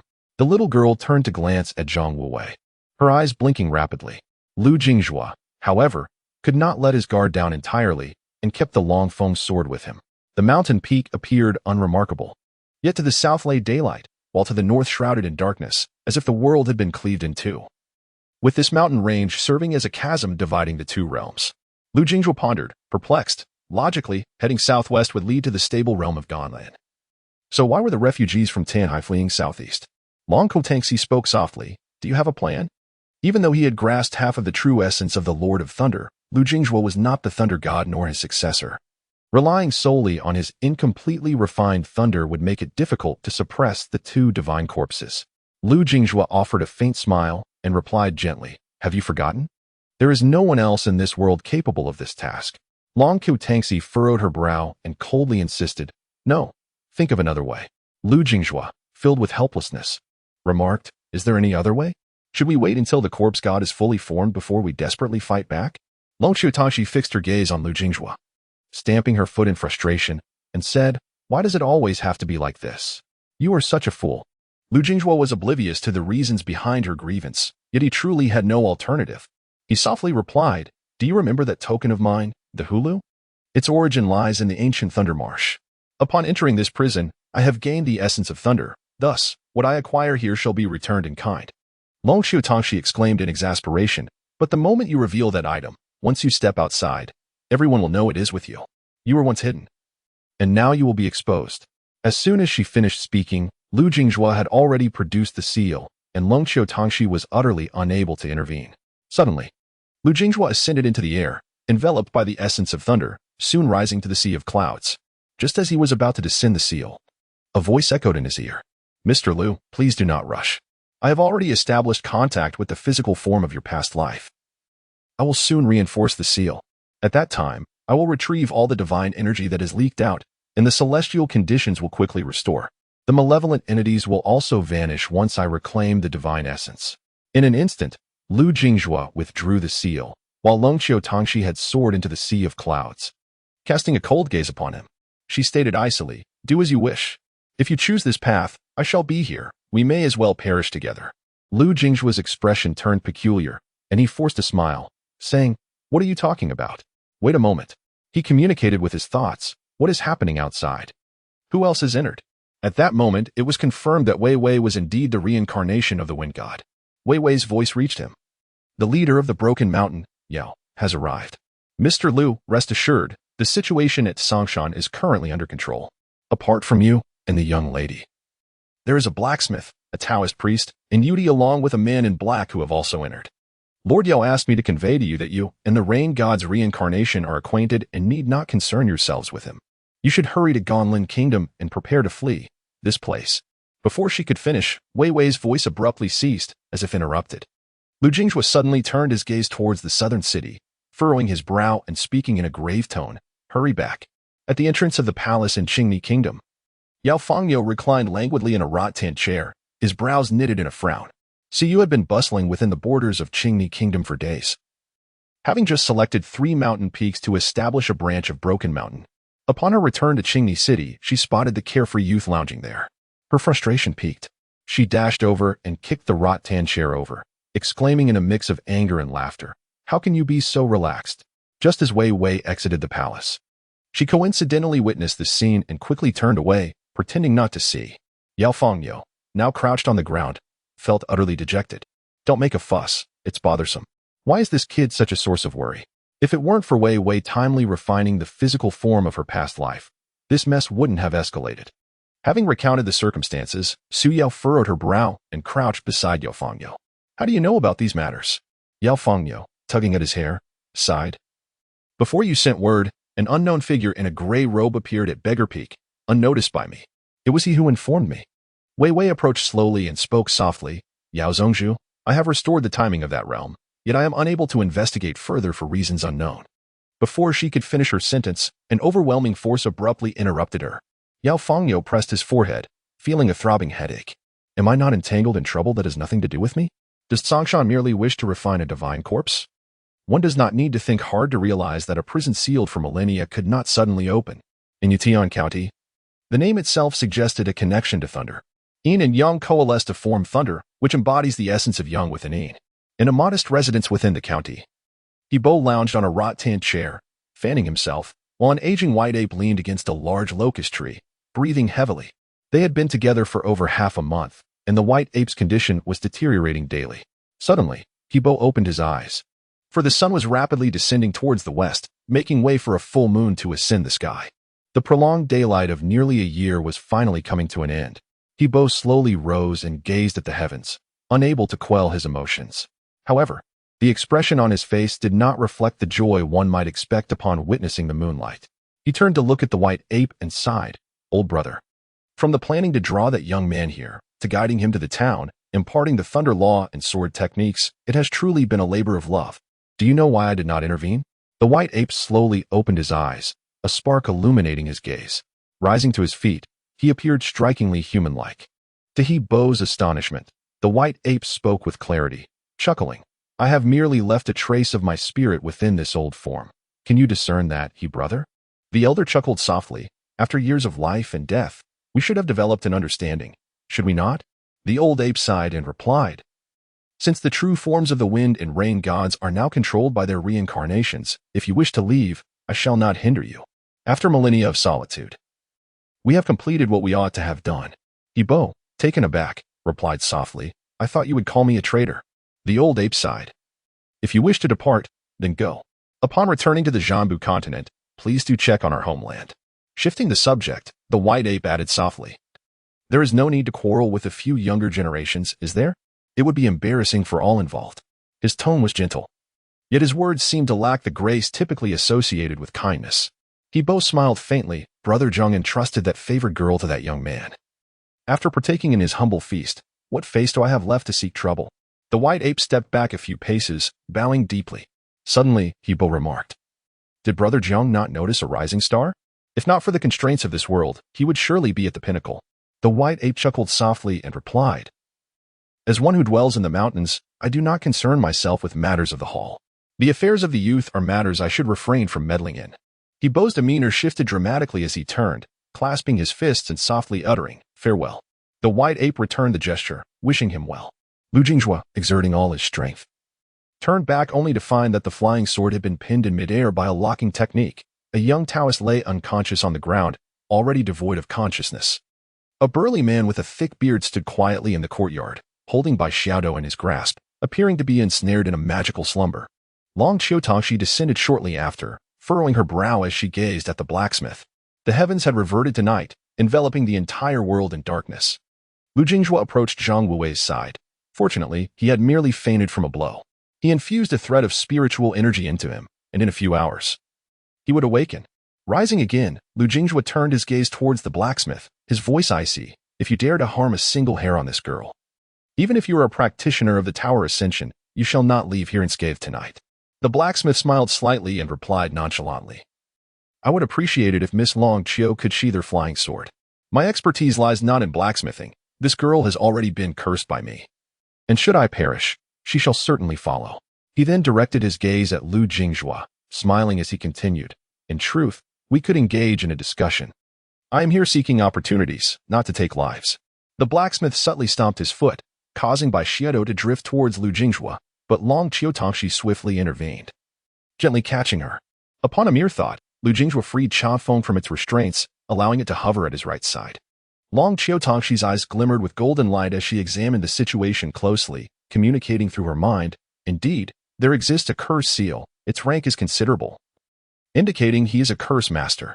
However, his cultivation is not high. At most, he is of the nascent soul stage. Unless he has ascended the tower, that is unlikely. Lu Jinghua nodded, beaming at the blacksmith, and inquired, What is your name? As the blacksmith was about to respond, a shadowy figure in green had already arrived before them. At that moment, the smile faded from Lu Jinghua's face entirely. He raised his hand, striking the blacksmith's head. Lightning surged through his fingers, causing the blacksmith to tremble violently, blood streaming from his 7 orifices. Lu Jinghua coldly stated, No need to inquire further. I shall grant you 3 breaths to lift the restrictions on my disciple. The blacksmith forced a smile, his voice trembling yet maintaining a cheerful tone. I remain unchanged in name and surname, Tongyu. Lu Jinghua nodded, recognizing his fortitude.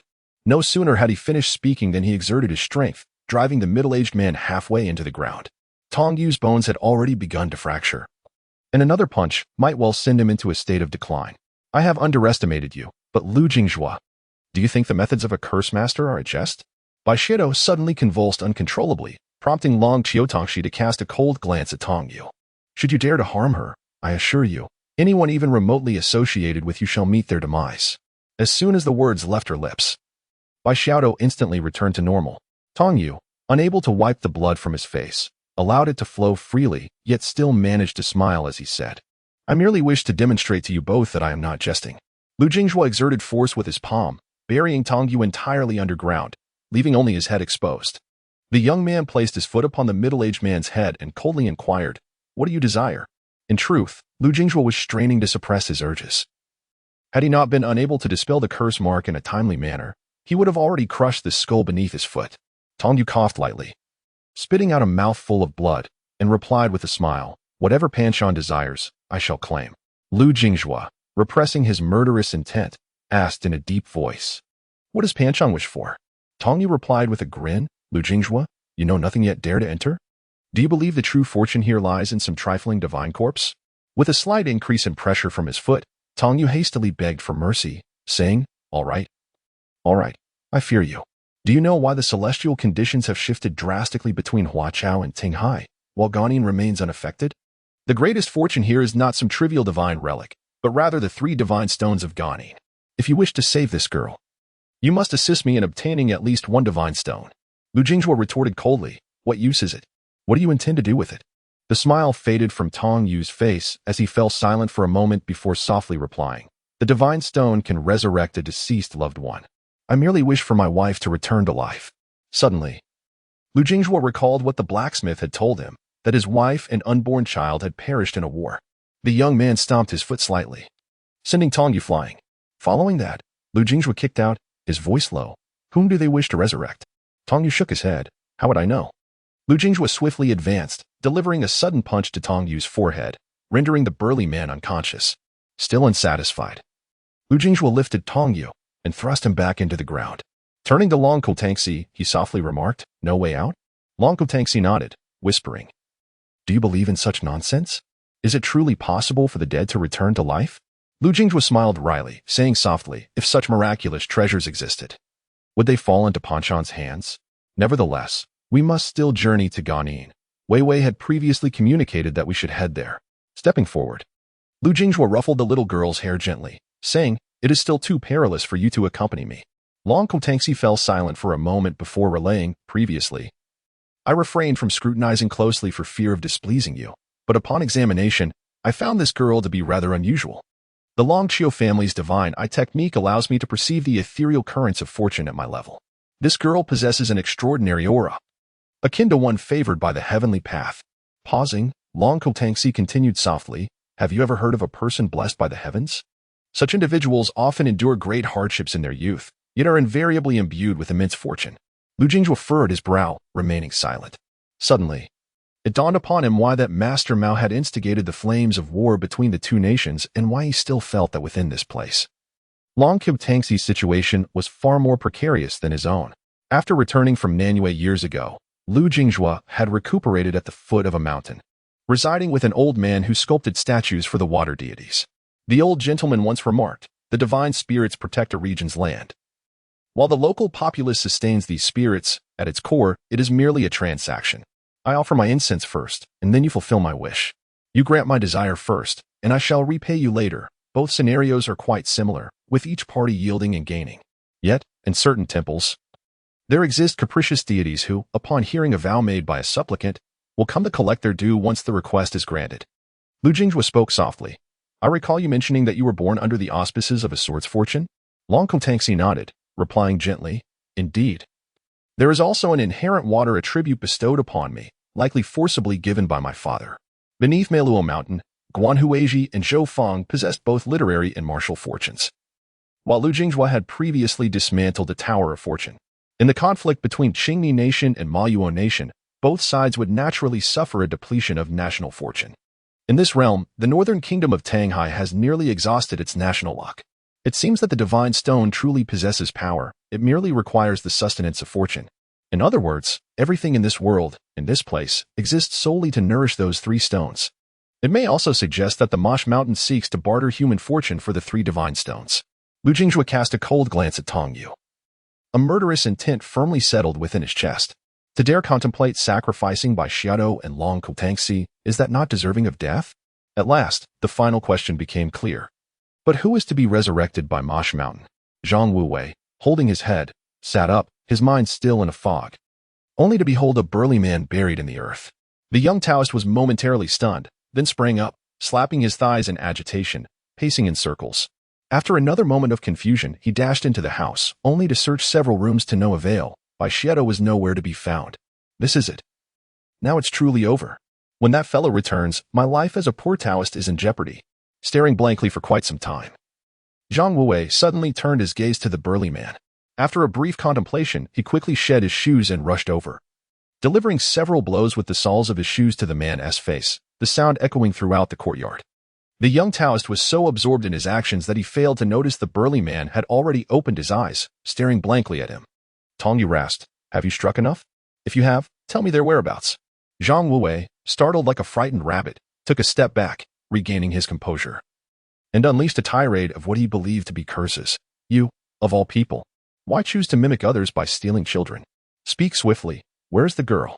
If you don't tell me, I shall curse your mother. After all, he was a nascent soul cultivator. Tong Yu had endured countless beatings, but this was the first time a mere second-stage chi cultivator had thrown shoes at his face. Even a clay Buddha has its limits, let alone a nascent soul practitioner. Tong Yu narrowed his eyes and said, out of respect for Lu Jinghua, I shall spare your life. But if you dare to spit your saliva upon my face again, I shall truly kill you. If Lu Jinghua were to refrain from using his sword or martial prowess, I could easily bring him to his knees. Yet now, I must give him face. Damn it. I may hesitate to harm that young girl, but Lu Jinghua, that scoundrel, strikes with deadly intent. Zhang Wuwei was in a state of acute anxiety. He dreaded the prospect of being beaten. That fellow, typically composed and gentle, was a force to be reckoned with when angered. The intensity with which he cared for Bai Xiaodo filled Zhang Wuwei with trepidation.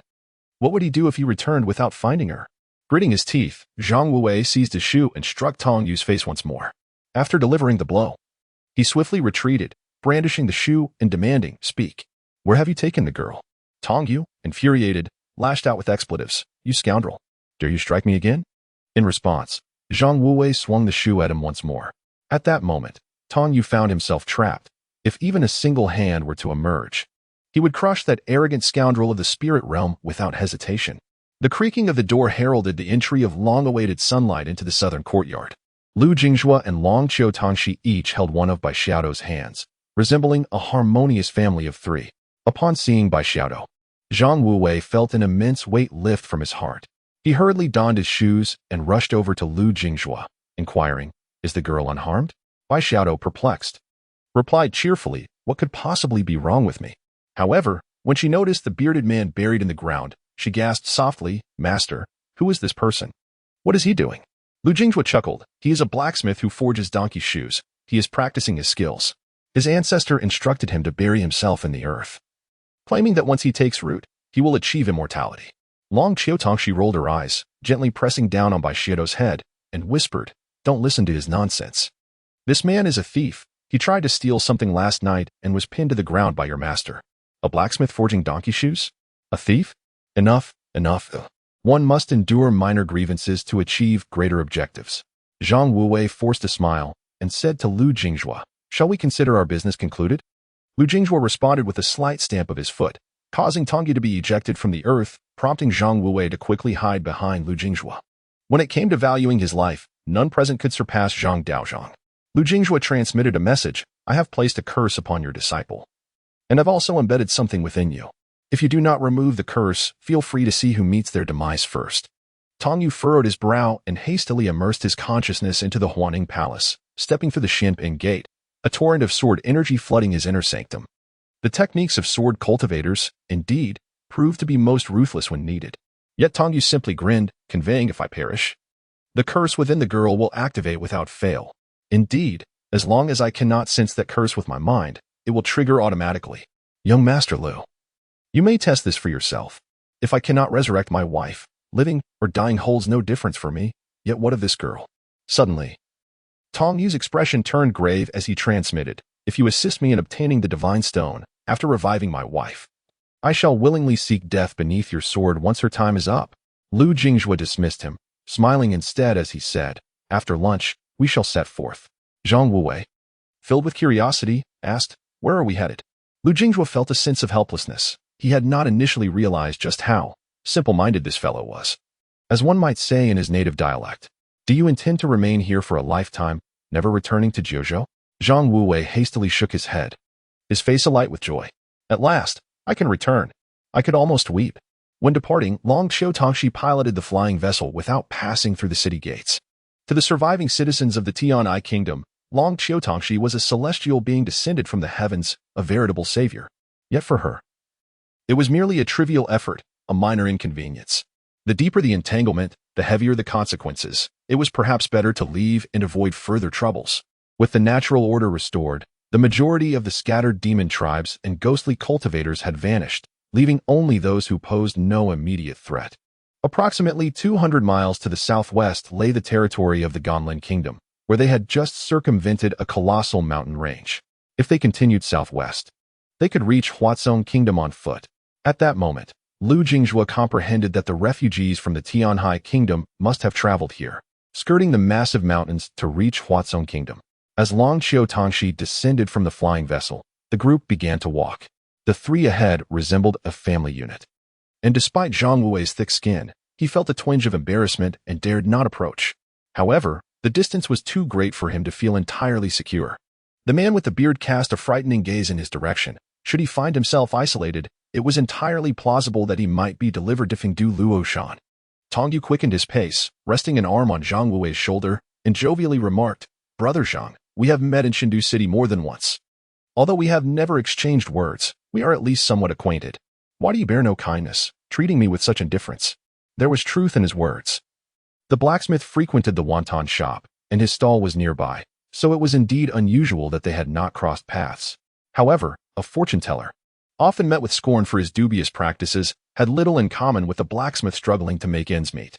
Nevertheless, with Lu Jinghua ahead, Zhang Wuwei felt little trepidation toward the blacksmith and feigned gravitas, saying, "How is it that a venerable figure of the nascent soul realm engages in such nefarious deeds as abducting children?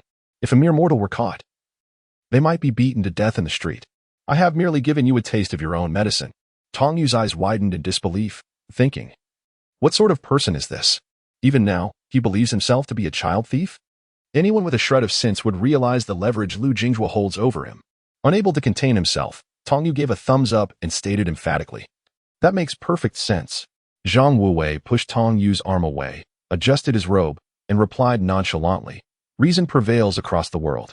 Tong Yu, sensing the situation, took a few steps back, recognizing that conversing with such an intellect might lead to his own downfall. There was little recourse. Attempting to eliminate the Taoist at this juncture would be ill-advised. Zhang Wuwei heard Lu Jinghua's voice echo in his mind. "You are indeed formidable. There were at least 3 occasions just now when you wished to end your life. Had I not been here, your grave would be overgrown with weeds." The young Taoist froze, feeling a chill run down his spine, and dared not turn around, hastening his steps instead. Lu Jinghua conveyed through thought, "I see that your spiritual platform has already been established. If you are able to break through, then do so.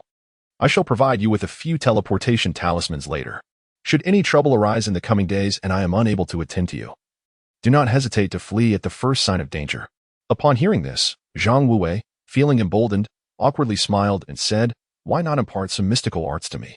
In the past, he would have dismissed such offers, believing that as a Taoist, he should focus on scholarly pursuits rather than martial skills.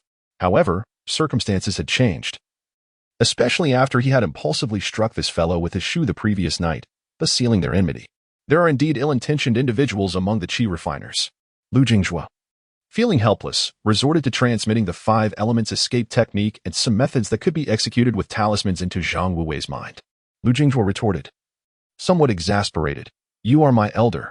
To his surprise, the fellow earnestly replied, "No, no, no. Although the Tao does not speak of age, I am only 22 this year." Who is older between us?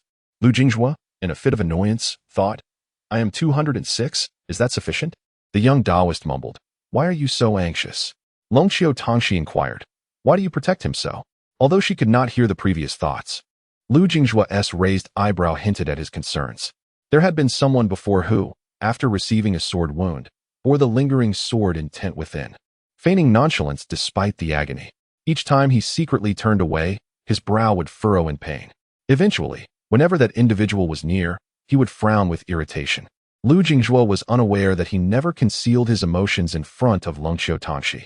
Lu Jinghua smiled gently and said, "How should I put it?" Initially, it was because he was willing to help those unrelated to him within his means. Before he could finish, Longqiu Tongxi continued, "Later, especially after encountering him here, you realized he possesses an unblemished Tao heart, did you not?" Lu Jinghua nodded and softly replied, "It is akin to gazing into a crystal-clear pool, transparent to the bottom. One is reluctant to disturb its tranquility. At least from my perspective, within my abilities, I must help him maintain this state of mind. After all, such purity is rare in this world." Bai Xiaodo suddenly halted and softly said, "Master, could we perhaps take a detour and avoid going straight ahead?" She had not suggested taking a different route even when approaching the city filled with bones, yet now she voiced her desire to change course. Still en route to the Flower Nest Kingdom, Lu Jinghua understood immediately and bent down with a smile. "Very well, let us take an alternate path." In the mountains, a narrow stream wound its way through, gradually expanding from an arm's width to a few steps wide. Bai Xiaodo nestled against Lu Jinghua's back, burying her head into his warmth, reminiscent of her days riding atop the white ape, hidden among its soft fur. Seizing the moment, Lu Jinghua slipped a small box into the little girl's hands and whispered, "This object, when the moon is full, please deliver it to your Aunt Long for me." The clever little girl, noticing Longqiu Tongxi approaching, promptly spoke up, "Master, are we going to have to travel a long way?" Lu Jinghua smiled and replied, "Not at all. Have you forgotten? We can fly. I initially intended to take you for a stroll, as it can be rather dull on the flying boat. If you do not wish to explore, we can hurry on our way." Bai Xiaodo inquired, "How much further is it?" Lu Jinghua turned to Tong Yu, who grinned and said, "Not far at all. We shall reach our destination after descending south for about 1,000 miles. As they spoke, Tong Yu discreetly conveyed, "I advise young Master Lu to refrain from being so leisurely. Those from Songshan have likely already arrived." Lu Jinghua nodded and softly said, "Then let us board the flying boat. A journey of 1,000 miles will take but a few hours." Longqiu Tongxi nodded and summoned the flying boat once more. Just as Tong Yu was about to board, he was halted by Lu Jinghua. A dignified nascent soul cultivator traveling 1,000 miles cannot be much slower than a flying boat, can it? The boat is too small to accommodate everyone. I would appreciate your assistance in riding the wind behind us. No sooner had he spoken than Long Xiutongxi piloted the flying boat into the sky. Zhang Wuwei's heart finally settled. Lu Jinghua produced a flask of wine, which he had painstakingly procured in Nanyuan City, took a small sip, and then handed over several talismans, saying softly, "Earlier, I transmitted the incantation to you. Within this, there is a 1,000-mile spirit travel talisman, a substitute talisman, and a 5 thunder talisman." As he spoke, Lu Jinghua waved his hand slightly, and several talismans appeared on the flying boat. He then formed symbols with his fingers, drawing talismans with the force of thunder. Bai Xiaodou, filled with curiosity, widened her eyes and stared for quite some time before quietly turning to ask, "Aunt Long, what is Master doing?" Long Xiutongxi smiled gently and replied, "Your master is inscribing talismans." Bai Xiaodou, not fully understanding, tilted her head to observe closely, wondering if she could learn to draw talismans in the future. Zhang Wuwei was even more astonished. As a Taoist, he was well versed in the art of talisman drawing. Years ago, his master had gifted him a book on the subject. Yet despite studying for many years, he could only create some common talismans for warding off evil and protecting homes, and he was uncertain of their efficacy. However, Lu Jinghua could draw talismans by hand, employing the power of thunder. After about a quarter of an hour, fine beads of sweat appeared on Lu Jinghua's forehead. Long Xiutongxi gently reminded him that should suffice. Continuing to draw will only cause internal injury. Lu Jinghua retracted his thunderous energy and let out a long breath. His low cultivation level hindered him from drawing talismans as he once could. He handed all the talismans to Zhang Wuwei and said softly, "Due to my limitations, these talismans are of low grade and can only be considered 1,000-mile spirit travel talismans." In secret, he also communicated with Zhang Wuwei, instructing him to protect himself and keep an eye on Bai Xiaodou when he could not, emphasizing the importance of ensuring nothing went amiss this time. Zhang Wuwei maintained a composed expression, though his thoughts turned grave. What exactly were they about to undertake? Would it be perilous? Lu Jinghua merely said, "Just follow my lead and do not concern yourself with too much." When outsiders are present, Long Xiutongxi does not speak excessively. And if there are doubts in her heart, she merely inquires through telepathy. However, she feels somewhat displeased as she knows Lu Jinghua is concealing something from her. Thus, Long Xiutongxi gently caresses Bai Xiaodou's cheek and smiles, asking, "Dodo, what do you think of your master?" The little girl nods, feeling her response insufficiently sincere, and nods vigorously again. Long Xiutongxi beams and continues, "What you do not know is that he had quite the temper when he was a child. A dignified second prince, he would get extremely angry if he were forced to wash his face by the palace maids. Can you guess what happened when he got angry?" Bai Xiaodou blinks and turns to scrutinize her master, exclaiming in surprise, "Master was a prince? Wouldn't he have punished the palace maids when he got angry?" Zhang Wuwei had long suspected Lu Jinghua's noble lineage, but he was astonished to learn he was a prince. Even the young Taoist was curious about Lu Jinghua's behavior when he was angered. Lu Jinghua, with a helpless expression, thought to himself that such embarrassing stories he had never shared. How did she know? Long Xiutongxi, undeterred, laughed and pulled Bai Xiaodou closer, whispering. He neither cried nor threw a tantrum. He simply glared fiercely at the palace maids and then ran wildly to the flower bed, grabbing a handful of dirt to rub on his face. Bai Xiaodou was taken aback and burst into laughter. However, upon noticing Lu Jinghua's darkened expression, she quickly covered her mouth with both hands, stifling her giggles. Zhang Wuwei remained impassive, though his chin trembled uncontrollably. "I shall not laugh. I shall not laugh," he thought. Long Xiutongxi, not one to back down, continued, "Moreover, your master once ran away from home during his childhood and disappeared for an entire night." Lu Jinghua, maintaining a stern demeanor, retorted, "You little money grubber, that's enough." Long Xiutongxi, undaunted, raised her chin and pouted, "What can you do to me, you little lecher?"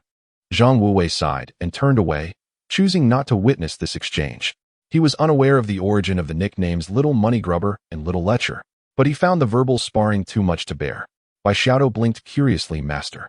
Before she could finish her inquiry, Lu Jinghua interjected sternly, "Children should not pry into the affairs of adults." Long Xiutongxi scoffed and prepared to divulge more of Lu Jinghua's embarrassing tales. Lu Jinghua had no choice but to communicate through thought. "Auntie, can we call it a day?" Long Xiutongxi huffed, "Then just admit it." Lu Jinghua pondered for a moment and solemnly stated, "Those divine stones might indeed possess the ability to resurrect the dead, but I can assure you that they require the offering of fortune and blood to facilitate such revival." At this point, Long Xiutongxi began to comprehend. Furrowing her brow, she conveyed telepathically, "So, the national fortune tower in Jingxi Kingdom, the conflict between Qingmi Kingdom and Mola Kingdom, and the countless lives lost in this place, Tanghai Kingdom, are all sacrifices to the divine stones? After a pause, she added, do you believe that Tong Yu intentionally led us to that small town? And that Ban Shan's actions were also aimed at resurrecting certain beings, thereby luring us into this situation? Lu Jingjue nodded thoughtfully, realizing why the Songshan faction was unafraid of retribution from the Longqiu family. They were already conspiring against you, the young lady. Destined for a bitter conflict with the Longqiu family, why would they fear offending them? Perhaps the person they sought to resurrect was the source of their audacity against the Longqiu clan. Lu Jingjue turned to Longqiu Tongxi and silently inquired, what is the realm of the Longqiu family head?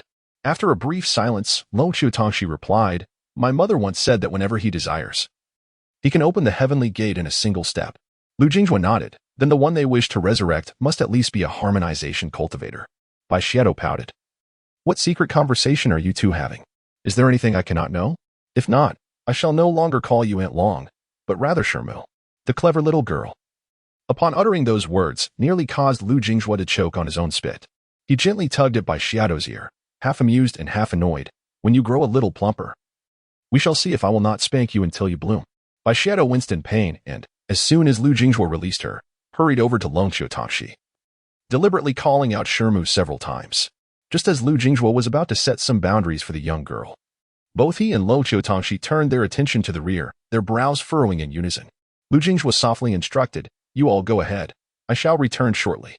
A streak of sword light departed from the flying vessel, as Zhang Wuwei murmured, having the ability to ride a sword is quite advantageous. If you were to open a courier service with such a skill, how much wealth could you amass? Bai Xiaotou turned around only to find her master missing, exclaiming, did I upset my master? Longqiu Tongxi forced a smile and reassured her, no, he merely has some matters to attend to. He shall return promptly. The sword light plunged swiftly into the sea of clouds, and Lu Jingjue inhaled deeply, cupping his fists. May I inquire what brings you here, esteemed elder? A middle-aged man clad in black materialized before him, devoid of any spiritual fluctuations. Had he not been right in front of Lu Jingjue, he would have gone unnoticed. Lu Jingjue furrowed his brow and probed. Hebo? The middle-aged man appeared slightly taken aback and curiously replied, you can actually discern my presence? He chuckled softly. You ride your sword forward. Let us converse as we walk, lest we stray too far from the flying vessel. Lu Jingjue nodded, stepping onto a narrow wooden boat, swiftly bringing himself within a mere 100 miles of the flying vessel. The black-clad man, though seemingly motionless, remained at Lu Jingjue's side. Hebo smiled. How did you guess it was me? Ordinarily, one with merely the spirit sense of a golden core cultivator should not be able to perceive me. Lu Jingjue chuckled lightly and replied, it was merely a wild guess. When I first encountered you, I speculated a bit, and upon leaving Yutian County, I speculated again. Upon learning that the rain deity's true form was refined before that of the wind deity, I speculated once more. To be honest, I was merely testing the waters. Not entirely certain. The middle-aged man laughed softly and sighed. So I was deceived by your ruse? Lu Jingjue suddenly turned and asked, Hebo, where is the white ape? Hebo gently replied, he departed peacefully. I shall carry his soul to the outer realm. Whether you meet again after his reincarnation depends on fate. After a brief pause, Hebo remarked, do not overthink it. I merely wish to observe what extraordinary qualities the young man, whom Zhang Huang is willing to teach, possesses. Lu Jingjue nodded slightly and whispered, are you departing, senior? Hebo countered, you do not seek my assistance in lifting the curse within Bai Xiaotou. Nor do you inquire about the origins of the so-called divine stone? Lu Jingjue shook his head and replied with a smile. Both you and Senior Jiang have safeguarded humanity for nearly 10,000 years. It would be ungracious of me to entangle you further in these karmic matters as you prepare to leave. Hebo laughed heartily, patting the young man's shoulder thrice, and said, such trivial karmic ties are inconsequential. If you wish to depart, I can effortlessly escort you all away at this very moment. It is but a simple task. Suddenly, Lu Jingjue turned, clasped his fists, and spoke earnestly, then let it be known that I owe you a favor, senior. I kindly request that you take the three aboard the flying vessel back to Jiuzhou. The middle-aged man inquired curiously, and what of you? Lu Jingjue grinned and softly replied, it would be unbecoming for me to leave when someone harbors ill intentions towards someone I hold dear. The middle-aged man pressed on, is it that beautiful woman? Lu Jingjue. Speak candidly, have you developed feelings for her? Is it solely due to her striking appearance? Lu Jingjue paused for a moment before quietly confessing, truth be told. For the past 2 years, every time I enter a dream, I see a young girl covered in blood, herself grievously injured, yet still carrying an even more wounded man. Our connection is merely one of shared landscapes across a continent. I hold a certain fondness for her, perhaps due to this red thread of fate. As he spoke, Lu Jinghua opened his left hand. He both smiled and said, I can sever that red thread for you. For reasons unknown, Lu Jinghua fell silent. He both laughed again. Shaking his head, young man, you must learn to confront your own heart. You are aware that you take a detour for a girl you have only recently met. Why then can you not consider a less radical path for the one who has patiently awaited your return? In an instant, He Bo's figure dissipated, leaving only his voice lingering in Lu Jinghua's ears. That Taoist has a connection here, almost as if the very heavens of this realm have drawn him in. As for the other two young ladies you care for, I shall take them with me. No sooner had he finished speaking than Lu Jinghua abruptly looked up to see a colossal celestial manifestation materializing from thin air, effortlessly tearing through the heavens and ascending beyond the firmament. Zhang Wuwei, stunned aboard the flying vessel, exclaimed in disbelief, but I don't know how to operate the ship. Above Yunhai City, what had once been a clear blue sky suddenly darkened with ominous clouds. The sky, akin to a delicate paper window, was easily torn apart by unseen forces. A flash of brilliance illuminated the heavens before the sky returned to its former state. The 12 celestial cultivators at the highest point of the mortal realm emerged in unison, standing in a row, furrowing their brows as they gazed down at the world below. In the imperial city, Yao Fangyo, who had been napping in the Ministry of Justice, was abruptly roused. Above the sea of clouds, Bai Xiaodo blinked in confusion, entirely unaware of the unfolding events. However, she sensed that Aunt Long was exceedingly furious, her displeasure evident upon her face. The young girl turned her head back and forth, unable to spot her master, nor the Taoist priest. Suddenly, a figure clad in black appeared out of thin air. He both smiled and said, Child, do not rush to curse. Listen to me for a moment. Long Qiu Tongxi felt a sudden loss of her ability to speak, as if her voice had been temporarily taken away. He Bo gently continued, the curse seal upon you has already been lifted by me, and I can also sever that red thread on your hand. Would you like my assistance? Long Qiu Tongxi, unable to articulate her thoughts, merely frowned and shook her head. He Bo laughed heartily and softly remarked, some matters are best left to chance. The more you dwell on them, the more you risk doing the opposite. In my opinion, it might be wiser to take a different path. Starting anew is hardly impossible. Having spoken, He Bo patted the girl's shoulder 3 times, and in an instant, he vanished. He, now in his black attire, appeared at Yujing Tower, casting a casual glance at the complex expressions of the Heavenly Gate cultivators before stepping forward. Arriving at the Heavenly Gate in a single stride, He Bo looked up at the disheveled man nailed to the Heavenly Gate and spoke, Lu Jinghua, I see you. A fine young man indeed. Do you wish for me to set you free? It would be but a simple task. The disheveled man was taken aback. This individual's cultivation clearly surpassed that of the Heavenly Gate, yet he had no recollection of him. An elderly man in a Taoist robe appeared instantaneously, first bowing respectfully before saying, Esteemed elder, releasing him is not advisable. He Bo turned his head, grinning, his voice icy. What concern is that of yours? I have watched you for 8,000 years, and none of you possess any backbone. Turning back, He Bo asked again, Not if you wish to come down. The man above, however, merely grinned and shook his head. He Bo chuckled, quite bold. I shall await you outside. With that, the middle-aged man in black stepped forward. Simultaneously, a thunderous uproar erupted from the direction of the Heavenly Gate. Who dares to intrude upon the Heavenly Gate? A head suddenly appeared, and He Bo narrowed his eyes, stepping forward to firmly press the intruder's head down with great force. After a resounding crash, He Bo calmly stated, Your ancestor. The man above the Heavenly Gate could not produce a sound, merely looking up and silently laughing. The old Taoist sighed helplessly. What could be done upon returning? The world was no longer as it once was. In Qingni City, Long Qiu Tongxi descended with Bai Xiaodo, while Yu Fangyo and Su Yao arrived one after the other. Su Yao leaned closer to Yao Fangyo, whispering, Could it be that the heavens have drastically changed? We've been here for over 10 days. Yet inside it's been decades. Has a daughter been born? With your battlefield bond with Lu Jinghua, are you not aware that he has deceived the eldest daughter of the Long Qiu family? Yao Fangyo felt somewhat helpless. His senior sister had a tendency to be rather unrefined. Stop your nonsense. Does this girl resemble either of them? Long Qiu Tongxi stepped forward, struggling to muster a smile, and could only clasp her fists and say, I pay my respects to Sect Master Yao and Sister Su. Ah. This term sister struck a chord deep within Su Yao's heart. Su Yao stepped forward, one hand grasping Long Qiu Tongxi while the other gently covered Bai Xiaodo's head. With a cheerful smile, she said, "Sister-in-law, you need not be so distant. Rest assured. Those who have survived the tumultuous battlefield of Guishi for so long will fare well in that little realm. He will emerge in a few days." Being a woman herself, Suyao discerned certain matters at a glance. Before Long Xiutongxi could respond, Siyu squatted down and, with a bright smile, inquired, "Why haven't I seen you before? Who are you?" Baishiado shyly recoiled, clutching Long Xiutongxi's sleeve, and timidly replied, "I am Baishiado, and Lu Jingjue is my master." Suyao exclaimed in surprise and playfully tousled the little girl's hair, saying, "Then you can call me Andy. Come, let's bring your master and enjoy some delicious food together." Long Xiutongxi sighed with a wry smile and softly interjected, "My relationship with him is not what you might think. Please just call me Tongxi." Suyao communicated with her heart, "You silly boy, can't you express yourself?" Yao Fangniu suddenly understood, his face reflecting astonishment as he exclaimed, "Oh, so the girl Lu Jingjue talks about every day is you? I never imagined you were the eldest daughter of the Longqiu family." Suyao felt an urge to slap some sense into this dimwit and turned to glare at him, saying, "Be quiet." Turning back, Suyao smiled and said, "Come, let us eat."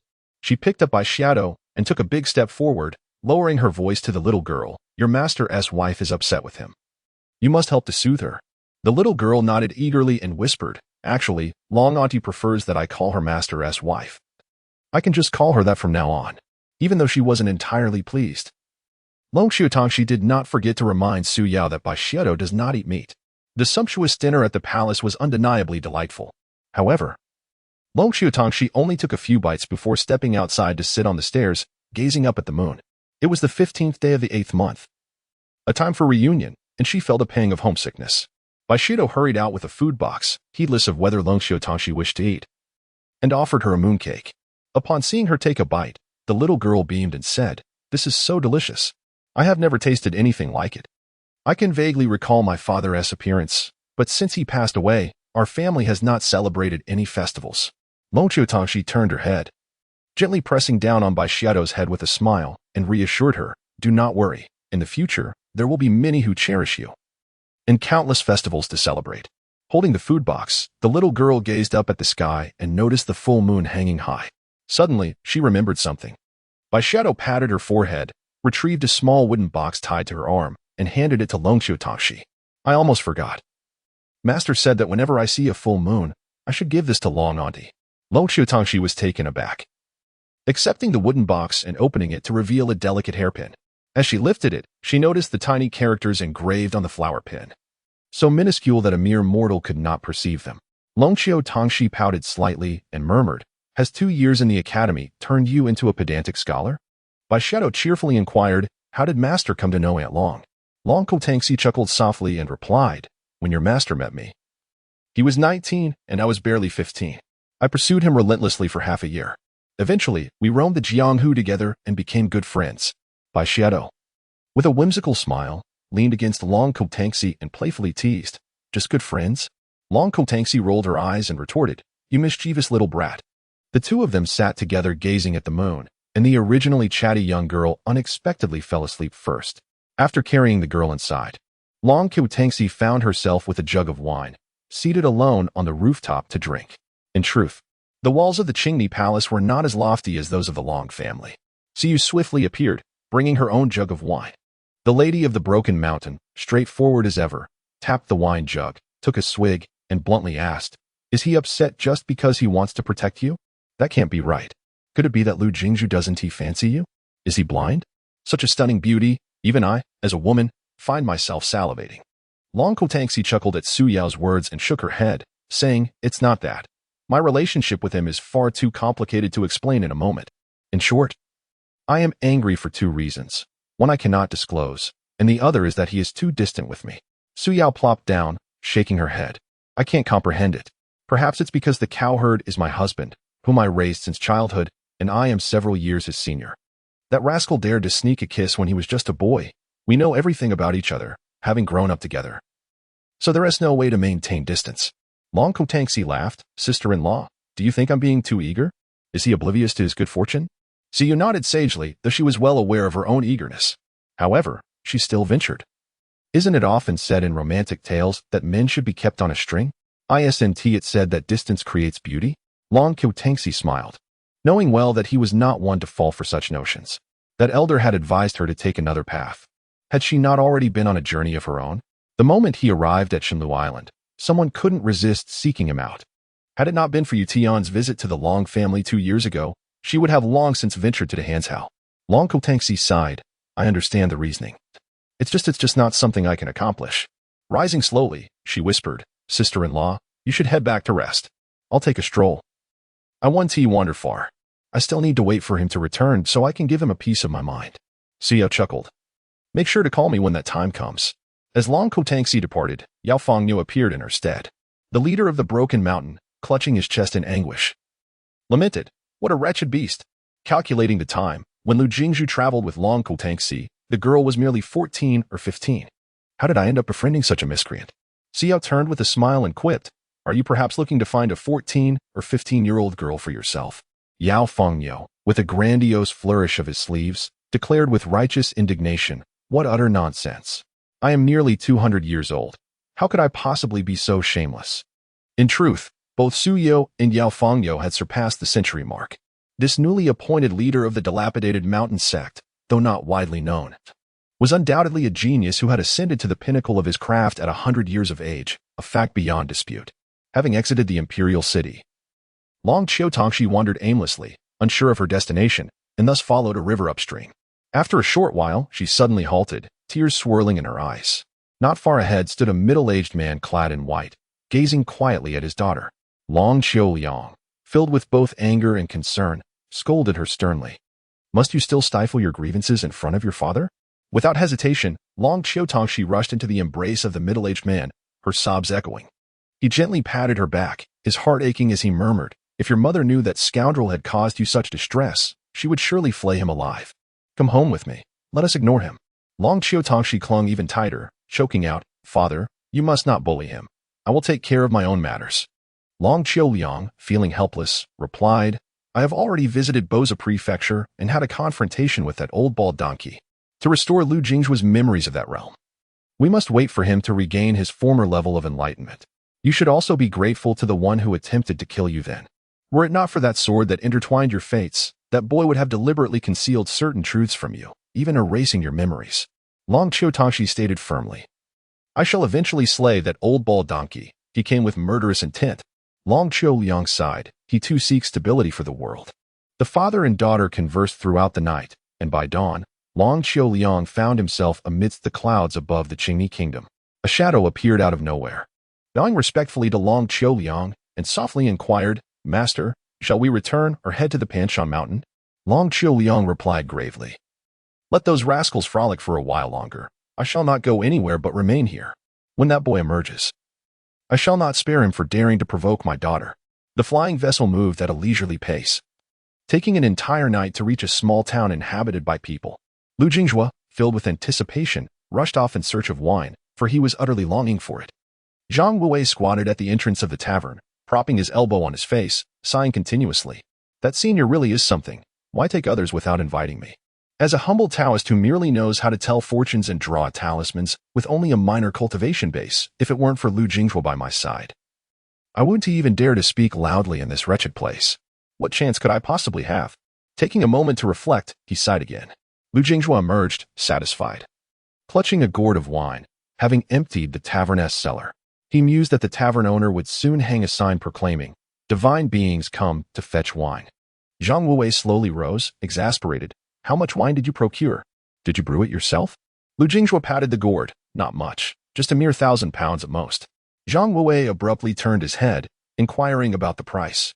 After a moment's contemplation and a glance at Lu Jingzhu's wine gourd, he surmised it must be some treasure. Never mind. Whatever you say will suffice. Zhang Wuwei softly asked, where exactly are we headed? And what of that blacksmith? Lu Jingzhu smiled and replied, he is hiding in a ravine to the west, no more than 30 miles from us. However, he dares not show himself. If he does, I would not hesitate to strike him down. In truth, with a mere thought from Lu Jingzhu, the sword energy lingering within Tong Wei would swiftly send him to his demise. Zhang Wuwei, puzzled, remarked, must you always resort to threats? Lu Jingzhu paid him no mind, preoccupied with pondering what his opportunity might be. After walking a few paces, Lu Jingzhu suddenly found himself sneezing incessantly. Which rascal is cursing me from behind? Zhang Wuwei abruptly halted, chuckling awkwardly. How about I wait for you here? Lu Jingjue nodded affirmatively. Very well. But when Tong Yue arrives to eliminate you, do not seek me out in the afterlife. The young Taoist stepped forward, embodying a sense of resolute determination, and declared, among friends, one must brave fire and water. I shall stand by you through thick and thin. Lu Jingjue softly replied, the place where the divine stone is kept is not far from here. The other two have already arrived. I possess an artifact that conceals my presence, rendering them oblivious to my existence. Zhang Wuwei was taken aback for a moment, cautiously inquiring, so, does this mean a confrontation is imminent? Lu Jingjue smiled. We shall find out soon enough. As they walked, snowflakes began to drift down, soon transforming into a heavy snowfall, blanketing the ground in a pristine white layer. Zhang Wuwei grimaced. What strange weather is this? It snowed out of nowhere. Lu Jingjue chuckled. Consider it the season's timing. It is still early in the Lunar New Year. What else could one expect? Zhang Wuwei paused, realizing he had not noticed this detail. Arriving in this land amidst the rampant chaos of the night, one could hardly discern the hour, let alone the festivities of the new year. Nevertheless, the young Taoist broke into a smile and remarked, this signifies that the natural order is returning to normal. The common folk may finally see some hope.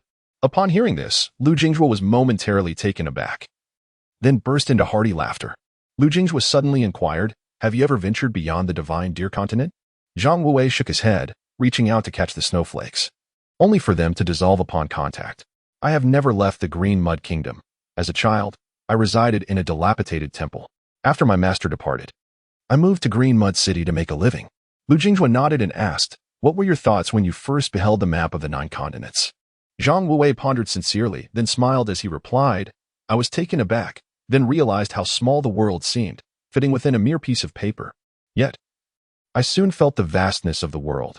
On the map, the divine deer continent appeared no larger than the palm of my hand. What of Green Mud City? Was it merely a speck? And what of myself? The young Taoist countered, and what of you? Lu Jingjue responded with a smile. At that time, I thought, the world is vast, and I must explore it. Subsequently, certain events transpired that compelled one to depart, despite a reluctance to do so. Lu Jingjue abruptly turned his head, noticing that the fellow was engrossed in studying the arcane arts with utmost seriousness. The young Taoist chuckled awkwardly, stating, I cannot assist in a fight. I shall flee if possible, thus sparing you any further troubles. Lu Jingjue curled his lips and softly remarked, do you know what this is called? In my hometown, we say it is akin to wandering aimlessly by day and patching one's trousers with oil by night. The young Taoist feigned ignorance, continuing to delve into the techniques imparted by Lu Jingjue. Having diverse skills is never a burden. Lu Jingjue suddenly interjected, Brother Tongwei, a true man must possess both flexibility and resolve. What is there to fear in enduring a beating? And as for stealthily following behind, a figure glided in on the wind, prompting Zhang Wuwei to swiftly conceal himself behind Lu Jingjue. Tongwei chuckled, Lu, my dear brother, I fear not the beating itself, but rather the risk of being killed. Lu Jingjue smiled faintly, I have changed my mind. It will not occur for now. By the time they reached the base of a mountain, a mere moment had passed, yet the summit was already cloaked in a layer of pristine snow, save for a winding path that seemed to displease the falling flakes. The trio commenced their ascent, with Zhang Wuwei leading the way, Lu Jingjue in the center, and Tong Yue slightly behind. The bearded man offered a flask of wine, grinning as he said, believe it or not, I had no intention of harming that young girl. I merely sought to compel you into assisting me. Lu Jingjue retorted with a scoff, whether you believe it or not, I certainly do not. Tong Yue, understanding the implications, retracted his hand and took a swig of wine, murmuring, is the eldest daughter of the Longxiu family someone you hold dear? Lu Jingjue shook his head, no. It is best not to provoke my ire. Tong Yue smirked, then you do not comprehend. To resurrect someone, one must sacrifice 90% of their lifespan to the divine stone. As for me, if I can bring my wife back to life, what is the cost of 90% of my lifespan? Lu Jingjue furrowed his brow and turned to inquire, where did you hear this? Tong Yue replied with a grin, at this point, I fear no repercussions in telling you.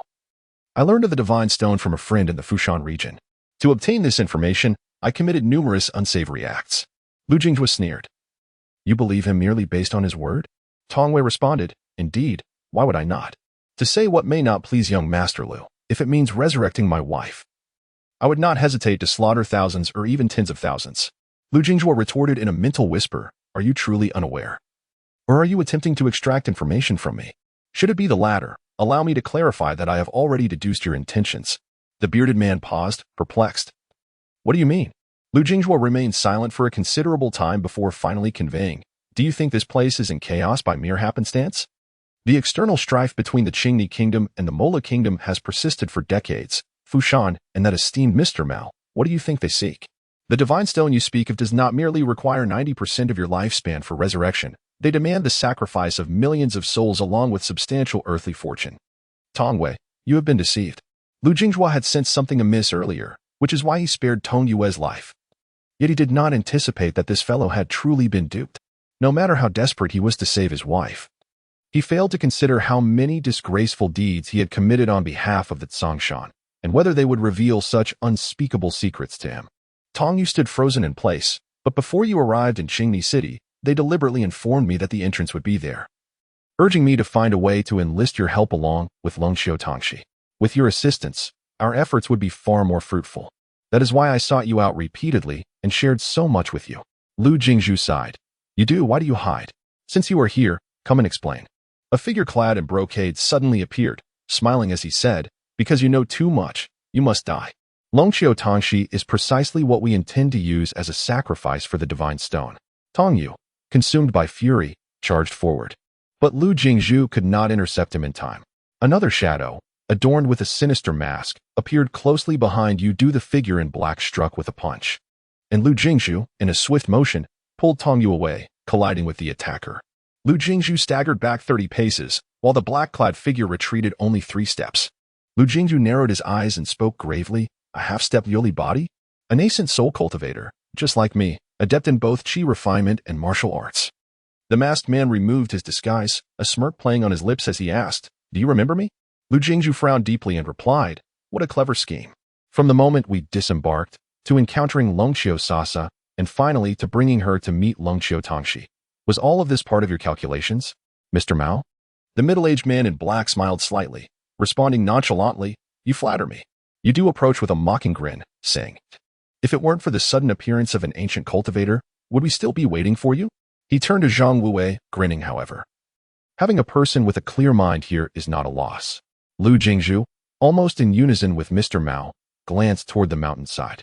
Suddenly, the ground trembled as a brilliant golden light intertwined, and a massive rift split open in the mountainside, from which a palace slowly ascended, resembling a temple. This temple appeared like a pocket, and as they beheld it emanating a dazzling brilliance, they were soon drawn inside. Upon entering, they found themselves in an entirely different realm. Lu Jingzhu's brow furrowed, and the remaining few were not faring much better. The place they found themselves in could only be described as a desolation, littered with the remnants of collapsed palaces that floated like islands in midair. Beneath their feet lay a sea of clouds, and above them, the same. Lu Jingzhu frowned, suddenly noticing the enormous palace above, marked with the characters Xinyu. His heart raced in alarm as he surveyed the surroundings, spotting 2 side chambers beneath the grand palace, inscribed with the words 5 Thunder and Exorcism. Zhang Wue approached, his voice trembling. What is this place? It looks as though it has been ravaged. Lu Jingzhu inhaled deeply, fearing it indeed had been. The later generations spoke of the Thunder Department, which consisted of 1 mansion, 2 courtyards, and 3 divisions. Logically, the Thunder Department led by the ancient Thunder God should not appear in such a state. Lu Jingzhu suddenly understood, surely. The present world had inherited the remnants of ancient times. This location must have been the battleground where Senior Jiang Huang and Yibo, along with others, once waged war against the Heavenly Court's Thunder Department. Beside him, Yidu displayed a faint smile as he stepped forward, respectfully clasping his fists and muttering something under his breath. The onlookers lifted their gazes, and suddenly, the highest palace radiated a brilliant light. From that beam, 3 7-colored divine stones slowly floated into the air, suspended in space. Lu Jingzhu swiftly moved forward, unleashing a sword strike that sliced through the air with a thunderous brilliance. Descending heavily upon Yidu, the gentleman, Mr. Mao, remained indifferent, showing no intent to intervene. Yet the sword light fell upon Yidu as if it had plunged into the ocean, leaving him utterly unfazed. Lu Jingzhu furrowed his brow and forcefully pushed Zhang Wue far away. Yidu gradually turned around at that moment. The master of Mount Songshan was enveloped in a swirling black aura. In a moment of daze, Lu Jingzhu perceived a phantom materializing around Yidu. Mr. Mao inhaled deeply and spoke solemnly. Senior, we have brought you here with great effort. Do not forget the promise you made to me. You do. With a puzzled expression and a hoarse voice, replied with a smile. What have I promised you? Was it not this vessel that made the promise? Tong Yu chuckled in disbelief, then burst into laughter, nearly toppling over. He patted Mr. Mao on the shoulder with a sympathetic gaze, saying, So I am not the only fool here? Mr. Mao's face darkened considerably, and he retorted in a grave tone, To put it nicely, you are the ancestor of Tsongshan. To put it bluntly, you are merely a decrepit relic, buried to the forehead. What audacity do you possess to speak to me in such a manner? Lu Jingzhua's eyes gleamed oddly as he transformed into a streak of sword light, swiftly retreating to Zhang Wuwei's side. The young man produced a wine gourd. Grinning, Since we do not know where the exit is, shall we enjoy the spectacle? Zhang Wuwei scoffed. How can I be in the mood for jest?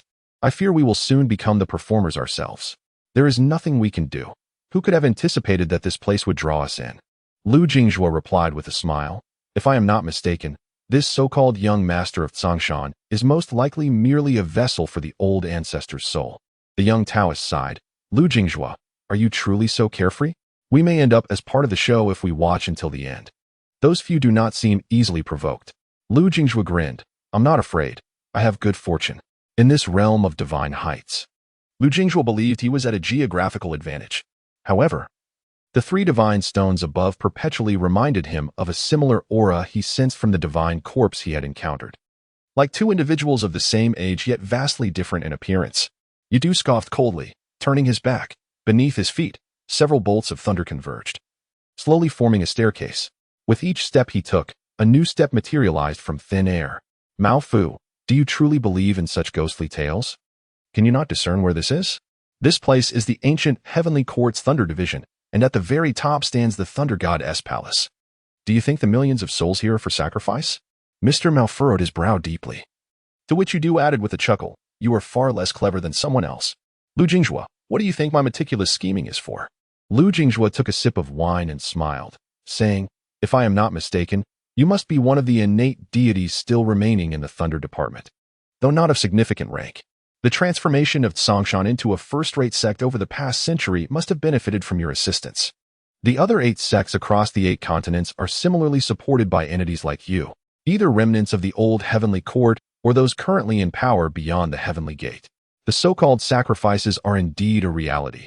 However, in this realm of divine clouds, all malevolent spirits struggle to endure the might of celestial law.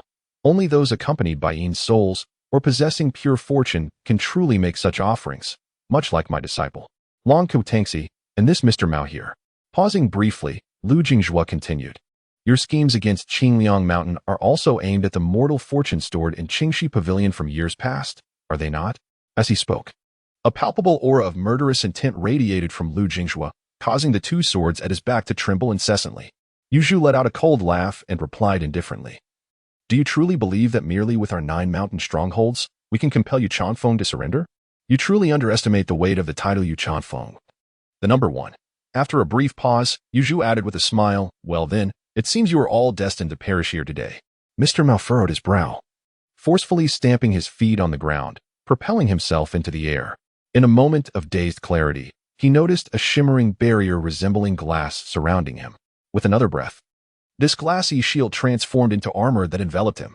At this level of martial cultivation, the intricacies of fist techniques become less significant, even when delving into sect differences. They are largely similar, relying solely on one's martial spirit. Mao's strikes were as fierce as a spear, descending with tremendous force upon Yu Zhu. Yet, the young man, bearing an elderly visage, did not even turn his head. As his fist descended, the mere shockwave created a deep chasm in the clouds below. Yet Mao found himself unable to budge Yu Zhu even an inch. Yu Zhu smiled slightly and spoke. The divine stones were birthed alongside the earliest deities amidst chaos. After the fall of the Heavenly Court, the 3 divine stones that should have been embedded in the Celestial Emperor's throne were sealed here by ancient great cultivators.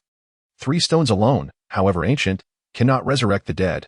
Neither the former underworld nor the present Fengdu Luoshan would permit such occurrences. Nevertheless, with sufficient fortune, I can leverage the power of these divine stones to ascend further, harmonizing with the thunder of heaven and earth, thus extending my longevity. Mao furrowed his brow and turned to curse. Lu Jingzhua, are you just going to stand by and watch? Lu Jingzhua took another sip of wine, narrowed his eyes, and smiled nonchalantly. I am merely waiting for Brotherhood to speak. At this simple remark, Mao felt as if struck by lightning, standing frozen in place. The middle-aged golden core who abducted Long Qiu was, in fact, just another facet of Mao Fu and Hu Yu. Lu Jinghua coldly inquired, "What does the character for martial signify?" "Brother Hu, do you have an answer?" Before Mao could respond, a sudden uproarious laughter erupted, revealing that Tong Yu had unknowingly flown to the Divine Cloud Palace. Now positioned beneath the Divine Stones, Yu Zhu let out a derisive snicker, secretly cursing the fool.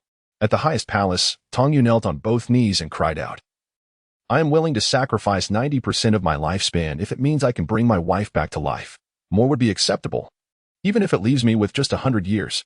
The seven-colored divine stone suddenly intensified in brilliance, and the three stones each emitted a radiant beam of light. After a single mournful wail, Tong Yu ceased to exist in this world, his very soul devoured cleanly by the divine stones. Yu Du let out a cold laugh and took a step forward, mocking, "All these years, what you, Tong Yu, have done may seem to benefit the Mount of Mu. But tell me, which of your deeds has not been a robbery of others' fortunes? You are a fool. To the divine stones, you are nothing but a delectable feast." As soon as he finished speaking, the divine stones shot forth their light once more, heading straight towards Mao Fu. Lu Jinghua finally set down his wine gourd, transforming into a streak of sword light that swiftly approached Mao Fu. The young man, wielding his sword with one hand, grinned and softly said, "Even the gods have fallen." What significance do the divine stones hold? A surge of sword energy cleaved through the air, slicing the three beams of light asunder. Lu Jinghua, holding a wooden boat in his left hand, smiled indifferently and remarked, "Brother Hu, you secretly sent word to Luo Chu, deliberately releasing Wei Wei, all to allow that old wretch to seize Wei Wei's essence. But how do you feel now, after years of warfare between the two nations with countless lives lost? Have you achieved your desires?" As his words fell, Lu Jinghua unleashed a series of sword strikes that landed upon Yu Du, mirroring the force of Mao Fu's fists. He then leapt onto the steps, walking shoulder to shoulder with Yu Du, yet, the moment he stepped onto the stairs, it felt as though he were being crushed beneath countless mountains, and a single word echoed incessantly in his ears, "Kneel." Reluctantly, he spat out a mouthful of blood. Sensing the steps pulling the thunderous power from within him, he had no choice but to engage in a mental tug-of-war against that force, straining to remain upright. Gritting his teeth, Lu Jinghua asked in a low voice, "The true form of the rain god has long been refined by its master. The agreement between Imo Luo Kingdom and Qing and I Kingdom was also instigated by you, wasn't it? Surely, the Long Qiu family has colluded with you. If Wei Wei were destined to remain a mere mortal, you would never have been able to open this prison's gates. Nor would the divine essence of the wind god have leaked out. It is precisely because of that agreement that Wei Wei ventured to Qi Mountain for cultivation. Even just at the Four Realms level, it has already thrown this realm into chaos. If I am not mistaken, once Wei Wei steps into the Golden Core stage, the divine aura will directly influence this world, and the fortunes of the three nations, along with millions of common folk, will become offerings for the divine stones. At that point, you would not need to go through all this trouble, nor wait for the birth of the Thunder Ancestor. Simply stripping Wei Wei of her essence would suffice to breach this domain, correct? Whether it be Mao Fu or Hu Yu, or even risking animosity with the Long Qiu family, this was merely a contingency plan? In truth, you possess a third divine hand. I surmise that on the sacred Deer Continent, it is not just the Jingxi Kingdom that has erected a tower of national fortune. Perhaps all the nations within the Northern Yu territory have your agents behind them. Back in the day, seizing the opportunity during the upheaval of Yujing Tian, you instigated the Demon Clan to invade the northern borders of the sacred Deer Continent, delaying the Long Qiu family from providing support, causing Wen Luo to falter and struggle for survival, all to facilitate your schemes? Having poured forth all his conjectures, Lu Jinghua remained stationary as Yu Du ascended the stairs, already having climbed more than 10 steps. Yu Zhu turned his head, his expression exceedingly grim, but he soon found solace. No matter how clever one may be, they are still destined for death. Yu Zhu scoffed, "Truly clever, you have inherited all your mother's wit. It is a pity, however, that Ji Qiao is dead. By the way, I take great pride in having played a part in the demise of Ji Qiao and Lu Guzhou." In an instant, Lu Jingzhu's murderous intent surged, and his aura of thunderous sword intent erupted, causing the clouds above to churn like boiling water. Zhang Wu Wei paced anxiously from a distance, and upon witnessing Lu Jingzhu unleash such terrifying killing intent, he was struck with both fear and immense guilt. Throughout this journey, Lu Jingzhu had genuinely looked after himself, and Zhang Wu Wei was not blind to this. Yet, he found himself unable to do anything, being a mere waste of lowly cultivation. In that moment, Zhang Wu Wei felt a profound desire to cultivate, longing to elevate his realm. Mao Fu, alongside Hu Yu, suddenly shouted, "Why save me?" Lu Jingzhu paid him no heed, abruptly standing tall and leaping forward, blocking Yu Zhu's path. At that moment, they stood no more than 10 steps from the highest palace. Yu Zhu was taken aback, his gaze complex and incredulous. How is this possible?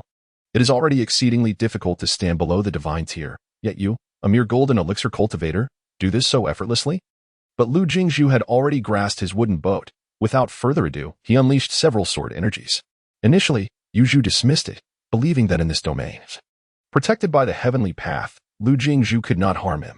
However, in the next instant, the sword light struck Yu Zhu, and a phantom was cleaved by the thunderous sword energy, causing him to stagger back several steps before regaining his footing.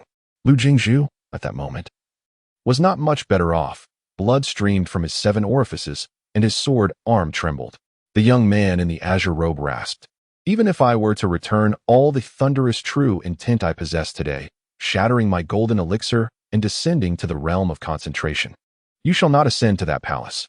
In truth, Lu Jingzhu's ability to move freely stemmed from him, allowing the thunder within him to be drawn by the staircase. Yu Zhu frowned deeply and said solemnly, "Where is the true body of the thunder god? Even I do not know.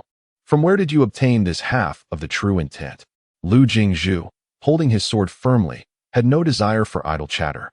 His aura of sword intent rippling around him, thunder crackling, shaking the very fabric of this realm, even dimming the luster of the 3 divine stones.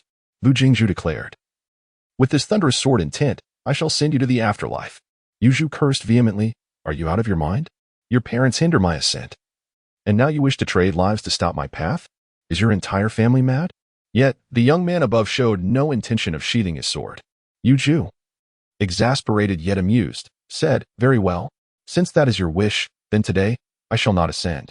Suddenly, the phantom surrounding Yu Zhu surged outward, reaching the base of the divine stone before Lu Jingzhu could strike.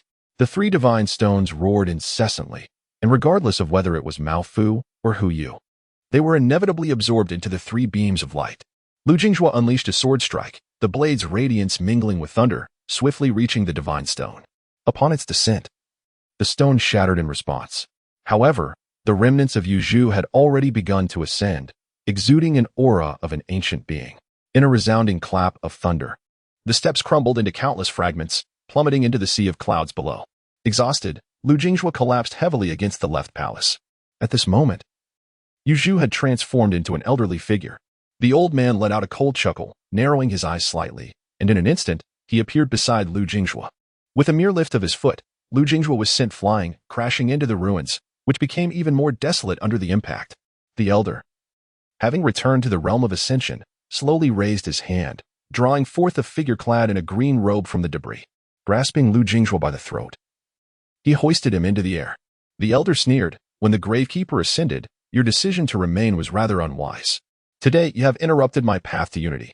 Once I am free, I shall ensure the charming Long Kultangxi is well taken care of. After all, how could one resist such beauty? I have long suspected that the Lu Jianxiu from Guishi was indeed you. Today, I see you truly have deceived us all." With a flick of his sleeve, he sent the 2 flying swords, which had stealthily approached, hurtling away. "Though Yu Chongfeng's sword is formidable, regrettably, your realm pales in comparison to mine. Are you prepared? Ready or not, death awaits." Just as the words left his lips, a bolt of thunder struck directly at the elder. Squinting, he turned his head and coldly remarked, "Little Taoist, there's no need to rush to the afterlife. It's rare to encounter someone with a clear mind in these times. But if you are eager to meet your end, I am not one to deny you." Having expended his internal energy after his last strike, Lu Jingzhu found himself unable to even convey his thoughts. Trembling, he whispered Dumuzhou and Shanshui Bridge. The 2 celestial swords struck simultaneously. Dumuzhou aimed for the elder's head, while Shanshui Bridge targeted the elder's grasp on Lu Jingzhu. Despite being aware of Lu Jingzhu's intentions, the elder was compelled to release him, yet not without delivering a heavy blow that caused the Huanting Palace to tremble violently, reopening several fissures in the recently restored structure. Zhang Yiwei swiftly unleashed the 100ly spirit movement talisman, dragging Lu Jingzhu away as they fled. Coughing up blood, Lu Jingzhu hoarsely said, "I apologize. But it seems we are both destined to perish here." As they ran, Zhang Yiwei replied, "Do you think of me as a mere tool, Lu Jingzhu? Regardless, we are both facing death. Though I am a Taoist, I am still a man. Damn it, I wish I had learned more curses beforehand." Just as they landed amidst the ruins of another palace, Lu Jingzhu's heart sank, and he warned, "Get back." But an arrow of spiritual energy struck Zhang Yue through the chest in an instant. Trembling, blood trickled from the corner of his mouth. The young Taoist turned, forced a smile, and said to Lu Jingjue, "In my next life, I will still be a Taoist, but one who can fight." The old man appeared out of thin air, sneering as he asked, "What kind of person do you wish to become in your next life?" It seemed he bore some unresolved grudge, for instead of employing the techniques of a chi refiner, he seized Lu Jingjue and repeatedly hurled him into the air, only to send him crashing down again and again. Perhaps it was the impending specter of death that urged Lu Jingjue to reflect upon the most significant matters buried deep within his heart. A vivid image surfaced in his mind, one he had encountered during his previous 2 near-fatal injuries, but this time it was the most palpable. Injured and battered, Lu Jingjue saw Long Hui Tangxi, drenched in blood, shaking him vigorously while crying out, "Please don't die. You promised you would take me to see the flowering crabapple tree you planted on Chima Peak. I haven't seen it yet." As the final blow descended heavily, Lu Jingjue, in a daze, glimpsed a wooden boat and a bridge soaring to protect him, only to be evaded by that old fiend, who sent them flying elsewhere. Lu Jingjue bitterly smiled, realizing he had yet to return and apologize to Lao San, and he wondered if anyone from Qingyang Mountain had offered incense. He still had not avenged his master or his parents. There were countless unfulfilled tasks, and he had yet to take the little money-obsessed girl to see the crabapple trees. How could he possibly die? Suddenly, a warm current surged within him, and the thunder that had been nearly absorbed began to return in waves. In a mere breath, the world around Lu Jingjue gradually came into focus. The old man felt a chill run down his spine and hastily struck out, determined to kill Lu Jingjue first. However, his punch landed in empty air. Turning around, he found his face ashen, and he tore open a rift in the sky, fleeing with all his might. Lu Jingjue remained stunned for a long moment, only to discover a young Taoist crouching beside him, pouring wine from his gourd into the air. Preoccupied with the young man's jovial demeanor, Lu Jingjue stammered, You, what is happening?" Zhang Wue grinned broadly, softly replying, "What do you mean?" "Oh, I am still Zhang Wue, the same person you have known all along, but he was reluctant to let me out. To put it simply, humans possess 3 souls, heaven, earth, and human. The Zhang Wue you know is the human and earth souls. I am the heavenly soul. But let's set that aside for now. That bastard is far too arrogant, treating you like a dog. I will deal with him first," expecting him to leap into action. Lu Jingjue was surprised when Zhang Wue merely extended his arm, and the old man transformed back into his original form. Zhang Wue grinned mischievously, remarking, "You seem to be enjoying yourself. After all, he is merely a minor deity, looked down upon even by those fools from beyond the heavens. What audacity does he possess to contend with the celestial deities?" With a light, effortless motion, the young Taoist struck down, reducing half of a palace ruined to dust. The old man, having only received a single slap, was already gravely wounded. Suspended amid the debris, he trembled and asked, "The 12 realms open the heavenly gate? Who are you truly?" The young Taoist blinked and smiled. "I am still quite young, only 22 this year, but my heavenly soul has existed for over 5,000 years. Enough of this, I shall dispose of you first. I still wish to chat with my good brother." Lu Jingjue interjected, "Senior, please show some mercy. I have some inquiries." No sooner had he spoken than a deafening crash resounded, leaving the elder a mere shattered remnant, his spirit scattered. The young Taoist stood in stunned disbelief, exclaiming, "This is beyond outrageous. Isn't this destruction of me?" Lu Jingjue turned to see Zhang Wue, hands raised in despair, lamenting, "No matter how deep I dive into the Yellow River, I cannot cleanse my name." 2 distinct personas of Zhang Wue shared one commonality when it came to cursing. They could only invoke their mothers. The young Taoist extended 3 fingers from each hand towards the heavens, his expression pleading, "Lu Jingjue, I swear it was not me. As brothers, you must trust me." Retrieving his gourd of wine, Lu Jingjue silently thanked his fortune for not drinking directly from it. He blinked, forcing himself to rise, though the pain from his wounds was insurmountable. With utmost sincerity, he smiled, "If you say so, I shall believe you." Zhang Wue, feeling the sting of defeat, replied helplessly, "Such words do wound the bond of brotherhood." Lu Jingjue then turned, softly proposing, "Esteemed elder, could you elucidate this situation for me?" At that moment, a twinge of guilt crept into Lu Jingjue's heart as he recalled kicking Zhang Wue. Who could have known that such a formidable deity resided within that fellow? The young Taoist pondered briefly before explaining, "It's quite simple. I am merely a celestial soul, bound to his will. He simply does not wish for my emergence. Had he not declared his desire to become a formidable Taoist in the next life, I would still be trapped inside. However, my time is limited. Once he awakens, the body will revert to his command. As for this realm, your assumptions align perfectly, but that old fellow is no divine spirit of the Thunder Department. He is merely an ancient turtle abandoned in the Jojo 8 millennia ago. There are several such turtles, likely residing on the mountains you conjectured. Zhang Wuwei, belatedly grasping the situation, cursed, "Senior? When did I ever address you as such? If you continue this cursing, we may no longer be friends." Lu Jinghua disregarded his outburst. Continuing his inquiry, what does it mean to be a celestial soul for 5,000 years? Is Zhang Wuwei also a reincarnated great practitioner? The young Taoist sighed. This explanation is quite convoluted. It would be best if he divulges it himself later. However, it would be preferable if you refrained from mentioning me. After a pause, he could not resist adding, "Brother, may I speak candidly?" Lu Jinghua mused that Zhang Wuwei was not typically so loquacious. Thus he could not help but retort, "Spit it out." The young Taoist grinned, now that S the spirit of brotherhood. He opened his mouth to reveal a celestial secret but found himself voiceless. His frustration manifesting as dry retching, yet he still could not articulate his thoughts. Attempting to convey his message through mental resonance yielded the same silence. Lu Jinghua observed the spectacle with amusement as Zhang Wuwei's face turned crimson, ultimately conceding, "Forget it. It's nothing." Strangely, who had imposed this restriction upon him? Even at his level, was he unable to unveil the celestial secret? Lu Jinghua rolled his eyes, tightening his grip on the sword at his back, and scoffed. Zhang Wuwei seems the more reliable of the two. The young Taoist, on the verge of tears, lamented, "I am wronged." Lu Jinghua spoke softly, "So, are they truly dead?" Zhang Wuwei nodded. "Indeed, it was a calamity of a lifetime. However, I have preserved their souls. They have already embarked on their reincarnation journey to Fengdu Luoshan." Pausing briefly, Zhang Wuwei's expression abruptly turned grave as he solemnly said, "Brother, I cannot linger much longer. There are matters I must entrust to you. There are many twists and turns surrounding you. Even with my celestial insight, I can only discern a fraction. It seems you have been ensnared by numerous restrictions. Whether they are beneficial or detrimental, it remains uncertain. Furthermore, that seal of yours, remember, I implore you, do not use it again, not even once." Lu Jinghua nodded, believing that this man would not speak idly on such matters. Yet, Zhang Wuwei awkwardly chuckled, "Well, there is something I must confess," but he was overwhelmed by a fresh wave of sobs, unable to articulate his thoughts. The young Taoist felt a sense of helplessness. He had merely intended to find some trouble for himself in Long Kutangxi, as he had nothing else to occupy his time. Yet, the words simply would not escape his lips. Lu Jinghua, half amused and half annoyed, exclaimed, "What on earth are you trying to say?" Zhang Wuwei, with tears in his eyes, replied in distress, "Forget it, forget it.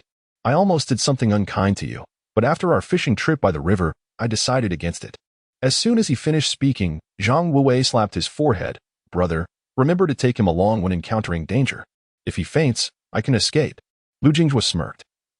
He hadn't even had the chance to inquire how he could leave. At that moment, a voice echoed in his mind, "Mr. Lu, I can finally reach you. I can open the door now. You may exit at any time." After a moment of contemplation, Lu Jinghua softly requested, "Could you take me to Yutian County?" In response, another voice chimed in, "What do you want to do? I have taught you everything I can. Do not disturb me until you break through." Lu Jinghua relented, "Never mind. Please just open the door." With an acknowledgement, a portal materialized before him. Lu Jinghua grasped Zhang Wuwei and soared through the door. Yao Fangyo and Su Yao exchanged glances. While Wei Wei also looked at Luo Chu, the four of them sharing a moment of silent understanding, sighing in unison.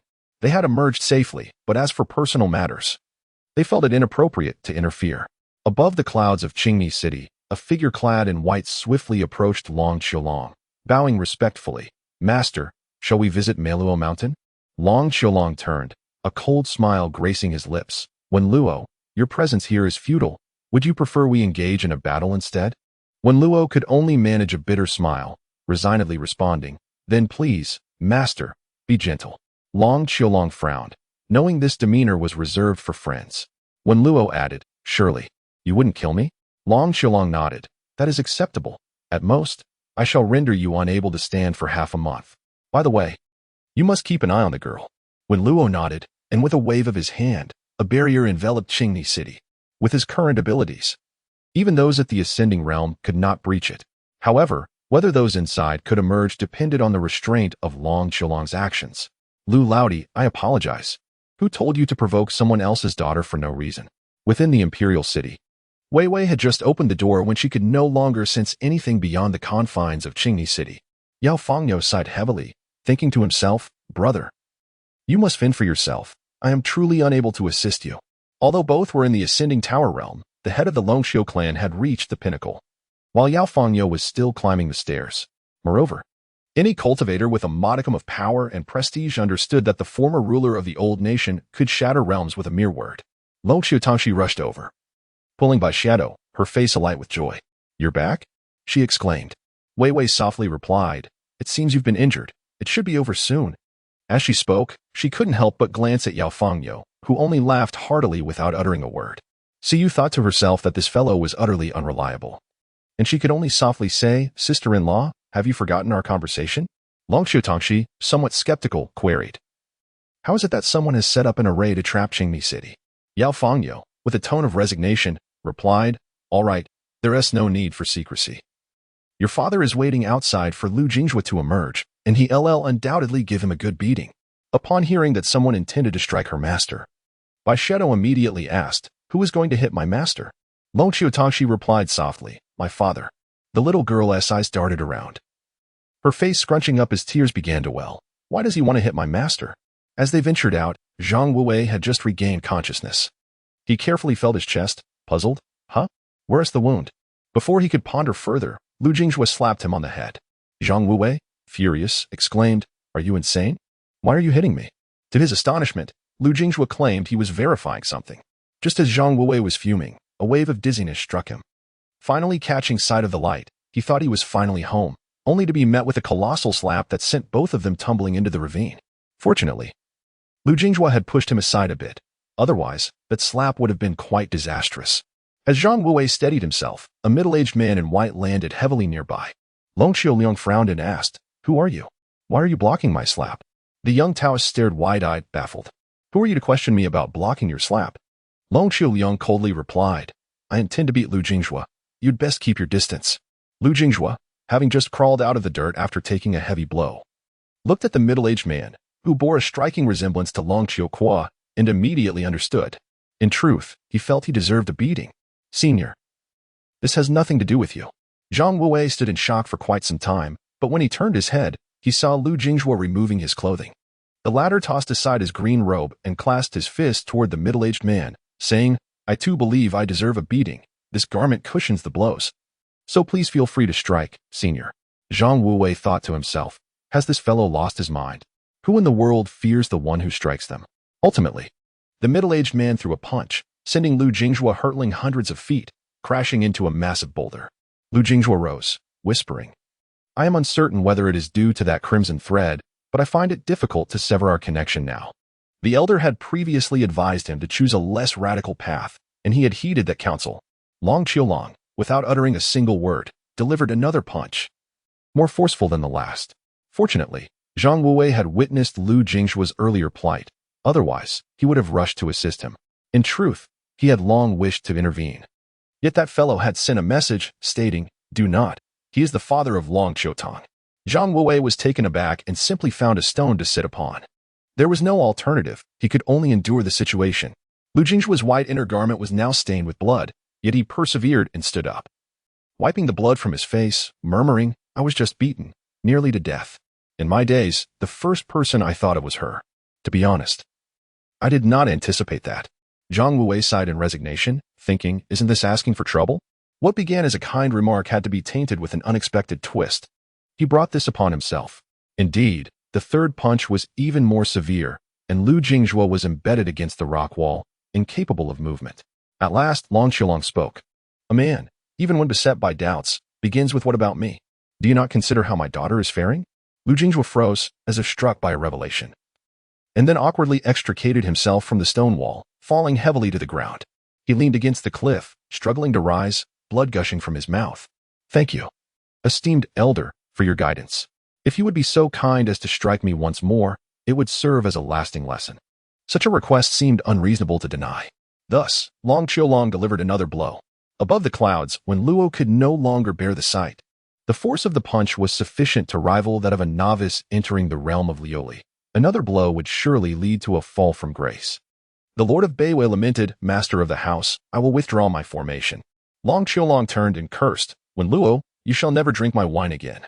When Luo paid no heed, waving his hand to dismantle the grand array, a sword light accompanying his shout, "If you dare lay a finger on him, I shall disown you as my father." Long Qiulong fled, disappearing into the clouds in an instant. When Luo sighed, numerous small nations within Beiwei have been influenced by Tsongshan. After this incident, they are likely to remain quiet. It would be prudent to raze Tsongshan to the ground. Long Qiulong replied with a cold chuckle, "There is no rush. I can endure until the mastermind behind my wife's demise reveals themselves." Within the mountain valley, Lu Jingzhuo remained somewhat conscious. Before Long Qiutong could speak, he exclaimed, "It is truly beautiful." The moment the words left his lips, he fainted. Long Qiutong's eyes brimmed with tears as she turned and scolded, "You foolish priest. Is that all you can do?" Zhang Wuwei felt utterly helpless, thinking, "What can I do if your father strikes the one you cherish? I have already received a slap myself." Ultimately, Long Qiutong carried Lu Jingzhuo on her back and vanished in an instant. Zhang Wuwei was left with mixed emotions, casting aside 100-mile talisman before returning to Qingni City. Upon his return, the group no longer resided within the palace. For Long Qiutong understood that Lu Jingzhuo did not favor living in such confines. She deliberately cleaned Lu Jingzhuo first, wiping away the blood from his body before daring to bring Bai Xiedo to his side. Even so, the little girl still frowned for quite a while. If she had seen his blood-soaked, pitiful appearance, she would have undoubtedly been heartbroken. Although her time with Lu Jingzhuo had not been long, she was well aware that he was now the person who cared for her the most in this world. Long Qiutong had no idea how long it had been since she had last slept. Somehow, she found herself leaning against the bedside and falling into a deep slumber. In the dead of night, Bai Xiaodo was awakened by a nightmare and ran to her master's room, only to see Aunt Long leaning against the bed. The little girl quickly tiptoed away. Yet, unable to fall back asleep, she decided to sit on the steps, gazing up at the crescent moon. The little girl often forgot to think of Grandpa Baiyuan, but not at night, out of fear of thinking about her mother. She could only turn her thoughts to Grandpa Baiyuan. While she was lost in thought, a graceful figure approached. Bai Xiaodo quickly raised her hand to signal silence. She recognized the newcomer, having only seen her a few times, but she knew she was the national teacher of this place. However, the exact status of the national teacher was beyond her comprehension. She merely noted that this national teacher sister was quite beautiful, though not as lovely as Aunt Long. The little girl pointed towards Lu Jingzhuo's room and whispered, "My Aunt Long is sleeping, so let us keep our voices down." Yao Xiaofeng nodded and softly replied, "All right. I will come again tomorrow." After taking a few steps, she changed her mind, turned around, and sat down beside Bai Xiaodo. "Are you Bai Xiaodo?" she asked gently. The little girl nodded, and Yao Xiaofeng continued, "My name is Yao Xiaofeng. It seems we both have Aishao in our names." The little girl grinned and said, "You are the national teacher. That is quite a high position." Yao Xiaofeng chuckled softly and remarked, "I wish I had an adult like your master when I was little." The little girl pondered for a moment and unexpectedly exclaimed, "I was thinking that when I grow up, I want to be someone like my master." Since the national teacher sister was already grown, it should be easy for her to decide what kind of person she wanted to be, right? The national teacher was momentarily taken aback, not expecting to be enlightened by a child. She smiled and said, "Thank you." Then she rose and departed. The little girl was left in confusion, wondering what she had done to deserve such gratitude. Just as she considered returning to her room, an old man with a white beard appeared, moving quietly as if he were a thief. Lu Jingzhuo resided in the back courtyard, while in the front yard, a group of people surrounded Zhang Wuwei. The young Taoist thought to himself that he must have run out of luck. He hadn't slept for days. And just when he finally returned, he had to endure this ordeal. Reluctantly, he recounted everything that had transpired after Long Qiutong's departure, including how Lu Jingzhuo had spent an hour buying wine. However, he omitted details concerning Lu Jingzhuo's parents in the matter of Qingyang Mountain. Though he was of lower rank, he was not foolish. The first to inquire was Luo Chu, his expression grave as he asked, "Are you saying that Mr. Mao is Hu Yu?" Zhang Wuwei nodded. "It's not me saying it. It was Lu Jingzhuo who mentioned it." Then Wei Wei posed a question, her complexion hardly better than before. According to Mr. Lu's deductions, the entire Beiwei region was ensnared by the schemes of the Tsongshan and certain unknown forces. Wei Wei cast a glance at Luo Chu, who had already refined his true form of the wind god. However, he had chosen not to inherit his past memories, thus remaining merely at the golden core stage for now. Yet, in his future cultivation, he would undoubtedly progress smoothly. Even if he encountered perilous situations, he could summon his true form, albeit at a significant cost. As for Luo Chu, after consummating his union with Wei Wei, he had acquired some of what ought to have belonged to her. The advantage was that he had ascended directly to the spirit-gathering realm, facing little bottleneck before attaining true mastery, though his martial prowess had completely dissipated. The downside was that as long as Wei Wei did not break through, even if he amassed greater cultivation, it would be arduous for him to advance. Yet, in Luo Chu's view, what was so terrible about that? His wife would always hold the upper hand, and he might as well take delight in it secretly. Yao Fangyo spoke softly. Are you suggesting that before your unconsciousness, Lu Jingzhu was already gravely injured? You vaguely saw him being battered by that old fellow transformed from Yudu, nearly on the brink of death? How did you all manage to survive? Zhang Wuwei replied helplessly. How would I know? When I awoke, Lu Jingzhu had me in his grasp, and just as I emerged, his father-in-law struck me. There was no time to inquire. In truth, it was only after Zhang Wuwei's return that Wei Wei could glean insights into that realm. Yao Fangyo nodded and gently suggested, let Zhang Daozhang rest. We shall await Lu Jingzhu's awakening before delving into other matters. Wei Wei and Luo Chu exited the small courtyard, making their way directly to the imperial palace. The young emperor, whose hair was thinning from sleeplessness, surely had not yet retired for the night. Indeed. Upon arriving at the imperial study, they found Wei Hong furrowing his brow over a piece of paper. Upon noticing their presence, he smiled broadly and called out, Sister. While referring to Luo Chu as General Luo, the emperor maintained his regal demeanor. He could not bring himself to utter the term brother-in-law. Wei Wei approached with a smile. Glancing at the paper, which prominently bore the words, Lu Jingzhu, Broken Mountain, Songshan, Wei Hong spoke softly, the site for Broken Mountain has been decided. The National Master has conferred with Master Yao, and Broken Mountain has clearly stated that they are merely assisting Mr. Lu. Wishing not to meddle in the affairs of the Qingni Kingdom, Luo Chu clasped his fist in a respectful gesture and replied softly, Earlier, I had already heard some news with the Grand Princess. In any case, Trongshan will be much quieter from this point onward. Although the 3 mountain peaks chosen by Broken Mountain lie within our Qingni Kingdom's southern Yu, we can expend some resources to have the southern Yu mountain god relocate. After all, having a top-tier sect stationed in the Qingni Kingdom will certainly deter nearby malefactors. Wei Hong nodded. I have already briefed the National Master.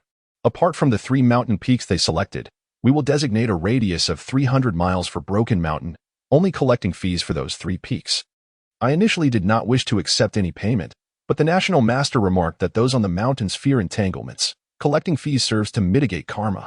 He paused briefly, then surveyed the area below, solemnly stating, What troubles me now is the paradise under your control, dear sister.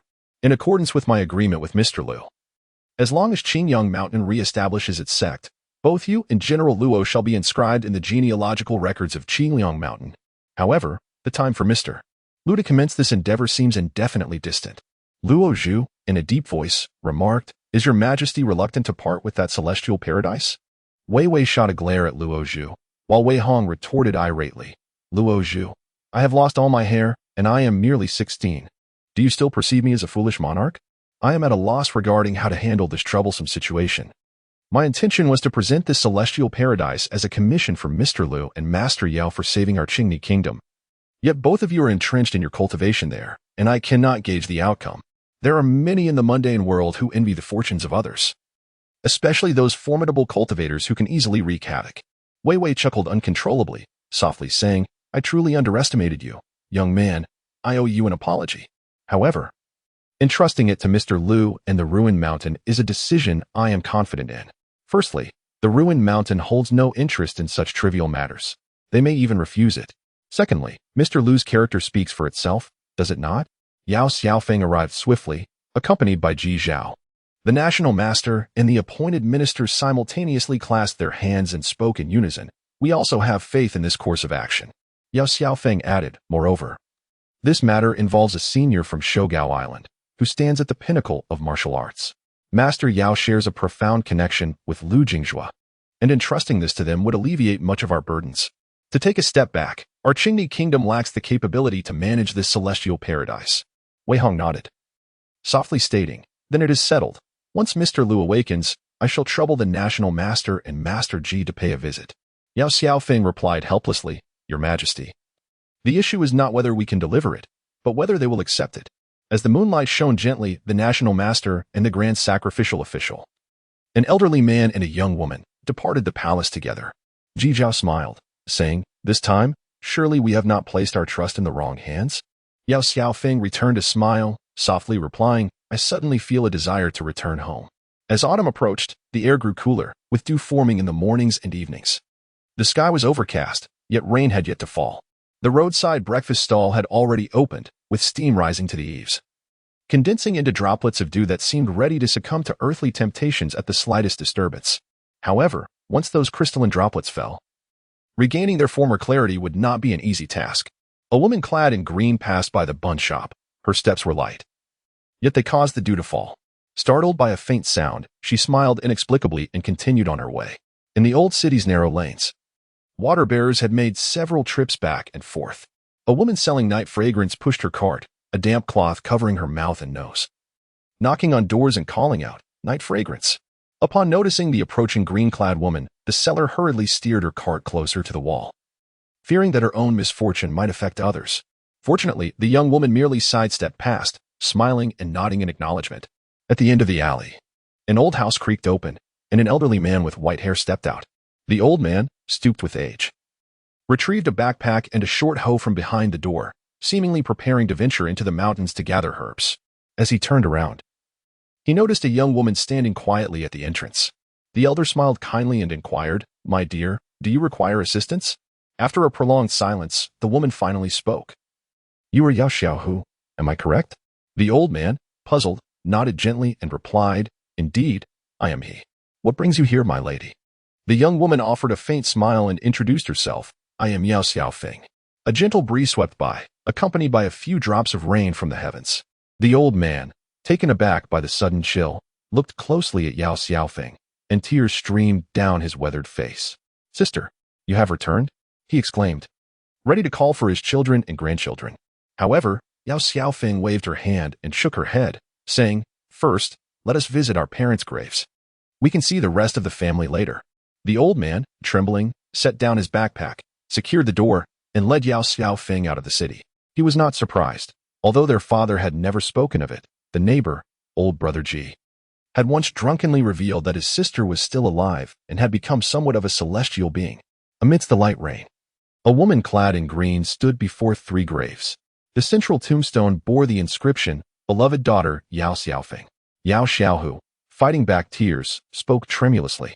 Father established this ceremonial grave long ago, and we were unaware until his final years when he brought us here, stating that he wished to be laid to rest here as well.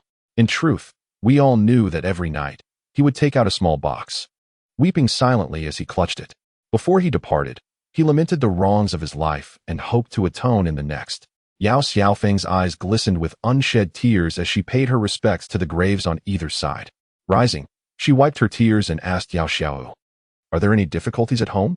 Yao Xiaohu, dabbing his eyes, shook his head and replied, No, everything is well. I have but one son, who has been blessed with a pair of children. My grandson achieved the status of a jinshi a few years back, but has yet to receive an official appointment. He currently teaches at a private academy and lives comfortably. Now, he has a great-grandson and a great-granddaughter. The granddaughter is still quite young, merely in her teens. Yao Xiaofeng nodded and gently remarked, Let us arrange for a county magistrate to secure his position. Later, I shall visit the 2 children, if they possess talent for cultivation. I will take them under my wing. Meanwhile, Long Qiutongxi slept soundly, undisturbed by anyone, even as Bai Shadow merely glanced in before hastily retreating. As time passed, Lu Jingzhu suddenly opened his eyes, feeling a slight numbness in his arm. Turning his head, he saw Long Qiutongxi holding his arm, her face nestled against it. Lost in deep slumber. It is not easy for a qi refinement practitioner to enjoy a restful sleep. The higher the realm, the more elusive true slumber becomes. Lu Jingzhu, reluctant to disturb her, remained still. After another half-hour passed, Long Qiutongxi suddenly jolted awake, sitting up in alarm. Lu Jingzhu quickly asked, What is the matter? Long Qiutongxi turned, her eyes glistening with moisture, and pouted, saying, I intended to do it myself, but it's all my father's fault. Lu Jingzhu let out a bitter smile, helplessly stating, Then let me first recover from my injuries before you strike again. Long Qiutongxi snorted dismissively, rolling her eyes. Do you want water? The other person awkwardly interjected, Could it not be wine?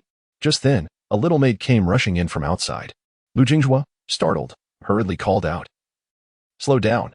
I can't withstand another blow from you at this moment. Bai Xiaodo paid no heed to his warning, leaping forward, intent on pouncing on Lu Jinghua. However, midair, she was caught by Long Qiutongxi, who seized her by the collar. The little maid pouted and glanced back, while Long Qiutongxi warned, "Do you not wish for your master to awaken? If you leap again, he might faint anew." Bai Xiaodo retorted, "Isn't it your unreasonable father who struck him?" The little maid bore a grudge, thinking to herself, "Having inflicted such suffering on my master, the next time I see you, even if I cannot defeat you, I will surely pluck your beard clean." Lu Jinghua, in a rather irritable tone, asked, "Have you been washing your face properly these past 2 days?" The little maid nodded. "I have washed. Unlike my master, I do not smear mud all over my face." Lu Jinghua raised his hand as if to tug at her ear, but Bai Xiaodo, quick as a rabbit, turned and dashed out, shouting in the courtyard, "Master has awakened! Master has awakened!" The two inside exchanged glances and smiled wryly. Suddenly, a ripple of spiritual energy surged, and a figure in white appeared in the room.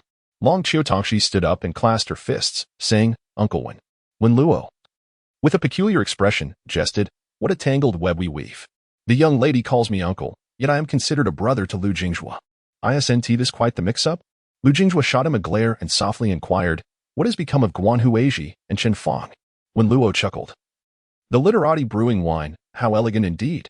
They have opened a wine shop, and several times I have visited in person." Soon after, nearby landholders and wandering cultivators came seeking the flavor. The newly appointed city god of Jingxi has even made a trip there. Their wine shop attracts a few mundane patrons at the entrance, yet the ranks of qi refiners stream in daily. It is truly one of a kind. Not a shop run by qi refiners, yet frequented by them. Indeed unique, Long Qiutongxi remarked unexpectedly. She continued, "Uncle Wen, if you wish to communicate in secret, I shall take my leave." Wen Luo chuckled silently, then said with resignation, "What I intended to convey is that Bai Jie was ambushed on his way back to Central Earth. He managed to escape, but those assailants vanished without a trace within the territory of Dongwei. My colleague has been unable to uncover any background regarding the ambush or where they fled." Lu Jinghua smiled faintly and replied, "Bai Jie's ability to escape is undoubtedly on par with any void refining cultivator. I shall inquire further once I return to Central Earth." Wen Luo, amused yet exasperated, asked, "Are you feigning ignorance or genuinely naive? If Bai Jie can flee, what of you?" Previously, Lu Jinghua would have certainly said, "I shall draw them out." Yet, instead, he replied, "I shall keep a low profile." Both Wen Luo and Long Qiutongxi exchanged bewildered glances, with Wen Luo pondering, has this fellow truly changed his ways? After engaging in conversation for a while, Wen Luo took her leave as Qi Jiao and Yao Xiaofeng arrived simultaneously. Upon entering, they offered their greetings, to which Lu Jingzhu reciprocated with a fist salute. Qi Jiao then candidly stated, "Our visit so soon after your awakening may seem rather abrupt. However, we had no choice, as His Majesty is quite anxious. To put it plainly, the celestial paradise in the hands of the Grand Princess is something the Qingni Kingdom cannot hope to retain. Rather than clutching a scalding hot potato, it would be better to relinquish it to you and the ruined mountain."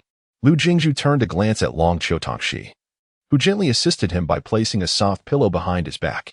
Lu Jingzhu softly replied, "I can speak on your behalf regarding the ruined mountain, but I shall not accept it. This need not be elaborated upon.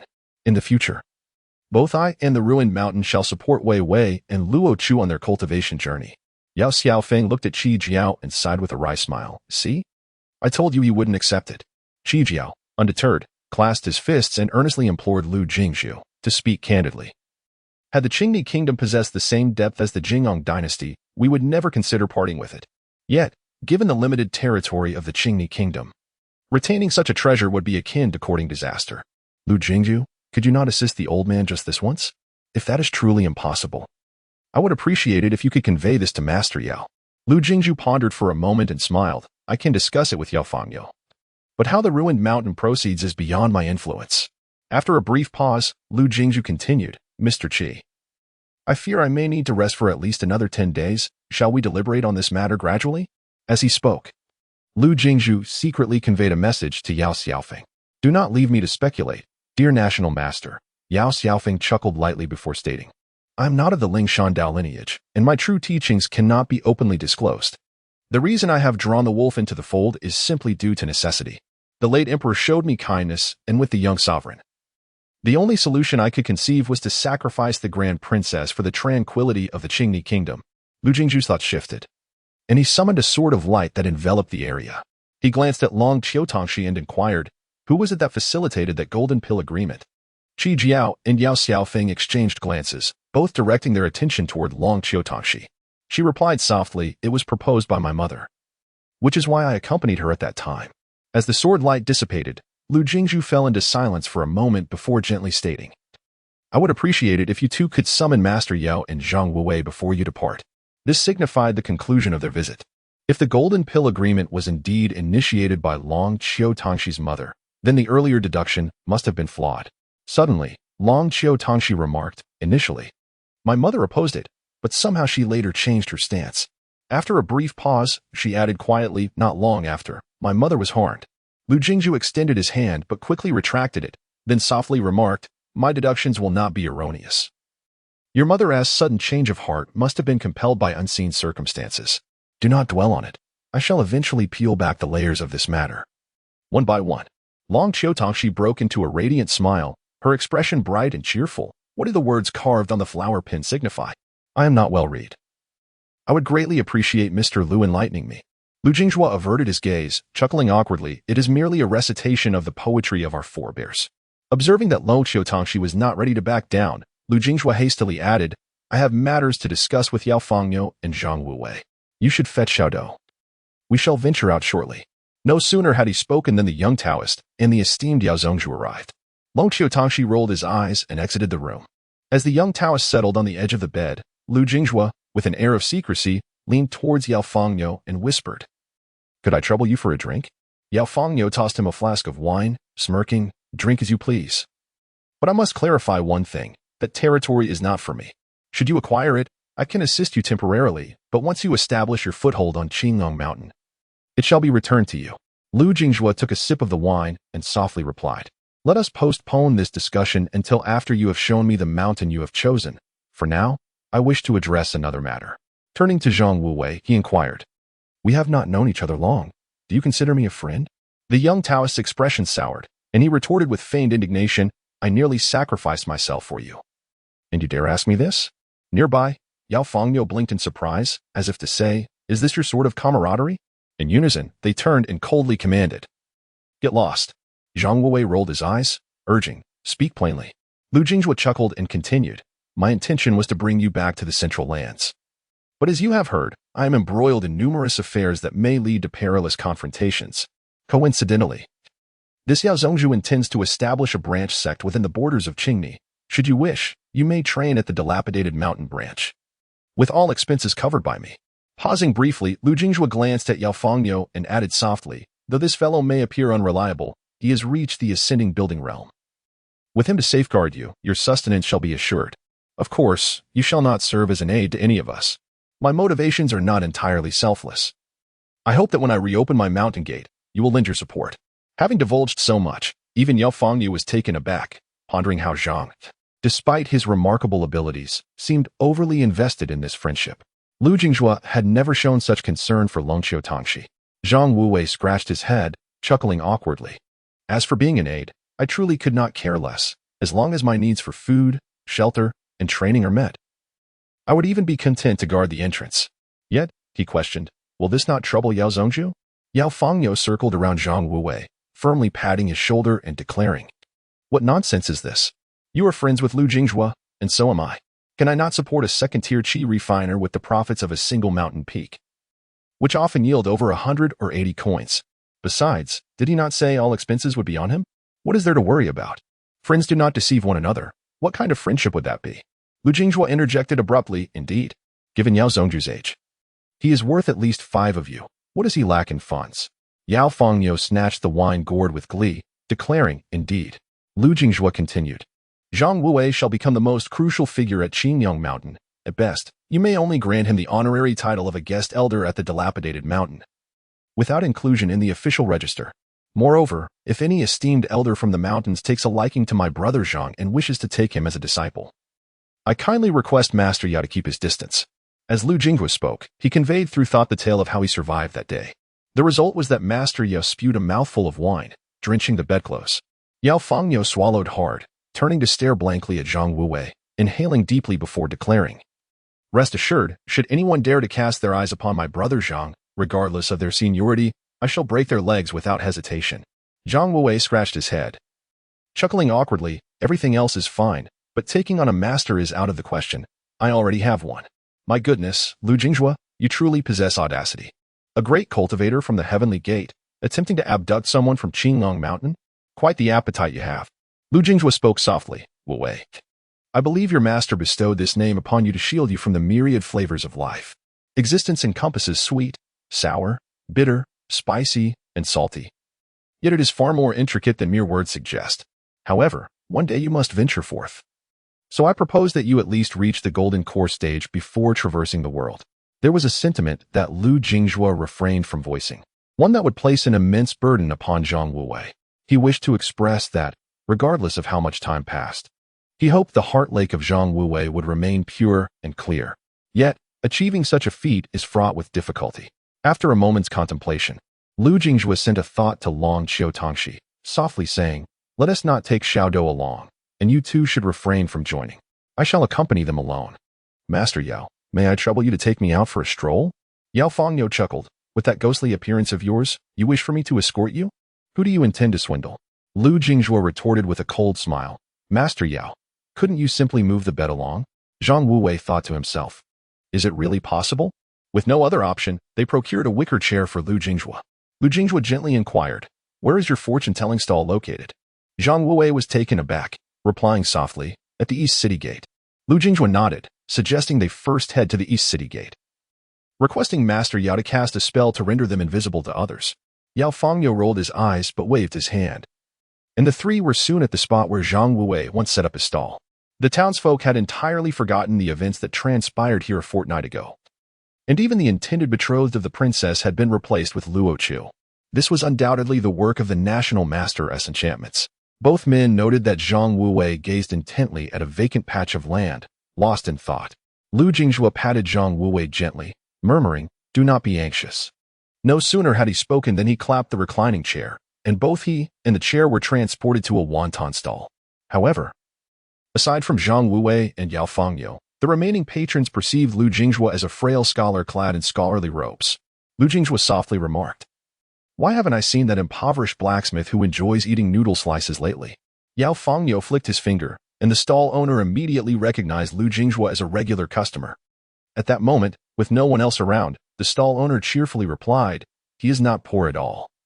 He pays me 3 taels of silver a month and offers extra for each visit.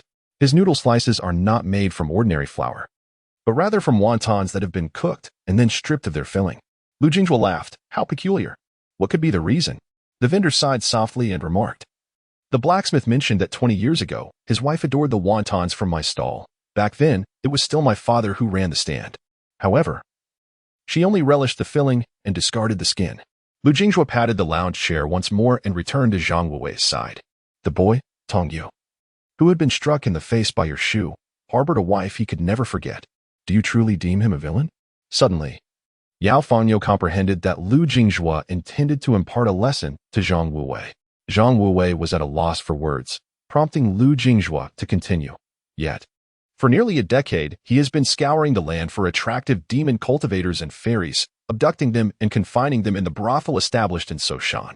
Over the past 10 years, he has captured hundreds of children, personally extracting their hearts and livers to serve as medicinal ingredients.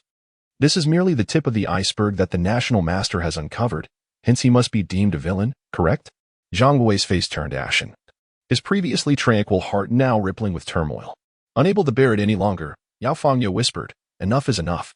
You possess a heart of stone, but he does not. Lu Jingjue paid no heed, merely resting a hand on Zhang Wuwei's arm. The young man in the lounge chair suddenly smiled and softly said, in the journey ahead in the martial world, you will encounter numerous choices. Not every matter can be neatly categorized as right or wrong. Yet most can be distinguished between good and evil. Lu Jingjue chuckled lightly and responded, such matters need not be a source of anguish.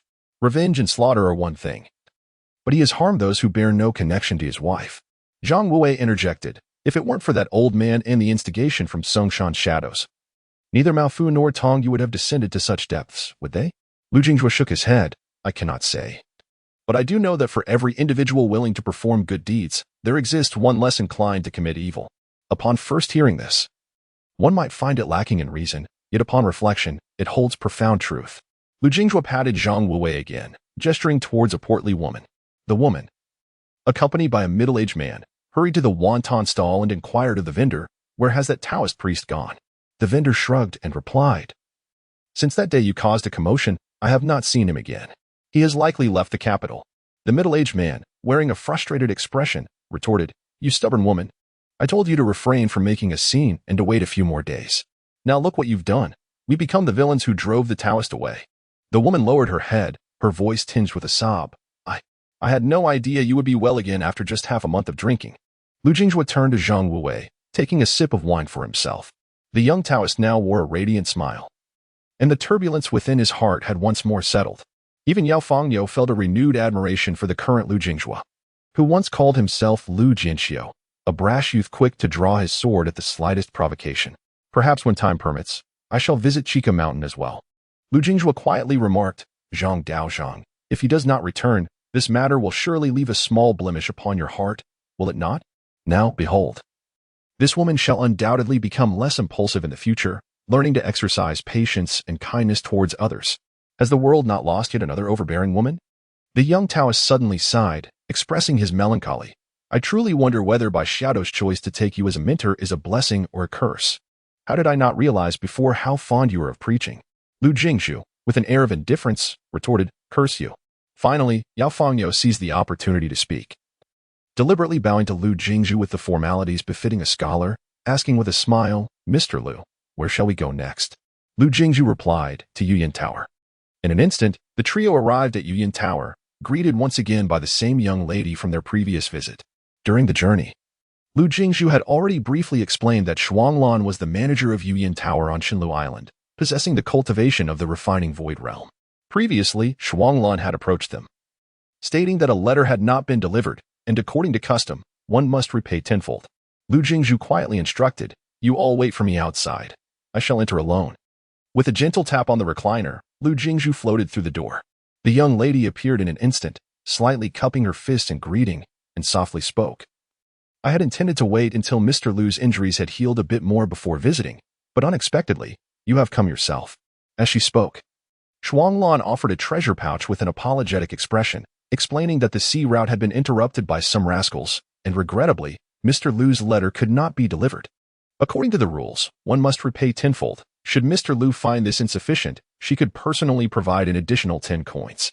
Lu Jingxu smiled gently, saying, "Given my injuries, I cannot rise to return the courtesy. However, I would prefer not to accept these coins. Might it be possible to use these coins to purchase some information from Yuyan Tower?" Shuanglan smiled faintly, responding softly, "That would depend on what information Mr. Lu seeks. Yuyan Tower is certainly not as adept in this regard as Qingxi Pavilion." Lu Jingxu feigned ignorance to her insinuation and simply stated, "I wish to know who harmed Long Qiutongxi's mother. I would be grateful if Miss Shuanglan could share whatever you know." Shuanglan chuckled, "Mr. Lu truly does not regard himself as an outsider, does he?" Upon returning to their residence, they found the courtyard brimming with people, predominantly women, all bustling in the kitchen. With only Lu Ochu being the lone male, Long Qiutongxi, having rarely set foot in the kitchen throughout her life, stood before a basin of flour mixed with water, utterly clueless about how to proceed. Wei Wei, also a princess, clearly had experience in cooking. With a knife in hand, she sliced vegetables with the finesse of a lone rider traversing enemy territory. A little girl fetched a stool, climbing atop it just to reach the tabletop. She glanced at the nearly crusted dough in the basin, then at Aunt Long, cautiously suggesting, "Shall we perhaps switch roles with Sister Wei? Aunt Long is skilled with the sword. Surely, she can slice vegetables as well?" Bai Shido's remark provoked a hearty laugh from Su Yao nearby, who turned to the little girl and said, "Your teacher's sword is for slaying, not for slicing vegetables." The little girl found this reasonable and pondered the implications. What if Aunt Long became so engrossed in cutting vegetables that she treated slaying as casually as she did slicing? Suddenly, 3 figures appeared in a flash, and as Yao Fangyo dispelled his spell, Lu Jingxu found it considerably more challenging to shift with a mere tap on the recliner. Lu Jingxu widened his eyes and exclaimed with irritation, "It's raining. At the very least, you could have sheltered me under the eaves." The two fellows casually linked arms and strolled away, paying no heed to Lu Jingxu. However, upon hearing her master's voice, Bai Shadow rushed out, her complexion paling with each step she took. Suddenly stopping, her face painted with a cat-like expression, she beamed a radiant smile and cheerfully said, "Master." Lu Jingjue beckoned the little girl over and smiled, saying, "Once I have recuperated, we shall set forth." Bai Shido leaned in and whispered, "How long has Master been away from home?" Lu Jingjue replied softly, "I left my hometown at 18, and I am now 24. You do the math." Bai Shido glanced around before sprinting back into the house, returning shortly with a wine gourd in hand. After handing the gourd to Lu Jingjue, she counted on her fingers for a while and then exclaimed, 8 years? Lu Jingjue nearly spat out his drink in disbelief, exclaiming, "How much?" Bai Shido, looking aggrieved, counted on her fingers again. Master left home at 18, and now he is 24. 1, 2, 3, 4, 7, 8. She extended 6 fingers and insisted, "Isn't that 8? Lu Jingjue was nearly choked by the wine, desperately patting his chest before taking a deep breath to regain his composure. He called Bai Shido over and began to teach her numbers one by one. Before long, the little girl could finally count to 100. But when asked to repeat it, she had inexplicably forgotten. Fortunately, Lu Jingjue had cultivated his patience over the past 2 years. Yet, Bai Shido pouted, expressing her displeasure. "You're my master, not a teacher. Why must I learn this? I want to learn how to walk on rooftops and fly away like you." She then unsheathed a wooden sword she carried on her back, which she only dared to remove while sleeping, and whispered, "I want to fly on my sword too." Lu Jingjue smiled gently, placing his hand on Bai Shido's head, and softly said, "I will certainly teach you. But the prerequisite is that you must learn to read and count." Reluctantly, the little girl responded with an "Oh," and Lu Jingjue continued with a smile, "Starting tomorrow, I will teach you how to read and recognize characters. When I deem you ready to practice martial arts, I will naturally impart my skills to you." Bai Shido nodded. "Then I will go help Aunt Long knead the dough." With that, she turned and dashed away, causing Lu Jingjue to burst into laughter. He suddenly realized, kneading dough? Long Kotangxi? It's hard to believe that the esteemed young lady of Long Kotangxi would be doing such a thing. He clapped his hands on the recliner, thinking that the little girl, merely 6 years old, had plenty of time. However, he realized he had no educational materials and would need to ask Wei Wei to procure some. As he pondered this, Luo Chu had already stepped outside, with Wei Wei trailing behind him. They were, indeed, a pair of childhood sweethearts, and from both afar and near, they bore a striking resemblance to a couple. Lu Jingjue called out, "Please, Master Yao, set up a barrier formation." Luo Chu and Wei Wei both clasped their fists in salute, addressing him as Mr. Lu. Lu Jingjue shook his head and remarked, "In truth, the title Sir carries immense weight. I cannot genuinely accept it." Wei Wei smiled gently and replied, "In the eyes of the students at Chica Mountain, the snow-sweeping master is undoubtedly a sir." Lu Jingjue waved his hand dismissively and said, "Let us set that aside for now. First, share your thoughts regarding that celestial paradise. Master Yao is listening. Think carefully before you speak, as it pertains to the foundational principles of your respective paths." Since Wei Wei chose to refine the divine corpse and wished to sever ties with her past life, the path she walked was akin to a wild road overgrown with thorns. Conversely, Luo Zhu was in a better position, with Wei Wei leading the way. Even if he were to tread a different path, a general direction remained clear. Thus, for them, the embodiment of the wind god suppressed at the borders of the 3 kingdoms represented their very essence.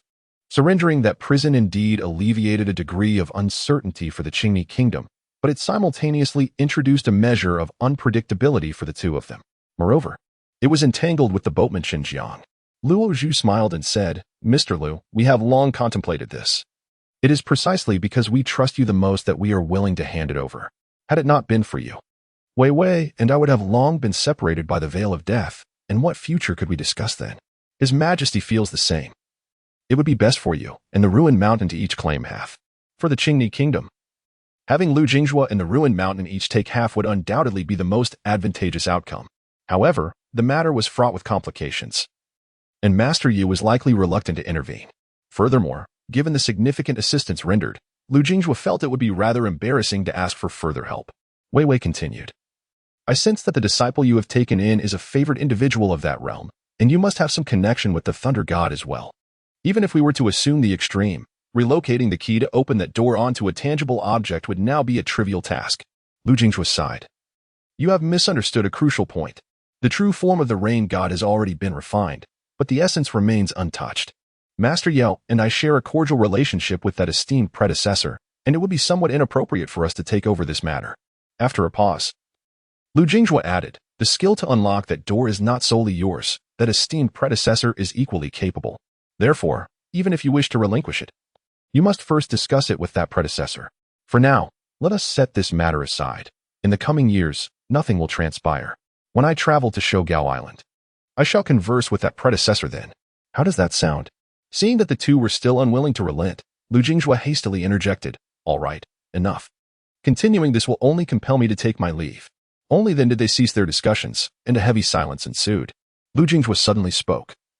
"There are certain things I should not say, yet I feel compelled to express them." Luo Zhu responded with a smile, "Mr. Lu, in the future, we shall all be cultivators of Qiliang Mountain. There is nothing that cannot be said." Lu Jinghua nodded, took a sip of his wine, and softly remarked, "You two share a bond of childhood affection. I am aware that Luo Zhu has not given much thought to this dissolution of martial realms and the subsequent path of the Qi refining scholar.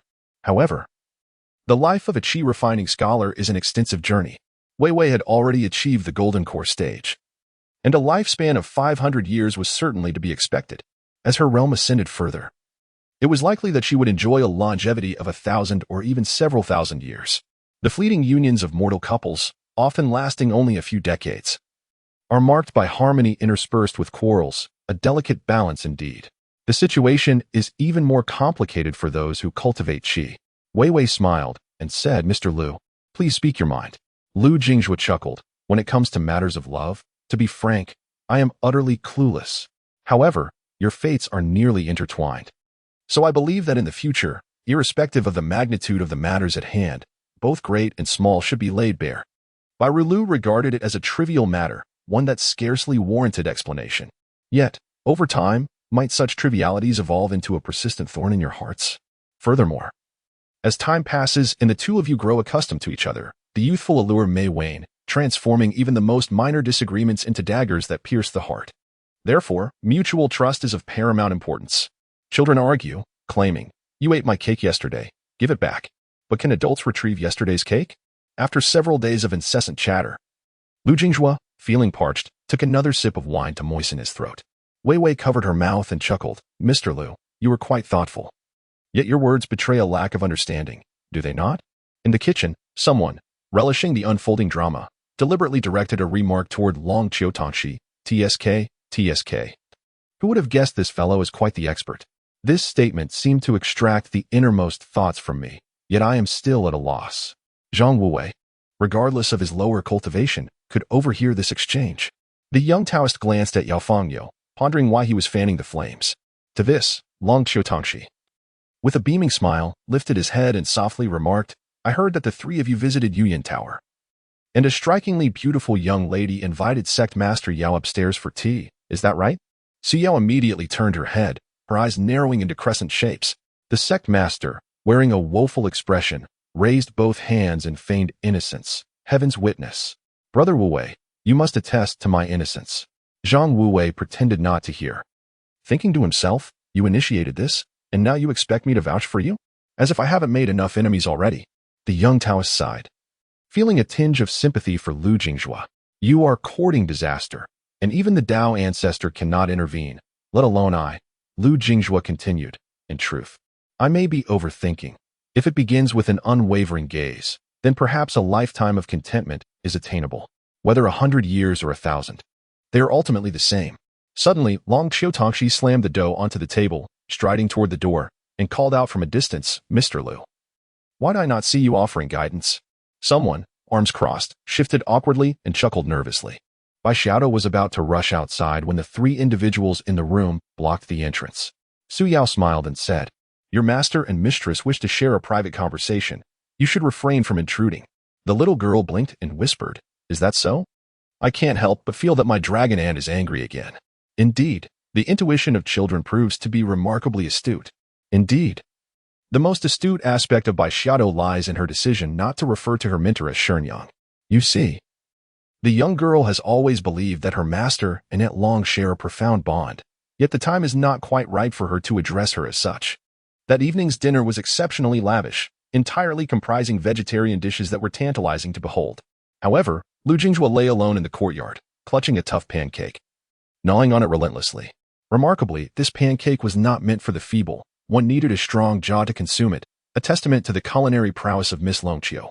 Baishido stealthily emerged, bearing a bowl of stir-fried eggplant, and, like a thief, presented it to Lu Jinghua, lowering her voice as she urged, "Master, please eat quickly. I will serve you soup shortly." Lu Jinghua smiled and pinched the young girl's cheek gently, murmuring, "Ah, my dear disciple cares for me." Yet, upon taking a bite of the eggplant, he noticed Baishido's head inclined slightly downward, as if she had erred. He gently pressed down on her head and inquired softly, "What is troubling you?" The little girl lifted her gaze, tears swirling in her eyes. "I shall eat alone from now on, lest everyone else join me in vegetarianism. Once we reach your hometown, there will surely be more people to dine with, and I do not wish for my choices to dictate theirs." With a flick of his finger, Lu Jinghua caused Baishido to wince, and she protested pitifully, "Why did you hit me, master?" With a serious expression, he replied, "I am your master. Do you feel the need to curry favor with me? If I do not require it, why should you seek their approval? Remember, your master will never need you to do so." Overcome with emotion, Baishido burst into tears, collapsing against Lu Jinghua as she choked out, "It is rare to have someone willing to care for me, and I fear that upon waking, they may vanish. My father disappeared as I slept, as did my mother. And later, Grandpa Baiyuan left as well. You are the only one who remains." Lu Jinghua comforted the young girl, his voice gentle. "In the future, many will care deeply for Baishido. When you awaken, you will find even more." He lifted her chin, wiping her tears with his arm, and softly reassured her. "Starting tomorrow, you will gradually come to realize how far you have traveled, the myriad colors you have witnessed, the beauty of blooming flowers and verdant willows, and how they intertwine. A vibrant and enchanting world awaits you, one that will never depart." Inside the dining room, the others had put down their chopsticks. They certainly empathized with Baishido's plight, yet it was Lu Jinghua's words that truly halted their meal. "A vibrant and enchanting world awaits you, one that will never depart." Indeed, this world is truly resplendent. It awaits your arrival, and should you refrain from entering, it will patiently await until you do. Even if you choose to leave, it will still remain. Yao Fangyo was the first to pick up a piece of shredded radish, grinning widely as he remarked, 2 years ago, he would have never uttered such words. "I suppose I must purchase a few books to read as well." Zhang Wuwei suddenly chimed in, "My master once said, the Tao may simply be the path itself. Every person walking upon it is a practitioner of the Tao." Every morning, around the break of dawn, a young girl would be found weeping softly, clutching a book in her hands. Beside her, a youth clad in a blue robe would repeat her words with each phrase she learned. The young man reclining in a wicker chair, with a beaming smile, would begin to recite, "In the primordial chaos, the universe was established. The light and ethereal essence that ascends is called heaven, while the heavy and turbid essence that settles is called earth.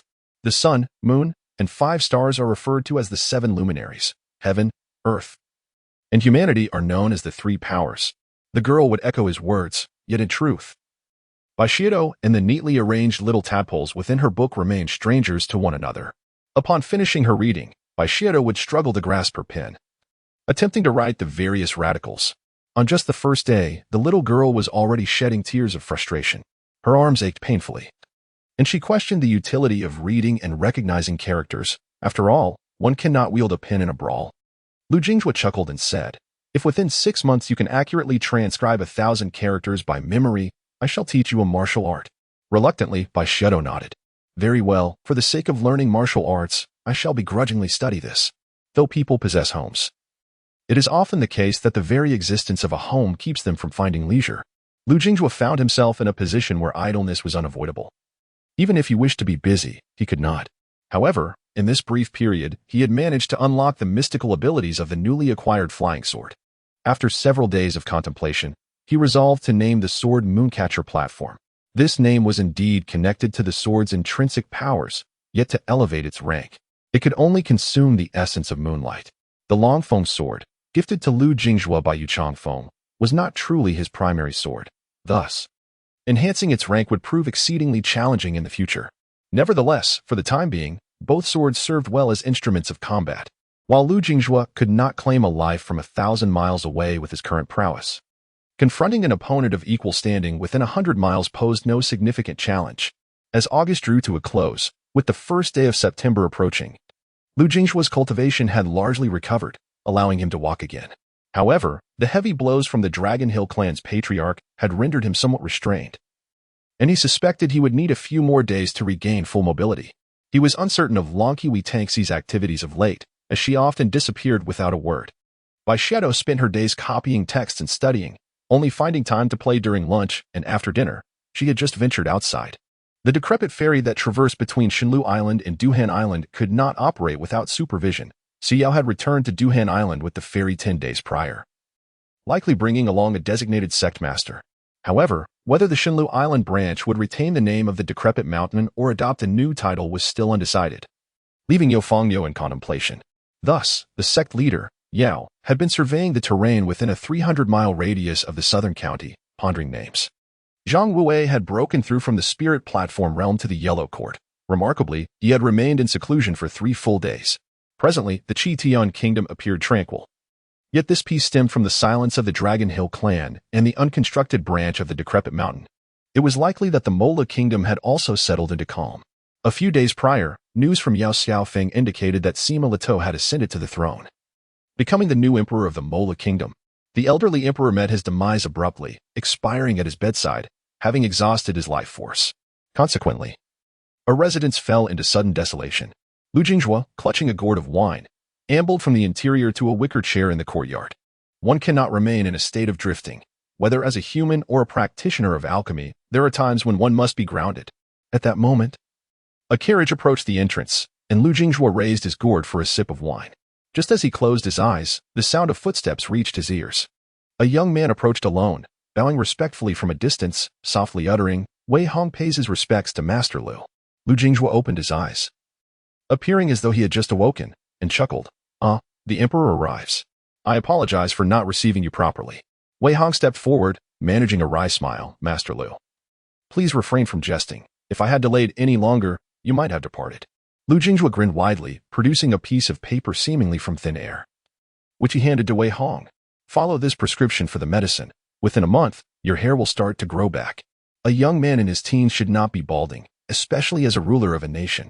Wei Hong accepted the prescription with a sigh, saying, "Master Lu, please do not mock me. I have come for 2 reasons, to bid you farewell and to inquire whether you genuinely believe I will make a good emperor." Lu Jinghua had previously asserted that Wei Hong would be a commendable ruler, a statement that weighed heavily upon the young emperor. Taking a sip of wine, Lu Jinghua replied softly, "In truth, at least in your generation, even if you wish to be a tyrant, it would not be easy. As long as the common people live well, have enough to eat and wear, can afford homes, and marry, you will be regarded as a good emperor. However, achieving this is exceedingly challenging." Wei Hong then asked, "What of the Jingong dynasty? It may currently rank among the lower echelon of the 10 great dynasties. Yet as I understand, there has been no unrest in Jingong for nearly half a century." Lu Jinghua chuckled. "Do not ponder too far ahead. Jingyang's stability is a characteristic of the central region, unattainable by other lands." Lu Jinghua mused privately that although he was a prince, he had never aspired to the throne. Governance was beyond his purview. With a resigned smile, Wei Hong continued, "I must ask a question that may offend, but it is necessary." This young emperor took a deep breath and stated solemnly, "In the future, will the formidable Qingyang mountain affect the Qingni kingdom? Even if you do not know, what of those who follow?" Lu Jinghua retorted with a laugh, "How many years do you think you will live?" Wei Hong paused, then burst into laughter, rising to clasp his fists in gratitude before taking his leave. As he exited, the young emperor muttered to himself, "Life rarely reaches 100. One must always harbor concerns of 1,000 years." Lu Jinghua replied, "It would be better to forge paths while one can. Future generations will have routes to follow, and thus, there shall be no worries even for a millennium." After nightfall, Long Qiutong returned with Bai Xiao in tow. The 2 young ladies bore expressions that betrayed unease, clearly concealing matters from Lu Jinghua. He beckoned, "Bai Xiao, come here."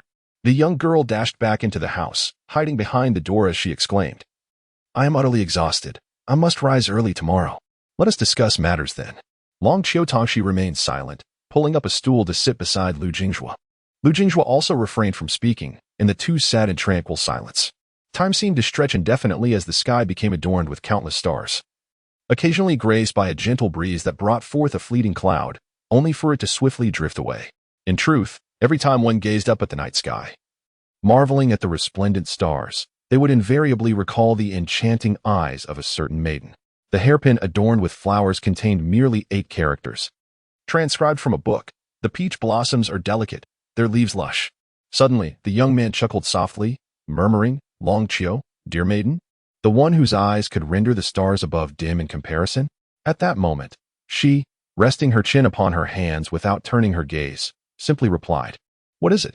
A flying vessel gently descended upon the highest peak of the southern county of the Qingni Kingdom, the revered site of the Southern Mount.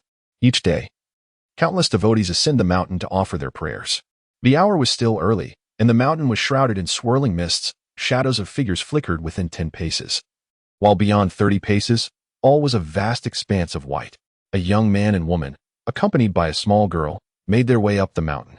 This locale is renowned as a historical site, for it is said that a celestial being passed through this area a millennium ago. Observing the lack of nearby rivers, the sage produced a large bowl and poured water from it into the mountainside. Subsequently, a river, named Taobua, emerged from the mountain, flowing southward to merge with the Lingxi River, ultimately reaching the sea. It is also said that the Lingxi River has an illustrious history. During the time of the Divine Deer Dynasty's demise, a white deer and a celestial rhinoceros were sighted outside the city of White Deer. Early in the morning, witnessing the throngs of devotees ascending, one might surmise that Yao Fengniu's choice of location was met with some reluctance by the lord of the Southern Mount. However, there was little recourse. The royal family of Qingni had decreed it, and the establishment of a sect here was to be undertaken by one of the foremost sects in the realm, indeed the wealthiest among them. The minor lords of the 5 mountains were, at most, mere beings of the nascent soul realm. Hence, the lord of the Southern Mount had no choice but to acquiesce. Yet, given Yao Fengniu's temperament, it was likely that he would manage to coax the mountain lord into a cheerful relocation. The reasoning was simple: if you are displeased, I shall use wealth to bring you joy. The mountain was indeed lofty, though Lu Jinghua's arrival at the site was already halfway up the slope. Thus, it was not long before they reached a stone cliff, a manually carved path along the mountainside. One side was a rugged cliff face, while the other led to an abyss of unfathomable depth. Upon reaching a somewhat larger stone platform, they noticed numerous cracks in the cliff wall. Some women brought bamboo or willow branches from the base of the mountain to prop into these fissures. After placing them, they would kneel and bow, then continue their ascent. Bai Xiaodo, with a face full of curiosity, turned and whispered, "Master, what is this for?" Lu Jinghua smiled and replied, "This is to support the waste. It is an appeal to the mountain deity for healing the waste ailments of their loved ones." Bai Xiaodo blinked, asking, "Does it really work?" Lo Qiutangxi smiled, "It depends. It hinges on the nature of the one making the wish, and whether the mountain lord will deign to look down upon the halfway mark." Bai Xiaodo inquired further, "Then why are we here?" Lu Jinghua chuckled, a peculiar smile gracing his lips, and softly said, "We are here to show your elder brother Yao this place. In the future, this mountain will be theirs." Lo Qiutangxi rolled her eyes, thinking it would be better for him to run to Yao Fengniu and let him feel the 5 classics and the 4 uncles within his belly. The little girl, oblivious to such notions, simply blinked and said, "Isn't the generational order incorrect?" Suddenly, Bai Xiaodo slapped her forehead, rolled up her sleeve, and removed a small pouch tied around her arm, softly saying, "I forgot to tell Master. This was given to me by that national teacher sister." Seeing Lu Jinghua frown slightly, the little girl hurriedly lowered her head, feeling somewhat wronged, and whispered, "I didn't want to take it. But after she gave it to me, she flew away. I was afraid of losing it, so I tied it on my arm, and then I forgot." She lowered her head and leaned closer, whispering, "Master, please don't be unhappy. Could we ask Master Yao to help return it?" Long Qiutangxi shot a glare at Lu Jinghua, who then realized he had frightened the young girl. However, he refrained from immediately breaking into a smile and maintained a stern expression, stating in a deep voice, "Since she gave it to you, you should keep it. But remember, you must not casually take others' belongings, understand?" Bai Xiaodo nodded vigorously, acknowledging her understanding. Lu Jinghua then allowed a slight smile to grace his lips and gently remarked, "As long as you understand, recite the seasonal verses before bed tonight." Bai Xiaodo let out a long ah, but upon seeing his glare, she could only respond with a miko. For the past half-month, Lu Jinghua had been teaching her various subjects such as astronomy, geography, the seasons, and texts like Jijio Pian and Songjie Pian. Although they were numerous and diverse, they were indeed similar to what she would learn in a private school. Long Qiutangxi even suggested that Lu Jinghua seek out a copy of Zhou Bai, but he grimaced, admitting he had scarcely studied it himself and felt ill-equipped to teach the intricacies of such academic calculations. He concluded that it would be prudent to find a proper tutor for the young girl. Soon, they arrived at the Taobo River, not far from its source. The flow was gentle, but the terrain was steep, causing the sound of rushing water to resonate loudly. At this moment, They were not on a boardwalk, but rather on a steep mountain stairway, with the waterfall of the Taobo River cascading beside them. Long Chotangshi spoke softly. Did Master Yao choose this location without ulterior motives? This Chishui mountain is situated in the northern part of the central region of the Divine Deer Continent. To the south or east, one would enter the territories of the central and eastern peaks. Lu Jinghua chuckled lightly and replied.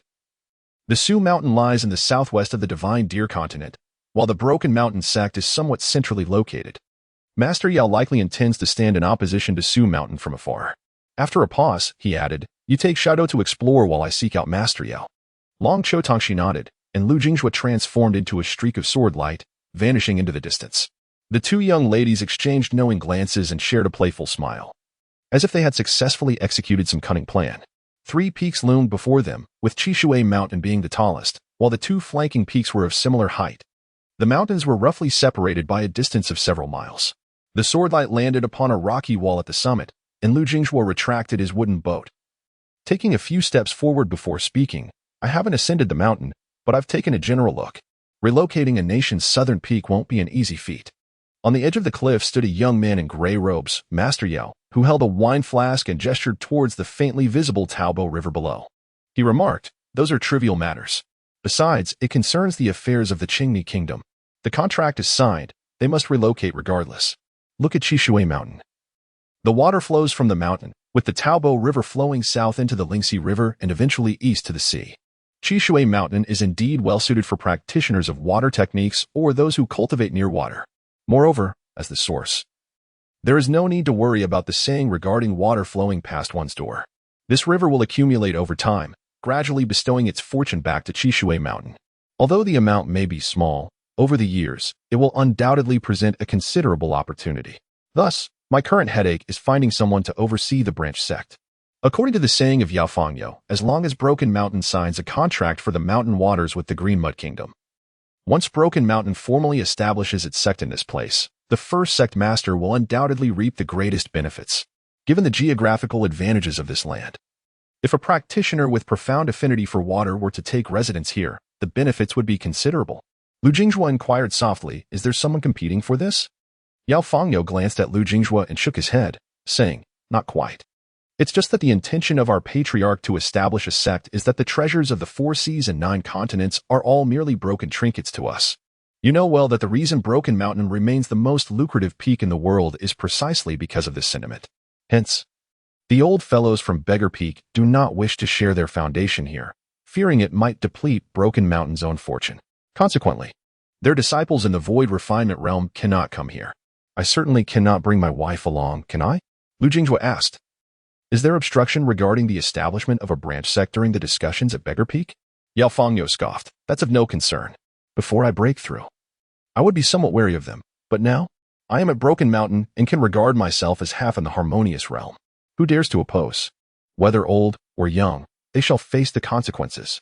This remark is rather bold, considering this fellow once, while still only in the Void Refinement realm, had confronted several second-generation heirs who ventured to gild themselves in the ruins, declaring, If you don't fight on the battlefield, get lost. If you dare to stay here, I don't care who your father is. Your legs will be broken. Lu Jinghua gently remarked, You have at least ascended to the tower. Have you not considered taking in disciples? No matter how solid the foundation left to you by Elder Su, you must have some close companions. You cannot always trouble Su Yao for everything, can you? Yao Fangyo sighed. Who can deny that? If we must find someone to be the sect master here, I am certainly not afraid of offending people. What concerns me is the gradual estrangement between the branch sect and Broken Mountain. This indeed presents a troublesome situation. Being a sect master is no easy task. After pondering, Lu Jinghua softly suggested, When selecting individuals, do not concern yourself with their lineage or whose disciples they are. It suffices to ascertain their perception of Broken Mountain. If one truly regards Broken Mountain as home, upon arriving at Shenlu Continent, they might even argue fiercely with their master over resources and support when returning to Duhan Continent. Yao Fangyo replied helplessly, We can only try it this way. By the way, how do you intend to proceed? Will you head south to Lueda to take a ferry directly to the Central Lands? Or will you first visit the Posa Continent before heading north to the Central Lands? Lu Jinghua shook his head, softly stating, I cannot go to Posa Continent for now. My realm is too low, and it would be futile. After a pause, Yao Fangyo remarked, Regarding the matter you asked me to investigate, I have looked into it. And there seems to be no apparent issue with the Eastern Mount Lord. Lu Jingjue nodded and said softly, however, I must trouble you further. I cannot involve myself with matters concerning the Longqiu family, but I certainly must manage those outside their sphere. The information obtained for 20 Springs is merely a thread. Yet I wish to unravel certain truths from it. The wine gourd clinked with the wine flask as both took a sip of the wine. Yao Fangyo inquired telepathically. Are you still resolute in revisiting the ruins, to ascend once more to the pinnacle of the human realm? The young man clad in a green robe remained silent, merely taking a sip of wine. Certain matters must be addressed, even at the cost of one's life. However, for now, he would choose to feign ignorance regarding many things. Wait a moment, let me ascend the tower, he said. The two strolled leisurely towards the Qingshui Mountain, their pace unhurried yet covering vast distances with each step. At the summit of Qingshui Mountain, the terrain was remarkably level compared to the mid-slope, featuring a platform spanning at least 300 zhang, where 1,000 individuals would not feel crowded. At this moment, in front of the temple atop the mountain, there were at least 100 people gathered. Yao Fangyo and Lu Jingjue quietly merged into the crowd, and as long as they wished, no one would notice their presence, including the Mountain Lord, who was currently engaged in explanations with the officials of the Qingni Kingdom and the pilgrims. Lu Jingjue, slightly taken aback, inquired, is the Mountain Lord here highly regarded? If he were merely an inconsequential figure, he would certainly not enjoy such popularity. Yao Fangyo chuckled. Before the establishment of the Qingni Kingdom, the locals had already erected a shrine for this Meng Mountain Lord. Subsequently, he was conferred the title of Nanyu Mountain Lord by the Qingni Kingdom, which further enhanced his reputation. I have come to understand that for at least 300 years, this region has experienced favorable weather and possesses a commendable social ethos, devoid of any notorious figures. Lu Jingjue expressed his astonishment, stating, regarding favorable weather, that can be achieved with diligence, but ensuring a community's moral integrity is no simple feat. The two revealed their true identities as they approached the front. The Mountain Lord had just persuaded a group of people to leave and was now engaging in light-hearted conversation with a Qingni Kingdom official. Upon noticing Yao Fangyo, the middle-aged Meng Mountain Lord quickly dismissed the young man and approached with haste, clasping his fist in greeting. Yao Zongqiu, you arrive without a word of greeting. I must prepare a couple of tables to welcome you. Yao Fangyo grinned and returned the gesture, expressing modesty. There's no need for such formality. But I have been here for over 10 days. The middle-aged man paused momentarily, then smiled wryly, saying, rest assured, Yao Zongqiu, for the sake of our Qingni Kingdom, relocating is merely a matter of words. The court has already decided to designate Shuyu Mountain, 300 li away, as the new Nanyu. It won't be long before I make the move. Yao Fangyo smiled faintly and replied softly, I feel somewhat embarrassed about seizing the mountain. Therefore, I intend to elevate Shuyu Mountain by 300 zhang, ensuring that Ming Mountain Lord's Nanyu remains the highest in the southern region of the Qingni Kingdom. The Ming Mountain Lord suddenly burst into laughter, waving his hands in dismissal. No. How could I trouble you Zongju with such matters? Lu Jingju was truly taken aback. This hardly resembled a mountain lord, but rather a person of considerable camaraderie in the world of martial arts. Yao Fangyo abruptly turned to him, saying, I have heard that Ming Mountain Lord's divinations are far more effective than those of you Lao in this area. Would you care to offer a stick of incense? Lu Jingju scoffed. Can you bring Suya to offer incense? Yao Fangyo waved his hand dismissively, scoffing. I lack the ability. The mountain lord's expression remained calm. Yet he was internally perplexed. Who is this person? Judging by his demeanor, he seems to have a close relationship with Yao Fangyo. Could he also be a practitioner of Tower Ascension? Yao Fangyo turned earnestly to Lu Jingju, stating, You truly must go to pay respects with Long Qiutangxi. Lu Jingzhua, feeling quite helpless, perceived that there was indeed a matter at hand. He understood that he and Long Qiutangxi would need to enter the temple and light a stick of incense. Ming Shanjun hastily waved his hand, exclaiming, Please, do not jest. If this young gentleman were to light incense in my humble shrine, it would surely shorten my lifespan. I implore you, do not provoke me.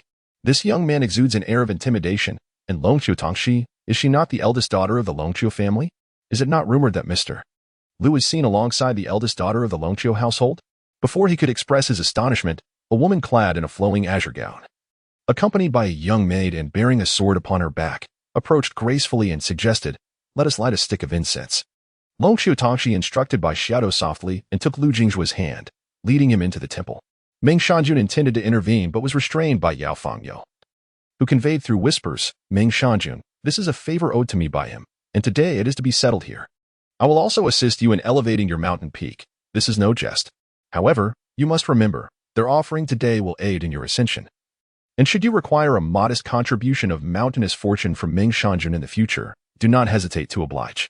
As they crossed the threshold of the temple, both individuals picked up a stick of incense. Long Tangxi murmured, Yao Fangyo's initial move has cost my fortune dearly. You must bolster this offering with formidable intent. Once this mountain lord relocates, he shall ascend to a realm of divine exploration. Lu Jinghua suddenly grasped the implications and sighed, such far-reaching plans. This fellow intended for him to provide an opportunity for Ming Shanjun to break through, ensuring that when the gates of Qiliang Mountain reopened, he could rightfully reclaim his share of the fortune. Yao Fangyo placed a hand gently upon Ming Shanjun's shoulder, whispering, You must fully embrace their offering, otherwise, you will not withstand it. With one possessing half the world as thunderous divine intent and another born with a sword as fortune, should they offer incense at any minor kingdom's shrine without proper guardianship, it could easily lead to their spiritual disintegration. In truth, any accomplished cultivator would refrain from offering incense at shrines of lesser realms, as it might result in a detrimental entanglement with the ethereal consequences and fortunes. The two stood upright, each placing a stick of incense into the censer. Ming Shanjun immediately felt the opportunity for breakthrough. Upon their exit, he clasped his fists together, solemnly stating, Your kindness is beyond words. Whenever Mr. Liu requires my assistance, he need only seek me out. After rising, Ming Shanjun communicated telepathically, Mr. Liu, the court has already sent word, stating that if you ascend the mountain, I am to inform you that gifts have been bestowed upon your disciples, and their disposal is left to your discretion. From this point forward, we shall have no further ties with the Qingni kingdom. Upon hearing this, Lu Jinghua turned his gaze toward Bai Xiaotou, feeling exasperated. Does this girl even realize how she has put her master in a predicament? Bai Xiaotou, oblivious to the gravity of the situation, merely pouted and muttered, I suppose I shall read the urgent completion chapter once more before bed. Lu Jingzhu, with a hint of resignation, remarked, No need for that. Let us go. After a leisurely stroll, we shall take our leave. He led Bai Xiaotou to another peak, where a stone pavilion was nestled halfway up the mountain. Sitting on a swaying chair, they were met with a sheer cliff dropping hundreds of feet behind them. Bai Xiaotou scampered off to a nearby mountain brook to catch crabs, while Lu Jingzhu, Long Tangxi, and Yao Fangyo settled within the pavilion. Yao Fangyo took a sip of wine and smiled, saying, I have always yearned to journey to the Central Lands, to behold the vast lakes and ascend Kunlun. Most of all, I wish to visit Quanglu, to witness the poet's depiction of the cascading waterfall, 3,000 feet high, and to savor Su Zi's words, only because I am here among these mountains. Furthermore, I long to see the Yellow River, which descends from the heavens, flowing eastward into the sea. Lu Jingzhu scoffed, You can't even recognize a single character, yet you try to impress me with poetry? Long Tangxi stifled a laugh, then replied with utmost seriousness, Have you forgotten that you once stumbled over your own words while recounting tales to me? Lu Jingzhu sighed. Why do you always twist my words? Long Tangxi, with a quizzical expression, rolled her eyes. Do you think I am unaware that since that day, you have secretly purchased every dictionary from ancient times to the present? Yao Fangyo sipped his wine again and chuckled. This is precisely the sort of thing he would do. During the Guishu, he refused to believe he couldn't use a sword to challenge the Demon Clan's fairy. Rather than ask a senior for guidance on breaking the fairy's formation, he stealthily approached a fairy from a distant isle to study it, nearly being mistaken for a demon spy and receiving a beating for his trouble. What a man, so concerned with appearances that he suffers unnecessarily. Lu Jingzhu reclined in his chair, laughing. Who among us has not been young? As the two became slightly inebriated, they reminisced about various events from the Guishu battlefield. Initially, their stories brought laughter to Long Tangxi, but as the tales unfolded, the humor faded, leaving a somber atmosphere. Lu Jingzhu spoke softly. I still cannot forget Wang Quan from Pazhuo Isle. Upon my return to the Central Lands, I intend to head south first to Pazhuo Isle, and I will certainly visit Xiangqing. Yao Fangyo clenched his fists tightly and said coldly, Let me know when you go. I shall accompany you. He recounted a tragic tale of an old true realm cultivator who had traveled 1,000 miles to guard the border at Guishu, only to be disemboweled by a demon, only to be struck down by a creature lurking beneath the sea.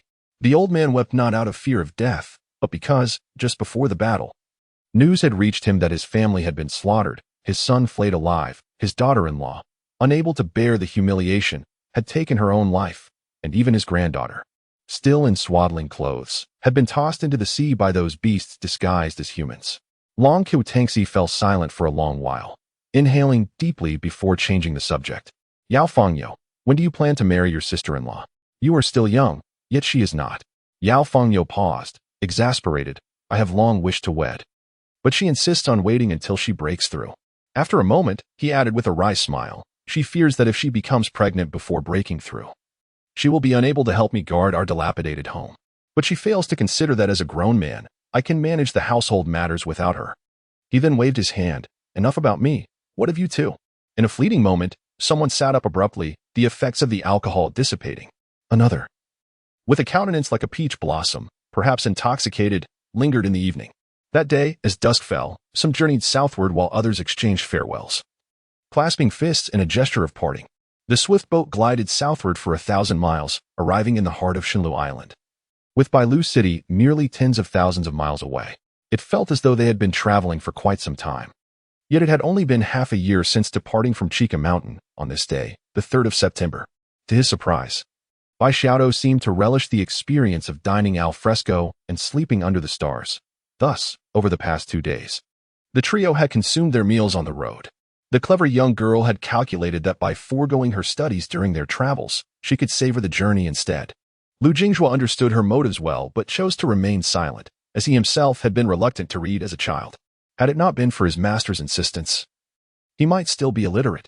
As night fell, the two girls, one older, one younger, found comfort in each other's presence. The younger girl nestled against Lu Jingzhuo's leg, her feet resting on Long Qiutongxi's lap, and soon drifted off to sleep. Long Qiutongxi gently patted the girl's head and softly advised, "Young lady, you must regularly wash your hair and bathe. It may be inconvenient now, but when we reach the next city, we can purchase a large wooden tub, allowing you to cleanse yourself even in the wilds. As for washing her hair, you can take care of that. Moreover, no girl can resist the allure of beautiful clothing. It is essential to buy her new dresses from time to time." Lu Jingzhuo slowly raised his head, a hint of discomfort in his expression as he forced a smile and inquired, "Are you returning home?" Observing his demeanor, Long Qiutongxi felt a fleeting joy, though it quickly faded. She had intended to accompany him back to the Central Lands, but had obligations that compelled her to return. "Rest assured, I shall seek you out within 2 years. After all, you still owe me a sword," she declared, producing a pendant and handing it to him before removing another from her neck.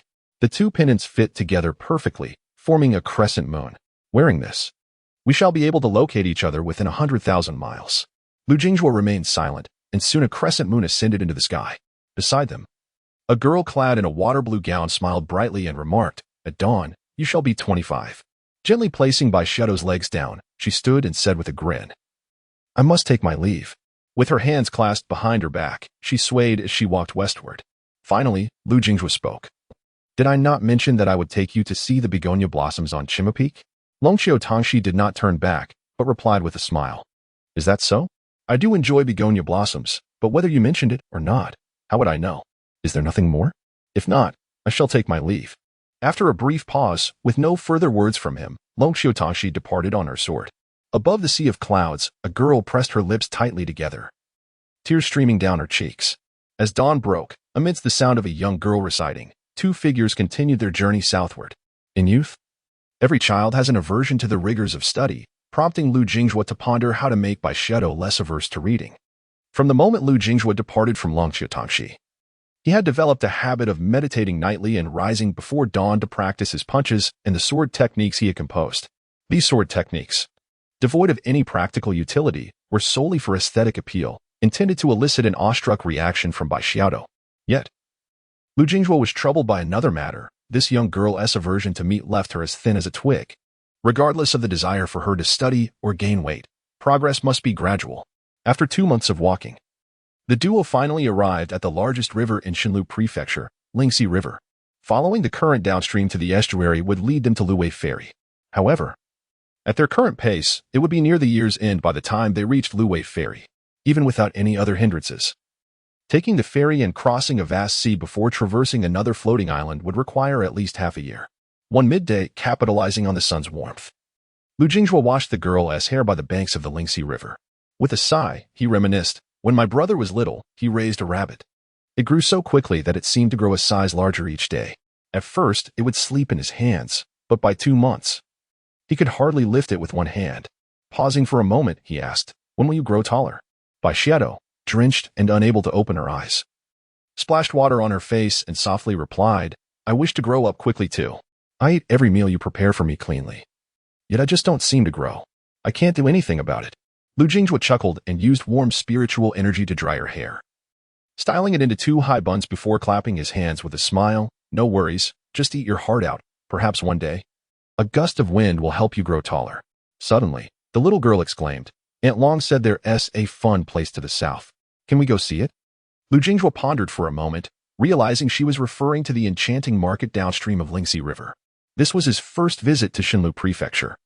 Yet he had often heard tales of the renowned enchanting market. Each region possessed its own wonders, and the enchanting market of Xinlu Prefecture was indeed a unique marvel.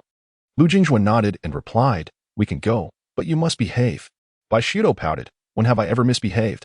As evening approached, Lu Jingjue guided Bai Xiaodo to ascend into the sea of clouds. It was long before a small ferry boat arrived, traversing Xinlu Prefecture from the west.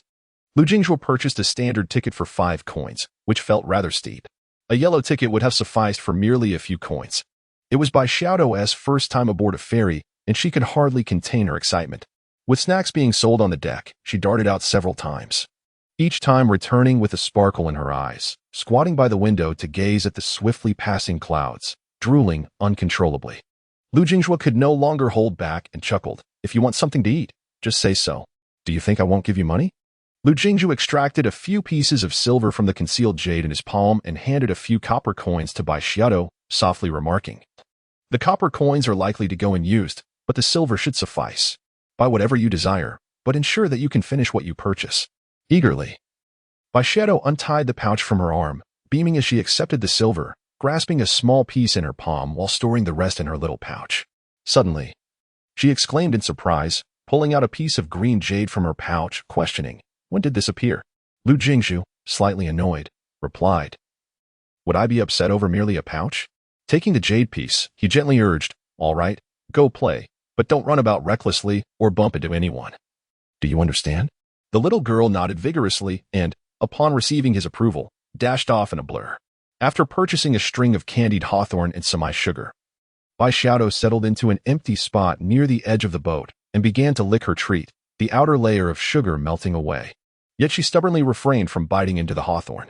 Upon noticing that the ice sugar was beginning to melt, she felt a pang of regret and decided to consume the ice first. Her first experience with candied hawthorn had been during a past New Year's celebration, when her mother sold the hard-earned medicinal herbs to buy a substantial piece of meat and a string of candied hawthorn for her. Bai Xiaodo had never bitten into the hawthorn. After finishing the ice sugar, she ran back to the ferry, curious to see if riding the boat would offer a view of the towering mountains below, akin to her master's sword flight. However, her petite stature made it impossible to see over the high railing. She thought it might be better to return and watch from the window instead.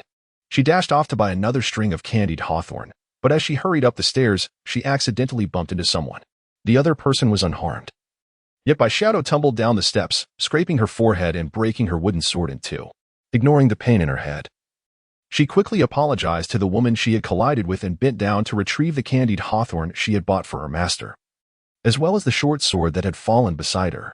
Feeling a pang of sorrow over her broken sword, she nonetheless refrained from showing any sign of grievance. Knowing she had been the one to bump into the woman, she contemplated waiting for the woman to descend before proceeding, but the lady stood still on the steps, seemingly deep in thought. A few breaths later, her expression shifted abruptly as she glared at Bai Xiaodo and hissed, You little calamity, are you blind? You've dirted my clothes, can you afford to compensate for that? Taken aback, Bai Xiaodo looked up at the fairly attractive woman. Before she could respond, the woman hurried down the steps, bending down with a suddenly gentle tone. Oh dear. Little sister, I'm so sorry. I didn't notice you. And you've hurt your head. Let me take you to get some medicine. Bai Xiaodo hesitated, gently shaking her head as she picked up her candied hawthorn and short sword, sidestepping the woman to hasten upstairs. The woman quickly approached a young man in splendid attire, her head bowed and a look of guilt on her face, appearing quite pitiful. Brother Chu, shall we find out which family that little girl belongs to? Having caused harm to another's child, might it bring you trouble? On such a wide staircase, how much space could a small child, holding onto the railing and walking to the right, possibly occupy? Why is it that the woman seems to be the one aggrieved? The young man in splendid attire chuckled softly, saying, It's all right, it's all right. If her family comes looking for us, we can simply compensate them generously. Bai Xiaodo ascended the ship's stairs, hesitating at the entrance for a long time, reluctant to step inside. A patch of skin was scraped off her right forehead, with fine droplets of blood oozing out, prompting her to wipe it away with her hand. She then glanced at the soiled candied hawthorn, her face scrunching up in dismay. The door creaked open, and a young man in a blue robe emerged. Without a word, he gently brushed Bai Xiaodo's forehead with his fingers, then took a bite of her candied hawthorn. Subsequently, he lifted her up and began to descend the stairs. At this moment, Lu Jingjue was not carrying his sword. Bai Xiaodo grasped the railing tightly, preventing Lu Jingjue from going down further. The little girl beamed and softly said, "Master, it was my fault for bumping into someone. I'm fine. It's just a pity about the sword you made for me. Please don't be angry. Shall we not go?" Lu Jingjue turned his head and chuckled in exasperation. "You've split your head open, yet you remain so magnanimous?" Bai Xiaodo lowered her head, whispering, "Aunt Long said that if you become impulsive, I should try to persuade you." Lu Jingjue inquired, "What if I cannot be persuaded?" The little girl shook her head, indicating that Aunt Long had not provided an answer. Gently prying Bai Xiaodo's fingers apart, Lu Jingjue asserted softly, "I am your master, and I make the decisions." With a jade pendant bestowed upon him by the elder Yang from Chica Mountain, it was difficult for outsiders to ascertain Lu Jingjue's true level. To others, he merely appeared to be a chi refiner at the concentration stage. As Lu Jingjue carried Bai Xiaodo downstairs, the faint red mark on her forehead indicated that the pain had subsided. However, the girl, who was so concerned about her broken wooden sword, could not help but feel sorrowful upon seeing it shattered. Meanwhile, the woman was engaged in cheerful conversation with the young man in splendid attire, appearing quite delighted. As they walked, Lu Jingjue remarked, "In every endeavor we undertake, we must first reflect upon ourselves to discern whether we are at fault. If we are in the wrong, we must endure the pain and injustice. However, if we are in the right, we should seek justice unflinchingly, regardless of the consequences." Bai Xiaodo, unable to fully comprehend his words, resolved to remember them, perhaps to understand them one day in the future. It was only a few steps away. Yet the two individuals should have noticed Lu Jingjue, yet they did not turn around. Lu Jingjue halted and gently addressed, "Excuse me, miss." As he spoke, the young man in splendid attire turned, tossing a 5 cash coin towards Lu Jingjue, nonchalantly stating, "Is this sufficient for your injury? If not, I can offer you another." The coin struck Lu Jingjue before clattering onto the deck, producing a crisp sound. The woman tugged at the young man's sleeve, whispering, "Let it go." However, Chu Yuan shook his head, remaining silent as he gazed intently at Lu Jingjue. Bai Xiaodo tugged at Lu Jingjue's clothing, softly urging, "Master, let us depart." Lu Jingjue patted the little girl on the head, smiling, "It's all right." Looking up at the two individuals, Lu Jingjue's expression remained indifferent as he spoke. "I can cover the cost of the medical expenses. All I require is an apology from this young lady to my disciple." Strangely, the young woman suddenly wore a look of grievance, clutching the arm of the young man in fine garments, her voice trembling as she said, "Brother Chu, I do not wish to cause you any trouble. I apologize." Just as her words fell, another 5 coin was flung, striking Lu Jingjue squarely in the face. The young man in fine attire smiled faintly and said softly, "2 5 coins. Does that truly equate to her worth? When one is out in the world, I advise my fellow friend to be more discerning. Do you not know who my father is?" Lu Jingjue turned his head slightly and said, "As for this young lady, if she offers an apology, we can consider this matter settled. Regarding your inquiry, I genuinely do not know. Perhaps you should inquire of your mother at home." A glimmer of cunning flashed in the young woman's eyes as she, with a pout, hid behind the young man, feigning innocence as she remarked, "Brother Chu, why is this person behaving so? He dares to insult you." The young man, furrowing his brow, replied coldly, "You are truly courting death." Lu Jingjue raised his hand and delivered a sharp slap, sending both individuals crashing to the ground, causing the boat to tremble slightly. It was merely an apology. Must one resort to violence? Is that not a sign of madness? This was the first time Bai Xiaodo had witnessed her master strike someone. She pondered in awe. Is he truly this formidable after practicing martial arts? The little girl nodded but then queried, "Wasn't that a bit too harsh?" Lu Jingjue, holding the little girl, turned toward the cabin of the boat and replied, "Not too harsh at all. If you were to injure someone severely, and they cursed at you, I would only feel a twinge of sympathy for a moment, then expect you to apologize." Bai Xiaodo blinked her eyes and thought, "Isn't that just how it should be?" Lu Jingjue grinned widely and suddenly shifted aside as a blade of light descended, cleaving a deep crack into the ironwood deck, causing all the passengers below to look up in shock. Setting the little girl down, Lu Jingzhu gently pressed her head down, saying, "Return to your room for now. I shall come shortly. Be obedient." Baishido could only nod and hurry back inside. At that moment, the young man who had been slapped was already rising to his feet. He glared menacingly at Lu Jingzhu and coldly declared, "Zhu Gongfeng, I want to kill this person. That should not be a problem, right? You need only strike, and I shall explain it to my mother." The man wielding a simple knife chuckled. His gaze fixed coldly on Lu Jingzhu as he replied, "Young master, there is still one kill quota left this year. The lady will not hold it against you." Amidst the commotion, those wary of trouble had retreated to the cabin, leaving only two types of individuals on deck, those unafraid of conflict and those who relished the spectacle of chaos.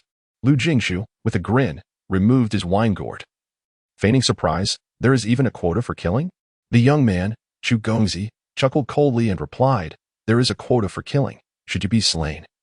It would be termed transcendence." Lu Jingzhu responded with an "oh," as he began to roll up his sleeves. Here stood a half-baked golden core cultivator forged from demon pills, a martial artist with clumsy swordsmanship, and a troublemaker, all fanning the flames of discord at this very moment. Initially, I thought that all you needed to do was apologize. Yet you insisted on engaging in a dispute with me. What nonsensical quota for killing is this? Lu Jingzhu extended his hand, curling his fingers with a smile, saying, "Come, let me see what you are made of." The man wielding the knife sneered, wiping the blade under his arm before launching a strike. Lu Jingzhu did not flinch and took the blow head-on, merely stepping back slightly. The knife-wielding man was taken aback at first, then squinted at the figure in the green robe, mocking, "So it turns out you were clad in attire resistant to blades. No wonder you were so brazen." Lu Jingzhu brushed off his garment and stepped forward with a grin, saying, "I have wealth. What of it?" The man named Shu once again raised his knife, causing the fairy to tremble slightly as he leaped. As the crude knife descended toward Lu Jingzhu's head, he still did not evade. Just as the blade was about to strike, a middle-aged man appeared out of thin air, gently catching the falling knife with his hand, rendering Zhu unable to bring it down despite his efforts. With a subtle push, the knife-wielding man was gently guided back to the side of the young Master Chu. The middle-aged nascent soul retracted his hand and turned to clasp his fist toward the young Master Chu, smiling, "Young Master Chu, the fairy has its rules. I hope Huangong Mansion will consider the reputation of Sancha Gorge.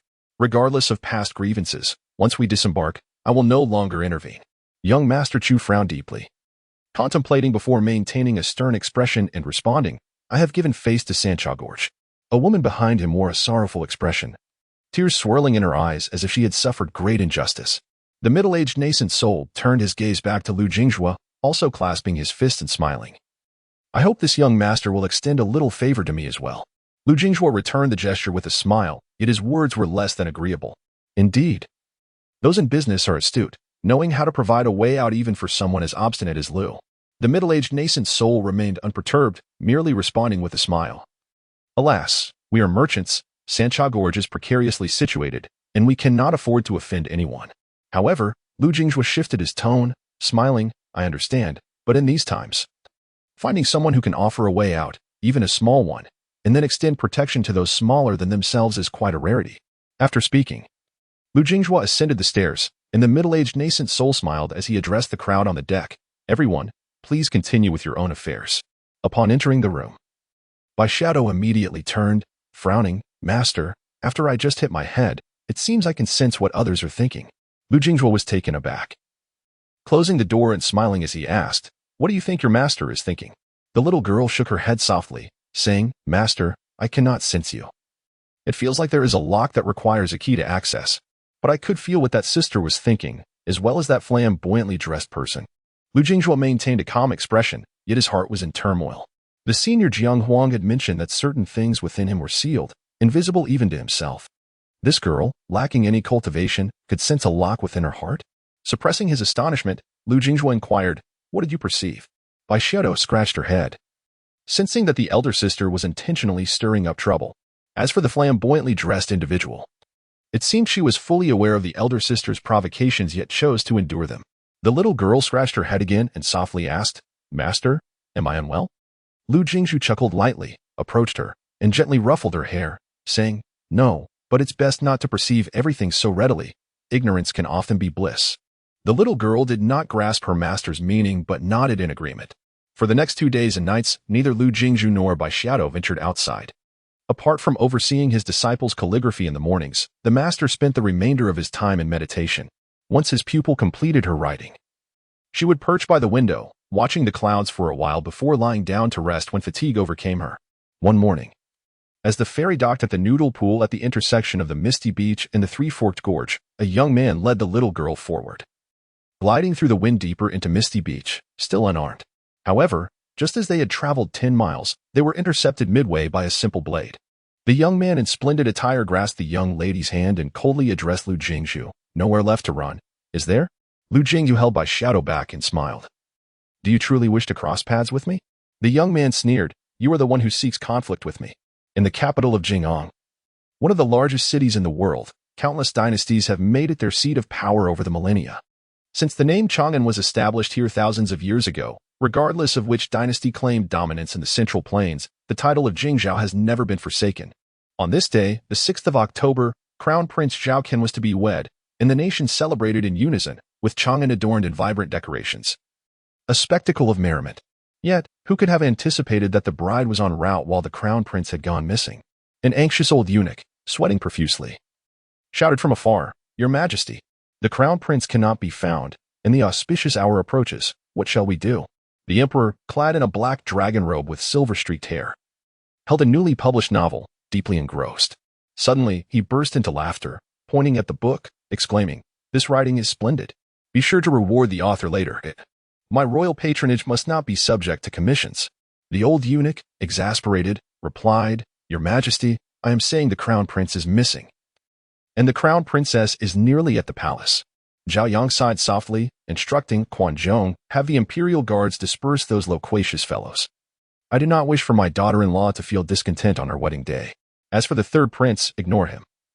The white dragon guard just reported he is by the empress's tomb.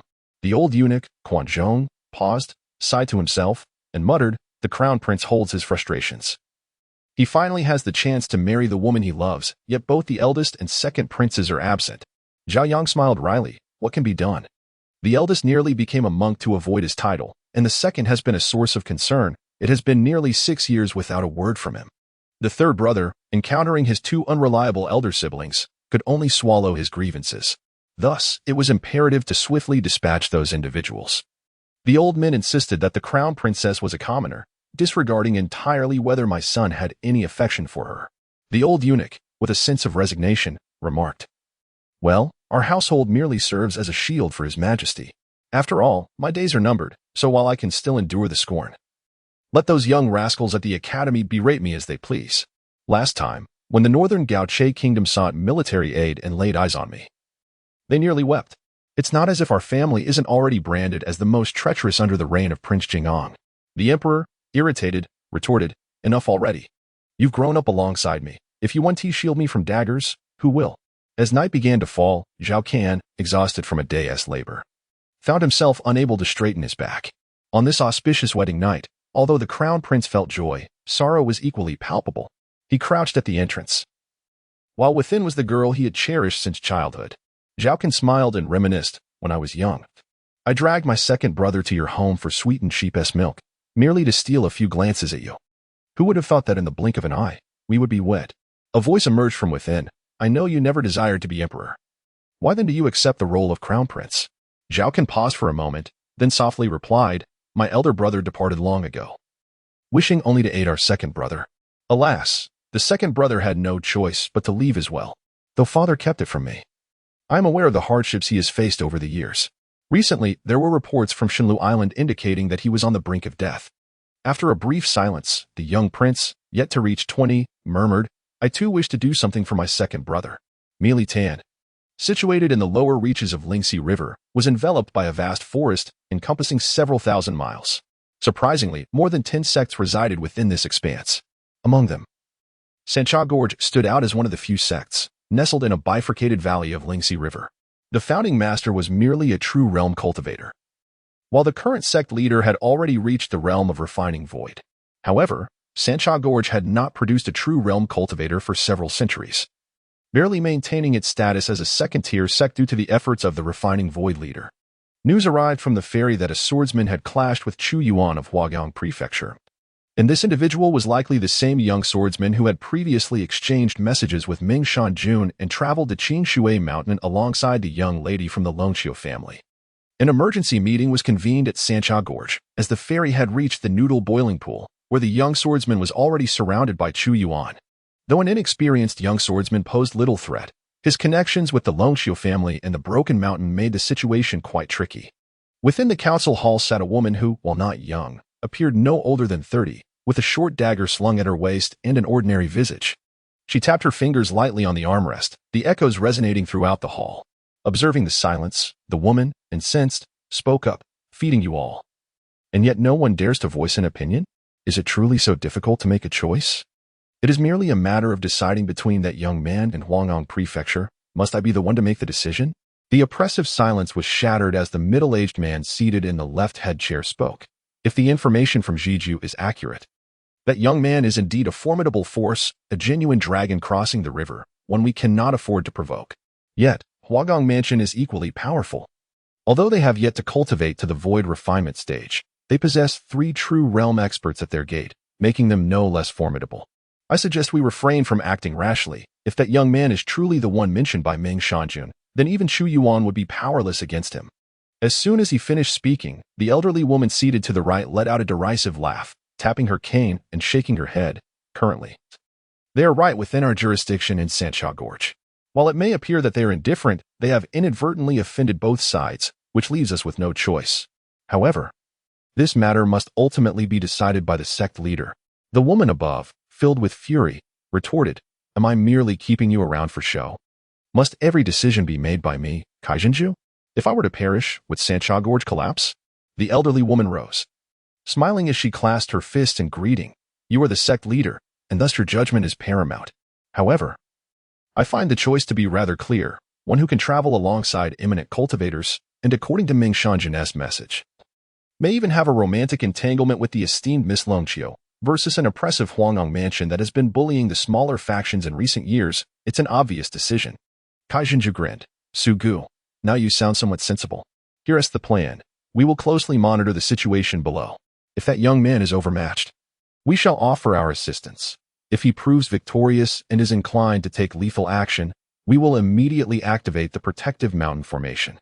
We shall then claim that a wandering rogue, a good man, happened upon us and took a liking to young Master Chu, carrying him away. I refuse to believe that while I am still alive, Huanggang Mansion would dare challenge me, unless their lord has broken through to the void refinement stage. We shall not cower. No matter how monstrous a chi refining cultivator may be, dare they cross boundaries to kill before reaching the true realm? Once they reach the true realm, let them try crossing the line." Kaijinju withheld one thought, fearing it might alarm her sect's elders and guardians. The higher the realm, the smaller the world becomes, and the more acquaintances one encounters. Some matters, even if not deliberately concealed, are hard to ignore, even for those who wish to remain oblivious. In a forest east of the noodle boiling pond, a young man with a cheerful demeanor rolled up his sleeves and said to the young girl beside him, "You must not look. If master tells you to close your eyes, then you must obey." Bai Shadow nodded, uncertain of the reason but confident that listening to her master was undoubtedly the right choice. The young woman standing beside Chu Yuan gently tugged at his sleeve, resembling a naive and innocent girl. "Chu Gu, perhaps we should reconsider. It is not right to kill indiscriminately, is it?" Chu Yuan smiled reassuringly. Fear not. I am here. Killing a couple of mud-legged ruffians is hardly a grave matter. I must assure you that I, Chu Yuan, possess the capabilities to protect both you and your sister." Indeed, the two were quite the performers. Even Lu Jingzhu found it somewhat unbearable. Suddenly, a man wielding a blunt knife hurled it towards Bai Shadow. His figure darted like a specter, appearing before Lu Jingzhu in an instant. Before the knife could land, a powerful fist surged forth, striking fiercely at Lu Jingzhu. The fist indeed struck Lu Jingzhu, yet the young man did not resist, enduring the blow with stoic defiance. However, where the blade fell, the young girl vanished without a trace. Lu Jingzhu brushed off the dust from his clothes, squinting at the man wielding the knife, whose murderous intent had surfaced multiple times. Although you serve another, your murderous aura cannot be feigned. Remember this in your next life as you play the role of a dog. The weight of your actions lies solely with you. Shadow, close your eyes. As soon as the words left his lips, a flash of sword light cut through the air, momentarily stunning the knife-wielding man. who then fell backward, a thumb-sized hole appearing in his forehead, clear and gaping. The man was already lifeless on the ground, and only then did faint lightning flicker in the air. Forming a disjointed line, Lu Jingjue opened his palm, and a gleaming silver sword, surrounded by swirling purple lightning, swiftly flew to hover in his hand. Chu Yuan was taken aback, as if a bucket of cold water had been poured over him in the depths of winter, causing his legs to tremble slightly. This person was a sword cultivator? One capable of effortlessly slaying those who had returned to the essence of martial arts. Surely, he must be at least at the peak of the nascent soul stage. Chu Yuan took a deep breath, shedding his earlier arrogance, and with a complex expression, clasped his fists towards Lu Jingjue, saying, "I apologize for my earlier rudeness, esteemed senior. I hope, for the sake of Huanyang Mansion, you might spare my life." At that moment, the young woman stepped forward, furiously tugging at Chu Yuan's arm, her voice tinged with urgency. "Brother Chu, I saw you shatter the communication jade slip. People from Huayang Mansion will arrive soon. Why are you provoking him?" Chu Yuan turned his head, casting a cold glare at her, gritting his teeth as he replied, "Thank you for the reminder." Lu Jingjue smiled, his voice gentle. "Young Master Chu, your aide seems to lack discernment in the future. When seeking companions, ensure you find those who are competent swimmers. Otherwise, like this poor duck, they may drown at the first plunge, leaving no trace behind." The young woman immediately lost her composure, her spirit visibly deflating. Chu Yuan looked up, momentarily stunned, and cast a talisman, which instantly ignited the corpse on the ground, reducing it to ashes with not a bone remaining. He quickly clasped his fists, saying, "Esteemed senior speaks true. The waters of Lingxi River are too deep for him to navigate, and with no remains, he has likely become fish food." Lu Jingjue nodded, smiling, "Then we shall part ways here." As soon as he finished speaking, Lu Jingjue summoned the sword light back. Meanwhile, over 100 miles away, two beams of sword light pierced through the fairies' formation, swiftly cutting through the clouds to arrive at this location. The young man strapped two swords to his back and took the reappearing young girl by the hand, smiling. "It's all right now. Let me take you to play." Chu Yuan, observing the two figures, dared not breathe. He possessed a flying sword, and two more swords, likely divine weapons as well. Turning to the young woman, his gaze turned icy. "You nearly sent me to the gates of hell. We must settle our accounts properly." At the edge of a cliff within Sancha Gorge stood the sect leader Kaizhenju, the mountain guardian Su Gu, and the law master Hong Xiu. One was at the refining void stage, while the other two were in the divine travel stage, and the trio remained silent. It may seem that the tale concludes with the demise of a morally dubious martial artist. Yet the ensuing events at the verdant Green Lake Mountain in the western fringes of Shenlu Prefecture and the eastern seas, Huanyang Manor, promise a far more intricate unfolding. Kaizhenju could not suppress a twitch at the corner of her mouth, exclaiming, "This young man, which of you intends to engage with him? I certainly want tea. I fear he might coax me into selling the Sancha Gorge." The chief law enforcer, Hong Xiu, managed a wry smile, remarking, "Despite his mere golden core cultivation, his methods are more than sufficient to eliminate someone at the nascent soul stage. Moreover, this youth harbors a rather dark disposition.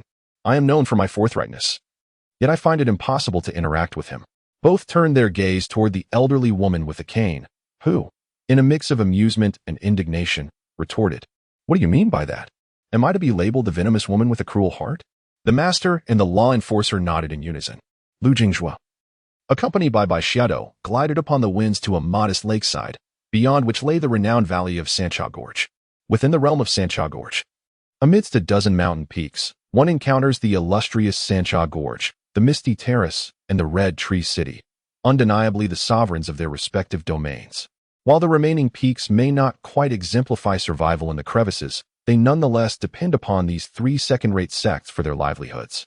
As they approached the lakeshore, a 3-mile-long street of azure bricks stretched alongside the water, with piers extending into the lake every 100 steps, accommodating only small boats. Lu Jingjue glanced down at Bai Xiaodo and gently inquired, "The weather has turned cooler. Are you warm enough?" Bai Xiaodo shook her head, responding, "I am not cold inside the house." Lu Jingjue retorted mildly, "Later, I shall take you to purchase some clothes." The local garment shops naturally offered various magical attires. Procuring a few sets for the young girl would ensure her comfort in both winter and summer, preventing her from succumbing to the chill. Approaching one of the piers where a small boat was moored, Lu Jingjue had yet to speak when the boatman cheerfully interjected, "For the renowned valley. It's 1 tael of silver, for Red Tree City, 1.5 taels, and for Misty Terrace, 10.5 taels." I see this young gentleman is accompanied by a child. Surely, you do not intend to visit Misty Terrace in search of the Qihong Pavilion? The little girl, puzzled, looked up and asked, Master, what is the Qihong Pavilion? Lu Jingzhua's lips twitched, and after a moment of contemplation, he replied with a smile. It refers to women of exceptional skill. The old boatman, with a hearty laugh, chimed in, that is quite astute. Both the Qing and Hong pavilions are indeed home to women of remarkable talents. Lu Jingzhua, bemused, responded, Elder, one must consider the appropriateness of the context when speaking. If you continue in this manner, I shall have no choice but to seek another pier. Upon hearing this, the boatman quickly retorted, I apologize for my ramblings. Where are you two headed? Shall we embark? Lu Jingzhua took Bai Xiaodo's hand, tossing a piece of broken silver, and softly instructed, across the lake, to the renowned valley. At that moment, it was midday, and a gentle breeze swept across the lake. Bai Xiaodo extended her hand to test the water's temperature, finding it quite pleasant. She then stretched out her feet, preparing to remove her shoes and socks, but upon noticing her master's beaming gaze upon her, she flashed a smile and retracted her feet, playfully splashing the water like a kitten. After a while, she would dip her hand in again, feeling a peculiar sensation that something beneath the surface was accompanying her. The boatman, paddling with a jovial demeanor, inquired, by your accents, I gather you hail from the Central Lands? Is this your first visit to the enigmatic shore? Lu Jingzhua took a sip of wine and smiled gently. What renowned beverages are there in Mealy Beach? I would appreciate your recommendations, esteemed elder. The boatman grinned broadly and replied softly, when it comes to fine wines, the Piaoqing wine from Liaoran Valley, the Jinqiu wine from Hongshu City, and the Hua wine from Minglong Terrace are all exceptional. However, among these three, the Hua wine is the most accessible. He continued, the Piaoqing wine from Liaoran Valley is crafted by the Maiden of Tan-Tu, who brews only 3 vats a year. Even with wealth, one cannot procure it, as the queue for purchasing stretches to centuries. As for the Jinqiu from Hongshu City, it requires waiting for the city's red trees to blossom. The wine is made from the flower buds of these trees, which renew their appearance every decade, yielding only a meager amount of wine. Lu Jingzhua sighed, who can afford such luxuries? The boatman chuckled, his laughter growing more infectious, thus. Enjoying the Hua wine from Minglong Terrace is the simplest option. At this moment, a young girl, who had been diligently scooping water, suddenly inquired, Master, there is a creature with a single horn on its forehead and white patterns on its body, resembling a cow. What kind of fish is that? Lu Jingzhua was taken aback and had yet to respond when the boatman interjected, Oh my, this child is quite knowledgeable. However, that is not a fish. It is said to be the Tongtian rhinoceros. This mythical beast consumes only toxic grasses and thorny trees, avoiding tender flora altogether. Those unaware might assume our Lingxi River derives its name from the phrase hearts that resonate are one, but in truth, this river was carved by the Tongtian rhinoceros, which transformed to quell the demonic aura of an entire continent. The old boatman continued his tale, while Lu Jingzhua discreetly summoned his long phone, a shadow swiftly slipping into his sleeve. He then retracted the long phone, signaling to Bai Xiaodo to remain silent. The young girl covered her mouth with her hands, nodding earnestly. In truth, Lu Jingzhua was already astounded, contemplating whether this was the fortune bestowed upon a favored one. How remarkable that the legendary Tongtian rhinoceros appeared so readily. Countless travelers crossed this place daily, yet it was this girl who beheld it. Before long, the small boat gently approached the shore.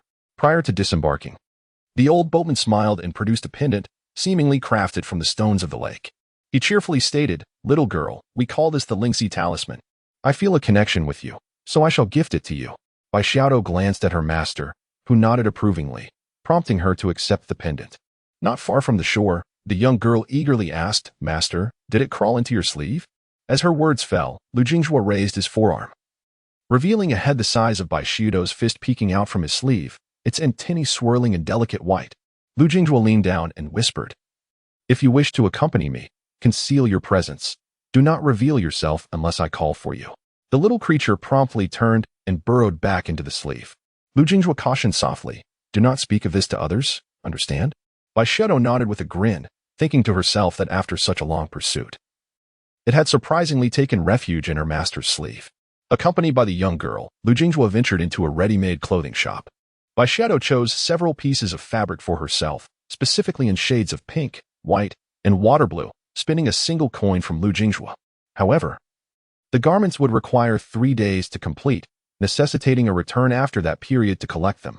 In the Liaoran Valley, most visitors hail from distant lands for trade. The Sancha Gorge is renowned for its production of a unique pearl known as the Lingxi pearl, which aids in the absorption of spiritual energy. This pearl possesses a luster reminiscent of jade, shimmering with a fluid brilliance. Consequently, the Lingxi pearl is crafted into various adornments for sale. This lucrative trade is firmly held within the grasp of Sancha Gorge, making Liaoran Valley predominantly a marketplace for women's accessories. Surrounding mountains host artisans skilled in weaving fabrics for magical garments and those adept in tailoring, all revolving around the Lingxi pearl trade. Even celestial beings require a means to sustain themselves. Otherwise, how could so many individuals thrive on a single mountain?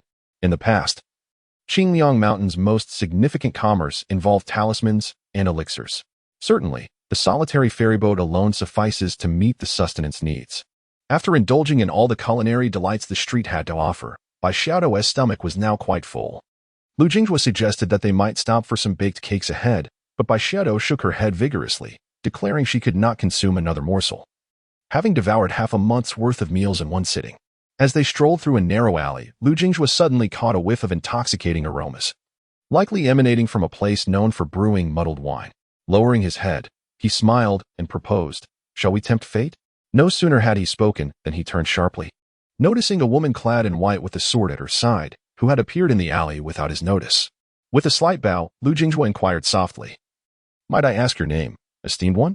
The woman, appearing somewhat reluctant, took a few steps forward and introduced herself. "I am Kai Jinju. If you wish to drink, I shall treat you." Lu Jinghua, grinning, remained silent, realizing she was the head of the sect. He refrained from expressing gratitude, pondering her unwilling demeanor while questioning her sincerity in offering to host him. Suddenly, Kai Jinju appeared despondent, resembling a frostbitten eggplant. She glanced at Lu Jinghua and confessed, "To be honest, I, Kai Jinju, am quite forthright. I came to meet you to establish a cordial relationship, especially since I've inadvertently offended the Huangyang Manor on your behalf. It would not be wise for Sancha Gorge to act against you." She continued candidly, "I am not one for sweet words. I merely wish to befriend you." Lu Jinghua, perplexed, asked, "Why do you seem so unwilling, Master Kai?" Kai Jinju responded straightforwardly, "With just a few of your words, you've stirred up trouble between Huangyang Manor and Lushan. You are quite the schemer. I fear you might sell me out, and I would be left counting the coins." After a brief pause, she added, "Nonetheless, I must thank you. Meng Ran had a good rapport with us at Sancha Gorge, and during his lifetime, we traveled together to Dohanzhou." It was then that Lu Jinghua comprehended why Sancha Gorge was keen on obstructing the message intended for Huangyang Manor. Bai Xiaodo tugged at Lu Jinghua's sleeve and whispered, "Master, who is this Annie?" Kai Jinju shot her a glare, retorting, "Who are you calling Annie? I am not yet married." Bai Xiaodo muttered, "Look at you, you're even older than my master." Lu Jinghua gently pressed the little girl's head down and smiled, saying, "I have indeed thanked Master Kai for obstructing the information, but I am curious about what kind of wine he wishes to offer me." Kai Jinju pouted, "Naturally. It's the fine Piao Qing, but do remember, do not extol the wine once you take a sip. Our little Tanta despises flattery." Following Kai Jinju, they meandered along the trail marked by the scent of the wine. Before long, this leader of Sancha Gorge stealthily pried open a door, beckoning Lu Jinghua with a finger while lowering her voice. "Hurry." Bai Xiaodo blinked and murmured, "Are we going to steal something?" Just then, the door was pulled open from the inside, revealing a girl clad in red, glaring with her arms crossed. She said with a hint of melancholy, "Master, here again to pilfer wine?" Kai Jinju chuckled awkwardly, pointing at Lu Jinghua. "What can I do? A distinguished guest requires a proper bottle of Piao Qing for hospitality. Can I not pay for it?" Lu Jinghua smiled and clasped his hands together, softly addressing Miss Tantu. The girl in red glanced skeptically at Lu Jinghua. Upon a mere glance, she was momentarily taken aback but quickly regained her composure. Uncharacteristically, she turned to Kai Jinju and said, "Perfect timing. We have new wine. Come in." The girl led the way inside, while Kai Jinju, puzzled, glanced back at Lu Jinghua, wondering how such a seemingly ordinary fellow could captivate their little Tantu. Lu Jinghua stepped forward, smiling. "Master Kai is truly approachable." Kai Jinju scoffed, "Spare me, that's merely because Tantu is our treasure in Sancha Gorge. Besides, he has only signed a 10-year contract with us, not a lineage affiliation." As they entered the small courtyard, the aroma of wine grew more intense, causing Lu Jinghua to swallow hard. Tanta brought forth 2 jars of wine, while Kai Jinju, astonished, incredulously asked, "Tantu, you haven't diluted the wine, have you? Why the sudden generosity today?" The girl rolled her eyes and softly replied, is the esteemed guest from the Central Plains? Lu Jingjue nodded, smiling. I hail from Chang'an and have long resided in Fuzhou County, Leping Prefecture. The Green Ling Mountain lies within the realm of Fuzhou County. Lu Jingjue found her demeanor somewhat peculiar, but refrained from inquiring further, instead pouring a bowl of wine and cheerfully stating, I have heard on my journey that Miss Tantu's wine has a queue stretching hundreds of years. Today, I owe my gratitude to Master Kai. Unbeknownst to him, the leader of Sancha Gorge before him raised the wine jar and took a sip, then spoke candidly, let's not beat around the bush. I am aware of your status. But the others in Sancha Gorge are oblivious. If you wish to befriend me, I will drink this bowl of wine. If not, I shall drink and leave. And so will you. Lu Jingjue found himself both amused and exasperated, thinking how could a leader of a second-rate sect be so reckless? Yet, Kai Jinju stared at him intently, prompting Lu Jingjue to finally respond, I am willing to befriend Master Kai, especially for your understanding that others in Sancha Gorge are unaware. However, to befriend Sancha Gorge, Master Kai must answer me one question. Kai Jinju, after downing a bowl of wine, broke into a smile and remarked, friendship can be forged over drinks. I shall partake, and Lu Gongzi shall speak. Lu Jingjue took another sip of his wine, his eyes twinkling with amusement as he inquired, if it weren't I engaged in a dispute with the Huangong Manor, but merely an ordinary itinerant cultivator, would that fairy manager still have intervened after providing Chu Yuan with a way out? Kai Jinju poured herself a drink from her own jug and replied, if it were not for inciting trouble, indeed, he would. Strangely enough, this young lady from Tantu, whom they had never met, seemed to harbor goodwill towards both Lu Jingjue and his disciple. At that moment, Bai Xiaodo was taken by Tantu to tour the winery, a place Kai Jinju herself had yet to visit, despite being the sect leader. As the wine flowed, Lu Jingjue, feeling emboldened, probed further. I do not aspire to the floral wines of the Minglong platform, but regarding the autumn prohibition of Honshu City, do you possess any connections, sect leader Kai? Kai Jinju chuckled in exasperation. Lu Jingjue, do you not regard yourself as an outsider? It is unfeasible. As for that scoundrel from Honshu City, it is already a blessing that I am not at odds with him. Furthermore, should you desire to wander in Honshu City, remember not to mention our acquaintance. If my name is spoken, I fear you may be expelled. Puzzled, Lu Jingjue reflected that although the three sects were of similar standing, the leaders of Honshu City and the Minglong platform had yet to ascend to the realm of refining the void. Why then was Kai Jinju so scorned by Honshu City? Kai Jinju shrugged. Just heed my words. I, Kai Jinju, may not be cunning, but my heart is not as dark as yours. In truth, Kai Jinju found herself somewhat perplexed. Other swordsmen were forthright and decisive, yet this fellow was of an entirely different ilk. Before long, Kai Jinju declared, you may reside in our Aoran cottage. I shall escort you there shortly. My duties as sect leader demand my attention. At that moment, the young lady from Tantu approached with Bai Xiaodo in tow, suggesting, Lu Gongzi, I have gotten along splendidly with Sister Xiaodo. Perhaps you both could stay here? The winery is quite spacious, and I have some hidden wines as well. Before Lu Jingjue could respond, Kai Jinju, taken aback, rose and pulled Tantu aside, her face darkened. You foolish girl. Surely, you do not genuinely fancy this fellow? Tanta glared at Kai Jinju, retorting, what are you implying? I merely feel a kinship with Bai Xiaodo. Kai Jinju, half convinced, transmitted a warning to Lu Jingjue, stating, I advise you. The Minglong platform is rife with young maidens of various types. There is nothing you could imagine that they do not possess. Should you find yourself short on funds, I can lend you some. But if you dare to harm our Tantu, we shall have unfinished business. With a scowl, Lu Jingjue communicated back, Sect leader Kai, are you overthinking this? He sighed. Never mind, for the sake of reputation, let us proceed to Daoran Cottage. Turning to Bai Xiaodo, he asked, do you wish to stay here? Bai Xiaodo glanced at Tantu before responding, I would like to, but wherever my master goes, I shall follow. Lu Jingjue pondered for a moment. Indeed, the little girl had been surrounded by elders throughout their journey, and having someone to converse with was quite pleasant. Though it was clear that the winery was not a suitable place for lodging. How about this?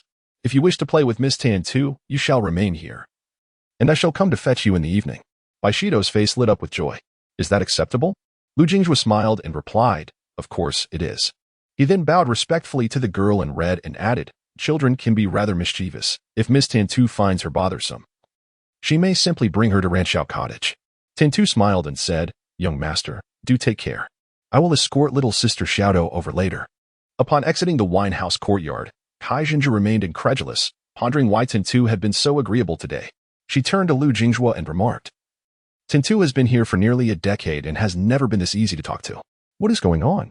Lu Jinghua, with a hint of helplessness, replied. I believe Miss Tintu still possesses a childlike spirit. She has simply found a kindred spirit in another young girl. Do not be so suspicious, Master Kai. Kai Jinju turned away, pouting, and said, I am quite busy. You may go to the cottage on your own. With that, she swiftly departed, leaving Lu Jinghua to chuckle wryly, thinking to himself that this was his first experience in making friends in such a manner. Once he left the alley, Lu Jinghua wandered aimlessly through Rand Valley. Unlike his initial arrival, the streets were now bustling with couples, most of whom seemed to have come from the Misty Stage.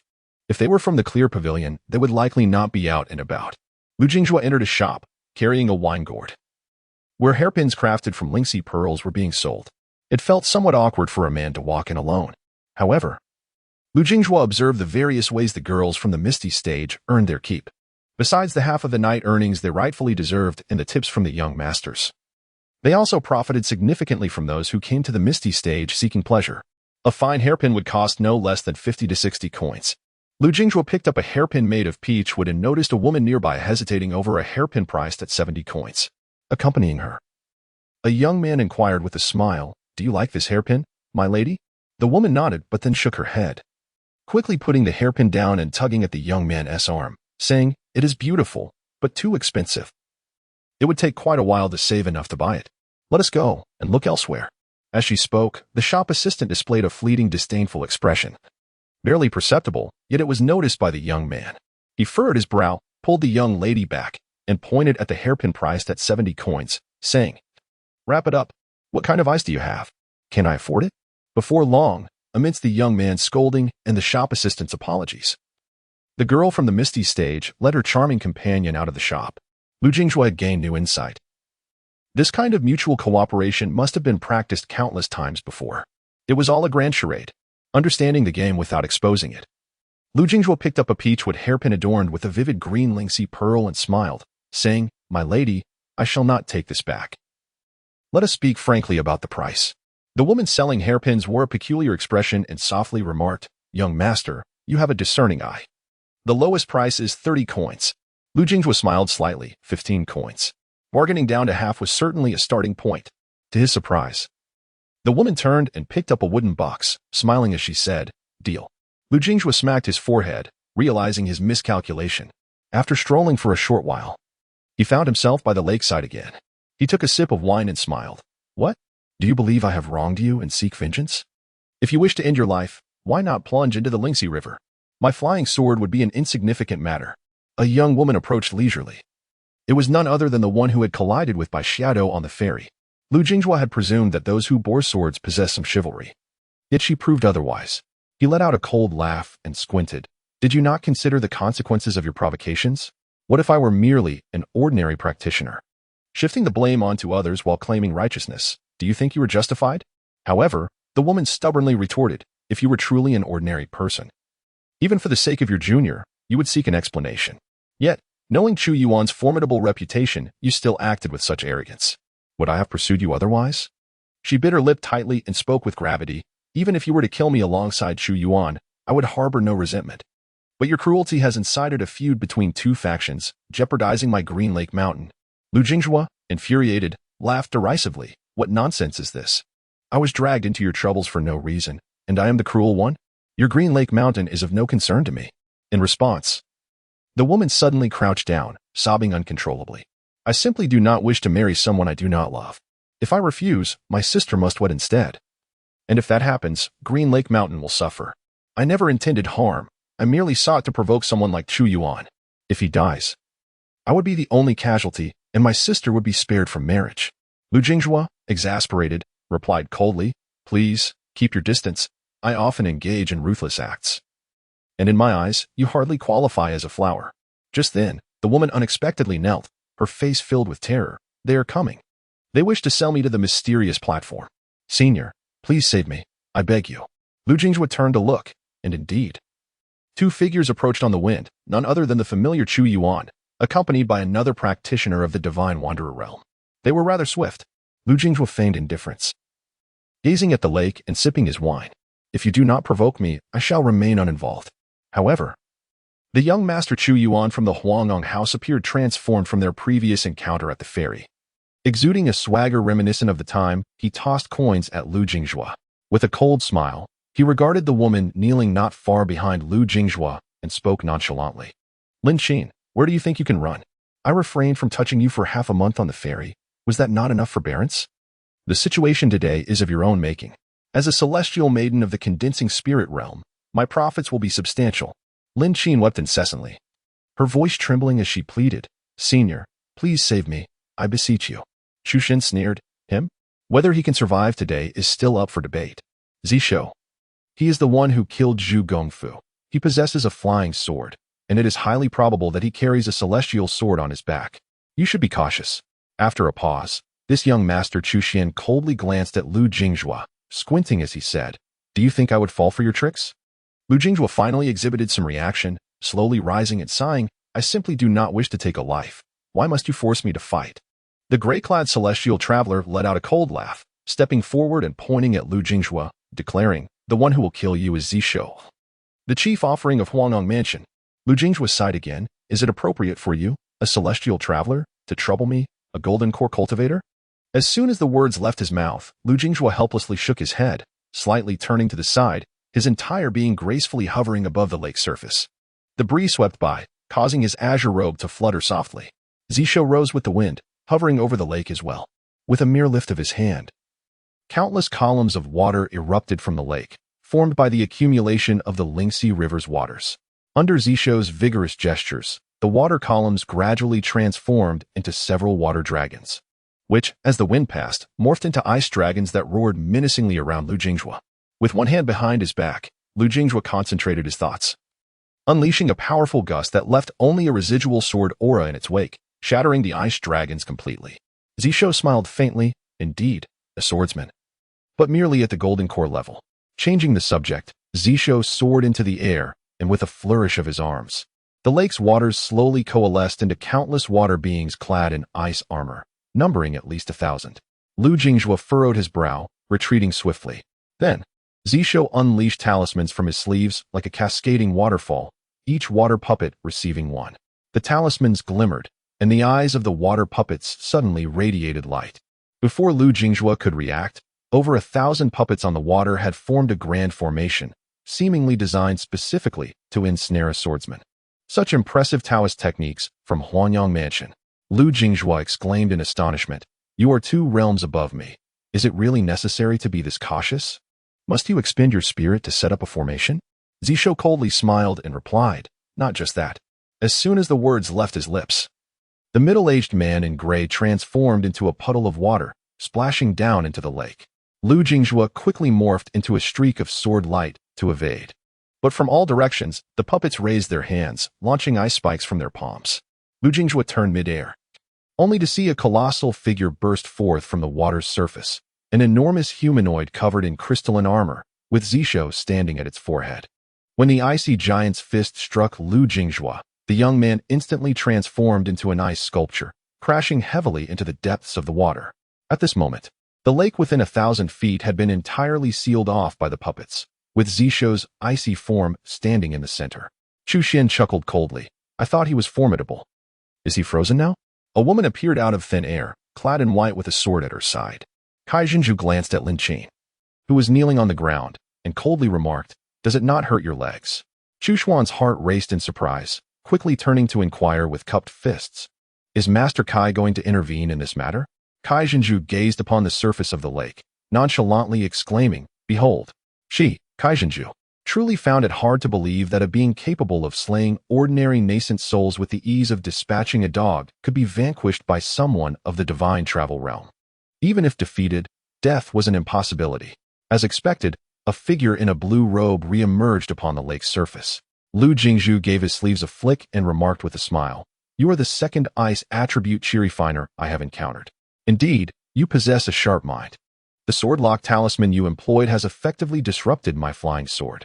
Zishou sneered, responding, You, a mere Middle-earth golden core cultivator, will perish in the Spirit Shi River without leaving a trace. He was not foolish. His words were directed at Kai Zhenju. What merit was there in provoking a potentially limitless Huangyang mansion for the sake of a trifling golden core from the Middle-earth? Once our mansion lord emerges from seclusion, he will undoubtedly ascend to the realm of void refinement. Lu Jingzhu smiled faintly, extending his left hand to draw forth a single log boat. Kaizhenju, surprised, wondered, "Is this fellow left-handed? I haven't seen him drink with his left hand." Lu Jingzhu slightly raised his head. Since returning to the Golden Core realm, he had yet to showcase any swordplay. He raised the ancient eight-edged sword in his hand, his right fingers pointing skyward as he swept them away. The peculiar patterns on the sword's blade shimmered with azure light, and Lu Jingzhu exuded a sword aura akin to a slanting Milky Way. While his sword intent blazed like a fierce flame consuming the mortal realm, causing the lake to bubble as if boiling. The young man smiled and declared, "You may tread your own path, while I shall navigate my solitary vessel." No sooner had he spoken than he soared into the air, executing a horizontal slash with his sword, while the mountain water bridge simultaneously emerged from behind him. Zisho flicked his fingers, conjuring several ice walls on the lake's surface. Yet, where the sword aura passed, it obliterated all in its wake. The ice walls could not withstand it. The ice-armored giant, feeling the pressure, could no longer remain seated. He quickly rose, brandishing an ice shield, but as the sword aura struck the shield, the giant staggered back over 100 paces. Though he managed to block the sword's force, the ice shield was riddled with cracks. Zisho turned abruptly, only to witness that wooden sword rampaging across the lake, infused with thunder and flame. Although he had set up a sword lock formation, the ice puppets he had conjured melted away before the wooden sword even reached them, incinerated by the intense heat emanating from its blade. In mere moments, the thousands of talismans Zisho had deployed floated upon the lake like leaves. With a person leading, the single log boat charged forward. With individuals ensconced within, the mountain water bridge breached the formation. Lu Jingzhu grinned widely, gently casting the single log boat into the fray, alongside a wooden sword and an iron sword, which floated beside him. The flying swords surged swiftly across the lake's surface, creating tumultuous waves wherever the wind blew. Lu Jingzhu rolled up his sleeves, smiling as he proclaimed, "It is my turn now." As his words fell, several bolts of purple lightning erupted from within Lu Jingzhu. Dark clouds suddenly gathering overhead. A streak of purple lightning raced across the lake, unimpeded by the rising ice walls before him. 3 swords flew towards the ice-armored giant, while the azure afterimage left by the single log boat lingered, refusing to dissipate. The sword of the mountain water bridge, ablaze with flame and interlaced with thunder, rendered the lake's waters as tumultuous as boiling liquid. The flying sword, resembling a ghostly specter, swiftly pierced through the purple lightning towards the brow of the icy-armored giant. With a flick of his fingers, Zisho summoned a resplendent spear from the lake, which landed in the giant's grasp. The icy giant, akin to a dragon, thrust outwards, effortlessly deflecting 3 swords. As the purple thunder approached, Lu Jingzhu leapt high into the air, his left fist brimming with concentrated lightning. At that moment, the convergence of thunder, the force of his punch, and the sword's aura harmonized into a single fist, blurring the lines between martial arts and swordsmanship. Rather than employing the spear to intercept Lu Jingzhu, the icy giant pivoted swiftly, launching a counterattack. The clash of fist and spear resonated with a thunderous explosion, sending colossal waves surging from the battleground. Kaizhenju sighed in resignation, taking to the air to quell the tumultuous waters. Such was the predicament of being on one's own turf. A young girl in red, accompanied by a small maid, arrived on the wind just as the waves were subdued. The youth in a blue robe kicked away the spear, landing and then forcefully striking the lake's surface, propelling himself upwards once more. His fist crashed down heavily onto the giant's head, causing Zisho to stagger. The icy giant steadied itself with the spear, yet was compelled to retreat several hundred feet as a sword shadow swept in. A bolt of thunder followed closely as Lu Jingzhu materialized, raising his left arm to summon a small boat into his grasp. With a sword in hand, he unleashed a beam of lightning, forcing the icy giant to yield further back. Before he could regain his footing, another figure in a blue robe appeared. Lu Jingzhu's right hand tightened around the mountain water bridge. Again, a sword light mingled with thunder and flames sliced through the air. Under the supreme solar sword intent, the icy giant disintegrated into lake water, leaving behind merely a watery avatar. Zisho's expression soured as the avatar leapt up, lifting the spear to gather the lake's water. The towering figure extended the spear, spinning it midair to pierce through the water veil. As the spear sliced through, the water wall transformed into countless frost-laden spears. Lu Jingjue furrowed his brow, morphing into a streak of lightning and retreating several hundred feet. However, as he steadied himself, both the watery avatar and the myriad crystalline spears surged toward him. With a cold smile, Zisho declared, "This is a taste of one's own medicine." Lu Jingjue swiftly turned, wielding two swords that emitted radiant arcs. Yet the giant spear firmly pierced his chest, casting him aside like a stone skipping across water, crashing heavily onto the shore. Before Zisho could revel in his triumph, two flying swords erupted from the lake's depths, piercing through the watery avatar's base, forcing Zisho to relinquish his form, which splashed back into the lake. Lin Qin widened her eyes, exclaiming in tremor, "This young man is formidable, contending against a deity at the golden core level and achieving a stalemate." Kai Jinju scoffed, retorting, "What kind of eyes do you have? After all this time, he merely seems to hold a slight advantage, having only broken the giant's golden body avatar. The chasm of realms, crossing even one is deemed a prodigious talent, and he faces two levels." Bai Xiaodo, anxious, raised her head, frowning as she implored, "Can someone assist my master?" Tan Tu gently patted the little girl and smiled, "Do not worry. Although the young master may lack in cultivation, he certainly possesses numerous skills." Not far away, the anxious Chu Yuan had already sent word to summon his mother, and only upon hearing Kai Jinju's words did he finally feel relieved. Yet, he still felt a pang of discomfort. How much did the difference between their golden elixirs truly amount to? A small dock by the lakeside was shattered by Lu Jingjue's impact, and an old man, holding a small boat with one hand, glared and shouted, "Do you realize how many years it has been since anyone fought on this lake? You nearly ruined my livelihood." Lu Jingjue paid no heed to the ramblings of the old boatman, slowly rising and spitting out a mouthful of blood before swiftly moving toward the center of the lake. Were it not for the blue robe he wore, he would have suffered far more than a mere light injury. However, it was impossible for Zishua to retaliate with his techniques at this moment. In truth, he was already utterly astonished, pondering what kind of divine being Chu Yuan had provoked. After all, merely possessing a golden elixir was one thing, but the destructive power he wielded was on par with those at the brink of the nascent soul stage. As the young man approached with sword in hand, Zishua felt his eyelids twitch uncontrollably. After a moment, he forced a smile and said softly, "Friend, we have fought for quite some time now. Continuing this battle will only lead to mutual loss. Why not allow me to take Lin Qin, and we shall cease hostilities?" Lu Jingjue spat out another mouthful of blood and raised his gaze to the middle-aged man clad in gray. It was no longer a matter of who could take whom. "When you came seeking me, did you not intend to kill me?"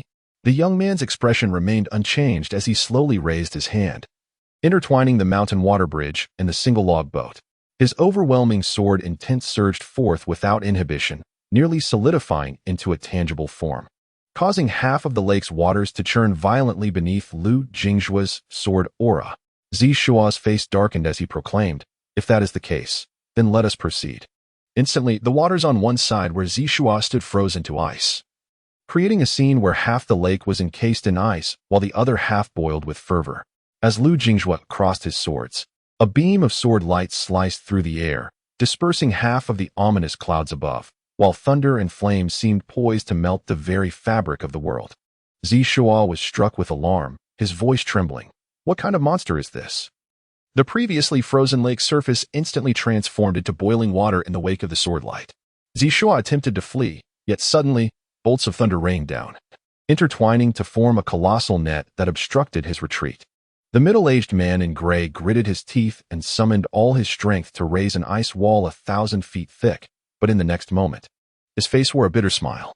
A flying sword, appearing from nowhere, pierced through him without warning.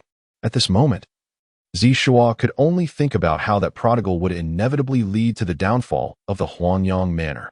A flash of lightning arced across the sky as Lu Jingjue raised his long sword, ready to sever Zishua's head. Suddenly, a shadow darted past, accompanied by an arrow soaring through the air. Fortunately, the arrow was shattered by a swift strike, but Zishua had already been rescued. A middle-aged man clad in a Taoist robe and wearing a carefree headscarf arrived, squinting at the Taoist maiden beside him, who wielded a large bow and coldly remarked, "Who instructed you to shoot arrows?" He glanced at Chu Yuan and then at the Taoist priestess beside him, sneering, "Is this the son you have taught?" Next to Kai Zhenju stood an elderly woman and a middle-aged man, shielding Lu Jingjue behind them. "Boy, Chu Jianyan has just broken through. If things don't go well, you should flee." I cannot afford to clash with a sect at the void refinement stage. Though he spoke thus, Kaijinju, hands resting on her waist knife, scoffed and retorted, Chu Master, having just broken through, you come to my Sancha Gorge to flaunt your authority. Do you think me easy to bully? In an instant, Chu Jianyun arrived, clasped his fists, and said, had I not emerged from seclusion in time, a calamity would have ensued. I apologize to Master Kai. But may I first speak with this young friend? Seeing Kai Jinju offer no objection, Chu Jianyun slowly descended to the lake's surface and bowed deeply to Lu Jingjua. I have been in seclusion for decades, failing to teach my son properly. I apologize on his behalf. Lu Jingjua frowned, speaking coldly. So I have been toiling all this while just to help you manage your son? Suddenly, Chu Jianyun raised his hand and flicked his fingers, causing Chu Yuan, who stood by the lakeside, to wail in agony, rolling on the ground. Not only Lu Jingjua but even Kai Jinju and the others looked on in confusion. What a spectacle! With a single action, he had rendered his cultivation useless. What was the meaning of this? The female Taoist, armed with a great bow, swiftly approached Chu Yuan, noticing his trembling arms. Gritting her teeth, she exclaimed in anger, Chu Jianyun, even a tiger does not eat its young. You have destroyed his cultivation. How is he to find his place? Chu Jianyun coldly replied, not only him, but you have long occupied a high position and forgotten the sufferings of the world. Upon returning to the mountain, you shall face the wall before the statue of our ancestor for a century, and I shall split your soul for reincarnation, allowing you to recall the hardships we endured in our youth. Turning back, Chu Jianyun smiled. Shall we speak on the shore? Kai Jinju replied with a smile. If you are so eloquent, let us go to the Lurin Pavilion and converse there. It truly is not suitable here. This conflict has already drawn many eyes to Lu Jingjua's presence at the Mealy Strand. Lu Jingjua nodded, and several figures departed on the wind, even carrying the unconscious Chu Yuan to the Lurin Pavilion. Though Tan Tu did not accompany them, she conveyed through sound, rest assured, young master. Little Do is safe with me. By the way, young master, my surname is Jean, and I hail from the returning ruins. Lu Jingjua left not too late. But as he landed, no one noticed the redness in his eyes. The Luran Pavilion was one of the most esteemed goose houses in the Sancha Gorge, though it had never been this lively before. Chu Jianyun spoke softly, young friend, your previous strike was too heavy. I have sent someone to take him back to the Huangong Manor to recuperate. The fault lies not with him but with my rebellious son. And I hope you do not hold it against Zishou. With the situation having escalated to such a point, what more could Lu Jingjua say? He could only smile and respond, it seems that the Chu master is indeed a reasonable man. Chu Jianyun smiled and turned to Lin Qin, saying, I shall send someone to escort you back to Green Lake Mountain.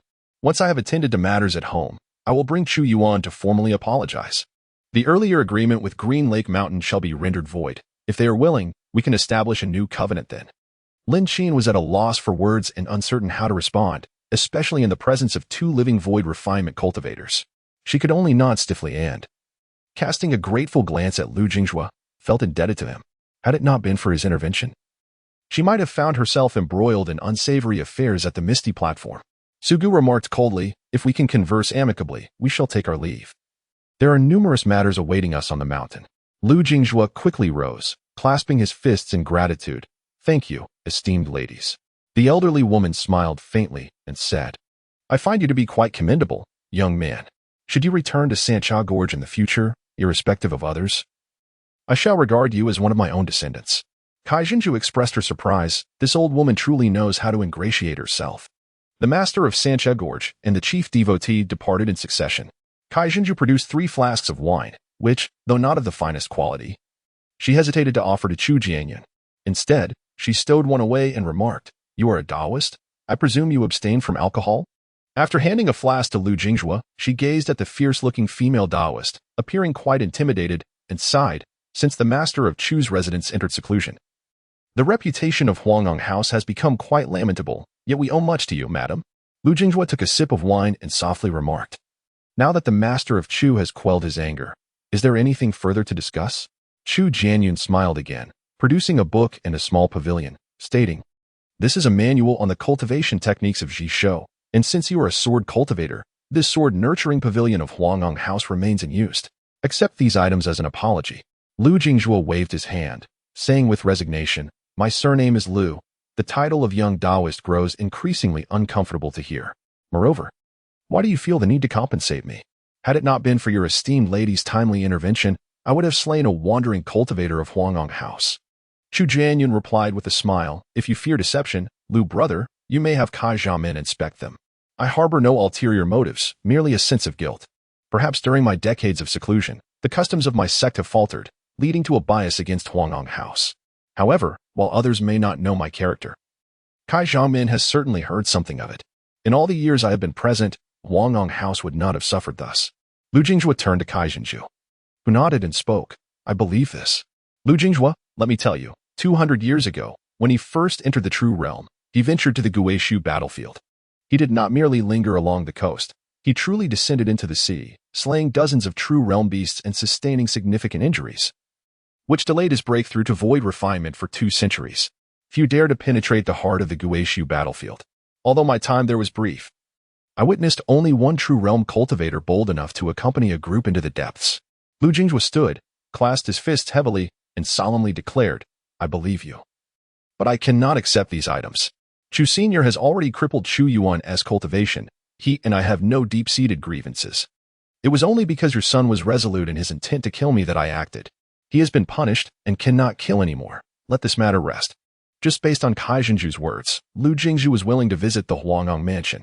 However, Chu Jianyun forcefully pressed something into Lu Jingju's hands and solemnly declared, not only you, but all those harmed by him, especially those with living relatives. I shall transform him and cast him into the homes of the victims, allowing him to witness the suffering he has caused. For those without kin, I shall make him burn incense and chant scriptures daily to atone for the souls he has wronged. The Taoist nun, who had remained silent until now, suddenly slumped to the ground. Chu Jianyun, your moral superiority is admirable. You have crippled your son's cultivation, yet you seek to obliterate his will to pursue the Tao? Chu Jianyun, expressionless, replied, he must retain a semblance of conscience for his will to be destroyed. Implicit in his words was the notion that if Chu Yuan were cold-hearted, no exposure to the suffering of others would bear any fruit. In truth, Lu Jingjue began to grasp the intent of this master of the Chu family. If Chu Yuan's will were truly shattered, there would remain a glimmer of hope for him to embark on the path of cultivation anew. And he might even reclaim his former realm, or perhaps ascend to heights even greater. Kai Jinju grinned and softly remarked, Brother Chu, your disciples nearly overturned my lake. Yet I received no compensation? I am unpretentious, money will suffice. Chu Jianyun smiled and said, I would be grateful if Master Kai could reserve a shop for me in Liaoran Valley. In the future, someone from Huangong Mansion will be selling talismans here. Kai Jinju beamed with joy, taking out the wine flask he had stowed away, exclaiming, Ah! If Brother Chu continues to oversee Huangong Mansion, our 2 families can surely remain friends. Chu Jianyun clasped his fists and smiled, from Lu's accent. You hail from the Central Lands, correct? If you do not mind, you may visit Huangong Mansion on your journey home. This matter is settled. I must return to restore the integrity of my family. Lu Jingjue clasped his fists, replying, I fear I shall soon impose upon you. Kai Jinju also clasped his fists, until we meet again. Chu Jianyun nodded, waving his large sleeves, and the 2 vanished from sight. Although the master of the Chu family had long since disappeared, Lu Jingjue could still hear a voice echoing in his ears. Above the clouds, the bout-bearing female Taoist anxiously exclaimed, What means did you employ?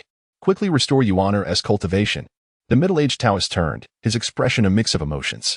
Yet, as a husband and father, how could he not feel the pangs of affection? A loving mother often spoils her child. Chi Chao, do you think I am one to merely speak without action? In just 60 years, look at what Huangong Mansion has become. I do not jest. You, my divine friend, truly ought to descend to the mortal realm and take a look. The female Taoist's face turned ashen as she laughed maniacally. In the courtyard, Kai Jinju asked with a smile, I have examined the items. Either there are no issues, or this master of the Chu family has become too formidable after breaking through. And I cannot discern it. The young man took a sip of wine and replied with a smile, I have faith. After a pause, Lu Jingju inquired with a chuckle, Does Master Kai have some connection with you, Xiao Feng? Kai Jinju was taken aback, exclaiming, You can see this? Lu Jingju merely smiled in response, while Kai Jinju slapped his forehead in realization. Damn it. This kid is probing for information. She can be considered my junior sister. I have many masters, but only this one junior. Kai Jinju did not intend to delve deeper into this topic and instead remarked, having lived for nearly 1,000 years. I have encountered many prodigies, yet your terrifying presence is truly a first for me. If you had team moderated your final strike, that Zibo would surely have perished.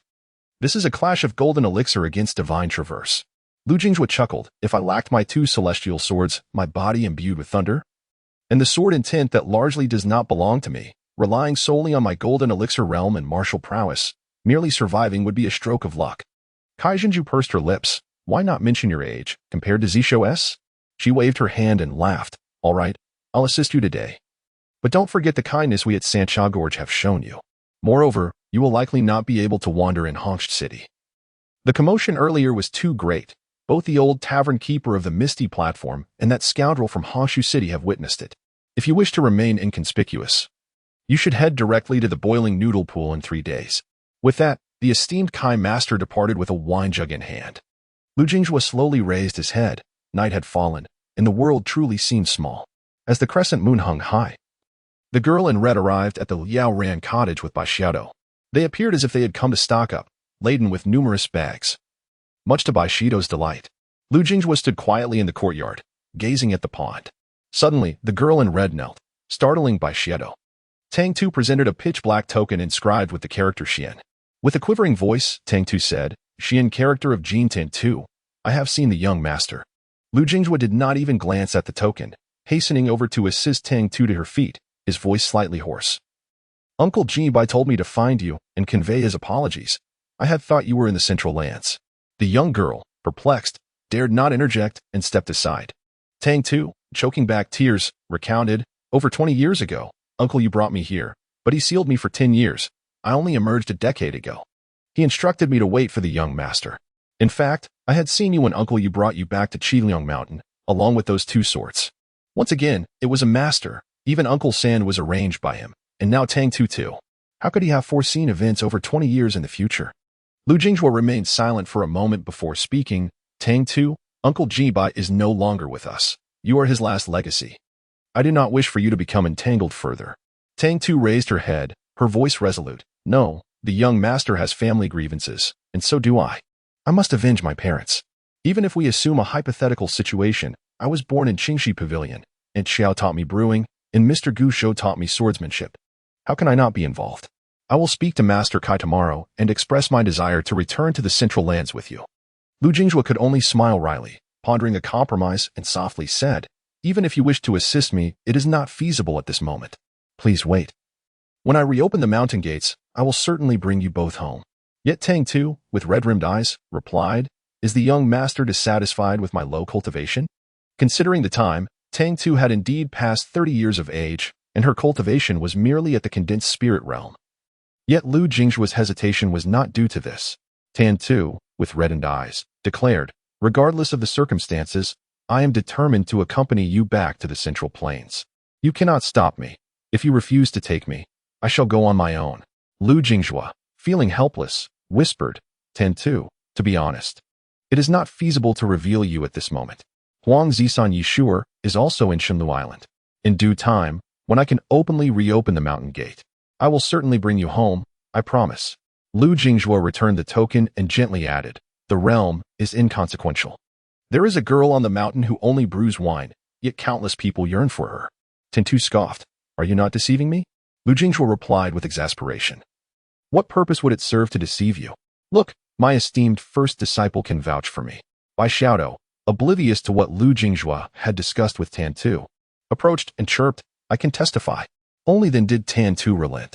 In the dead of night, Lu Jinghua, holding a jug of wine, drank alone under the moonlight. What if, just what if, I, Lu Jinghua, cannot meet everyone's expectations despite my efforts? Would these old friends from Qingxi Pavilion be disappointed? Moreover, what if I were to perish? Would that extinguish all hope for others? A small head peeked out from his sleeve, glancing around. After confirming no one was present, the little creature sprang out and began nuzzling Lu Jinghua incessantly. Lu Jinghua opened his hand, and the little lynxie leaped into his palm, licking it endlessly. Lu Jinghua smiled. You little rascal, you show no signs of shyness at all. The following morning, Lu Jinghua led Bai Xiaodo in reciting the Zhangjiat Pian. At the entrance stood a woman, who waited patiently until the recitation ceased before gently knocking on the door. Lin Qin had spent the night reflecting and ultimately felt remorseful for her previous actions. She sought to formally apologize. When Lu Jinghua opened the door, Lin Qin felt a bit awkward. Her head bowed as she pondered for a long time before finally articulating her thoughts. Young Master Lu, I wish to return to Green Lake Mountain. I contemplated all night and realized I must apologize. I should not have presumptuously involved unrelated individuals to share in my misfortunes. I am truly sorry. Lu Jingjue softly replied. To me, you are worse than Chu Yan. The reason I have not pursued trouble with you is not due to any unspoken burden you carry, but rather because you sincerely expressed your sentiments on the ferry. Your swift change of heart is likely because I was too forceful and with your cleverness. You discern that I do not fear Chu Yan, correct? What I dislike is this kind of cleverness that lacks purpose. In truth, Lin Qin, with her intelligence, could have conceived an alternative approach, yet she chose to involve entirely unrelated parties. With her head bowed, tears swirled in her eyes. It was my arrogance. I am sorry. Lu Jingjue spoke. There is no need for you to apologize to me. I have already vented my frustrations. However, considering you do not possess a wicked heart, let me offer you a piece of advice. In your interactions with others, especially when seeking assistance or among friends, cultivate sincerity. Lin Qin dabbed her tears, nodded, and softly replied, Thank you for your guidance, young Master Lu. I shall endeavor to improve. Closing the door, Lu Jingjue turned back, noticing Bai Xiaodo bent over a small stool, diligently copying something. Upon seeing her master approach, the girl whispered, Master, I believe that sister is not a bad person. Lu Jingjue chuckled and inquired, Why do you think so? Bai Xiaodo, with a cheerful grin, replied, Yesterday by the lake. I sense that this sister seems to harbor someone within her heart.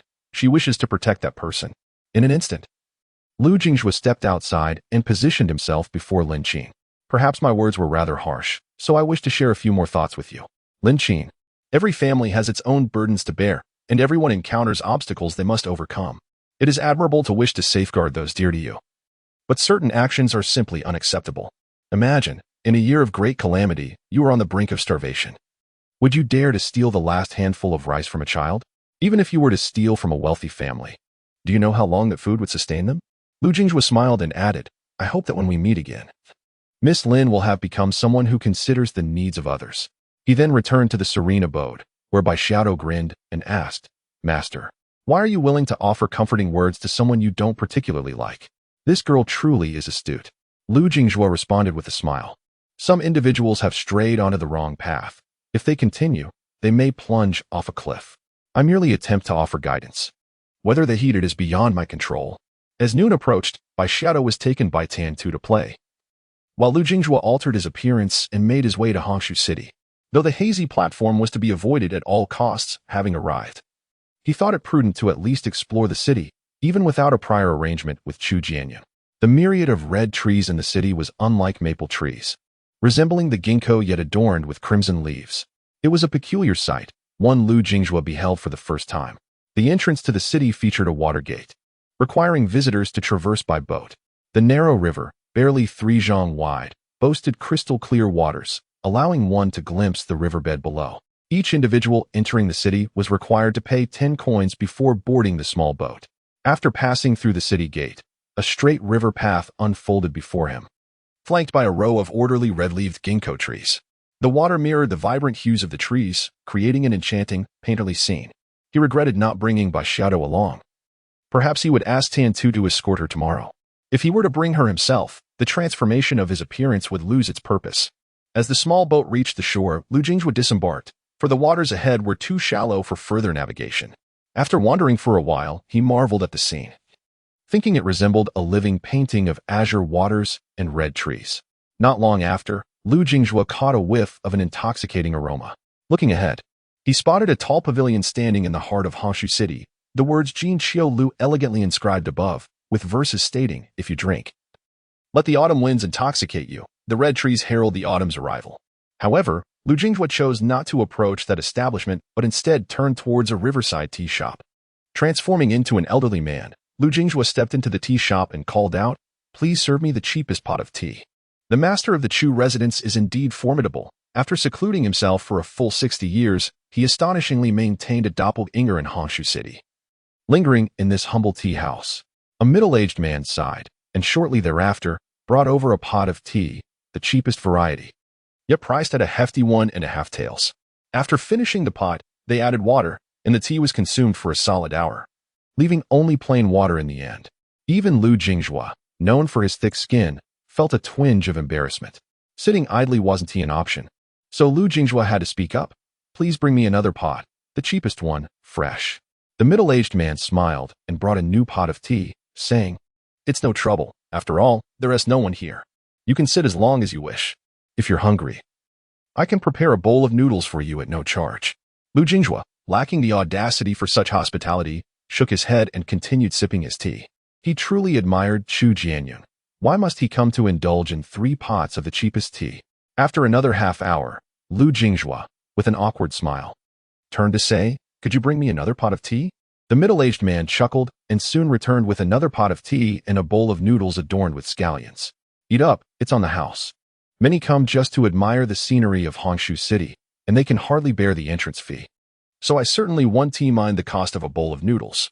Lu Jinghua had no choice but to express his gratitude repeatedly, consuming both tea and noodles. Once the 3rd pot was finished and the bowl of noodles was licked clean, he thought he could finally take his leave. At that moment, the middle-aged man approached with a 4th pot of tea and sat down at the same table as Lu Jinghua. With a smile, he remarked, After 3 pots consumed over 3 hours, you might as well step out to enjoy the night view of Hongshu City. Lu Jinghua was taken aback as the man poured 2 cups of tea. Since the cheap tea is finished, let us indulge in some good tea. I hadn't anticipated that the lad named Chu would summon someone else here so soon. Reveal your true form. This guy seems rather awkward. And your presence in this establishment cannot be detected by the Lord of Hongshu City. Is this a master of profound abilities? Damn it. Why didn't Chu Jianyun clarify things? Lu Jinghua awkwardly chuckled and murmured, He insisted I come, at least to drink 3 pots of the cheapest tea. The middle-aged man nodded, smiling, that's the rule here. If you can't manage to drink 3 pots of tasteless tea, there is no point in staying. Chu Jianyun has been here for 60 years. I doubt you could last a night. Therefore, drink a pot of good tea with me. And we can chat for a while. When you feel it's time, you may return to the shop to work. Lu Jinghua lifted his cup and drank it in one gulp. Just as he was about to speak, the middle-aged man continued. I was here long before Hongshu City was established. You are the 9th person to come and assist in this tea house. Curious, Lu Jinghua asked. Did they all come here due to difficulties at their bottleneck? The middle-aged man shook his head, replying calmly, The first 8 had no bottlenecks at all. Take Chu Jianyun. For instance, if he wished, he could have broken through to the ethereal realm long before the 60 years. The sorrow does not stem from the confines of one's circumstances, but rather from the filth that one has imprisoned at the depths of their heart. Lu Jinghua nodded thoughtfully and murmured, Indeed. The obstacles that can be articulated are always surmountable. The middle-aged man smiled faintly and said softly, Allow me to pose a question that has long had an answer. There is no need for you to rush your response. You may return to Hongshu City and provide your answer then. Rising to his feet, Lu Jinghua clasped his fists in respect and replied, Please, senior, ask your question. The middle-aged man slowly stood, turning to gaze out the door, murmuring, The wind stirs the banners. The 2 monks say the wind moves the banners, while the 6th patriarch states that the heart is in motion. Where do you believe the movement resides? Lu Jinghua paused, momentarily taken aback. Despite his aversion to the Buddhist teachings, he had indeed heard this before. The middle-aged man smiled gently and waved his hand. You may leave now. When you return to this place, I would welcome your answer. In a haze, Lu Jinghua spent 2.5 coins on 3 pots of tea and was subsequently ushered out. As he strolled along the riverbank, night had already fallen. The vibrant red trees of the city could not rival the profound darkness of the night, which was punctuated only by the cool breeze rustling through the branches. Yet in the next moment, the red trees along the river suddenly erupted with a dazzling crimson glow, a vivid scarlet quickly enveloping the treetops. Another gust of wind stirred, and a vibrant red was lifted by the cool breeze. Wherever the wind blew, the red trees shimmered brightly, resembling a resplendent ruby atop a mystical shore when viewed from above. Lu Jinghua finally understood the origin of the name Mealy Shore. As the azure waves fell, the enchanting red trees swayed, while small boats carried people forth, longing for the spring waters, understanding the western winds, gazing towards the hazy platform. 3 days swiftly passed. On this particular morning, Lu Jinghua was focused on transcribing text with Bai Xiaodo when the dawn had barely broken, and Tantu had already arrived with several jars of fine wine. Tantu, somewhat displeased, insisted that Lu Jinghua provide a definite timeline for when she could journey to the Central Plains. After much contemplation, Lu Jinghua offered a 5-year time frame. Tantu nodded in agreement, stating she would set off in 3 years to familiarize herself with the place ahead of time, 2 years in advance. Lu Jingjue could only acquiesce helplessly. In truth, as Uncle Sanny had mentioned, many former acquaintances from Qingxi Pavilion had settled into stable lives. Not only did they not wish to disturb their tranquility, but Lu Jingjue too was reluctant to disrupt their peace. However, Tan Tu was an exception. Being the daughter of Jin Bai, the realms of Qingxi Pavilion were divided into 4 veins. The sky was represented by Yu Chanfeng, Lu Jingjue's master. The earth by Shiranahan, who still endured suffering at the highest point on earth. Xin was Jin Bai, who had lingered for so many years in the return void, waiting to pass that seal to Lu Jingjue, and Huang was Huang Sand, who had been trapped beneath the Sakura River for a century, for had perished, some wounded. And aside from Sand, only Jin Bai had a descendant, whom Lu Jingjue vowed to protect. Tan Tu took Bai Xiaodo out, promising to return shortly, leaving Lu Jingjue to wait. In the meantime, he retrieved a stack of talisman papers and sat in the courtyard, focused on his drawings. Currently, he lacked the ability to create innate talismans. Even when he had once reached the ascending realm, he had still found it challenging to draw such symbols. As he hovered in midair, drawing with thunderous methods, a figure clad in white with a scabbard appeared, drifting into view. Kai Zhenju found a place to settle down and, seemingly pulling a few peanuts from nowhere, savored them with great delight, while also watching with keen interest. However, this Master Kai had a tendency to speak carelessly. It is often said that those who understand the nuances of the written word can provoke spirits to stir, while those who do not may only elicit their laughter. How could one possibly draw talismans without first inviting the deities, cleansing themselves, or performing rituals? This lack of reverence left Kai Zhenju exasperated, leading her first talisman to be abandoned midway. Lu Jingju turned his head, irritated, and remarked, "I am not a disciple of the Taoist sect. Why must I invite the gods to manifest?" Kai Zhenju scoffed and rolled her eyes, retorting, "With your terrifying mastery of thunderous laws and that lightning-struck juju would sword at your back, who would believe you are not a practitioner of the Tao?" Lu Jingju sighed, retracting the talisman paper, for with Kai Zhenju present, achieving tranquility to draw talismans was no simple task. True talismanic practitioners, even if capable of completing their work in one breath, cannot tolerate disturbances.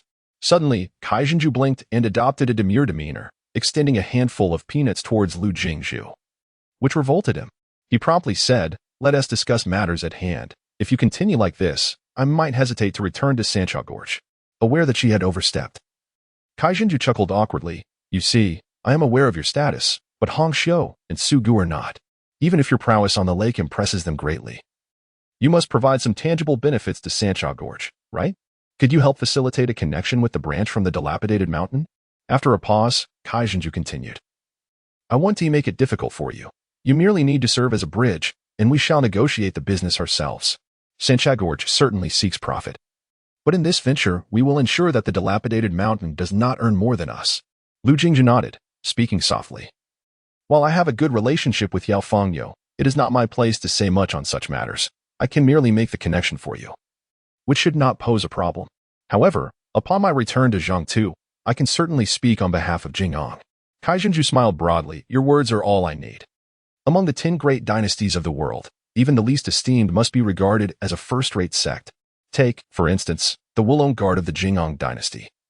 Any of its 4 officials, representing spring, summer, autumn, and winter, would possess genuine strength in their own right.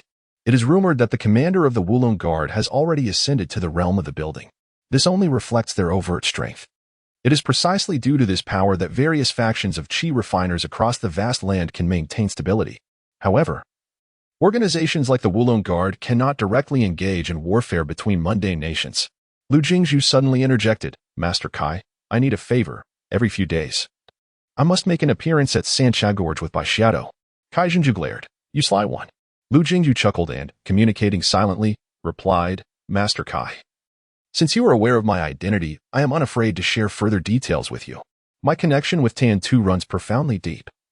His father was a revered elder of mine, a valiant sentinel who perished in battle. Thus, I earnestly hope that Sancha Gorge will safeguard Tan Tu, for in the future, Lu Jingju shall undoubtedly offer profound gratitude." Kai Zhenju mused, no wonder, but then she pondered whether this precious gem, Tan Tu, might be deceived by Lu Jingju. Fortunately, Lu Jingju reassured her, saying, "Do not worry, I will not take her away any time soon. Just pretend you are unaware, Master Kai." Before long, the 2 young girls returned to the small abode, bouncing with joy. Lu Jingju conveyed silently, "Tan Tu, your identity must remain a secret. 3 years hence, I shall assuredly bring you back to Qingyang Mountain. The girl in red beamed widely, clasping her fists, and replied, Master, travel safely. This time, Bai Xiaodo felt little sorrow. Akin to when Aunt Long announced her return home, she remained undisturbed. It was merely a farewell, and surely, they would meet again. Kai Zhenju clasped her fists and smiled, saying, Let us part here. I shall certainly attend the ceremony when the mountain is opened. Lu Jinghua lifted Bai Xiaodo onto his back and soared into the skies, vowing to meet again in the martial world. Once their figures vanished, Kai Zhenju turned, feigning a cheerful demeanor, and remarked, Do not think I am unaware of how much wine you bestowed upon Lu Jinghua. We must not forget our master in the face of beauty. Tan Tu rolled her eyes and laughed. Master, those 2 jars of wine can be discounted. 1 spring coin will suffice. Kai Zhenju smacked her forehead, exclaiming, Oh dear. How could I forget such an important matter? No sooner had she spoken than she vanished from sight. Tan Tu suddenly grinned and mused aloud. When the young master was a child, his cheeks were rosy. Now they are frighteningly pale. If I had not been hidden away by Uncle Changfeng for over a decade, I would have surely grown taller. Bai Xiaodo, perched on Lu Jinghua's back, suddenly said, Master, Sister Tan Tu mentioned that when she was young, her father would watch her transcribe and write, just like you do. In a courtyard adorned with flowering crab apples, 2 young maidens leaned against a tree beneath a towering wall. The elder, clad in a flowing azure gown, rested beside a sword, while the younger, dressed in a green gown, gazed up at the cerulean sky, seemingly lost in thought. Long Qiu pouted and murmured, Sister, you should not have returned. After all, Father said your affairs are yours to decide. Why bother with those old fogies? Despite the high walls, some still dared to cast judgment. The young girl thought, You old geezers truly lack vision. My sister may marry whomever she desires, and you have no say in the matter. Long Qiu Tongxi smiled and softly replied, I contemplated not returning, but after much reflection, I decided to come back. Long Qiu pouted again. Now that you are back, you must meet the people from the Liuzhou Chaodian sect, right? I have seen Su Lu. He is rather ordinary, but not as impressive as Lu Jinghua. A slender, graceful hand reached out to tug at Long Qiu's ear, causing the girl to wince in pain, exclaiming, Let go. You are my sister. How could I not discern whom you favor? You have never used a hairpin in your life until now, yet you hold it in your hand every day. I could surmise with the slightest thought that it was a gift from Lu Jinghua. Long Qiu Tongxi released her grip, pouted, and murmured, Our father gave him a beating, and it was quite severe. He lay in bed for half a month before he could get up. Just as Long Qiu Sasa was about to speak, a voice interrupted, Miss, a distinguished guest from the Chaodian sect has arrived. The Grand Elder requests your presence. Long Qiu Tongxi nodded. You go ahead. I will join you shortly. With a smile directed at Long Qiu Sasa, she added, Don't worry about me. I'm fine. With that, she vanished in an instant. The 9 peaks of the 9 continents are situated near the Chaodian sect. In just over a century, it has risen to prominence among the sects, and Long Qiu Tongxi found it hard to believe that the Chaodian sect did not possess an individual as formidable as the old man from the Pingshan sect. Long Qiu Tongxi stepped into a council hall and slightly inclined her body towards the elder seated at the rightmost position, greeting him with a respectful, second uncle. She paid no heed to anyone else and confidently approached the main seat. In her family, as long as the head of the household was absent, she would always occupy the primary position. However, one individual kept casting glances in her direction, and though she could not simply eliminate him, it was quite bothersome. Once seated, Long Qiu Tongxi held the hairpin in her hand, remaining silent yet wearing a constant smile. That fellow truly dared to venture into the Mealy Beach. Should I discover that he has the audacity to ascend the misty platform, The Grand Elder chuckled helplessly and remarked softly, Tongxi, we have guests. Long Qiu Tongxi slightly lifted her gaze and scanned the attendees below, saying, Second uncle, I see them. You may continue your conversation. The elder sighed in resignation and turned to look at the young man seated across from him. The young man smiled and rose, clasping his fist as he spoke. I am Su Lu from the Chaodian sect in Liju. It is an honor to meet Miss Long Qiu. I have long heard tales of the eldest daughter of the Long Qiu family, renowned for her exceptional talent and ethereal beauty. Seeing you today, I find the rumors to be an understatement. Su Lu stumbled momentarily, then continued with a smile, a mere celestial being cannot be compared to Miss Long Qiu. Seeing that Long Qiu Tongxi was entirely unresponsive, the Grand Elder could only chuckle and say, Tongxi, a century ago, when your grandfather passed through Liju, he made an agreement with the ancestor of the Su family that should there be a suitable descendant in the future, a marriage would be arranged. Young Master Su Lu has traversed 2 vast oceans to come to our Bailu city, intending to propose. Long Tangxi lifted her head in astonishment. Second uncle. Sister Ji is still young. If she is to be married, she must wait until she matures a bit more, right? I see that young Master Su appears to be at least in his 40s or 50s. It would take another 10 years for Ji to grow up. The Grand Elder frowned slightly. This girl was showing him no consideration whatsoever.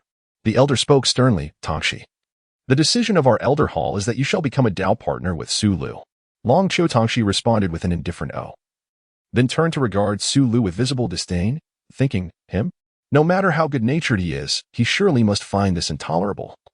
Especially given the status of that young master from the Chaodian sect. Su Lu narrowed his eyes slightly and stated in a deep voice, it is indeed me. Long Tangxi rose gracefully, a smile gracing her lips as she said, I apologize, but I already have a partner, and my sister is certainly out of the question. If a marriage is to be arranged, I believe that little flower at the entrance of the offering hall is of suitable age. The Chaodian sect has nurtured it well. Once it transforms, it could be brought home as a bride. Rest assured, the Long Chio family will provide a generous dowry. A middle-aged man clad in scholarly robes, squatting in the clouds while sipping wine, nearly choked upon hearing his daughter's words. Where did this girl acquire such eloquence? How audacious! Can the Chaodian sect truly tolerate this? To his surprise, they indeed could. Su Lu flashed a smile and gently inquired, Miss Long Chio, is the partner you speak of the one who traveled to Qingwan Island with you, or is it the one who recently explored the mountains with you? Accompanied by a child? Long Tangxi replied with a smile, both. Su Lu was momentarily taken aback, then retorted mockingly, how expansive your circle of friends is. Miss Long Chio. Above the clouds, the middle-aged man muttered to himself, stay calm, stay calm. If I desire to reprimand him, I should at least wait until he leaves Baizhu City. The elder of the Long Chio family furrowed his brow and coldly addressed Long Tangxi. Tangxi, how can you speak so recklessly? Long Tangxi replied nonchalantly, I fear I have disappointed young Master Su. Whether it was 2 years ago or recently, the one who traveled with me was the same person. She descended from the main seat and walked slowly towards the entrance. Before stepping out, Long Tangxi turned to the elder and her great-uncle, stating, the Elder Hall exists merely as a sanctuary for you, the remnants of a bygone era. The decisions you make only pertain to you. If you choose to confine yourselves within these walls for amusement, that is your prerogative. However, should you decide to open the door, do not blame me for locking it tightly behind you.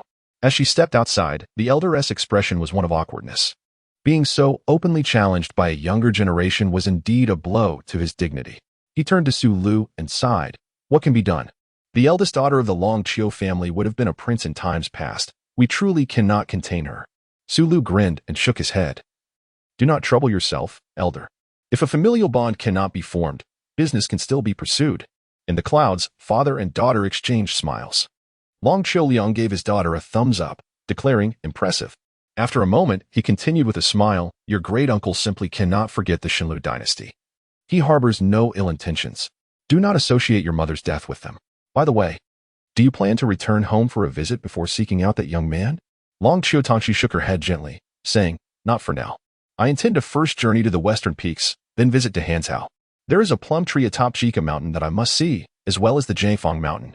She looked up at the middle-aged man and softly added, Father, I know you disapprove of her, but I have feelings for him. I would like to ask for your assistance in investigating the background of the Chaodian sect. After he returns to Central Land, he will surely visit Lizhou. Long Liang felt a sense of helplessness. Indeed, daughters grow up and forge their own paths. But what could be done if his daughter had found affection? Rest assured, I will look into the various sects across the 9 continents, he promised. The father approached and gently patted his daughter's head, forcing a smile as he softly remarked. In truth, your mother would greatly appreciate someone like Lu Jinghua. Although he often expresses his thoughts with an I believe, his intentions are genuinely for your benefit. Is there any parent in this world who does not wish for the well-being of their children? Long Tangxi suddenly inquired, Father, why did you sever the dragon vein and bring ruin upon the divine Deer dynasty? Long chuckled lightly and replied nonchalantly. Let those who desire to be sons take on that role. I am not without a father. With so many emperors in this world, one less makes no difference. Boza Prefecture has always been a sacred land for Buddhism, with the majority of its populace being devotees. Several dynasties have adopted Buddhism as their state religion, and the number of monks and temples is beyond count. However, the various nations within Boza Prefecture worship different interpretations of the Buddha. In the early days, it was not uncommon for neighboring villages to revere entirely distinct Buddhas. It is only in the past century that this disparity has diminished. As Boza Prefecture gradually learned from the Central Plains, cultivating a more abstract conception of the Buddha. A scholar returning from Yuzhou Prefecture had just landed in the southwestern part of Boza Prefecture. He needed to traverse the entire region to reach the northeastern corner, where he would take a ferry back to the Central Plains. The vastness of the 9 prefectures is such that, even for those of true spiritual cultivation, a lifetime is insufficient to traverse them all on foot. In earlier times, there was speculation about the origin of the world's first ferry. Some claimed that the first ferry was a solitary island. Accompanying the scholar was a young boy clad in white. When traversing deserted areas, the boy would transform into a large bird soaring through the air, reverting to human form upon nearing villages or towns. Boza Prefecture, situated in the southern region, scarcely experiences the 4 seasons. It is perpetually summer. Tomorrow marks the onset of winter, yet the locals still find themselves in light attire. The white-clad boy even mused that one could casually find a stone, crack an egg upon it, and enjoy a meal. The boy, panting from the heat, expressed his discontent, saying, "Mr. Yu, didn't you say that once we disembark from the ferry, we would reach your home? How long have we been walking? And how much farther do we have to go?" The young man smiled gently and replied, "There will come a time when we disembark, and we will find ourselves home." The boy's eyes widened in astonishment, thinking, "Look at that. This is what scholars are like. What does there will come a time mean? Does it imply there will be many more times?" Alas, in seeking a fleeting advantage, he had ultimately fallen into the schemes of this learned man. The white-clad boy then reiterated a question he had asked numerous times, "Mr. Yu, are you truly a prince? Will you really be able to provide me a stable place to stay once we reach the Central Plains?" Yu smiled warmly, offering the boy a flask of water before stating, "If you do not believe me, you may leave at any time. But if you trust me, you will understand when we arrive." The boy felt a wave of distress, thinking to himself, "How far have we come? You want me to leave? Yet I have not a single coin to my name. Where would I go?" Nevertheless, he could not resist asking, "Mr. Yu, will you genuinely accept me as a student? I feel ill-suited for study. I am more inclined to become a great sword immortal. Though I am of the demon race, I still aspire to be a great sword immortal." Yu Tian smiled and said, "Certainly. My brother is quite proficient in swordsmanship. He was once a great sword immortal and will undoubtedly reclaim that title. If you are unafraid, I can recommend you to be his disciple." The youth in white was overjoyed yet incredulous, exclaiming, "Really?" Suddenly recalling Yu's earlier question about fear, he curiously inquired, "Why should I be afraid?" Yu Tian paused, turned, and spoke sincerely. Before he turned 16, he led troops to annihilate 10 demon kingdoms, slaying no less than 100,000 demons. Moreover, he possesses a sword that, to any demon, appears as ominous as a guillotine. The young boy gulped, casting a doubtful glance, yet the scholar merely smiled in silence. The youth in white thought to himself, "This is bad and limited. You, sir, perhaps I shall forego becoming a great sword immortal. I fear I might die of fright. Not just a few, but over 100,000. However, he pondered the implications of having once been a great sword immortal. Could it mean that after a couple of years, one might grow weary of such a title and relinquish it? Yu Tian reassured him, "Rest assured. When he is in a good mood, he can be quite amiable." The youth in white pouted and murmured, "You, sir, that's a flawed statement." Yu Tian, puzzled, replied, "Is it? It depends on your interpretation." Just as they passed a dwelling, the youth in white intended to transform into his true form and hasten his journey, when a monk with a buzz cut suddenly appeared before them. The monk clasped his hands together and smiled. "You, sir, my master wishes to speak with you." The youth in white hid behind Yu Tian, whispering, "You, sir? Is he looking for trouble?"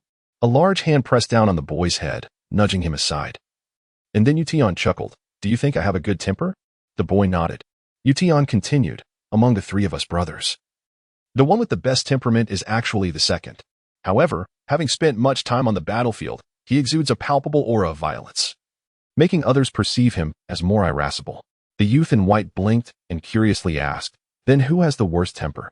Yu Tian smiled slightly, and a book appeared before them, devoid of text. When the youth looked again, the book suddenly radiated with brilliant golden light.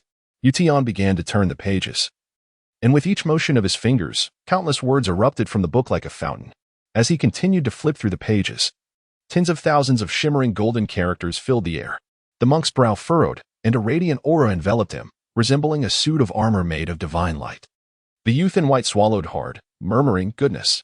Yet in the next moment, he realized who possessed the worst temper. Among the myriad characters floating in the air, 3 words soared upward. As they ascended, they transformed into towering mountains of text, descending upon the monk nearby. Together, they formed a single command: get lost. The words, immense as mountains, bore down upon the monk, losing their textual form and becoming mere mountains. The youth in white stared in astonishment, unable to suppress another gulp. Yution turned her head and cheerfully inquired, a scholar is not incapable of fighting, but if a scholar must engage in a brawl, it should be done in an eloquent manner. A gentleman uses words, not violence. Observe me, I have neither spoken nor struck. The young boy gazed at her with admiration sparkling in his eyes and asked, how is that possible? Can I learn to do the same? Yution smiled and replied, of course, you can. You simply need to read more.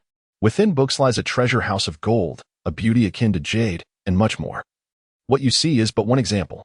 As they casually strolled along, she suddenly bent down and asked, did you not say that even a small vocabulary can fill a bushel? What about now? The boy scratched his head and sheepishly admitted, it cannot fit. Truly, it cannot. Yution raised her head and softly remarked, then cultivate a spirit of righteousness, with the vastness of heaven and earth as your bushel. You shall naturally encompass the words of the world. The bushel signifies the heavens, and winter marks the conclusion. All things retreat and hibernate. As they ventured further east, the chill intensified, but fortunately the young girl had donned a water-blue robe. Yet, the cool breeze still made her cheeks flush a rosy red. In Leping County, it is customary to eat dumplings during the onset of winter, and by fortunate chance, they arrived at a city where Lu Jingzhu took the opportunity to treat the girl to a meal of dumplings. This meal cost as much as 3 meals would, as the vendor only sold meat-filled dumplings. Had it not been for the extra expenditure, the girl would not have had the pleasure of tasting the tofu and cabbage dumplings. As they traveled downstream along the Lingxi River, reaching the seaside, the aura in this area was notably sparse compared to others, with a predominance of mundane cities. Lu Jingzhu and his disciple, dressed in thin clothing, often attracted curious glances from passers-by, prompting him to wrap an additional layer of cotton clothing around the girl. Initially, Lu Jingzhu intended to stay in the city for the night, but the girl preferred to avoid crowded places. She had always relished the experience of dining in the open and sleeping under the stars in desolate areas. Around dusk, the duo wandered along a dilapidated official road. Flanked by mountains where only the pines and cypresses retained a hint of greenery, the rest of the trees had shed their leaves, leaving only scattered branches. Lu Jingzhu did not carry a sword but instead bore a wooden crate, resembling a scholar on his way to an examination. The girl felt somewhat out of place without any belongings, so she insisted that Lu Jingzhu procure for her a bundle embroidered with lotus flowers. As the sun descended the mountain, the stars and moon took their rightful place as rulers of the night. On this 14th day of October, the moon approached fullness, and the stars still twinkled brightly. Yet Lu Jingzhu did not gaze up at the celestial canopy. They had now entered the eastern region of Shenlu Island, where one could ambush 100 paths, and naturally, one could also set traps for oneself. However, the whereabouts of that seal remained uncertain until its true position was revealed. It would likely be shrouded in hidden schemes. Many things are challenging to guard against, and those skilled in refining qi, such as spellcasters or diviners, might employ their methods without Lu Jingzhu being aware. Turning to glance at the peacefully slumbering girl, Lu Jingzhu smiled and gently draped a blanket over her.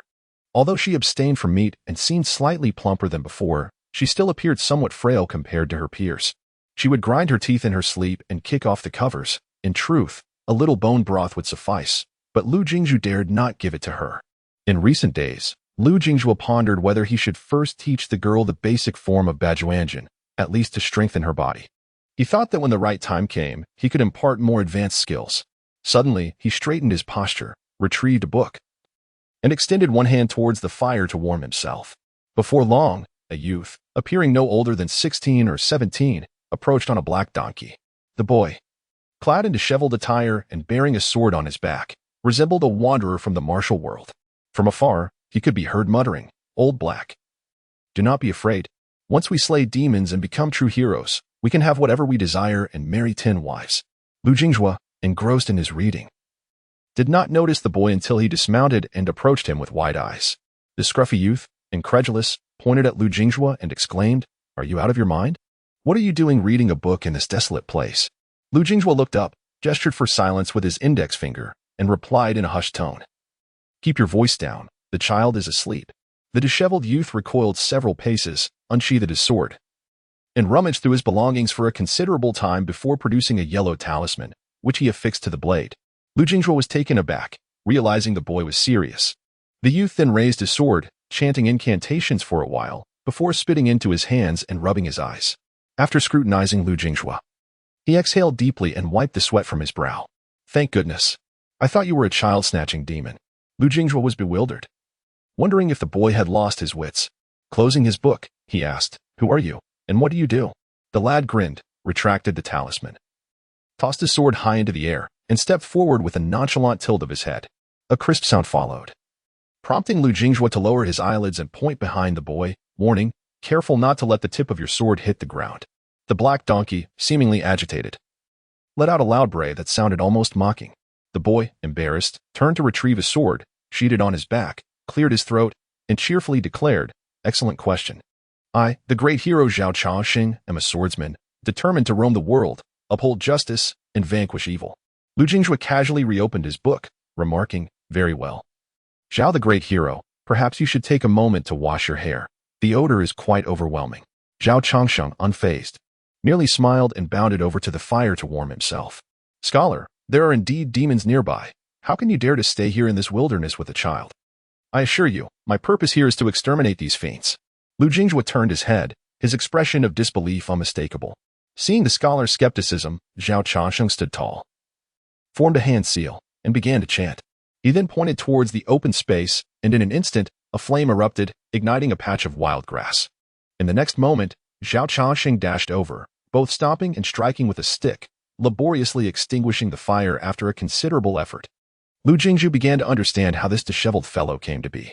Turning a page, he murmured, A scholar ought to embody the spirit of righteousness, and demonic entities should retreat in fear. Why should I fear them? Zhao Changxing jogged over, giving a thumbs up with an expression of admiration. My friend, from your words alone, I can tell you are no ordinary person. You must possess a wealth of knowledge. Lu Jingzhuo ignored him, yet the man continued. To be honest, if you venture further, for at least 100 miles, demons roam freely. Who knows, you might encounter a bewitching young lady on a dark road, seemingly beautiful, but in reality, she could very well be a ghost. I feel a connection with you, and for just 10 taels of silver, I can guarantee your safe passage through this treacherous stretch. Remarkable, indeed, how he could prattle on. Lu Jingzhuo turned, retrieving a white cake from his box and offering it with a soft voice, If you're well fed, perhaps you could find someone else to deceive. Firstly, I lack silver, and secondly, I am truly unafraid. Zhao Changxing snatched the cake, devouring it like a famished ghost, choking after just a few bites. Yet, he feared waking the sleeping child, so he fought back tears without coughing. Lu Jingzhuo sighed helplessly and handed him a water flask. He gulped it down voraciously, finally feeling better. One would think that such a conversation would be enough to bruise his pride, and that this novice in chi refinement would have some semblance of dignity and leave after his meal. Yet, the outcome was always unexpected. Zhao Changxing patted his chest and turned, addressing him with a new title, Big Brother, what is your surname? There are few good people like you in this world.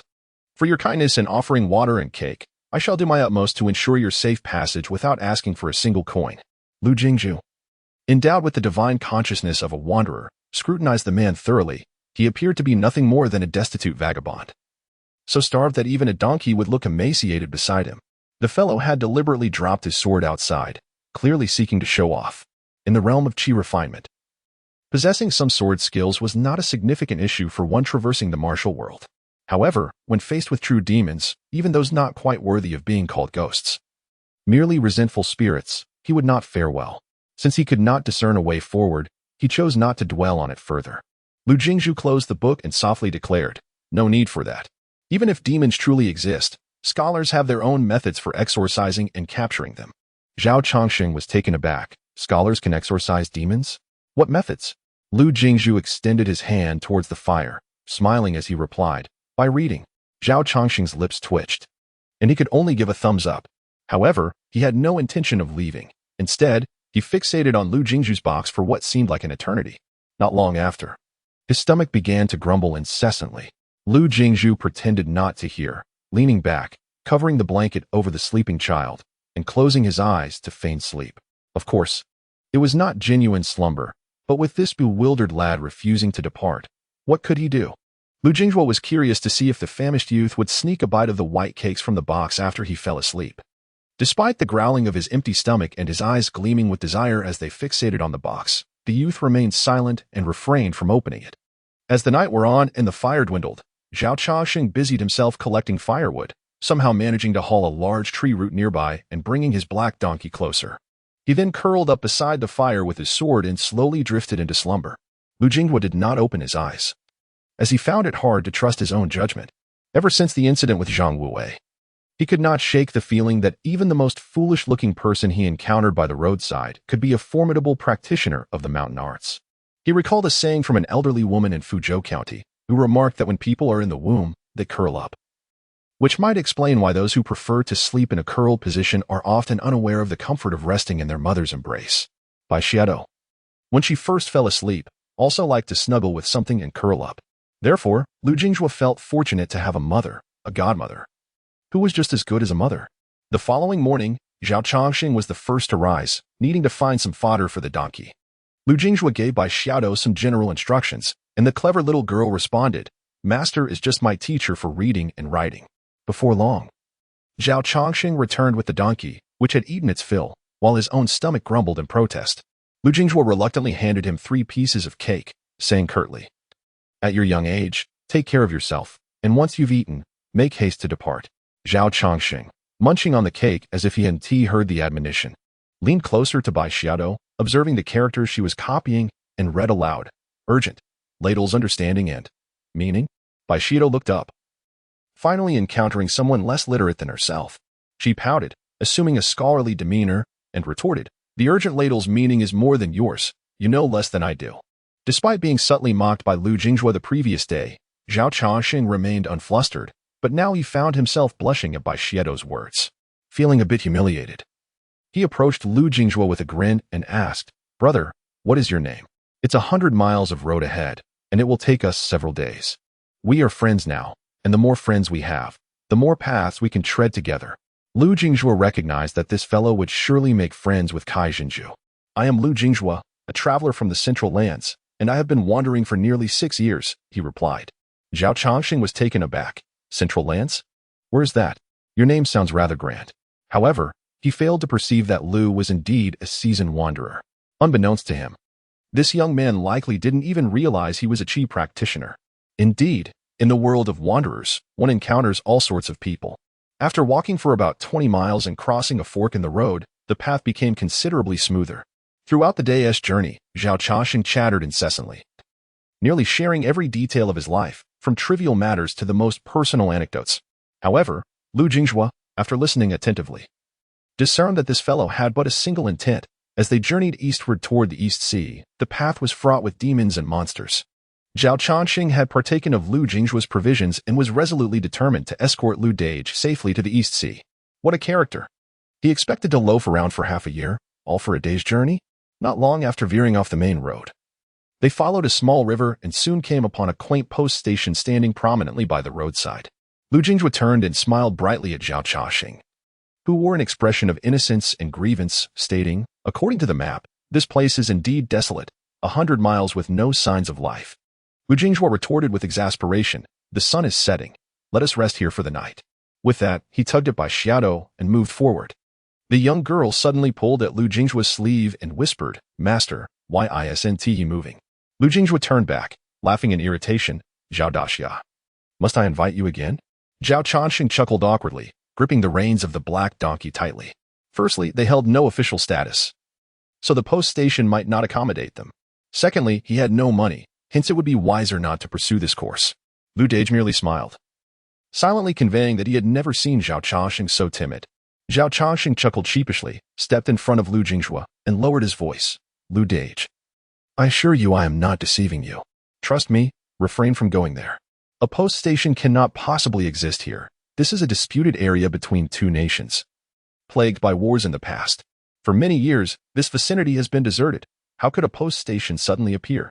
Lu Jinghua scoffed lightly and replied nonchalantly, "Then let the demons devour me. If you come, I'll treat you to another vegetarian meal. If not, let us part ways here."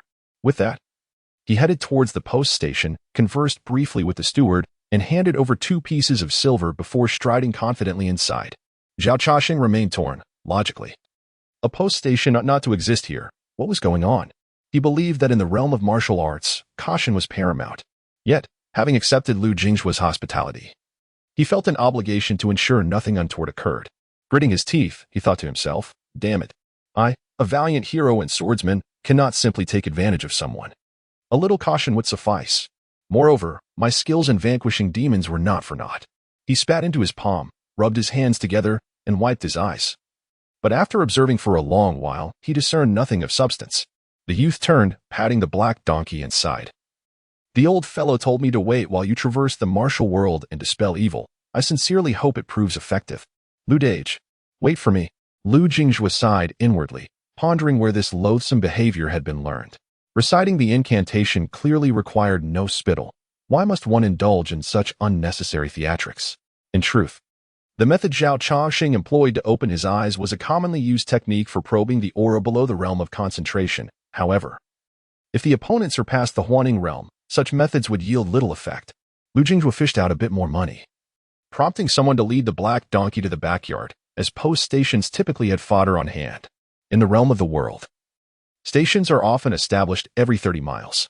However, Lu Jingjue, having just released his spiritual awareness for exploration, discovered that within 100 miles, there was not another station nor many households nearby. While the population may be sparse, a few small villages still nestled within the deep mountains. The Jingong dynasty did not establish stations, as they possessed a more efficient means of communication. Even across vast distances, a message could arrive in an instant. Yet, for the smaller nations, the couriers at these stations were often exiled soldiers. Zhao Chongqing hurriedly approached and sat down, awkwardly stating, after much contemplation, I believe it is best to protect Brother Lu.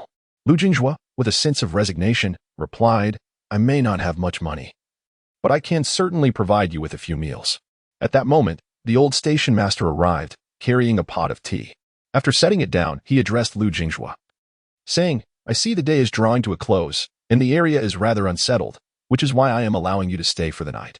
However, I must make it clear that although this is a newly established station and seldom visited, should anyone arrive, you must leave at once. Additionally, I must charge you a premium for your stay, as I am risking my life for this meager income. Lu Jingjue nodded and smiled, assuring, rest assured, old station master. This is not my first time at a station. I understand the rules. The old station master nodded in return, softly saying, that's good. Please wait a moment. I will bring you some vegetarian food to make do with. After a pause, he continued, as I mentioned, the area is not safe. And today is the 15th of October. It is best not to venture outside unless necessary, as I cannot be held responsible for any incidents. As the old station master turned to leave, Bai Xiaodo blinked her eyes, curious, what is so special about the 15th of October? Lu Jingjue smiled and explained. The 15th of the first month is a day for heavenly blessings, the 15th of July for earthly forgiveness, and the 15th of October for water deities to relieve calamities. Originally, these days were merely for the common folk to seek blessings from the heavens or to honor their ancestors, but over time, they became associated with ghost festivals. In my hometown, if a relative has passed away within 3 years, every 30th day, we must visit their grave and invite them back home for the new year, returning them only on the 15th of the first month. After a moment of realization, the young girl eagerly anticipated what food would be served shortly. Zhao Chongqing, having spent the night awake, remained vigilant, yet his efforts resulted in both disappointment and relief, as nothing occurred throughout the night. In truth, Lu Jingjue had anticipated this outcome. Having reviewed the local maps the previous evening, this border region between the two nations, close to the formidable kingdom of Shenlu, saw both small nations vying for control. Yet due to the overwhelming power of the south, they had to compromise and set aside their disputes, resulting in the area being sparsely populated. The only troubling aspect was the station itself, which was a fade, but the people did not seem malicious. They merely appeared to be mountain folk seeking to earn a modest living. The black donkey, commandeered by Bai Xiaodo, pondered whether horse riders also mounted their steeds in such a manner. Meanwhile, Zhao Chongqing felt a cloud of gloom hanging over him during the journey. Lu Jingjue mused to himself about his own patience. Had he been 15 or 16, he would have cared little for Zhao Chongqing's thoughts, allowing him to think as he pleased. One can only attribute this flaw to the 2 years spent in the pyramid. After 2 consecutive days, the lengthy journey of 100 miles was nearing completion, and Lu Jingjue felt compelled to converse with the young man. He unscrewed his water flask to take a sip, revealing it contained wine. Is your discontent derived from an inability to validate your insights? Or perhaps you Zhao the hero. Possess exceptional skills, yet have encountered not a single specter in your quest to vanquish demons? Bai Xiaodou, with a slight pout, interjected, Master. He feels you might think he is just trying to con his way into meals. Zhao Chongxing turned to glance at Bai Xiaodou, a rueful smile gracing his lips as he self-deprecatingly remarked, I never imagined my trivial thoughts would be so easily discerned by this little girl. Pausing for a moment, the young man continued, My master once said, as swordsmen, we should certainly intervene in matters we can manage. After all, what in this world is truly inconsequential? What we perceive as trivial might be a source of great distress for others. Lu Jingjue chuckled softly, nodding in agreement. Your master indeed seems to possess wisdom. The young man sighed. What wisdom? He is merely an old man who visits the village every few days to scrounge for food. I share whatever I have with him. And in return, he taught me a few impressive techniques, which is why I regard him as my master. Lu Jingjue replied gently. Who says a sage must be a master of martial arts? Anyone capable of articulating such thoughts is undoubtedly a rare sage. You should immerse yourself in literature. Some wisdom is found on paper, while other wisdom is discovered through experience. Reading does not solely equate to copying and memorizing texts. Before Zhao Chasheng could respond, Bai Xiaodou's eyes widened with eagerness to speak. However, a stern glance silenced her, prompting the little girl to pout and mumble. Understood, each monkey has its own tether. Suddenly, a mighty river appeared ahead. Lu Jingjue gazed into the distance, realizing they had finally returned to the correct path along the Lingxi River. He patted Zhao Chongxing on the shoulder and inquired with a smile, What are your plans next? Zhao Chongxing shook his head, uncertain. We wander the realms, seeking out malevolent spirits. Perhaps we might encounter some along the way to exterminate, thus earning our keep. Lu Jingjue softly suggested. Then let us continue together for a while. After all, I am heading eastward, and who knows what demons we might encounter. He abruptly remarked, Zhao Chongxing, you are perhaps not suited for the wandering life just yet. Before nightfall, the trio arrived at a quaint little town. Although modest in size, it offered ample accommodation options. In the middle of the night, Lu Jingjue felt a sense of unease and, after much contemplation, decided to summon Chanfeng and return to the inn where they had stayed the previous night. However, no trace of the inn could be found, which was clearly a provocation. Last night, Zhao Chongsheng had departed without a word. Lu Jingjue was well aware of his absence. Yet each individual has their own path in the world. Perhaps when they meet again, he will have truly become a great hero. This morning, a heavy rain fell, making travel impossible, yet Lu Jingjue had no intention of leaving. In fact, according to Yao Fangyo's suggestion, Lu Jingjue could temporarily leave Bai Xiaodou with the Longqiu family, as Longqiu Tongxi had also mentioned, but Lu Jingjue had declined. Indeed, returning home alone would make it easier to flee should any trouble arise. However, he promised the white ape to take good care of Bai Xiaodou. Bai Xiaodou was transcribing texts nearby, while Lu Jingjue took a sip of wine, mentally recapitulating the events since they disembarked at Dohanzhou. The encounter with Longqiu Sasa was undoubtedly orchestrated by someone, intended to provoke Longqiu Tongxi. The middle-aged golden core who had pledged to escort Longqiu Sasa back to her homeland was none other than the late Mr. Mao from Xinqiao Tian, who also hailed from the state of Maoyuo. The affairs of Jingxi Kingdom began with him, as did the subsequent events involving Qingdi Kingdom and Maoyuo Kingdom. Yet, he perished too swiftly, leaving no room to delve deeper into the matter. As for the Mount Wangshan mentioned by him, when Luo and Yao Fangyo investigated, only to conclude that Wangshan Tower was merely a small sect in the southwestern region of Xinluzu, surviving on the business of escorting goods, comprising merely a handful of individuals. Truly no one had ever heard of Huyu.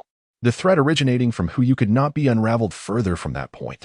Additionally, the ancient being who had usurped the essence of the Yushan was undoubtedly the catalyst for the rise of Yushan within a century, yet in his words, the 9 peaks of the 9 continents were merely instruments wielded by others. Before Zhang Wei could act, he suddenly perished, his soul dissipating into thin air. At that time, the ancient being had already returned to the Ascendant Realm. To accomplish such feats, one must at least possess the realm of opening the heavenly gate. Therefore, this thread can only lead towards Yujing Tian. What can be established with certainty is that the demise of Qingliang Mountain is inexorably linked to these 9 peaks. Huang San, now the esteemed Kanzeyu of Yuegu, holds the position of the law master and is naturally privy to certain secrets. Yuegu annually recruits a plethora of new disciples. However, those with superior aptitude and lacking backgrounds are often eliminated, their roots allegedly transferred to others through some arcane method. The trio of disciples brought by Huang Xin represents the sole exception in nearly 2 decades. Yet, the roots that were pilfered have never manifested among the disciples of Yuegu. Lu Jinghua had once inquired of Yao Fangyo, who claimed to have heard of such practices predominantly among the demon races. However, once a person's roots are grafted onto another, their innate potential diminishes significantly, forcing them to rely on accumulation to forge monsters. Furthermore, despite being a vanguard of Yushan, Yuegu has scarcely made an appearance throughout these events. Thus, Yao Fangyo remains in Shinluzu, primarily seeking to investigate Yuegu discreetly. A series of events seem utterly disconnected. Just as the mother of Long Qiutongxi fell into a deadly ambush due to Long Qiuqua's negligence when Qingyang Mountain fell, his adoptive father sought to perform a grand sacrificial rite at the 5 peaks and 4 rivers, while his adoptive mother urgently took him to the central peak. Yet upon their return, Qingyang Mountain had vanished, and his adoptive mother suddenly fell gravely ill. Their lives, seemingly distant and unrelated, nevertheless left Lu Jinghua with a lingering sense of connection. There remains one question that Lu Jinghua has yet to comprehend. Who exactly were his parents? What were their intentions? From the fall of Qingliang Mountain to Lu Jinghua's journey to Guishu to obtain that seal, his subsequent ascent to Yujingtian, being repelled back to the mortal realm, and then his 2-year confinement on Chika Mountain. These matters seem to unfold as if orchestrated by an unseen hand. Moreover, who could that esteemed predecessor be, who, years ago, severed their palm with a sword and tied the fateful red thread with Long Qiutongxi? It is an enigma indeed. My thoughts were interrupted by the gentle voice of Bai Xiaodou, who inquired, "Master, what occupies your mind? You appear quite troubled." Lu Jinghua, roused from his reverie, took a sip of wine and smiled. "There are many thoughts to ponder, and the more I think, the more tangled they become." The young girl hurried over, bringing a teapot, and poured a bowl of wine for her master. With a playful grin, Bai Xiaodou suggested, "Then drink less wine and more tea. My mother once told me, when faced with perplexities, it is best to set them aside and focus on what one can control. In time, clarity will come." Lu Jinghua was taken aback, not expecting such wisdom from his disciple. "Once the rain ceases, we shall depart. From today onwards, I shall teach you the art of boxing." The young girl paused for a moment, then her joy bubbled forth. "Wonderful. Soon I shall be able to uphold justice." As the rain subsided, the hour was already late.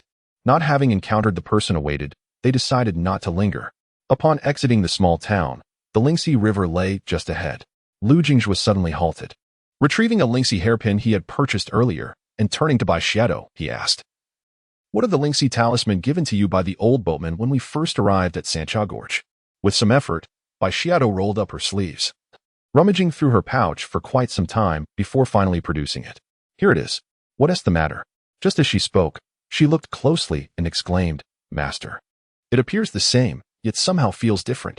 Lu Jinghua shook his head, exhaling deeply, and said softly, "May I keep this for you, my dear disciple?" Bai Xiaodou nodded and handed the talisman to Lu Jinghua. He placed the hairpin and the talisman into his Qinkuan jade. Realizing at that moment why he possessed that jade pendant, it was a link that could lead them back to each other. By heavens, there are hidden connections everywhere. Though Bai Xiaodou was but an ordinary person, she was not born in the 9 continents, making it no simple task to trace her using divination techniques.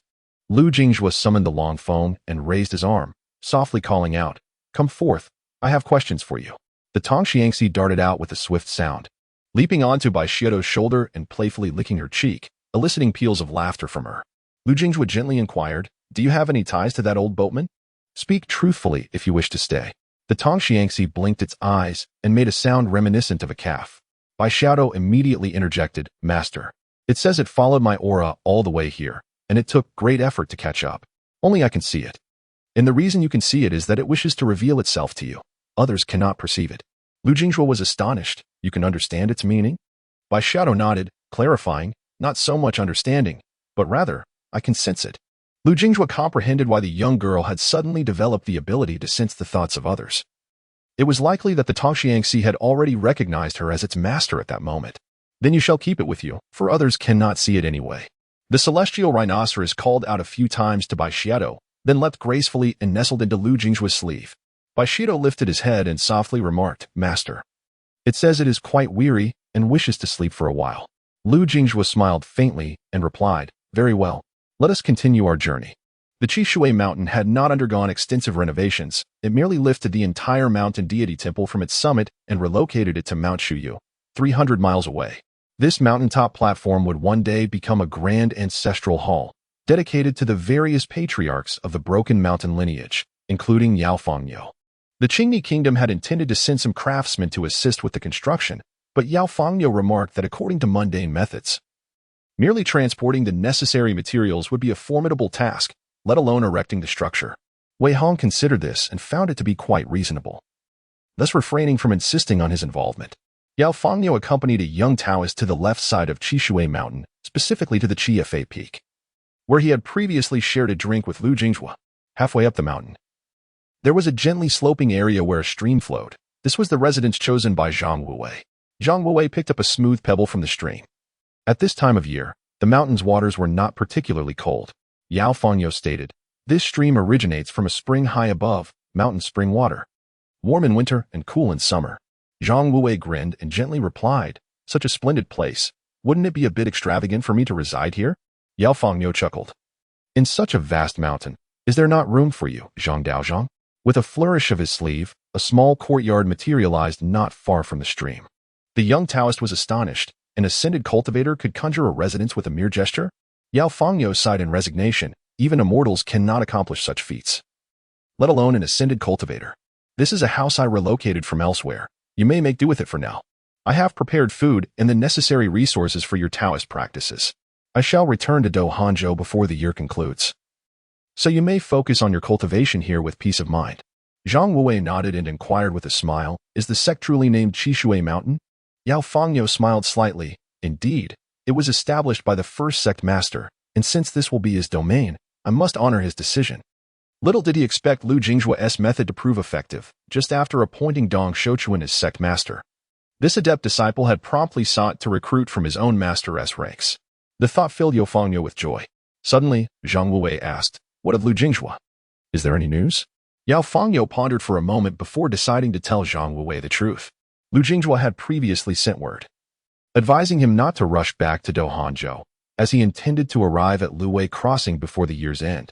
Should any matters arise, he would require the assistance of this ascended cultivator. Zhang Wuwei opened his mouth but could not refrain from asking, "If he can request that you wait, it must mean his journey home is fraught with difficulties." Yao Fangyo laughed. "Are you curious if our friendship is strong enough to allow me to traverse continents just to witness and board the ferry leaving Shenlu Island?" The young Taoist nodded, feeling that even the best of friends might find such mutual inconvenience rather excessive.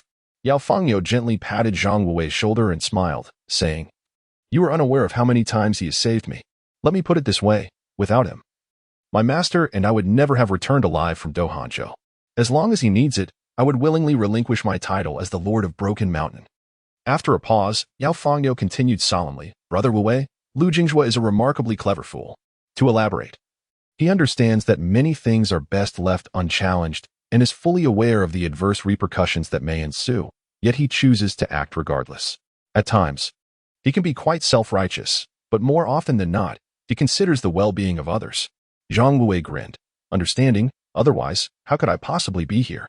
In the blink of an eye, winter had arrived, yet the first snowfall had yet to grace the land. For over 10 days, the master and disciple had traversed on foot, covering a mere 500 or 600 miles. Lu Jinghua had been awaiting the arrival of others, but was disappointed. However, as they journeyed southeast, the number of entrances began to multiply. In the lower reaches of Lingxi River, this vast expanse of land, spanning 20,000 miles, was peppered with small nations, each home to millions, many of which were barely visible on maps. The spiritual energy in this extensive territory was exceedingly thin, which accounted for the absence of significant mountain ranges nearby, leaving only a smattering of inconsequential sects, where even those at the nascent soul stage could claim the title of founder.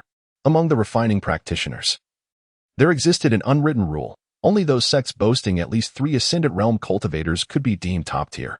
For instance, Broken Mountain and the Longshu family, being among the most formidable forces, had ascendant realm practitioners in abundance. A first-rate sect was defined by the presence of at least 1 ascendant realm master, while a second-rate sect required a minimum of 1 refining void practitioner or at least 3 true realms. As for the countless third-rate factions, at least 1 must have a cultivator at the spirit travel stage to establish themselves. In certain locales, where factions were founded by those at the nascent soul or golden core stages, they could only be regarded as inconsequential. Moreover, Lu Jingjue found it amusing that the lesser-known sects often chose grandiose names. Currently, the pair found themselves near two mountain peaks, one named Zhao Hua Mountain and the other the Burning Sky Sword Sect. To date, there were no more than a handful of sects bold enough to adopt the title of Sword Sect. Yet this small mountain dared to prefix its name with Burning Sky. Lu Jingjue maintained his scholarly appearance, carrying a box on his back. This route, which connected several nations, was not particularly crowded, with only the occasional merchant caravan passing by. Today, as was customary, they would have to camp in the wilderness, but to their surprise, Bai Xiaodo spotted a dilapidated temple. The young girl, cautious and curious, whispered, "Master, can we enter this temple?" Lu Jingjue shook his head and replied softly, "We may enter, but I fear it may not be our turn." Just as Bai Xiaodo was about to inquire further, a horse-drawn carriage approached from a distance. The carriage headed straight for the crumbling temple, arriving before the two travelers, and came to a halt at the temple's entrance. The middle-aged driver called out to the interior, "Ladies, nightfall is upon us, and the roads are treacherous. Let us rest here for the night, and we shall depart early in the morning to reach Yuzhou by noon." Bai Xiaodo glanced up at her master, muttering, "We clearly saw it first. Why did they get ahead of us?" Lu Jingjue rubbed the little girl's head and chuckled. "You'll not suffer from the cold. Let us consider it a concession to them and rest here." The two women who alighted from the carriage were both of the Huangting realm, likely celestial beings from a nearby mountain. However, the coachman was merely an ordinary martial artist, far from the prowess required to traverse mountains and rivers. Lu Jingjue cast a fleeting glance and then turned away, while the middle-aged coachman remained alert, keeping a watchful eye on their direction. The dilapidated temple was merely 100 paces away from Lu Jingjue's location, not far at all. As Lu Jingjue busied himself with kindling a fire, the little girl had already curled up beside the box and drifted into slumber. He retrieved a flask of wine, placing it beside the fire, and, illuminated by its glow, perused a book, taking occasional sips of wine. Throughout their journey, Lu Jingjue had been engrossed in a tome, compiled during the Second Great Unification of the Central Lands by a royal kin who gathered attendants to extol the teachings of Taoism. Initially intended to counsel the emperor of that era against reckless militarism and to foster a harmonious relationship with the populace, the advice had been utterly disregarded. On the other side of the dilapidated temple, the middle-aged man leaned against the carriage, also indulging in wine. However, after only a few sips, his flask was nearly empty, revealing his indulgence in drink. The coachman then glanced toward Lu Jingjue, his expression shifting from surprise to curiosity. In the latter half of the night, unable to contain himself any longer, the coachman approached Lu Jingjue, carrying a package of marinated beef he had retrieved from the carriage. With a sheepish grin, he drew near. Noticing the little girl was fast asleep, and lowered his voice to inquire, "Scholar, would you be willing to trade a flask of wine for this package of meat?" Lu Jingjue lifted his gaze, closed his book, and replied with a smile, "We do not consume meat. The wine is merely for warmth, and I have little left. If you are craving it, I can share some." The coachman promptly produced his own flask, laughing, "There are some vegetarian dishes on the carriage. I'll fetch some for you shortly." Lu Jingjue poured a little from his flask, smiling, "No need. I have enough provisions, and we shall reach Yuzhou City by tomorrow." The coachman, feeling obliged, went back to the carriage and returned with a few oil cakes. As their conversation flowed, he took the initiative to strike up a dialogue with Lu Jingjue. "From your accent, you do not seem to be a local?" Lu Jingjue nodded gently. "I hail from the Eastern Sea, having traveled far and wide for my studies. It has been many years. It is time I return home."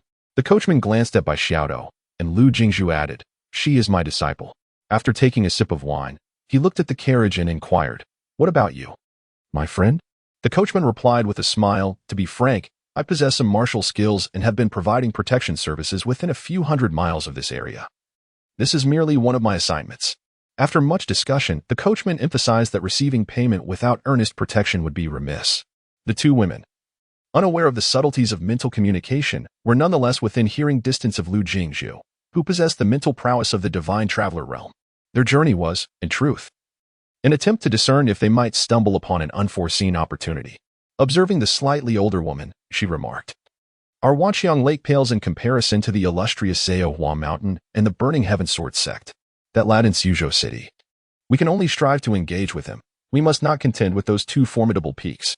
Another woman muttered, "Sister, I believe our visit would be in vain. Both Zhao Hua Mountain and the Burning Heaven Sword Sect boast Yuanying-level masters. How could we possibly compete with them? Can we truly rival a prodigy destined to achieve the Golden Core?" The senior sister chuckled softly, offering reassurance. In terms of foundation, we certainly cannot match them. Yet, our sincerity is our strength. The sect leader has declared that if that individual is willing to come to Wanxiang Lake, we shall undoubtedly nurture him as a future leader. After a brief pause, she continued, the sect leader has taken us, the neglected children, back to Wanxiang Lake, raising us with utmost care. We must contribute in some way. Lu Jinghua could not help but gulp down some wine, pondering when the Yuanying realm became synonymous with great masters. Nevertheless, from the words of these two women, it was evident that Wanxiang Lake was indeed a splendid place. However, with the multitude of nearby mountains, Lu Jinghua was uncertain of Wanxiang Lake's exact location. It appeared that there was indeed a prodigy in Suzhou City, and the surrounding peaks were eager to claim him as their own. Around the hour of the hare, while the sky remained dimly lit, their horse-drawn carriage set off eastward toward Suzhou City, with the days growing shorter and nights arriving sooner. The young girl's handwriting was becoming increasingly neat, leading to a slight reduction in her daily copying tasks, allowing her some time to practice her martial arts. This particular technique, though widely known in the secular world, was not strictly a form of boxing. It was based on medical principles, harmonizing yin and yang to strengthen bones and muscles. However, the portion taught to Bai Xiaotou contained the essence of martial theory. The 8 basic forms learned at Chimu Peak were fundamental. After practicing a few times, Bai Xiaotou pouted and said, Master, are you jesting with me? Can something so soft truly be called boxing? Lu Jinghua smiled gently, leading the young girl to a dilapidated temple. He lightly stepped on the stone steps, leaving an imprint of his shoe on the stone. When you can leave a mark on the stone as lightly as a feather, then you may learn the harder techniques. Bai Xiaotou responded with an "oh," and as they walked, she gestured enthusiastically, showing far more dedication than in her studies. On their journey, they learned that Suzhou City derived its name from the winding Lingxi River, which formed a semicircle around the city. Moreover, the city was surrounded by water to the east, west, and north, with the only entrance being the southern gate. Although the carriage ride was bumpy, it was still significantly faster than walking. When Lu Jinghua and Bai Xiaotou finally caught sight of Suzhou City, the sky had already darkened. They feared they would have to spend the night at and outside the city. But then they noticed a gap in the gate wide enough for a person to pass through.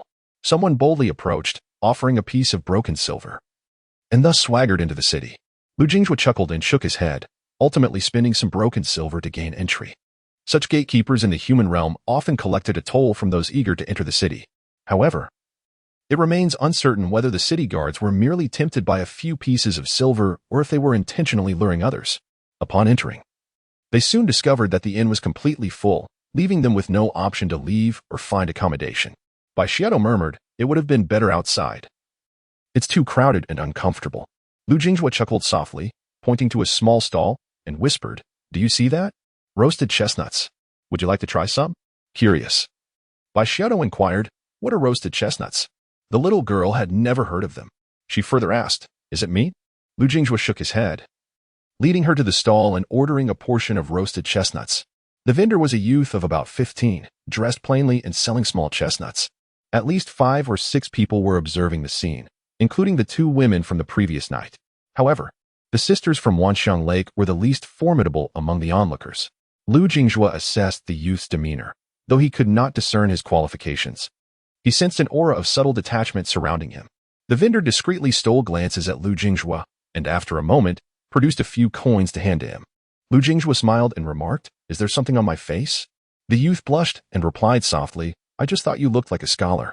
Lu Jinghua accepted the coins with a grin and asked, what do you mean by looking like one? Pausing, he continued, why are you out here alone? Where are your family? Before the youth could respond, Lu Jinghua's expression shifted. He furrowed his brow and hurried towards a nearby alley. A group of ruffians was mercilessly beating a scruffy beggar huddled in the corner. Lu Jinghua approached and shouted, prompting one of the ruffians to brazenly swing a fist at him. It wasn't until he had been knocked to the ground by a flurry of punches and kicks that the ruffians scattered like frightened birds. Bai Xiaotou rushed over, calling out, Master, what's happening? Lu Jinghua remained silent, his gaze dark as it fell upon the disheveled youth in the corner. What is going on? Is this how you traverse the world? The scruffy youth looked up in surprise, his face smeared with blood, revealing an empty right sleeve stained dark red. Zhao Changxing trembled as he forced a smile, his white teeth stark against his bloodied face. Yet, when he spoke, his voice broke. Brother Liu, I wanted to protect a kind-hearted little creature. I'm sorry, I couldn't keep it safe.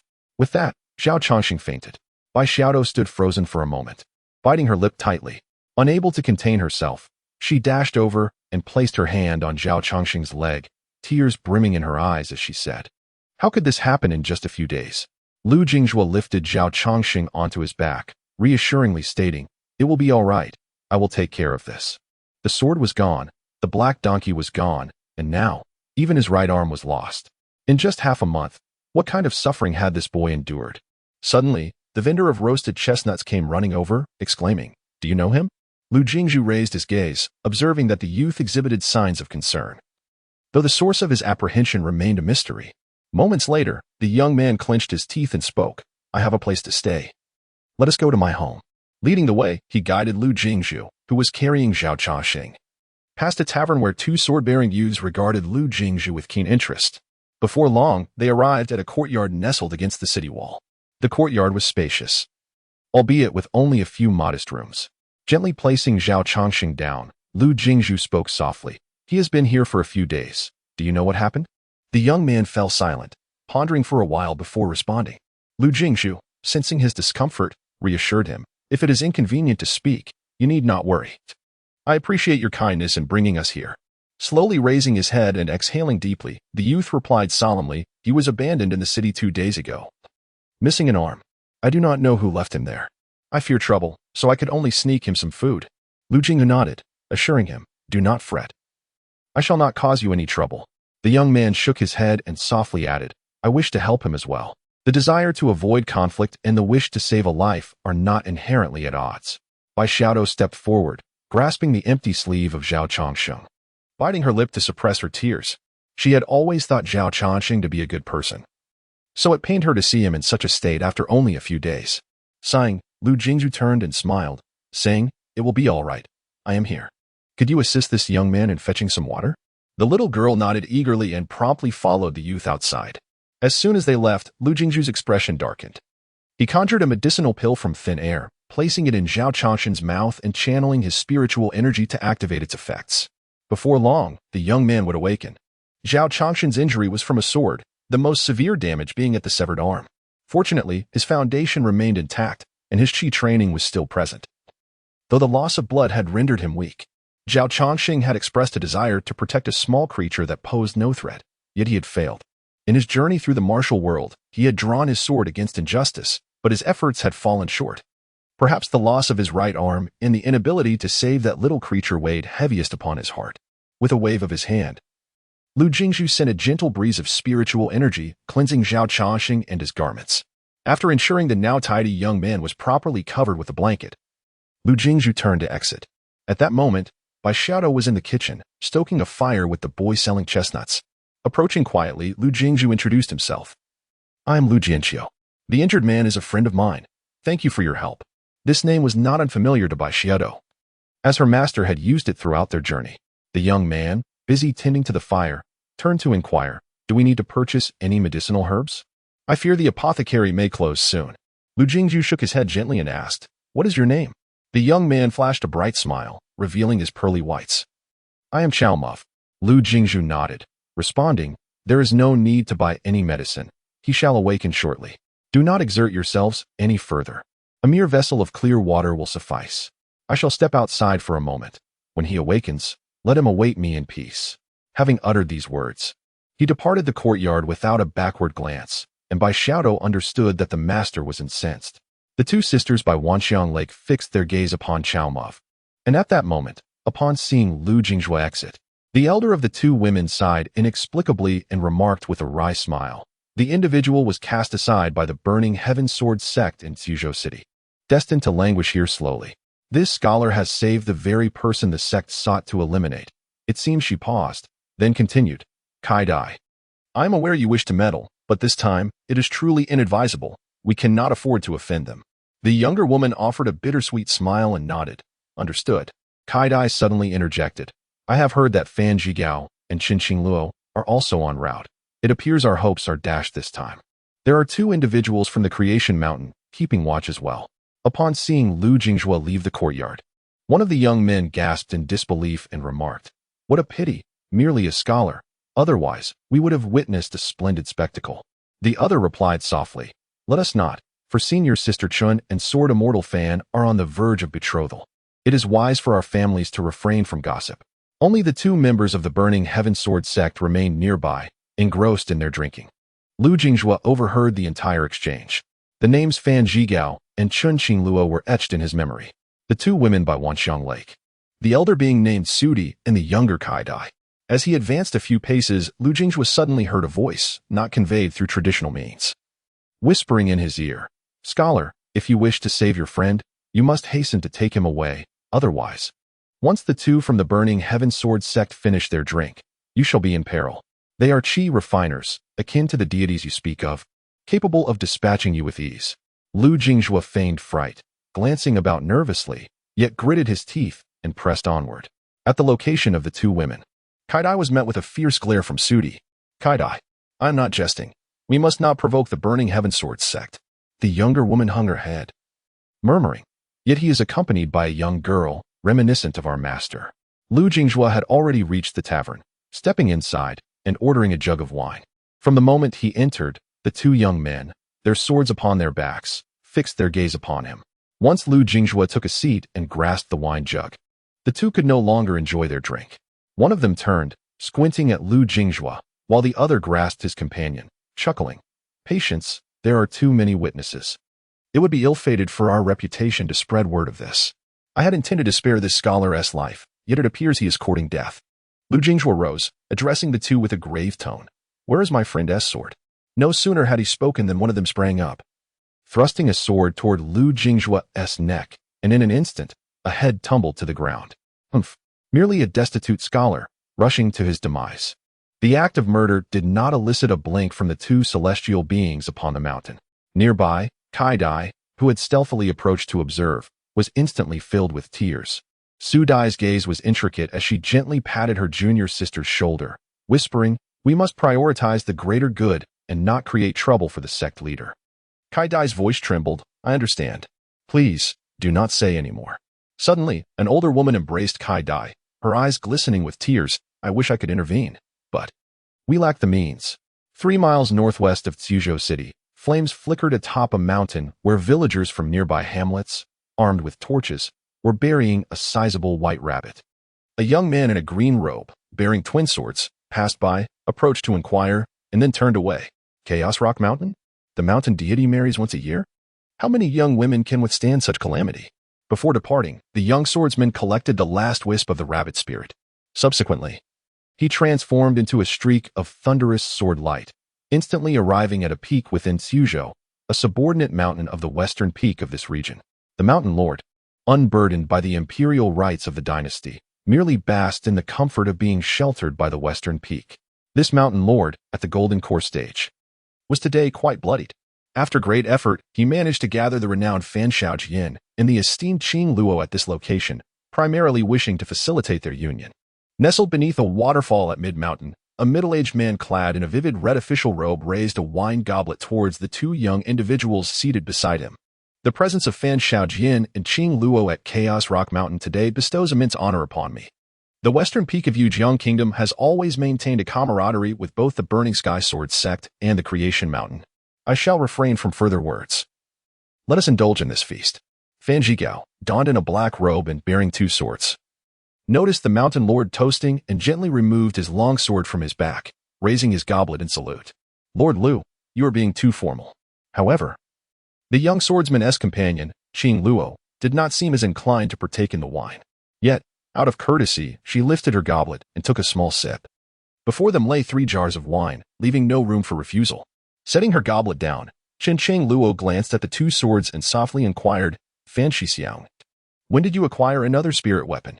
Fan Zhigao was momentarily taken aback but soon replied, "It is also an opportunity brought by Lord Lu. If you desire it, I shall gift it to you." Qing Luo shook her head, a barely perceptible disdain flickering in her eyes. Lord Lu raised his goblet again, smiling as he inquired, "You two young prodigies are well known as a celestial couple in this region. When do you plan to officially become partners?" Qing Luo raised her goblet, chuckling as she shook her head. "We have no such intentions at present. We are all cultivators, and our years are not yet significant. When we attain the nascent soul stage, it will not be too late to discuss." With that, she drained her cup in one go. Fan Zhigao, slightly displeased, managed to conceal his feelings. The esteemed Lord Lushan, having consumed another cup of wine, suddenly slapped his thigh in distress, exclaiming, "Alas, alas! The trifles I intended to present to you both have been left in the temple. Please, continue to enjoy your drinks. I shall return shortly." Just as he was about to depart, a figure swept in with the wind, gracefully landing while holding a wine gourd. Upon hearing that the chaotic Yanshan was hosting a grand banquet, he anticipated the finest of wines, only to discover it was medicinal liquor. Both Lord Lushan and Fan Zhigao squinted their eyes in unison. As the host, Lord Lushan felt compelled to speak first in light of the disturbance. How dare a mere practitioner of the congealed spirit realm intrude upon my chaotic Yanshan? In a sudden flash, a beam of sword light sliced through the air, cleaving Lord Lushan from head to toe, revealing a dazzling golden brilliance within the fissure. Before he could utter a cry of despair, the Lord crumbled like fragile glass, leaving behind only a few fragments of incense, now solidified. Lu Jingzhu bent down to collect the shards, chuckling as he remarked, "I have no desire to hear him speak. You two may converse freely." Qin Shi Luo felt slightly dizzy, yet the shocking scene before her caused her to break into a cold sweat. As for Fan Zhigao, his spine chilled to the core, though he feigned composure. This was due to a hand resting upon his shoulder, the owner of which concealed no hint of murderous intent. The young man in a green robe, with a sword on his back, smiled brightly and inquired, "Little sword immortal, that sword of yours is quite impressive. Between this enchanting fairy and his spiritual sword, which would you choose?"